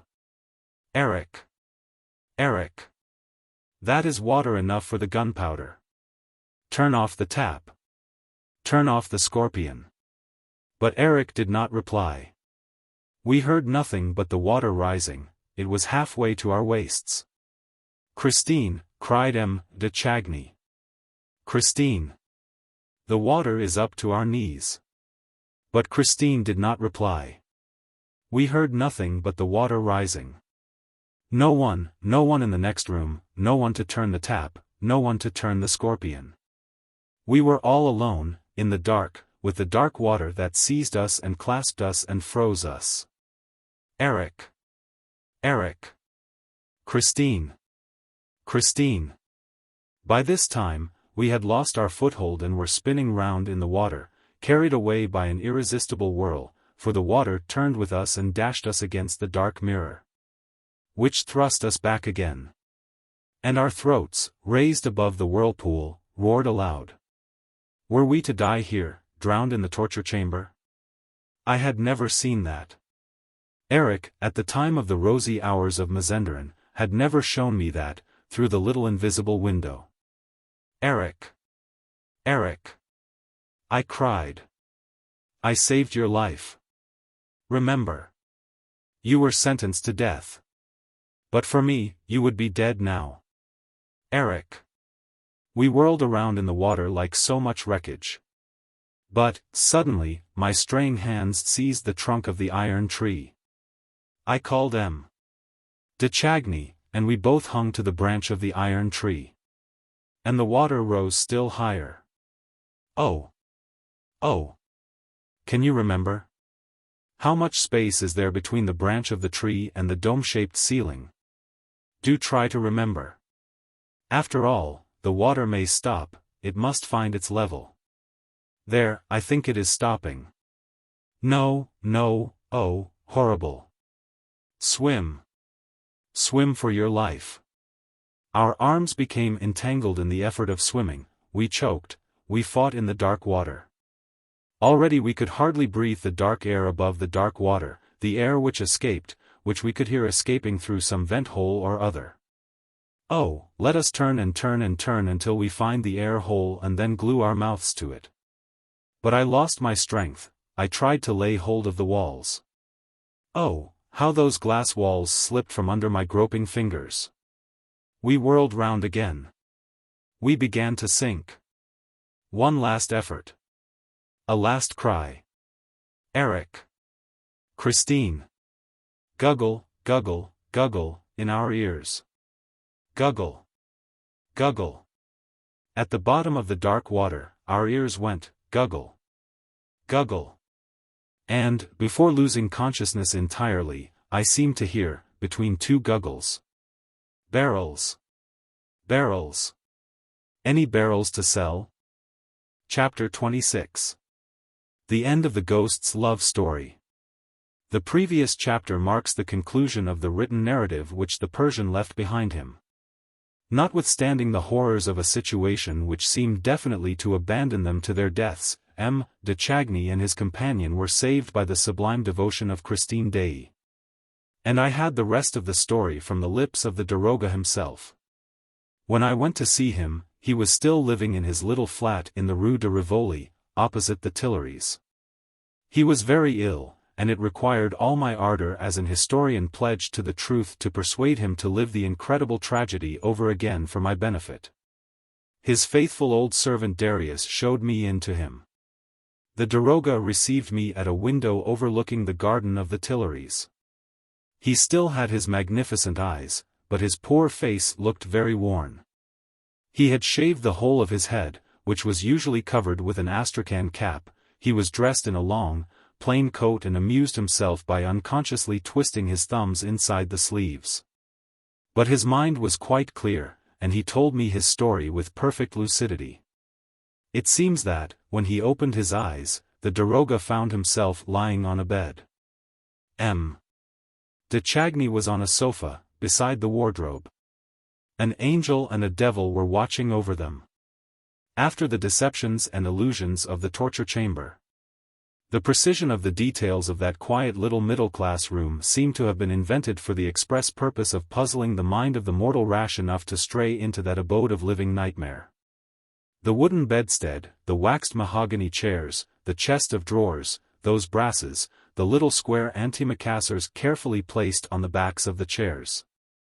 The clock on the mantelpiece and the harmless-looking ebony caskets at either end, lastly, the whatnot filled with shells, with red pincushions. With mother-of-pearl boats and an enormous ostrich egg, the whole discreetly lighted by a shaded lamp standing on a small round table, this collection of ugly, peaceable, reasonable furniture. At the bottom of the opera cellars, bewildered the imagination more than all the late fantastic happenings. And the figure of the masked man seemed all the more formidable in this old-fashioned, neat and trim little frame. It bent down over the Persian and said, in his ear, "Are you better, daroga? You are looking at my furniture? It is all that I have left of my poor unhappy mother." Christine Daae did not say a word, she moved about noiselessly, like a sister of charity, who had taken a vow of silence. She brought a cup of cordial, or of hot tea, he did not remember which. The man in the mask took it from her hands and gave it to the Persian. M. de Chagny was still sleeping. Eric poured a drop of rum into the daroga's cup and, pointing to the Viscount, said, "He came to himself long before we knew if you were still alive, daroga. He is quite well. He is asleep. We must not wake him." Eric left the room for a moment, and the Persian raised himself on his elbow, looked around him and saw Christine Daae sitting by the fireside. He spoke to her, called her, but he was still very weak and fell back on his pillow. Christine came to him, laid her hand on his forehead and went away again. And the Persian remembered that, as she went, she did not give a glance at de Chagny, who, it is true, was sleeping peacefully. And she sat down again in her chair by the chimney corner, silent as a sister of charity who had taken a vow of silence. Eric returned with some little bottles which he placed on the mantelpiece. And, again in a whisper, so as not to wake de Chagny, he said to the Persian, after sitting down and feeling his pulse, "You are now saved, both of you. And soon I shall take you up to the surface of the earth, to please my wife." Thereupon he rose, without any further explanation, and disappeared once more. The Persian now looked at Christine's quiet profile under the lamp. She was reading a tiny book, with gilt edges, like a religious book. There are editions of the Imitation that look like that. The Persian still had in his ears the natural tone in which the other had said, "To please my wife." Very gently, he called her again, but Christine was wrapped up in her book and did not hear him. Eric returned, mixed the daroga a draught and advised him not to speak to his wife again nor to anyone, because it might be very dangerous to everybody's health.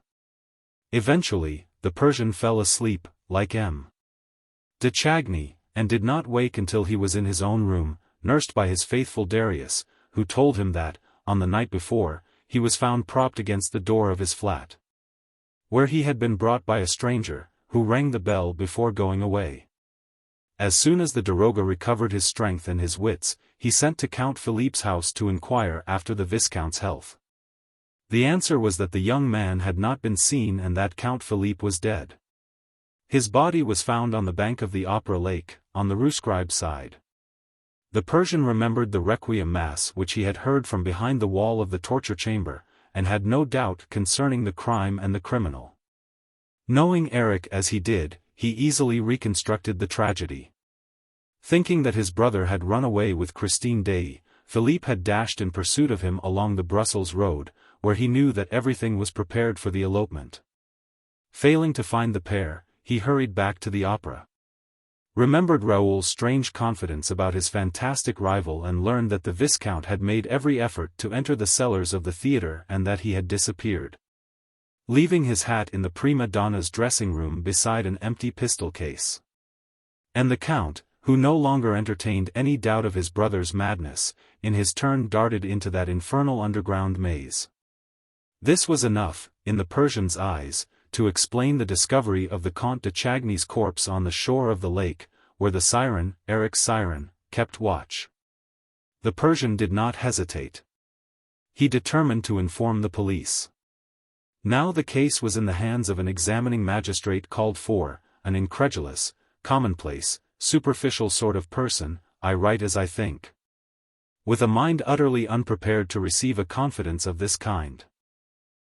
For took down the daroga's depositions and proceeded to treat him as a madman. Despairing of ever obtaining a hearing, the Persian sat down to write. As the police did not want his evidence, perhaps the press would be glad of it. And he had just written the last line of the narrative I have quoted in the preceding chapters, when Darius announced the visit of a stranger who refused his name, who would not show his face and declared simply that he did not intend to leave the place until he had spoken to the daroga. The Persian at once felt who his singular visitor was and ordered him to be shown in. The daroga was right. It was the ghost, it was Eric. He looked extremely weak and leaned against the wall, as though he were afraid of falling. Taking off his hat, he revealed a forehead white as wax. The rest of the horrible face was hidden by the mask. The Persian rose to his feet as Eric entered. "Murderer of Count Philippe, what have you done with his brother and Christine Daae?" Eric staggered under this direct attack, kept silent for a moment, dragged himself to a chair and heaved a deep sigh. Then, speaking in short phrases and gasping for breath between the words. "Daroga, don't talk to me about Count Philippe. He was dead, by the time I left my house. He was dead, when the siren sang. It was an accident, a very sad accident. He fell very awkwardly, but simply and naturally, into the lake." "You lie," shouted the Persian. Eric bowed his head and said, "I have not come here to talk about Count Philippe, but to tell you that I am going to die. Where are Raoul de Chagny and Christine Daae? I am going to die." "Raoul de Chagny and Christine Daae? Of love, Daroga. I am dying, of love. That is how it is. I loved her so. And I love her still, Daroga, and I am dying of love for her. I tell you. If you knew how beautiful she was, when she let me kiss her, alive. It was the first time, Daroga, the first time I ever kissed a woman. Yes, alive. I kissed her alive, and she looked as beautiful as if she had been dead." The Persian shook Eric by the arm. "Will you tell me if she is alive or dead?" "Why do you shake me like that?" asked Eric, making an effort to speak more connectedly. "I tell you that I am going to die. Yes, I kissed her alive. And now she is dead? I tell you I kissed her just like that, on her forehead, and she did not draw back her forehead from my lips. Oh, she is a good girl. As to her being dead, I don't think so. But it has nothing to do with me. No, she is not dead. And no one shall touch a hair of her head. She is a good, honest girl, and she saved your life, Daroga, at a moment when I would not have given tuppence for your Persian skin. As a matter of fact, nobody bothered about you. Why were you there with that little chap? You would have died as well as he. My word, how she entreated me for her little chap.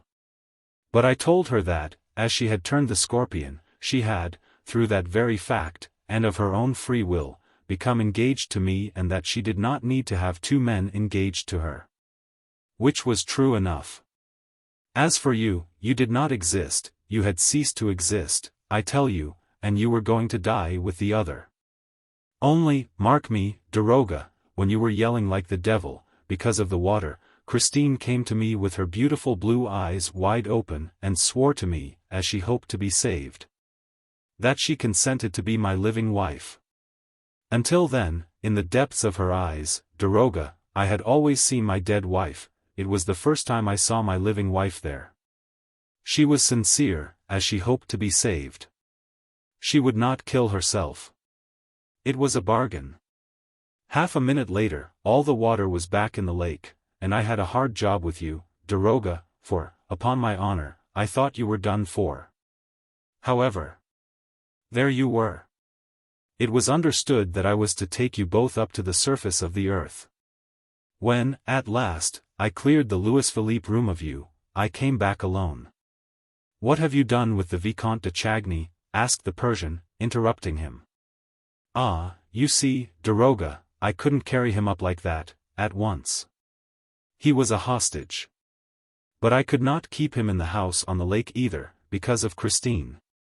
So I locked him up comfortably, I chained him up nicely, a whiff of the Mazendran scent had left him as limp as a rag, in the communist's dungeon. Which is in the most deserted and remote part of the opera, below the fifth cellar, where no one ever comes, and where no one ever hears you. Then I came back to Christine. She was waiting for me. Eric here rose solemnly.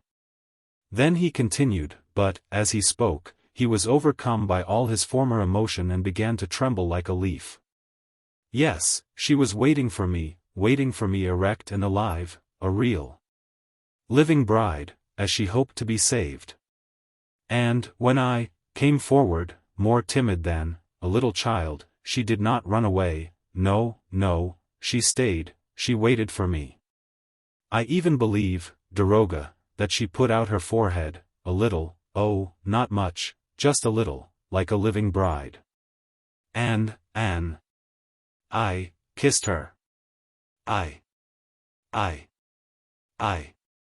And she did not die. Oh, how good it is, Daroga, to kiss somebody on the forehead. You can't tell. But my mother, Daroga, my poor, unhappy mother would never let me kiss her.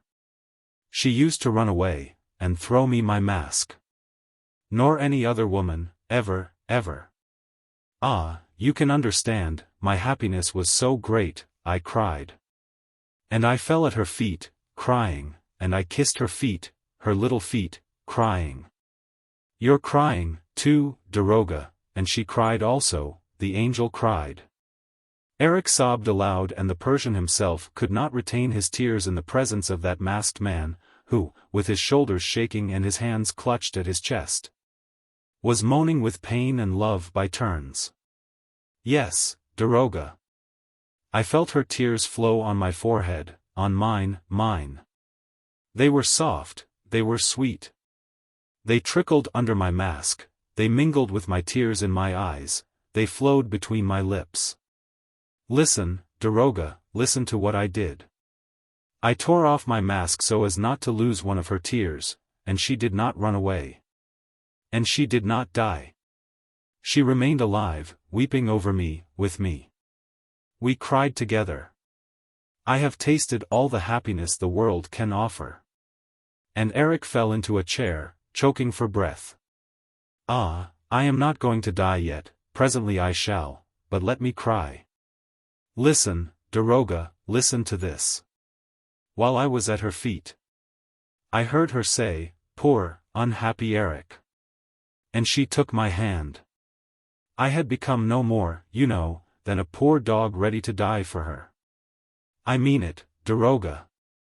I held in my hand a ring, a plain gold ring which I had given her, which she had lost, and which I had found again, a wedding ring, you know. I slipped it into her little hand and said, there. Take it. Take it for you, and him. It shall be my wedding present, a present from your poor, unhappy Eric. I know you love the boy, don't cry any more.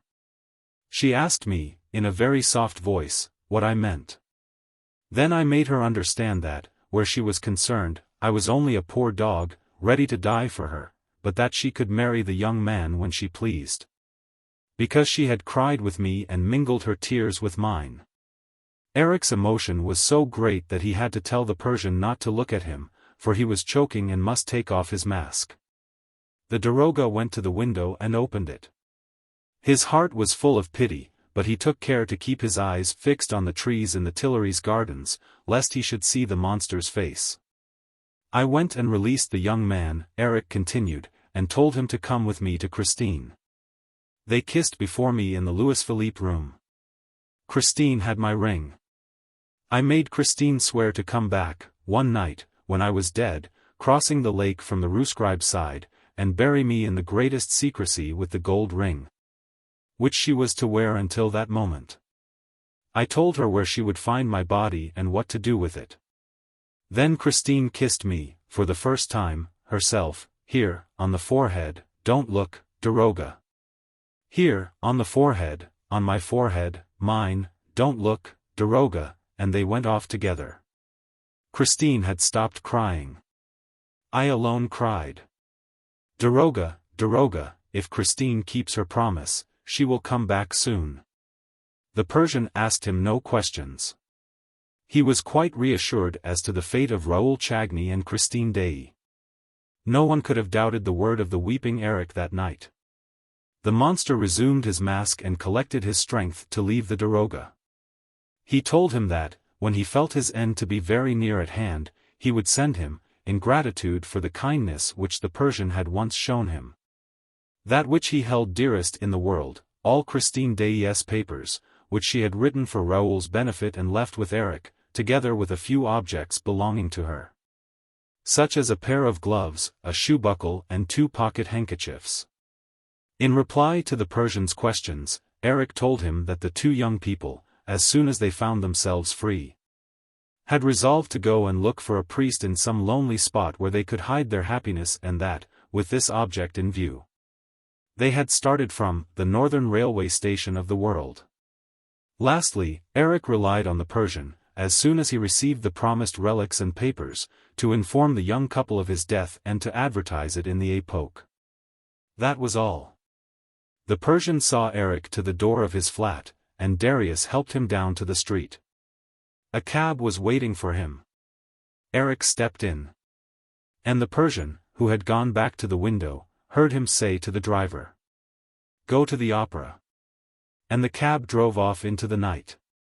The Persian had seen the poor, unfortunate Eric for the last time. 3 weeks later, the Epoque published this advertisement. Eric is dead. Epilogue. I have now told the singular, but veracious story of the opera ghost. As I declared on the first page of this work, it is no longer possible to deny that Eric really lived. There are today so many proofs of his existence within the reach of everybody that we can follow Eric's actions logically through the whole tragedy of the Chagny's. There is no need to repeat here how greatly the case excited the capital. The kidnapping of the artist, the death of the Comte de Chagny under such exceptional conditions, the disappearance of his brother, the drugging of the gasman at the opera and of his 2 assistants, what tragedies, what passions, what crimes had surrounded the idol of Raoul and the sweet and charming Christine. What had become of that wonderful, mysterious artist of whom the world was never to hear again? She was represented as the victim of a rivalry between the 2 brothers. And nobody suspected what had really happened, nobody understood that, as Raoul and Christine had both disappeared. Both had withdrawn far from the world to enjoy a happiness which they would not have cared to make public after the inexplicable death of Count Philippe. They took the train one day from the northern railway station of the world. Possibly, I too shall take the train at that station, one day, and go and seek around thy lakes, O Norway, O silent Scandinavia, for the perhaps still living traces of Raoul and Christine and also of Mamma Valerius, who disappeared at the same time. Possibly, some day, I shall hear the lonely echoes of the north repeat the singing of her who knew the angel of music. Long after the case was pigeonholed by the unintelligent care of M. Le Joug d'Instruction 4, the newspapers made efforts, at intervals, to fathom the mystery. One evening paper alone, which knew all the gossip of the theatres, said, "We recognize the touch of the opera ghost." And even that was written by way of irony. The Persian alone knew the whole truth and held the main proofs, which came to him with the pious relics promised by the ghost. It fell to my lot to complete those proofs with the aid of the daroga himself. Day by day, I kept him informed of the progress of my inquiries, and he directed them. He had not been to the opera for years and years, but he had preserved the most accurate recollection of the building. And there was no better guide than he possible to help me discover its most secret recesses. He also told me where to gather further information, whom to ask, and he sent me to call on M. Poligny, at a moment when the poor man was nearly drawing his last breath. I had no idea that he was so very ill, and I shall never forget the effect which my questions about the ghost produced upon him. He looked at me as if I were the devil and answered only in a few incoherent sentences, which showed, however, and that was the main thing, the extent of the perturbation which O.G. in his time, had brought into that already very restless life, for M. Poligny was what people call a man of pleasure. When I came and told the Persian of the poor result of my visit to M. Poligny, the daroga gave a faint smile and said, "Poligny never knew how far that extraordinary blackguard of an Eric humbugged him." The Persian, by the way, spoke of Eric sometimes as a demigod and sometimes as the lowest of the low. Poligny was superstitious and Eric knew it. Eric knew most things about the public and private affairs of the opera. When M. Poligny heard a mysterious voice tell him, in Box 5, of the manner in which he used to spend his time and abuse his partner's confidence, he did not wait to hear any more. Thinking at first that it was a voice from heaven, he believed himself damned. And then, when the voice began to ask for money, he saw that he was being victimized by a shrewd blackmailer to whom Debienne himself had fallen a prey. Both of them, already tired of management for various reasons, went away without trying to investigate further into the personality of that curious O.G. who had forced such a singular memorandum book upon them. They bequeathed the whole mystery to their successors and heaved a sigh of relief when they were rid of a business that had puzzled them without amusing them in the least. I then spoke of the two successors and expressed my surprise that, in his Memoirs of a Manager, M. Moncharmin should describe the opera ghost's behavior at such length in the first part of the book and hardly mention it at all in the second. In reply to this, the Persian, who knew the memoirs as thoroughly as if he had written them himself, observed that I should find the explanation of the whole business if I would just recollect the few lines which Moncharmin devotes to the ghost in the second part aforesaid. I quote these lines, which are particularly interesting because they describe the very simple manner in which the famous incident of the 20,000 francs was closed. As for O.G., some of whose curious tricks I have related in the first part of my memoirs, I will only say that he redeemed by one spontaneous fine action all the worry which he had caused my dear friend and partner and, I am bound to say, myself. He felt, no doubt, that there are limits to a joke, especially when it is so expensive and when the Commissary of Police has been informed, for at the moment when we had made an appointment in our office with M. Mifroid to tell him the whole story, a few days after the disappearance of Christine Daae, we found, on Richard's table, a large envelope, inscribed, in red ink, with O.G.'s compliments. It contained the large sum of money which he had succeeded in playfully extracting, for the time being, from the treasury. Richard was at once of the opinion that we must be content with that and drop the business. I agreed with Richard. All's well that ends well. What do you say, O.G.? Of course, Moncharmin, especially after the money had been restored, continued to believe that he had, for a short while, been the butt of Richard's sense of humor, whereas Richard, on his side, was convinced that Moncharmin had amused himself by inventing the whole of the affair of the opera ghost, in order to revenge himself for a few jokes. I asked the Persian to tell me by what trick the ghost had taken 20,000 francs from Richard's pocket in spite of the safety pin. He replied that he had not gone into this little detail, but that, if I myself cared to make an investigation on the spot, I should certainly find the solution to the riddle in the manager's office by remembering that Eric had not been nicknamed the trapdoor lover for nothing. I promised the Persian to do so as soon as I had time, and I may as well tell the reader at once that the results of my investigation were perfectly satisfactory. And I hardly believed that I should ever discover so many undeniable proofs of the authenticity of the feats ascribed to the ghost. The Persian's manuscript, Christine Daae's papers, the statements made to me by the people who used to work under M.M. Richard and Moncharmin, by little Meg herself, the worthy Madame Giry, I am sorry to say, is no more, and by Sorelli, who is now living in retirement at Louveciennes, all the documents relating to the existence of the ghost, which I propose to deposit in the archives of the opera, have been checked and confirmed by a number of important discoveries of which I am justly proud.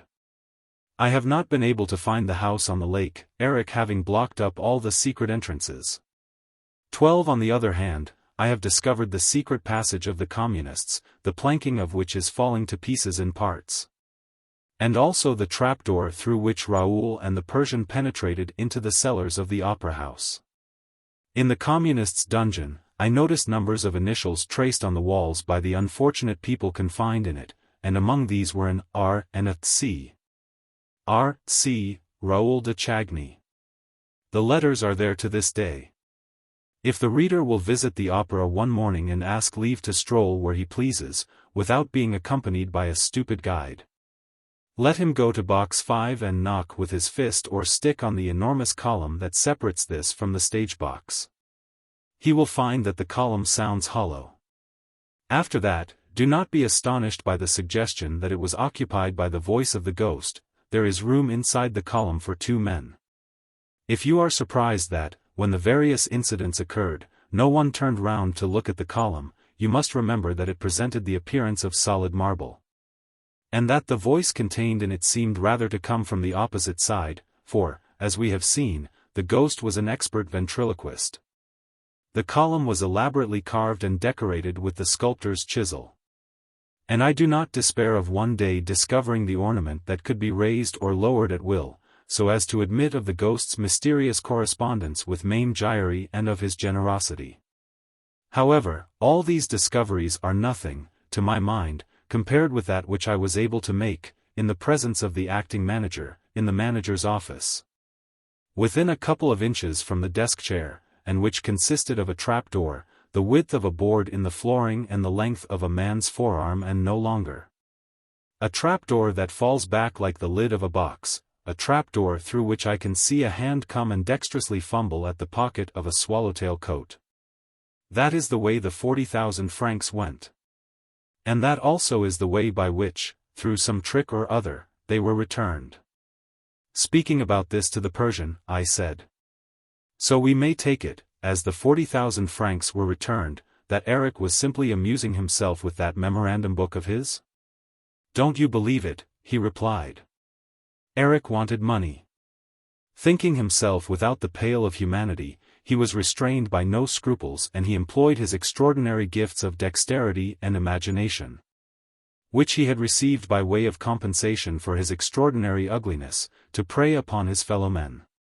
His reason for restoring the 40,000 francs, of his own accord, was that he no longer wanted it.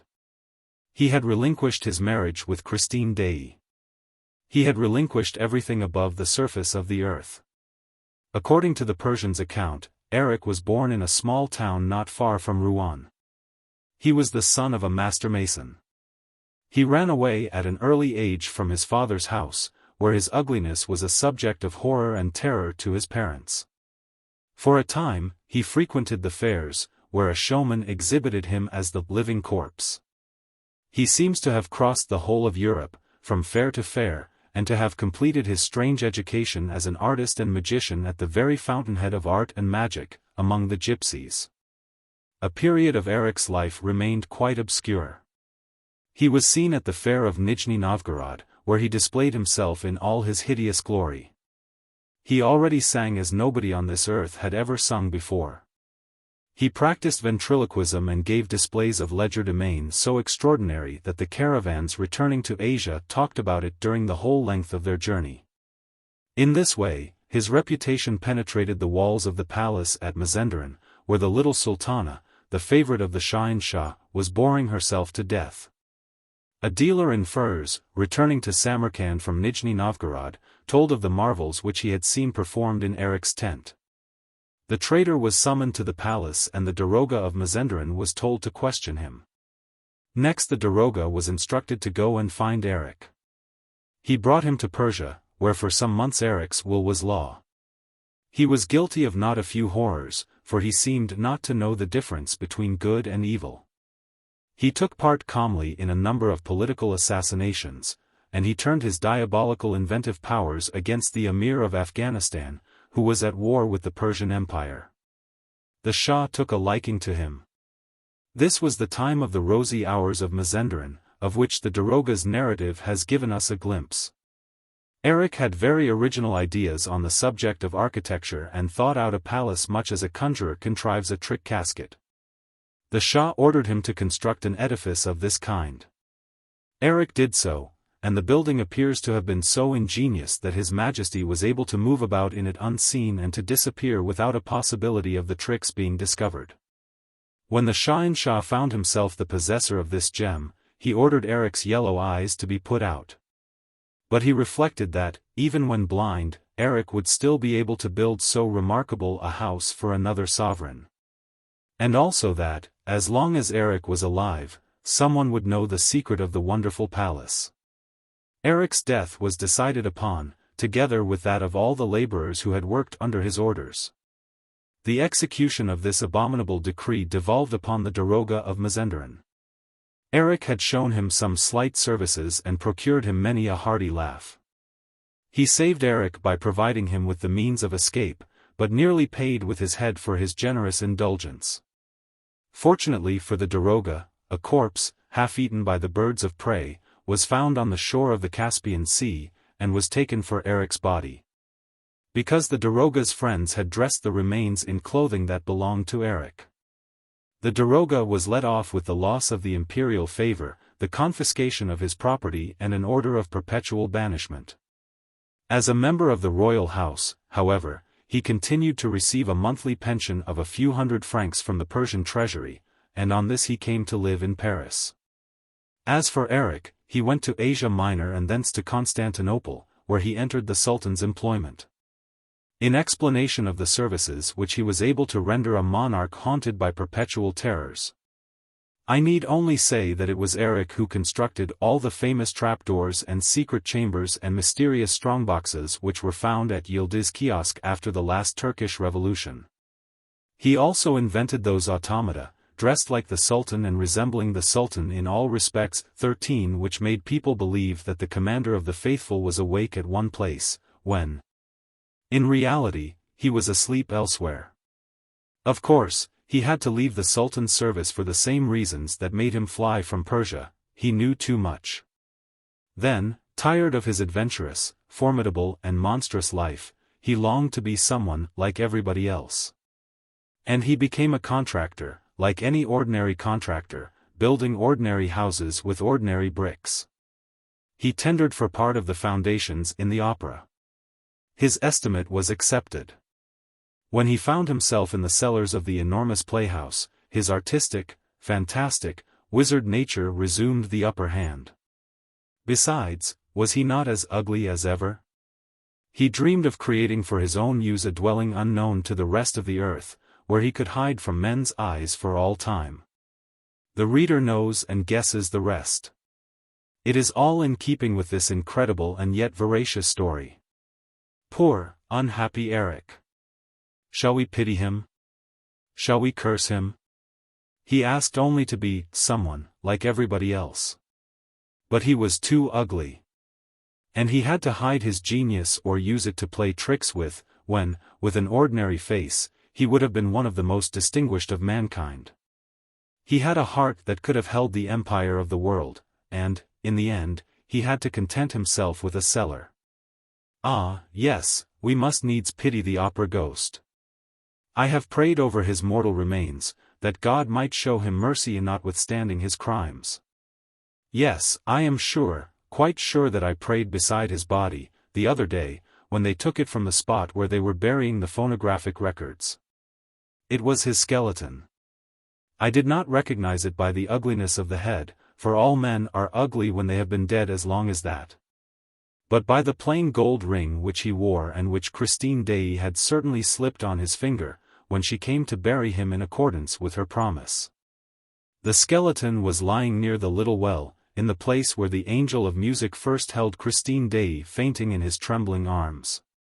On the night when he carried her down to the cellars of the opera house.